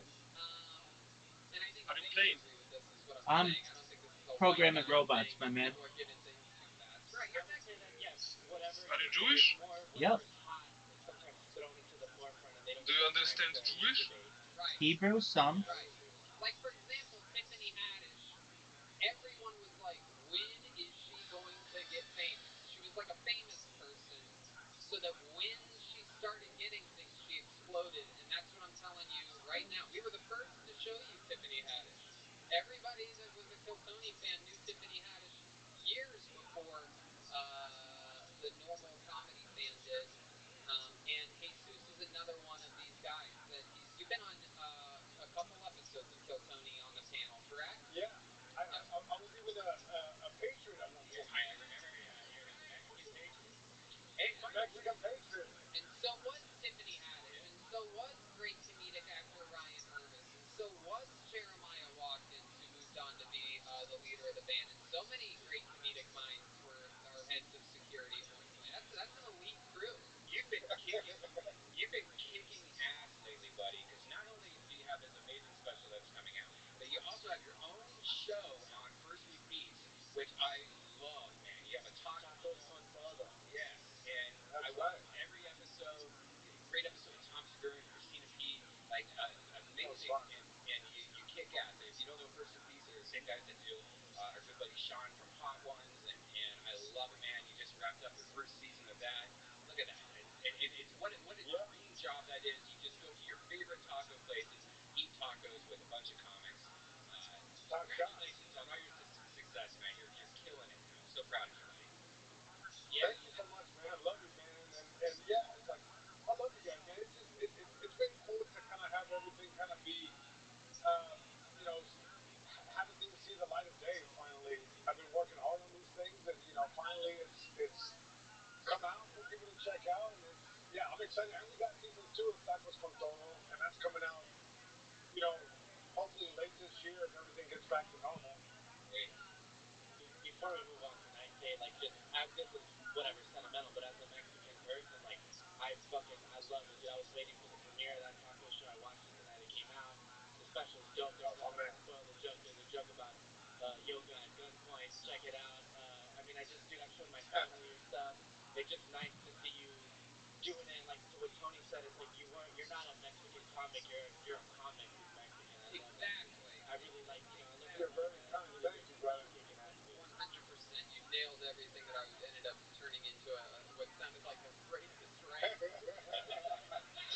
Oh, the diverse brown kind. I was like, well, believe me, all these goddamn Mexicans and blacks getting all the specials nowadays. But that's exactly what I was saying. And not only are you a comic that just happens to be Mexican, but you're a true comedy store comic built in the grits of the darkness of the store. There's a whole different crew that was there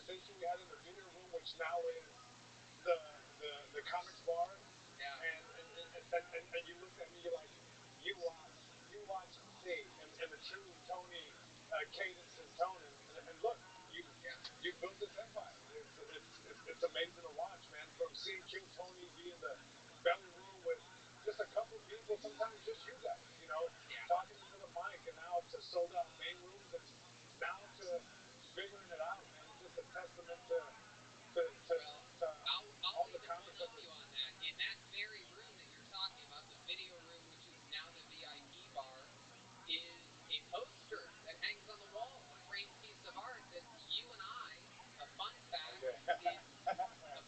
for you listeners out there is that I have only lost in my entire life 3 roast battles. My record is rumored at 79-3. How's that for some Tyson Fury shit? And one of those 3 losses was from Jesus Trejo. Yeah, big deal. I remember that night. Hell yeah, you do. I threw this Tony. Don't forget when they beat me.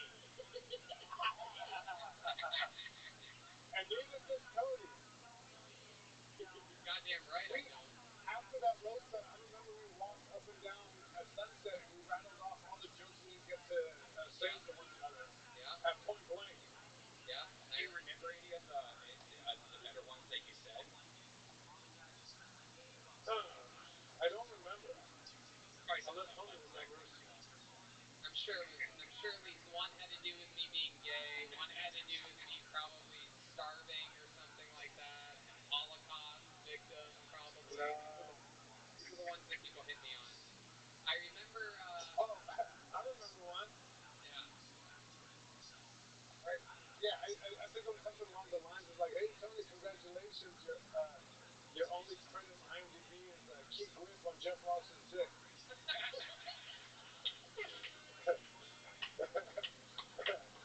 Oh my god. And a fun fact, I remember one that I had for you too. It said Jesus is named after Jesus, which makes sense because he dies on stage, he comes back 3 days later, and Jews don't believe in him either. But another fun fact about that battle, which is now artwork in that VIP bar, is that was the show, that's the show that they had all the execs come to, and we made Roast Battle a television show that night. That was the showcase show for them to ever make a TV show. About a year and a half later, they actually were done with production and debuted with a show called Roast Battle. We were the ones that wowed the crowd enough to make it happen. So yeah, there was a couple networks there that night, remember? Yeah. Right? Yeah, that's sure. right. All the Comedy Central execs were there because I already knew them from working on The Burn, from writing on that show, and I was talking with the head of Comedy Central in the back parking lot, and Boom Shakalaka came up to me, and I believe his exact words were, "Oh man, your night did not go good up there tonight, did it?" Or something like that. Super annoying. Do you want to buy confidence for $1? What? Like, do you want to buy confidence for $1? Yeah, exactly. Unbelievable. So much fun. But Jesus, we are so proud of you. Enough reminiscing. Let's talk about the future. I just recommended the Jinx to everybody, but set your DVRs right now, everyone. It's Jesus Trejo's Stay-at-Home Son this Friday, 9 p.m. His first 1-hour special. You're going to say that you saw him here first, and that we funneled you straight into it. 62 minutes. It's a real grown-up special, not one of these 47-minute specials that are all stretched out. This is a real 62 minutes. This guy's a fucking monster. I'm going to be watching it, and we're so proud of you, Jesus. You did it the real way. You're a fucking hilarious dude on stage and off. Like I said, this is one of these guys that doubles me over. Master impressionist, master in the moment, just a funny fucking guy. Some comedians aren't always that funny. Sometimes my favorite will always be you and I in the parking lot roasting each other before Roast Battle was a thing till like 5 in the morning. Yep. And yeah, we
SolareComedy.com. Fuck yeah, dude. Yeah. It's been a good week. Joburg's back, and it's tentative, but in the fall, I'm gonna open for a rock band. They're called Select of North America. I think that's the common name. But I'm gonna open for him, and any of the band can do it with me. Cause one of the band members in Select is a big fan of mine, and he said I can open for them in Hollywood, and if he doesn't let me, I'm gonna burn his whole life down. Hell yeah. Absolutely. That's Shellac, Chellac. What is it? I don't know, man. If it's not Does this like, guy's name rhyme with Beam El Sini? I don't fucking rhyme. I really don't give a fuck. But you know, I'll do this for the paper. You're a big, you're a fan. Clothing on. Want to see? Yeah. Yeah, look. It's Tommy Hilfiger. I'm the new model. They don't know it yet, but it's called Tommy Adaptive. And look, the buttons, right? Yeah. Oh,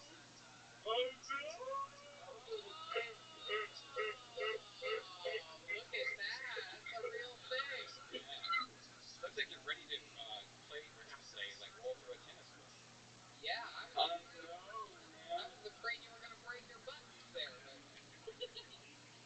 no, isn't that new technology?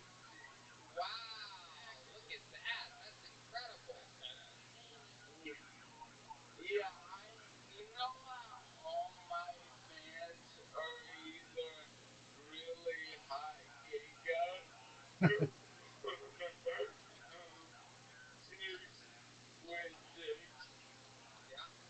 Absolutely. That's Yeah, one of your main fans. yeah, exactly. So I call them my daddies, and they buy me like my daddy Hanukkah for me, bitch. Absolutely. We love it when you call us daddy. I mean, they love it when you call them daddy. And they do, buddy. I don't know if you're being sarcastic, but they definitely do. I know. I love it. No, I was But everything's good. I might be on the nervous guy. No, it's true. There's been legitimate.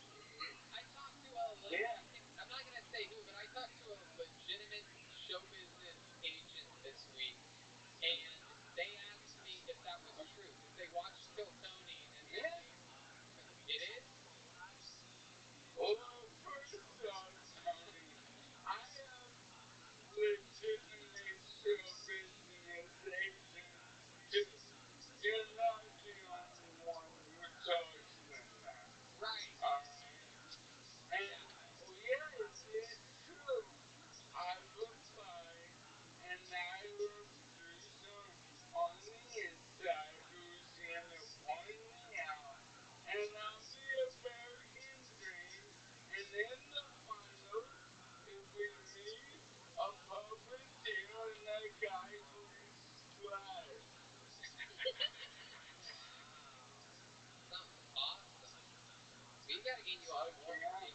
We gotta get you on more big shows like that. How would you feel about signing up for perhaps Ninja Warrior? Yeah, my man, we gotta get me an analog chair for the water obstacles. Fuck yeah.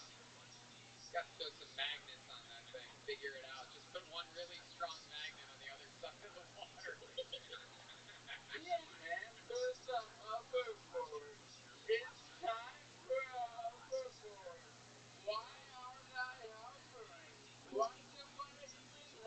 Welcome, my show speed. How you living, pimp? That's true.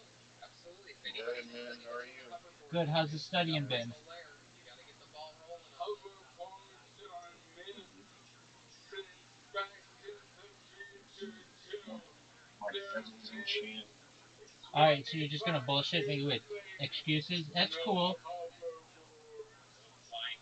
No, They're every time I wake up, I impossible. check and study. All Every right, time that's I wake good. up. That's good. Yeah, Good on you, man. hoverboard. Good on you. Yeah, man, I miss you, man. I'm not bullshitting you. Yeah, dude, I would too. I'm fucking amazing. How's life in your neck of the woods? You damn well know you Good. can. I've been just fucking going to the mall and shit out here in Egypt. What's the Got a new mall? house. What's the? I got a new house. Oh, cool. What's the mall like there? They're so nice. It's better than there. It's like the Mall of America in Minnesota. Very cool. Can you still then provide me with Mike's execution?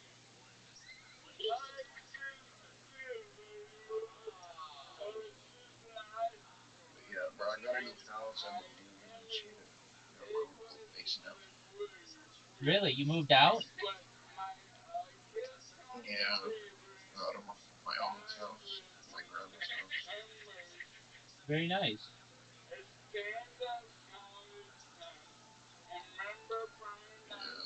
How you been, man? Kicking ass, taking names, my friend. We've had some more people in here. That's good. I'm doing my best to go viral on Blue Sky, so that's good. And I've had a lot of success doing it. So just creating robots, you know how it is. Fire. Yeah, bro, I just finished studying for like 2 hours, 3 hours, something like that. That really That was is good. priceless. She left like 5 of them in the studio. Wow, that's nice ripping friend I'm cookie about to play pulling GTA. training. Speaking of All studio, right, go ahead and Michael do it, Barrett, big you're a dog. special guest on Dead Air with Ryan Holtzman tomorrow. So we're gonna have Whoa. Michael Barrett. Don't think I hate you, man. I love you, man. I miss you. I know. I would miss me too. I'm fucking amazing, dog. Yeah. I miss you too. You should be in here as much as you can. Yeah, I'll be in here more often. Good. I try to take a break from Discord. I understand. Whoa, be careful. You almost cut one of your buttons off there. I've already been neutered. Wait, how much did the bike chain go for? I don't think we ever got a final number. What was it, 800? Yeah. Gotta get you some more bike chains. Yeah, we gotta do that again.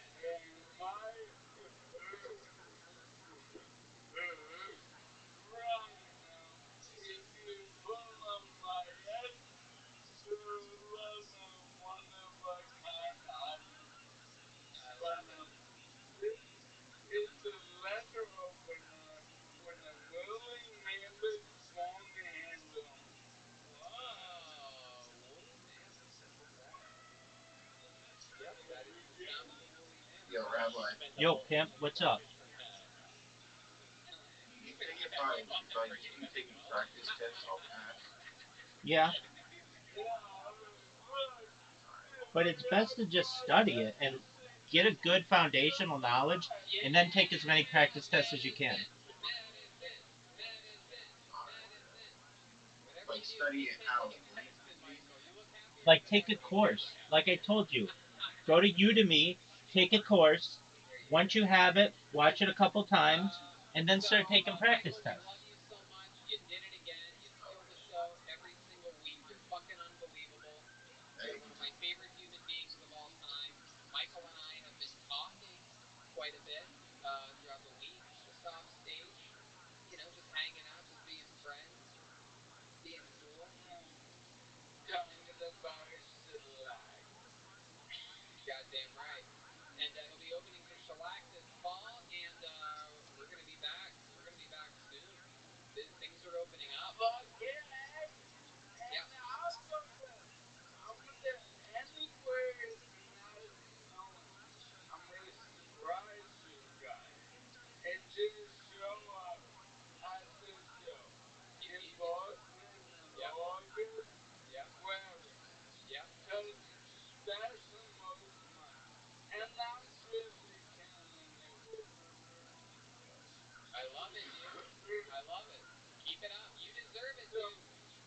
People pay for quality, and that's why they should all go to michaellaircomedy.com. This guy makes you laugh every single week. So get on it. I love my fans. I love you guys. And you take good care of them. There goes the great Michael Lair, everybody. Go to michaellaircomedy.com. Follow him at Steve Martian69. Michael Lair Comedy on Instagram. All right. Your final comedian of the night goes by the name of Brandy Joe Caller. That's from that. Here's Brandy Joe Caller.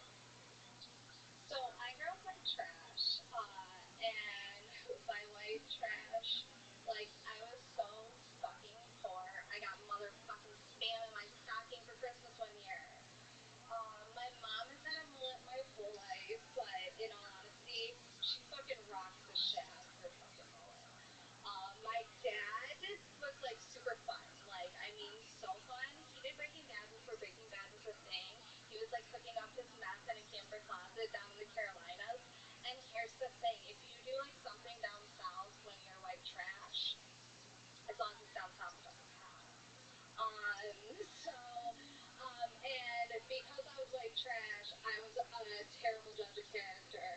So, in high school, I had a best friend, Jenny D, and we did a shit ton of pills together. And Jenny was a shitty friend. But what happened to Jenny? What happened to Jenny D? Jenny D found herself a home in Georgia prison for murder. Murder. There you go. Brandy Joe Caller. Brandy Joe, how are you? I'm great. How are you? Great, great. Are you wearing a tutu? I'm literally wearing my prom dress that I wore when I was like 16 or whatever, and I'm 29. Look at that, killing the game. I love it. Little white trash princess over there. Why not? Absolutely. And where are you in the world? Oh God. So like exactly. No, I wish. White trash doesn't have cabins. We just stack trailers up. No, Hey, partner. I live. Where are you? I live on the side of Syracuse, but like I live in Liverpool, so I don't really want to be associated with last week's Syracuse. Syracuse, New York. Oh. Yeah. God. I grew up in a really shitty ass town. Granted, like 69 people. I grew up like an hour from here in bumfuck nowhere. Yeah, it was fucking shot. I love that. Your mom has a mullet, huh? Mhm. Do you have a picture of her anywhere? I do. I'm trying to figure. Oh, actually, yes. Will you come grab me that? Yeah, you got a little servant. You really are a princess. Steve's a servant over That here. better not be a cat. I don't want to see you treat your cats like that. There's a pile of people. Remember, I was going through all of them. There's nobody there. Fuck yeah. What kind of pills were you on when you were a kid while Steve's grabbing the mom mullet thing? Other than birth control. It's actually really funny. I was really upset because I couldn't drink because I was unable to condense it down.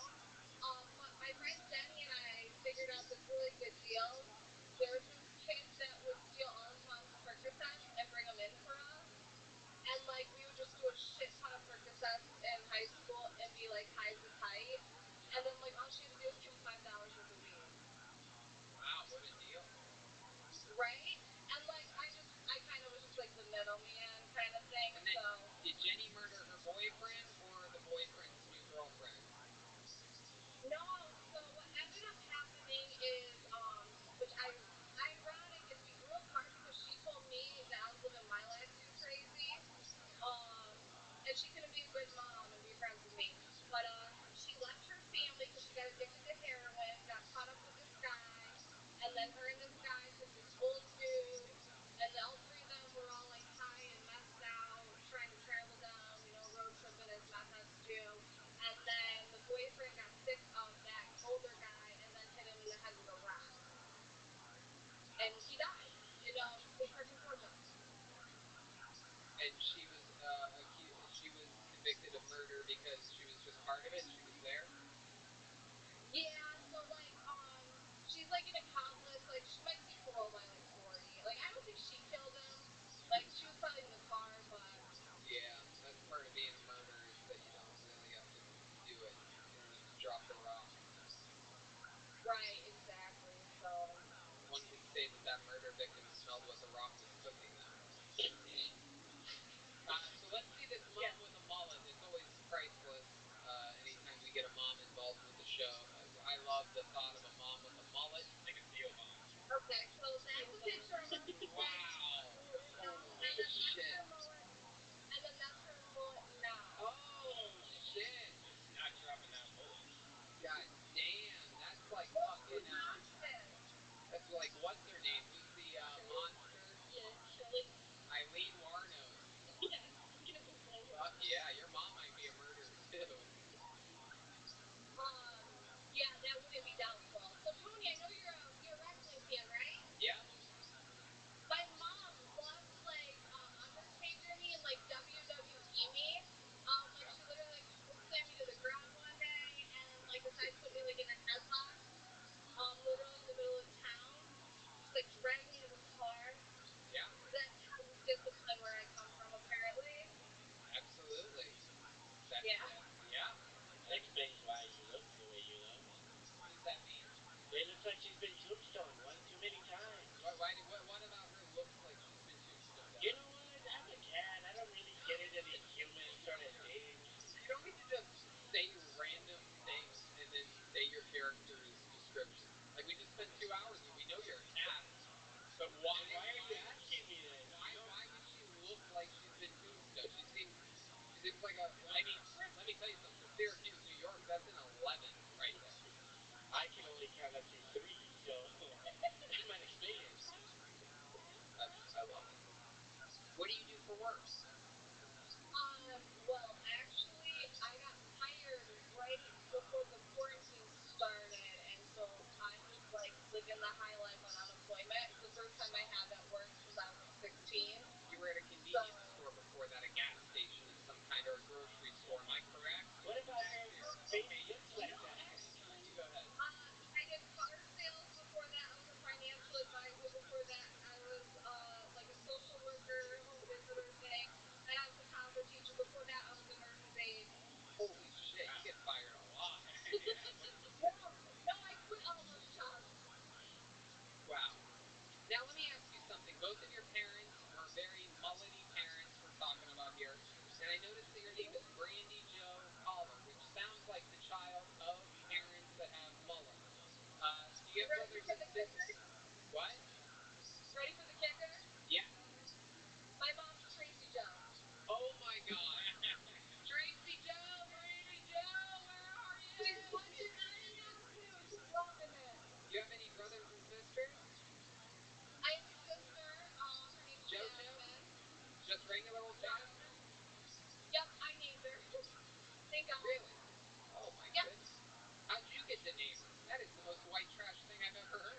She's like the catch me outside girl, and you're like the walk me outside girl. I wish.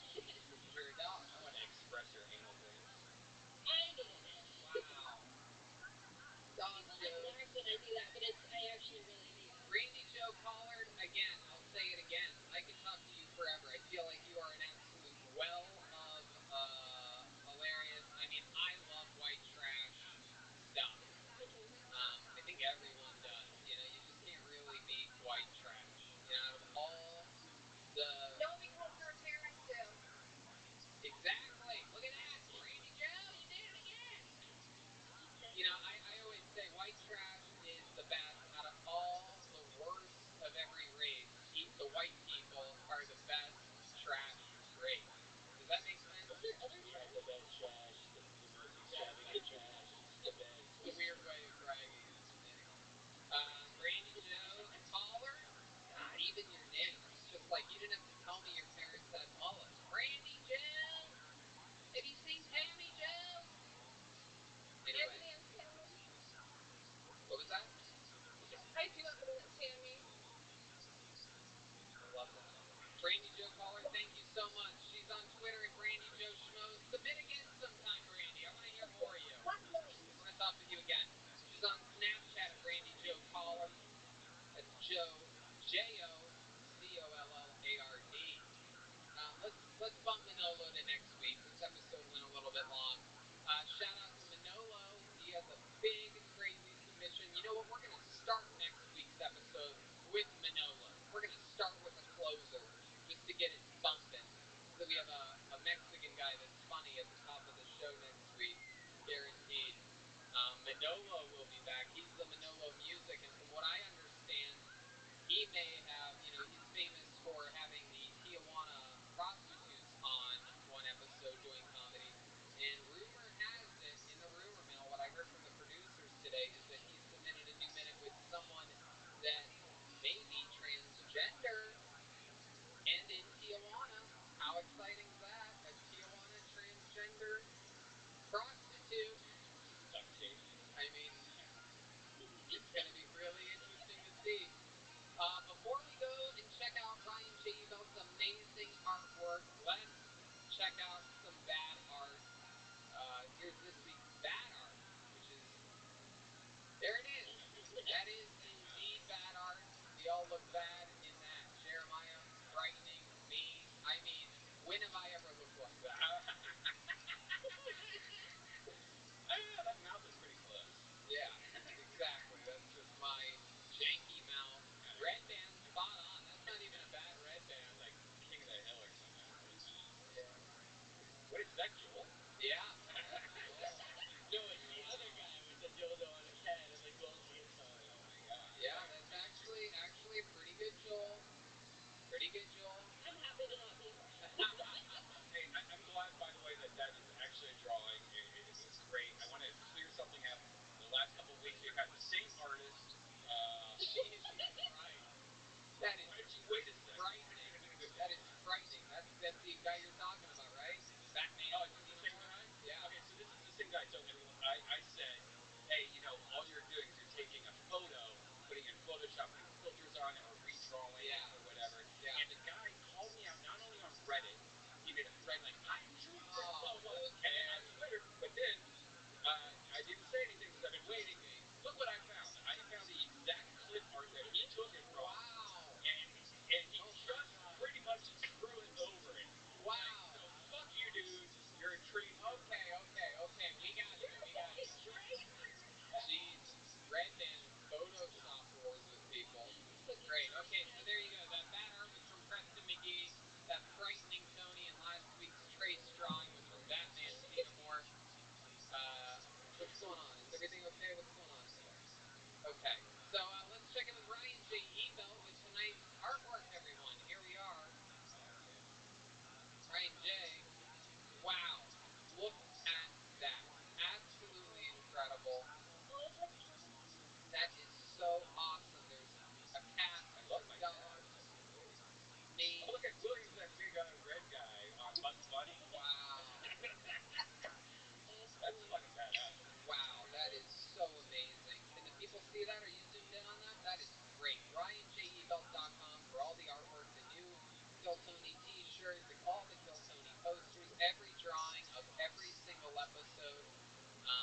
my podcast, Mostly Sorry, drops tomorrow. We're premiering it at 6 o'clock p.m.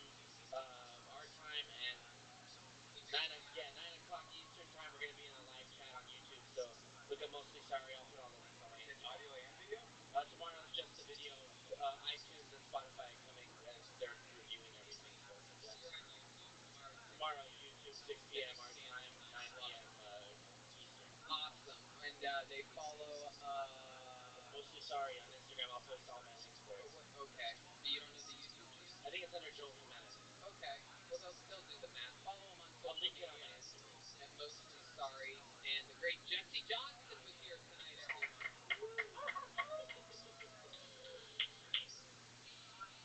Great to be here. This is my favorite character. I wish I could be a dog every week. Shout out to all the dogs out there. All the dogs. The dog eat dog world. That's right. Jesse Johnson on social media. Incredible times here tonight. Yeah, my top secret project debuts in 7 days, June 1st, 2019.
have an earthquake. Yeah, we're gonna be everything's gonna be.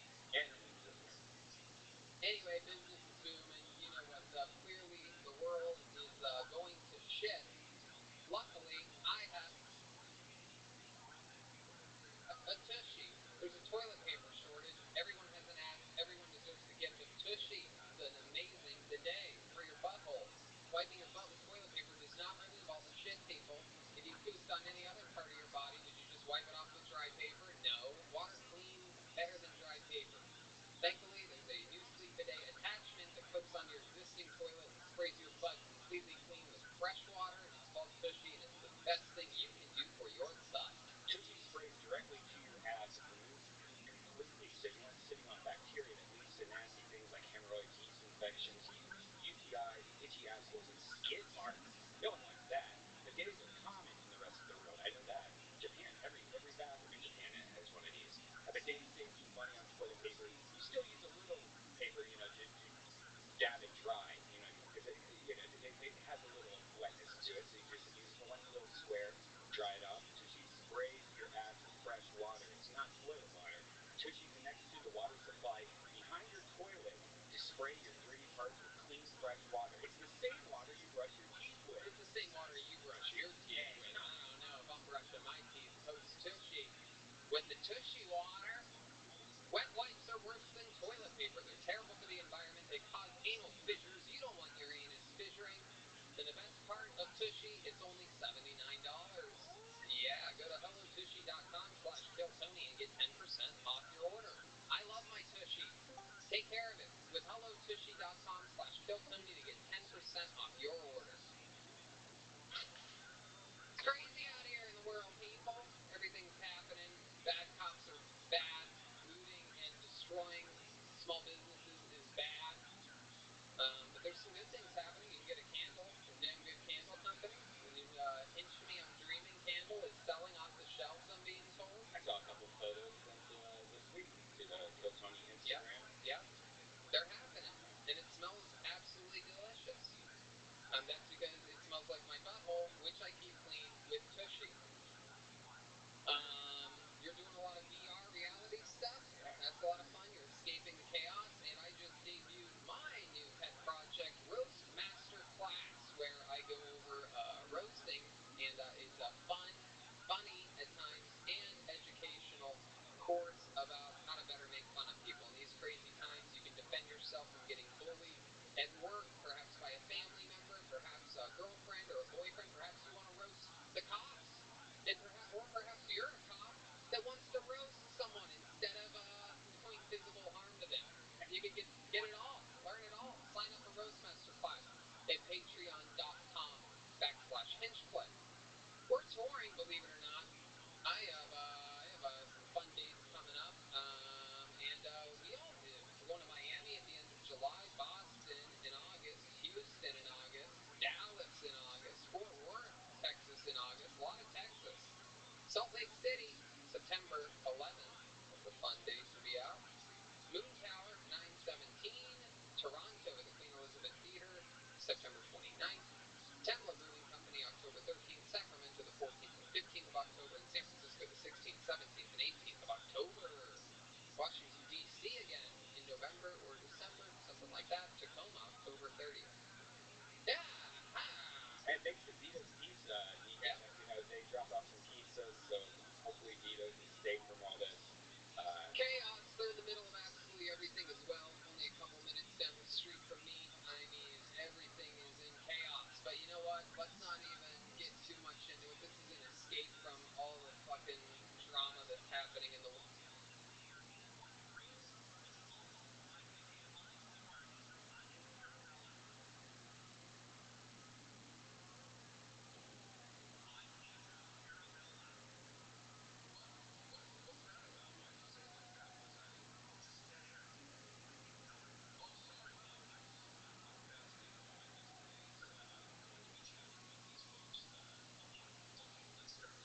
World. I don't want to talk about it all day, for sure. I don't even want to think about it. There's fucking bugs in the studio. What show was in here before us? Oh, you don't even want to throw another show under the bus. Look at these guys. These are the Let's have some fun. Let's take our minds off all the chaos. We could talk about it for hours, but that's what every other frickin' podcast is doing in the world. Instead, let's have some fun here in the studio. Some very special treats lined up. Let's begin by bringing out, how about our first guest since the quarantine? How about that? Does that sound like fun? Ladies and gentlemen, we have not seen this guy since the Ice House in March. One of my best pals in the world. I did the last weekend at the La Jolla Comedy School with this guy. We had a blast. One of my favorite comedians on the planet, one of the best roasters in the world, and one of the high-ranking regulars here at Kill Tony. Ladies and gentlemen, our guest tonight, the one and only David Lucas is here, everybody. Clap for David, everyone. Hello, David. Welcome. I just want to let everybody know before they immediately make their assumptions that I called David in here because of a good PR stunt. David actually asked me, right, David, if you can come down in the studio and hang out with us. Absolutely. So it's not my PR stunt. Why are you shaking your head? We all know that's not No, true. it is absolutely true. I've been protesting all week, but I've been protesting with white people who don't chant that hard. Yeah! The Black Lives Matter chant in a white crowd lasts 3 black lives. So that's it. They were dying after the 3rd black life. I'm like, damn, I gotta go protest with some black people. I'm so glad you're here. We're going to have so much fun tonight. Yes, sir, we are. We're going to meet some of these crazy people from all around the world.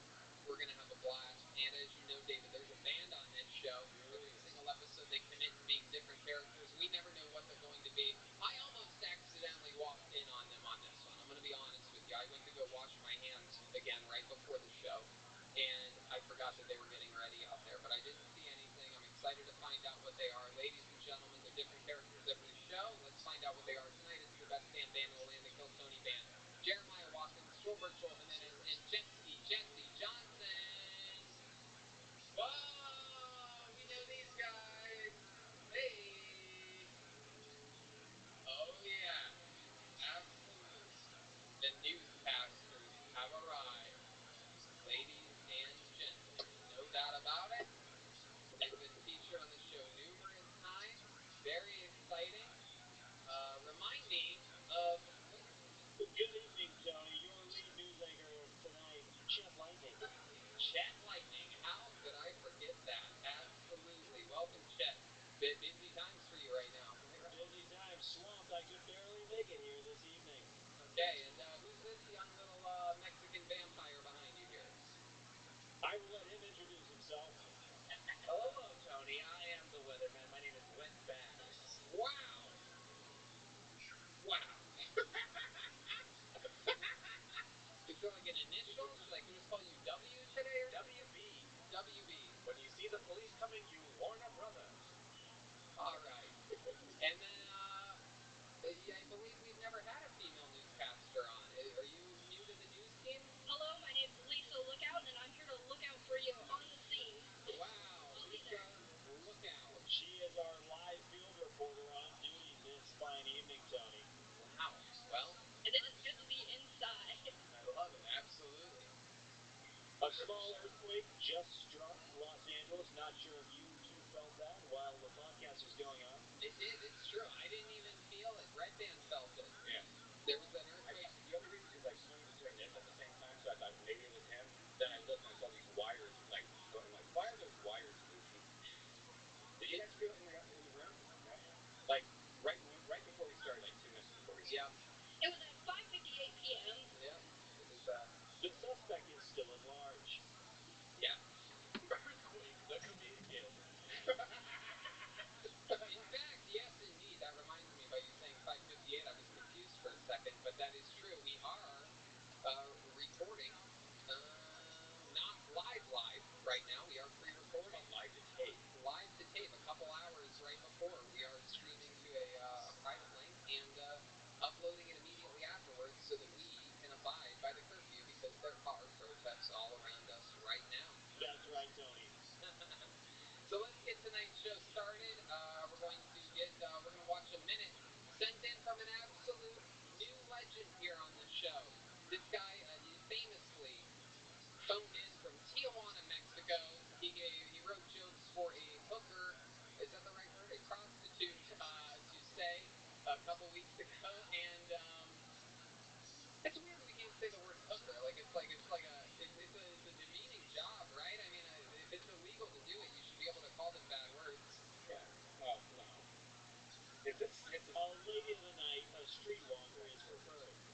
¿Qué tan malo era? Que un día le pregunté, ay, se me fue, papá, ¿por qué eres tan malo? Y me dijo, cállate y sigue mamando. Nunca supe cómo salir del closet con mis papás, hasta que un día decidí comprarme un gato. Así agarraron el rollo. Ya dijo él, regresaron en pelucas, cabrón.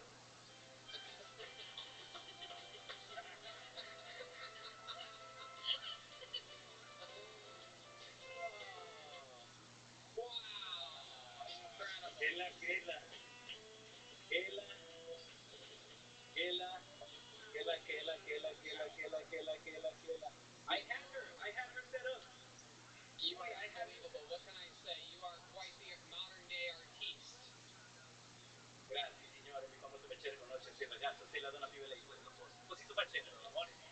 Yo, I had her set up for today, but for 8 o'clock. Yeah, we had to change things around real quick, but it's all good. We're glad to see you. Who's that holding the bottle next to you there? What do you got there? It's so good in motions, right? Yeah, I guess so.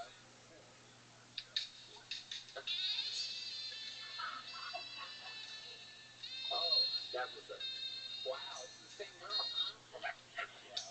No, it's a different one. Wow. This was a professional. Look at that. Jeez Louise, are you still in Tijuana? Still, baby, just for Tony Show, just for you, my friend. My goodness, living the dream down there. Where did you find that transgender girl? By the way, that's what Joel would look like if he was a girl. I thought I was looking into a mirror. By the way, I will never give you your wigs back. Those are mine. Of course. Yo, he has flavored toilet paper. I've never seen that before in my life. Flavored toilet paper. What was the flavor? Horchata? The flavor was shit. Yeah, of course. We need to get her a tushy for sure. Yo, Rabbi, I'll be back. Excellent, Tim. It's like a fruit roll-up, you know? Like a fruit roll-up. You didn't smell it or taste it or anything? No, of course. I wasn't tempted. I felt like her, confused. I felt like sir, confused. Sir with the Z. I felt confused because she looked kind of hot, right? But I didn't know if I would have expected it. There you go. No, like a fruit roll-up. Like a fruit roll-up. Incredible. She definitely had a deeper voice than I do. That was impressive. I'm still trying to understand what the flavor is. I know. What's that for? How does it help? No, I think that means, yeah, it's actually that. She's a dirty girl. Oh. That's kind of like a favorite twisted fruit, right? Like Tony seems like the type of dude that has flavored toilet paper. It's not like that, right? That is true. Yeah, it is true. I actually sometimes will put mustard on my toilet paper. I'll unroll it, I'll put some mustard down it, and then I roll it back up again. Why don't you just put it on the penis? Yeah, exactly. That's something that goes down here in TJ. You put some mustard and some soap, and it gets you a long way. So it depends, right? Only things that pay for it. There you go. That's what we're getting at. So much toilet paper roll. Pinch me, I'm shitting. I love it. So Manolo, anything else crazy happening down there in Tijuana during all this? Are there any rough wars down there? Honestly, Mexicans don't give a fuck, to be honest with you. They don't really give a fuck, man. Honestly. And still to this day, I don't know if it's a good thing or a bad thing, but they'll see a black guy, which I'm in love with the black culture. Me personally, I'm in love with the white culture to start off with, right? But they'll see a black guy and go, oh, the negro. They'll do just like that, straight up.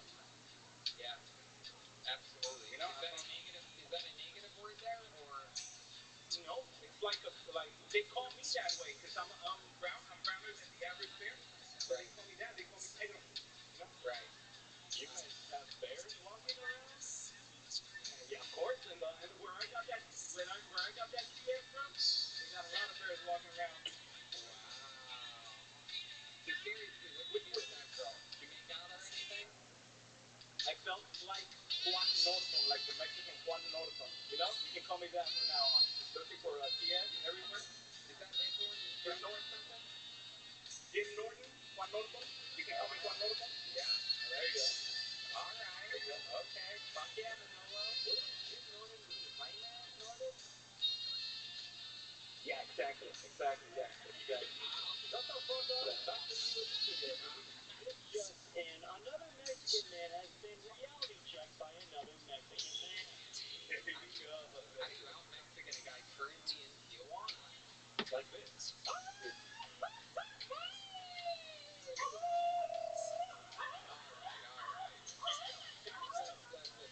enough. I'm gonna bring my reaction next time. I'm telling you right now. I'm gonna bring the fucking Ortega next time. Really. I love it.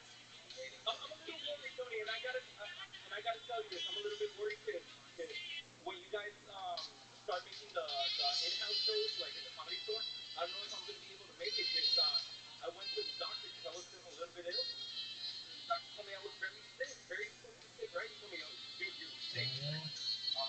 Fucking your grandma ain't sane, ain't healthy. Yeah. Okay. You ain't got the.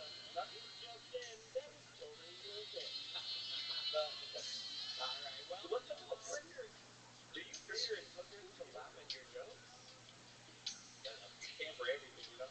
I mean, sex. I pay. Well, They'll even do that. Carlito said I pay him to go away, right? He has to pay him a lot of money to laugh at his jokes. That's like the highest. Here's a little bud. Like what's it, the bidet, the squeeze thing? I've been using this. I have been actually using this. That's why I went to the doctor. And because I told him it's what do you call this? Wipey? Wipey? Oh, okay. Because my ass hurt like hell. Yeah. Why'd you go to the doctor for real? Did you really? No, my ass hurt like a lot. I don't know if it was because he thinks my ass hurt. And I told the doctor, what's wrong with me? And my ass hurts like hell. He said, you got Alzheimer's. Red band, what do you think? He's trying to milk the joke that didn't go well. Yes, exactly. Our sponsor into the mix to make it very nice because those things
It sounds like he is mostly sorry. So, Paul, where are you? I'm in Atascadero, California. Do you know where San Luis Obispo is? Yep. It's about 20 minutes out. Oh, cool. You ever been to Osaka Joe's Sushi in San Luis Obispo? I actually have not. No, I don't spend too much time in San Luis, actually. The guy used to run a sushi joint there, and he would do comedy shows, and he would pay, basically at the time, he would pay openers and features from Los Angeles to come up and headline, and it was a lot of fun. A lot of crazy nights there in beautiful San Luis Obispo we all had back in the day, 7 years ago. Yeah. He would feed us unbelievable sushi. Maybe it was 9 or 10 years ago, because I remember not getting to eat sushi a lot back then. Yeah, and So 9, 10 years ago. yeah, and I mean, fucking amazing. We would get wasted afterwards, and it was, the shows were basically halfway pointless. He had extra money, and he would pay to have comedians come up to basically entertain him in front of his restaurant and 20, 30 people who had no idea the comedians were even performing there that night. And we'd stand in the corner and try our best, and then eat like kings and drink like kings for the rest. I remember that's the only time I've ever, at one point, I believe we were dancing with guns at one point at the end of that night. Me and whoever I went up there with. It was like me, Benji, some other people. A lot of Whose guns were they? the guy's guns. We had it was like this. It's hard to describe. It's just some of those wild nights back in the day. He would heckle you as well. Yeah. I don't remember that. I think he was taking advantage of you. Yeah, he was just heckling you. It was the whole lineup that was going on that evening. Sometimes he would drink a little bit more than other times. What do you do for work, Paul? Well, I used to do video, and then I stopped doing that, and I'm currently just working as a cleanup guy at a restaurant chain, which I won't name because they're kind of bitches and will probably fire me. So. There you go. Absolutely. Yeah, just call them bitches, and they will not fire you. That'd be great. I tell you what, there's been a guy, part of what's been so crazy about working there is there's a guy named Tony who, he's a little more strict. And so when I talk to people about kill Tony, it's like, hey, I'll do what you want. I'll fight your next. I'm not talking about killing Tony. He's a shit. I swear. And now that rumors that there might be some drama going on, so finds out I used to kill Tony, so I don't know, but we'll see. Very interesting. What are your plans with the Jill cutout after this? What are you going to do? Because that is basically, I don't know if you know this, but printing that is the same thing that happens if the Babadook book arrives at your front doorstep. Like that will cause an actual haunting of your place if you keep it around too long. I'll tell you what, it's nothing but good luck and cheers so far. It's also scared all the bird off of its premises. That's right. Starting the garden, baby. Look at this. So great. That just never gets old. Somebody drew a very serious picture of a bird. The bird looked like Freddy Krueger was this huge. Yeah. That's what you want.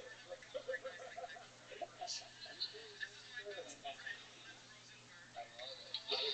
I've been on that video. Have you ever done sketch comedy before? Have you ever done comedy on a stage? Never. That's all I think about. So I would like to try at some point whenever we can again. Yeah, for sure. How far are you from Sunnyvale? That's farther north. Are there places in Obispo?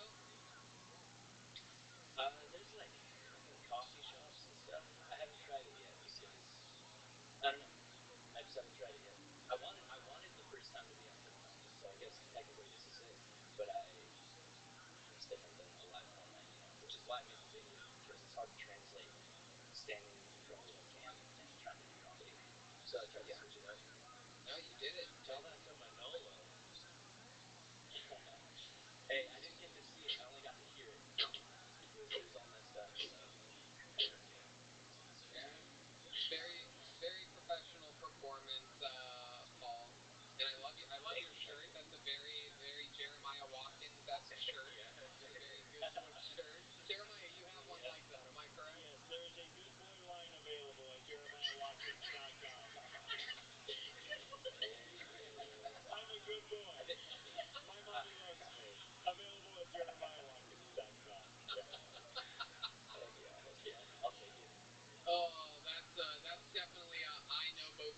parents type of shirt. Do you know? Are you supposed to go to your parents? I don't know. I previously would have said yes, but I guess if you're going along with Jeremiah theme, I've recently gone through quite a bit of existential crisis with religion, and this is partly why I made the video, because I felt sort of a freedom to do so. Wow! Tell us a little bit more about your break from religion here. In a shocking turn of events, this man turned his back on the Lord. That's right. Hey! Let's hear it for losing hope, baby. Let's hear it for losing faith. So what happened? What happened exactly? Your parents are like, let's go to church, even though the coronavirus is happening, and you're like, are you guys losing your mind? Like, what happened? No, I was raised in a religious household, and it was just kind of like heavy stuff and stuff I was always pretty resistant to, but I fully believed it. I drank the Kool-Aid, at least half of it. And, yeah, you spilled some on your shirt. I only was 3, but yeah, I just kind of realized I was afraid to admit that I wasn't into it anymore, and it's hard to get out. It's scary. But once I did and had that conversation with my parents, I was like, holy shit, let's make it fulfilling again. Feel like I can do it now and be myself again. I love it. I mean, I love it. This is just proof that, you know, once you say goodbye to one Lord, come over to Kill Tony, and I will welcome you with open arms, my friend. You know, it's just like the Lord. Beautiful. There's always nothing more like the Lord than Tony Hinchcliffe. Where there was one set of footprints, it's because I carried you, Paul. Yay. I don't think you can do that. Thank you. Beautiful. Very strong. No, this is a big deal. You guys get to lay my favorite joke on top. Tell everyone about it. I love that, Paul. You are absolutely hilarious. Your fandom of the show absolutely showed through again, making us laugh completely throughout the accomplishment, and not easy to do. David, you have anything else to Paul? You showing this guy some mercy? That shit was dope, bro. You know what I'm saying? Thank you. And that's all I get. I get a scene at the end of the week. When I told him that I know the coronavirus. My friend, the regular host, Give to Jeremiah so he can finally get over it. You too.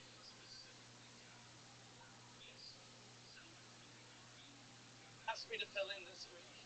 Long story short, he's going to recover nicely. Now, I don't know from coffee. It gives me spilkus in my gezoink. And it aggravates my hiatus hernia. So this week's show is dedicated to the best entertainer in the history of show business, Barbara Streisand. Barbara Joan Streisand. Yes. This is my best friend Sheila. Hello. And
bottom of a pool.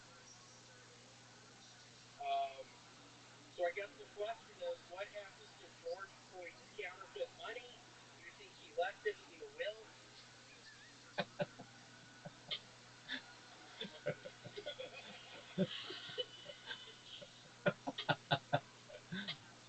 Seriously, what happened to his money? I'm a George Floyd fan. I was at Neiman Marcus earlier, looting televisions, you name it. I'm a George Floyd guy. I'm from Memphis, Tennessee. It's filled with black people. I like black people. I just say, I mean, what happens to his counterfeit money? What happens to his counterfeit money? I don't know. Who set up the will? William Montgomery, ladies and gentlemen. Here we go.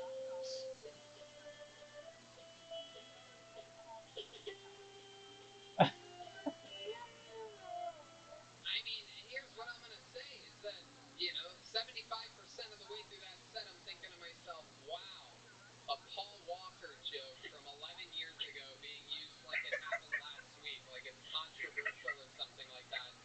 Meanwhile, what it did is it completely set me up to think that, well, it's not going to, he's not going to get better than that, right? And then, boom. The ultimate misdirect because it set us up for a super topical. George Floyd. That's why I'm looting and pillaging. I'll be quite frank. I'm not black. You can tell from the color of my skin. I'm not black, but I'm gonna fill in. I'm gonna fill in for that guy. David, what do you think about that? Aren't you cool with that? What have you been pillaging exactly? Literally, I was in a Neiman Marcus earlier. I got some sandals. How many pairs of sandals? Like 4 size 4. So I don't know if you can drop my eBay account after this or whatever, but pull the phone back a little bit. You got a haircut, huh? Let's see it. Oh wow. He's like a grown ass Opie from Animation. Somehow you continue to look more and more like the principal from Billy Madison as time goes on. Ay caramba. I guess so, William. So how do you like your new haircut? It's been cool. It's Silky Slim. Yeah. Can you put your chin down a bit? Can we see what the top looks like? You're a little bit shy about that one? What'd you just say, David? Using the transfer wave. Hold on, wait. Show us the more French stuff. Show us the lawn behind you for a second. Go back to the lawn again. Put it over your head. Show us the lawn behind you. Yeah, we never get to see what it looks like out there. You got Look at that poster.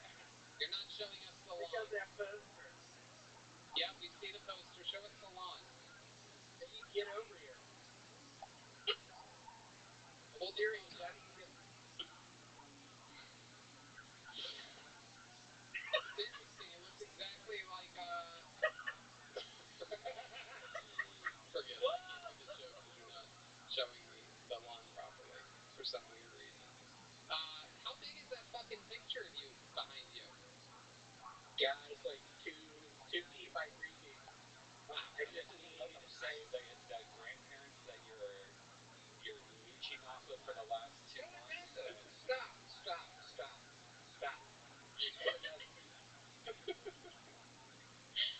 I mean, I'm sure they'd almost like to see a naked picture of their niece's boyfriend and won't leave their house for 3 months. Is that what it is? Their niece's Whatever, boyfriend? Are you wearing dentures? You have great teeth, William. I never really noticed it before, but now that Dr. Watson. Now that you're starting to randomly cut your hair and your eyebrows off, I'm starting to notice other features about you that I've never noticed before. You must have a tushy. Yeah. It's the same water you brush your teeth with. William, have you been working at the storage place at all during this? I'm starting again tomorrow. So, yeah, starting again tomorrow. Yeah. What time tomorrow? 9:30 p.m.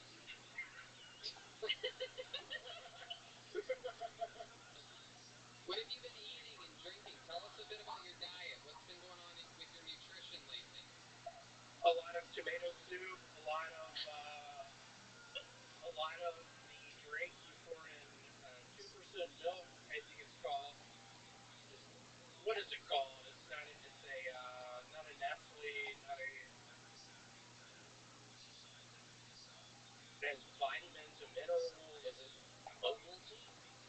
Oh, yes, yes, yes. Your brother in cursive here, David Lucas, is in studio as a guest, and he's looking better than ever. All this marching is really paying off. Hey, relax and slide as we're driving and feel comfortable. What did you say? Huh? I told you to tell them to let the story finish and feel comfortable and get on the flow. Can you say that a little bit slower? I can't understand you. I'll tell you to, bro. Wow. William, anything else crazy this week? Yeah, I actually became a member of a subreddit for crocodiles, people get into circus fear or whatever, and I flushed one down the toilet a couple nights ago, and I'm worried the sewer system out here in Reno, there's super crocodiles. Dude, Devin, super. Okay. Well, William, we're gonna get going, and we're gonna let you sober up before you have to be at work tomorrow at 9:30 a.m. There he is, William Montgomery, everybody.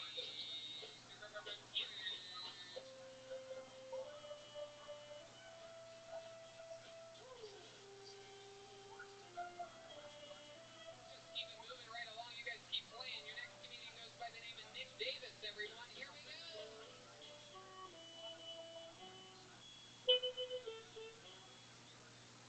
Nick Davis, there he is. Hey, good to be here. Wondering why I'm naked? I'm using this content from my OnlyFans. I don't have an OnlyFans really, but I do subscribe to a few. Only for the butthole pics so I can diagnose hemorrhoids. I put it in the comments. Girls get all mad. It's called hemorrhoidery. Had a life-changing experience recently. Took acid, reflux medication, and it's really nice to look over there. I am trying to get over my fear of needles by doing heroin. And I gotta say, its fentanyl is cracked up to me. My family's pretty white trash, if you couldn't tell. My family's so white trash that my family tree is split because my uncle hid it when he got a second DUI. Everyone's trying to make an extra buck recently. I'm no different. That's why I started a stick and coat henna tattoo business. It's just an extra fine Sharpie. Hey! Yo! Yo, am I coming through? What's up? Hello What's there, going Davis. on? How are you? Doing good. How are you guys? How are you? Good. Absolutely great. Fuck yeah. Seen a lot of frightening stuff this week. Nothing quite as Hey, it's my birthday, man. It was my birthday yesterday. I'm hanging out in my birthday suit, you know? I love it. Dude, this guy's way in the room. You know, Sit down. Sorry, is that too much? I'm sorry. What'd you say, David? Marcus needs a gladiator. Does. Hey, man. Frightening body. How old are you, Nick? Just turned 26. 26 years old. And where are you at? What part of New York? I'm in Wisconsin. Oh, okay. All right. Yeah, I was on the show in Milwaukee. Oh, okay. Famous Milwaukee, Wisconsin. Lots of helicopters and police cars going by right now. We got the protesters outside. Very exciting. Check my car. Very exciting stuff. Nick, have there been any protests around where you are? Yeah, I was in one yesterday and on Sunday as well. And I'm in Kenosha, Wisconsin, just south of the city. Okay. Is that anywhere near Manitowoc? No, it's about 2 miles or 2 hours drive south or so. You ever go there? You ever go to Manitowoc? Driven through it, never a reason to stay. You know, it's not like You've done 2 episodes in a row. My love for murder shows, Making a Murder about Stephen Avery is all about Manitowoc, and I'm such a fan of that program and the follow-up programs to it that I've honestly pretty much wanted to go there. I would love to go on a little secret adventure through that junkyard and dig around a bit. You guys fans of that show at all? Big fan. Me too. Production, yeah. Is it? Hey, if you make it, Tony, it's a good investment opportunity. I think right now is a good time to diversify. You know, I think you could do it. Yeah, I've been looking for a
with Jerry. I've been out of work Yeah. for the last 2.5 months. So You know, that was Michael and Carol. Just wondering when we're going to come over and see the baby. Oh, see the baby. Again with the baby. Who are they? it's a bartender. Oh, This guy used to live in the building. They keep calling us to see the baby. You got to see the baby. When are you going to see the baby? Maybe just send us a tape. Maybe if you wait a few more months, it won't be a baby anymore. Then you won't have to see it. I guess we all know that. Yeah. How much Keith? We're going to do something next week. Hey, what are you doing Friday night? Friday night? Nothing. Now. You want to come with me and see the baby?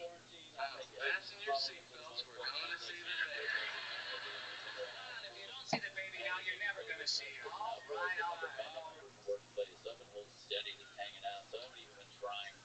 So yeah, single and putting my dick in pants. I love it, man. I love it. Any other crazy fun facts about you? You have any special skills or talents or anything? And because it comes out of your baby, it smells good. Well, That's sweet. For the podcast. Being a mother is making me feel so beautiful. Elaine, you gotta have a baby. Oh, that was the birthday man you had over there. I had a piece of whitefish over at Barney Greengrass the other day. Elaine, and I moved to Long Island and have a baby already. I don't know if that's really The city. The city's a toilet. When's the last time you saw my little Adam? Hampton. I have pictures. Oh, no, that's okay. Just look at him. Just look at him. If you shower with somebody working, it's not a problem to be uncircumcised. As long as you clean your shit, you're good. That's right. You can clean your shit at hellotushy.com/donate. Elaine, I'm so glad you came out. Yeah. When are you going to see Jimmy? Well, happy birthday to you, my friend. Congratulations on getting on the show. Yeah. And Happy birthday to you. Absolutely. It's coming up on Yeah, Monday. damn time, man. Rock and roll. There he goes. Nick Davis, everybody.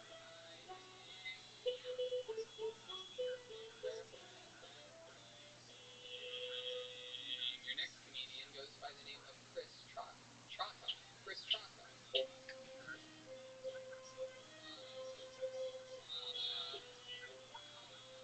Here's Chris Trocco. I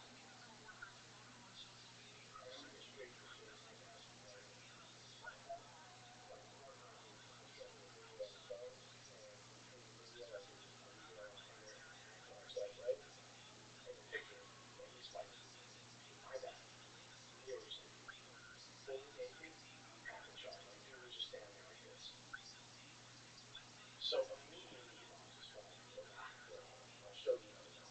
No, the fuck you won't. Like, you're never showing me nothing on your phone ever again. And before I repress this memory, we're going to talk about why I just saw the balls that produced me on your phone screen. All the fun.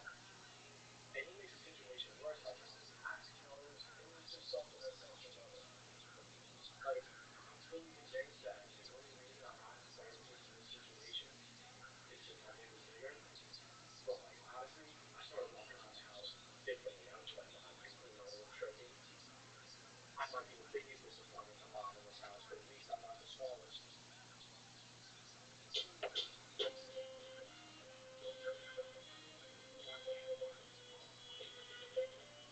Trotto, welcome to the show, sir. How are you? Doing good. How about you guys? Good. This just in, Tony. His dad has a small dick. Is that true? Is that part true? Yeah. That's a true story, yeah. So it was a picture of his flaccid penis, or was it a boner? It was like half a chub. It was half a chub. Did it look familiar? Like, no, not really. You like look at your dad's dick and it's like, I see the resemblance. Like. I grew up in a pretty normal household, so that didn't happen. He's like, no, this looks more like my mom. Very interesting. And the balls were small too? Small balls? I really didn't look at it that hard. I kind of looked away as quick as I could. You looked at it not that hard, meaning like half chub? Yeah, exactly, like half chub hard. Love that. Fun times. You have a better suntan than you did when you recorded that set. Oh yeah, I've been fishing pretty much every single day, so I've been getting a lot of sun since quarantine started. That's great. Where are you at? I'm from New York, but I currently live in Florida, trying to get my master's degree. Oh yeah. What are you getting your master's in? Business, so like marketing. Awesome. Fuck yeah, where at in Florida are you? National Park. It's like an hour south of Orlando. Oh, okay. That sounds lovely. Sounds like a great Yeah, place. it's all right. What type of fishing do you do? You go, what are you in, a creek, a river, the ocean? Yeah, just like a river with largemouth bass. Sweet. Catching any peacock bass down there? No, I think that's only in like Brazil, right? No, peacock bass are in Florida, bro. Really? No, Yeah. it's all unknown. Yeah, When idiot. you say peacock like that, my booty hole tightens up. I'm all excited. I'm from the booty. Peacock bass are all through Florida, bro. We need Really? to. Yeah, I've never been. Hold on. That would be great. Like I want to go fishing so bad. Yeah, Put it together. absolutely. I'm with that shit. I'm a good fisherman. Yeah. Oh shit, the Kill Tony fishing trip. We'll take Red Man's canoe and it'll be Yeah, great. there we go. Yeah, I got my rollerblades in there. Did you get your electric bicycle yet? Yeah, we did all this shit. It's supposed to come this week. Oh my Might god. time it good for next week. Oh, I cannot wait to see you I can't wait on either. that thing. It's gonna be fun. It's gonna be good for you. Get you out of that apartment. I can sit outside all day. Yeah. I now have a whatever that thing is called. Hammock. Yeah. You're That shit. spiritual. Yeah, what's this? Ham and a hammock. I just picture you lying on the couch with your headset and your virtual hammock. Virtual hammock? With a fan on your Everything he does is virtual. I've been sitting outside every day. It's just him inside with the helmet. Played virtual reality laser tag the other day, and it was set up like the old school laser tag that you shoot in the chest and stuff. Fog machines. Sounds The like only reason you got a hammock because you thought it was a single machine. why would I take a hammock? I'll have a large. Large hammock. Both of us.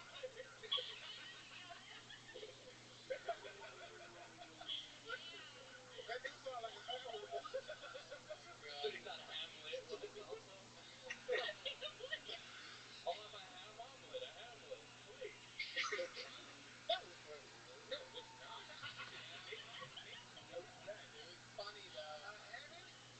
A hammock. It sounds like a spicy ham sandwich. Like, Yeah. I'll take a 12-inch hammock on. Oh my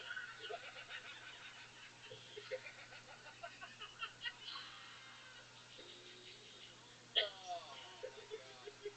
So Chris Trotta, tell us something else interesting about you. How long have you been a young magician? Magician? Yeah, young magician energies. Oh no. Definitely not a magician, but You seem like the I kind of kick. magician that would have a hot assistant that's taller than you. I'm definitely short. Most of my assistants have been taller than me. What do you consider short? 5'8". 5'8"? I don't think 5'8" is short. That's short. Listen, People. I've been told by a lot of girls that they didn't want to date me because I was too short. I don't think. 5'8" is actually average height for all Jesus-like figures. I don't know what's been happening lately. I think the definition of short has been changing tremendously. I would think 5'8" is about average. I think 5'8". I got 5'8" as completely average. I'm gonna come back and I'm gonna ride your roller coaster. God damn it! How are you? What? You hammock, so it's Good, only how are that you? long enough. Yeah, you're I'm short. well. That's what I'm saying, but I'm not saying What's that good in it's your neck of the short. woods? I don't think 5'7". 5'7" is short though. I think My 5'7" you biggest start to fan get right short. now. I think 5'8" would be considered average, and I think 5'9" is tall as hell. 5'9" Are is you on average. Reddit? Yeah. 5'9" is average for men in America. Are you in some 5'9"? good There subreddits? you go. Yeah. Pretty good, bro. Absolutely. I'm Put some only boots on on. my college Put and some boots on. funky. More boots, Yeah, less because bitch. that's because you What aren't do you like to do a for real fun, Chris? redditor. A real Any hobbies redditor or is in anything all like kinds of that? cool Other shit. than fishing? I okay. Like, Like, are what you in is the what sort of CompTIA? like? Are you in the CompTIA subreddit? No. Why not? Yeah. What's the best game you've ever had? 300. Why aren't you in the IT subreddit? Yeah. Why aren't you in resume subreddit? Why aren't you in landing a job subreddit? They don't want white people to feel inferior to black people. Then they gotta have bold. That's fair hate. I'm gonna join that right now. Dog, do I have to live your fucking life for you? You know what's up. You know that that's the best fucking advice you've heard all fucking day. I love it. David, is bowling a white person thing? I bowl, but I'm also. Word, dog. Get in that A little shit. bit different. I'm not Put in the the. bowl in bowling. Hey man, shut your stupid ass up. Why would he put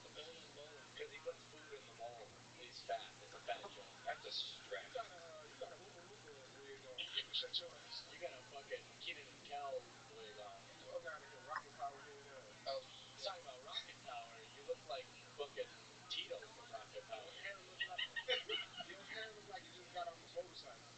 Your hair looks like you fucking work at a store that sells the motorcycle. Okay. That's enough about Dom. We'll be right back after these messages. That's our word. I love it. So fun times, Chris. Is there anything else we should know about you before we let you go? Holy shit, Really? this shit is Been doing cool, stand-up bro. about 3 months before quarantine. You're welcome. Can't wait to get back to doing that. Yeah. It Thank must you. be a weird place to do that. The other places around you, open mics or something?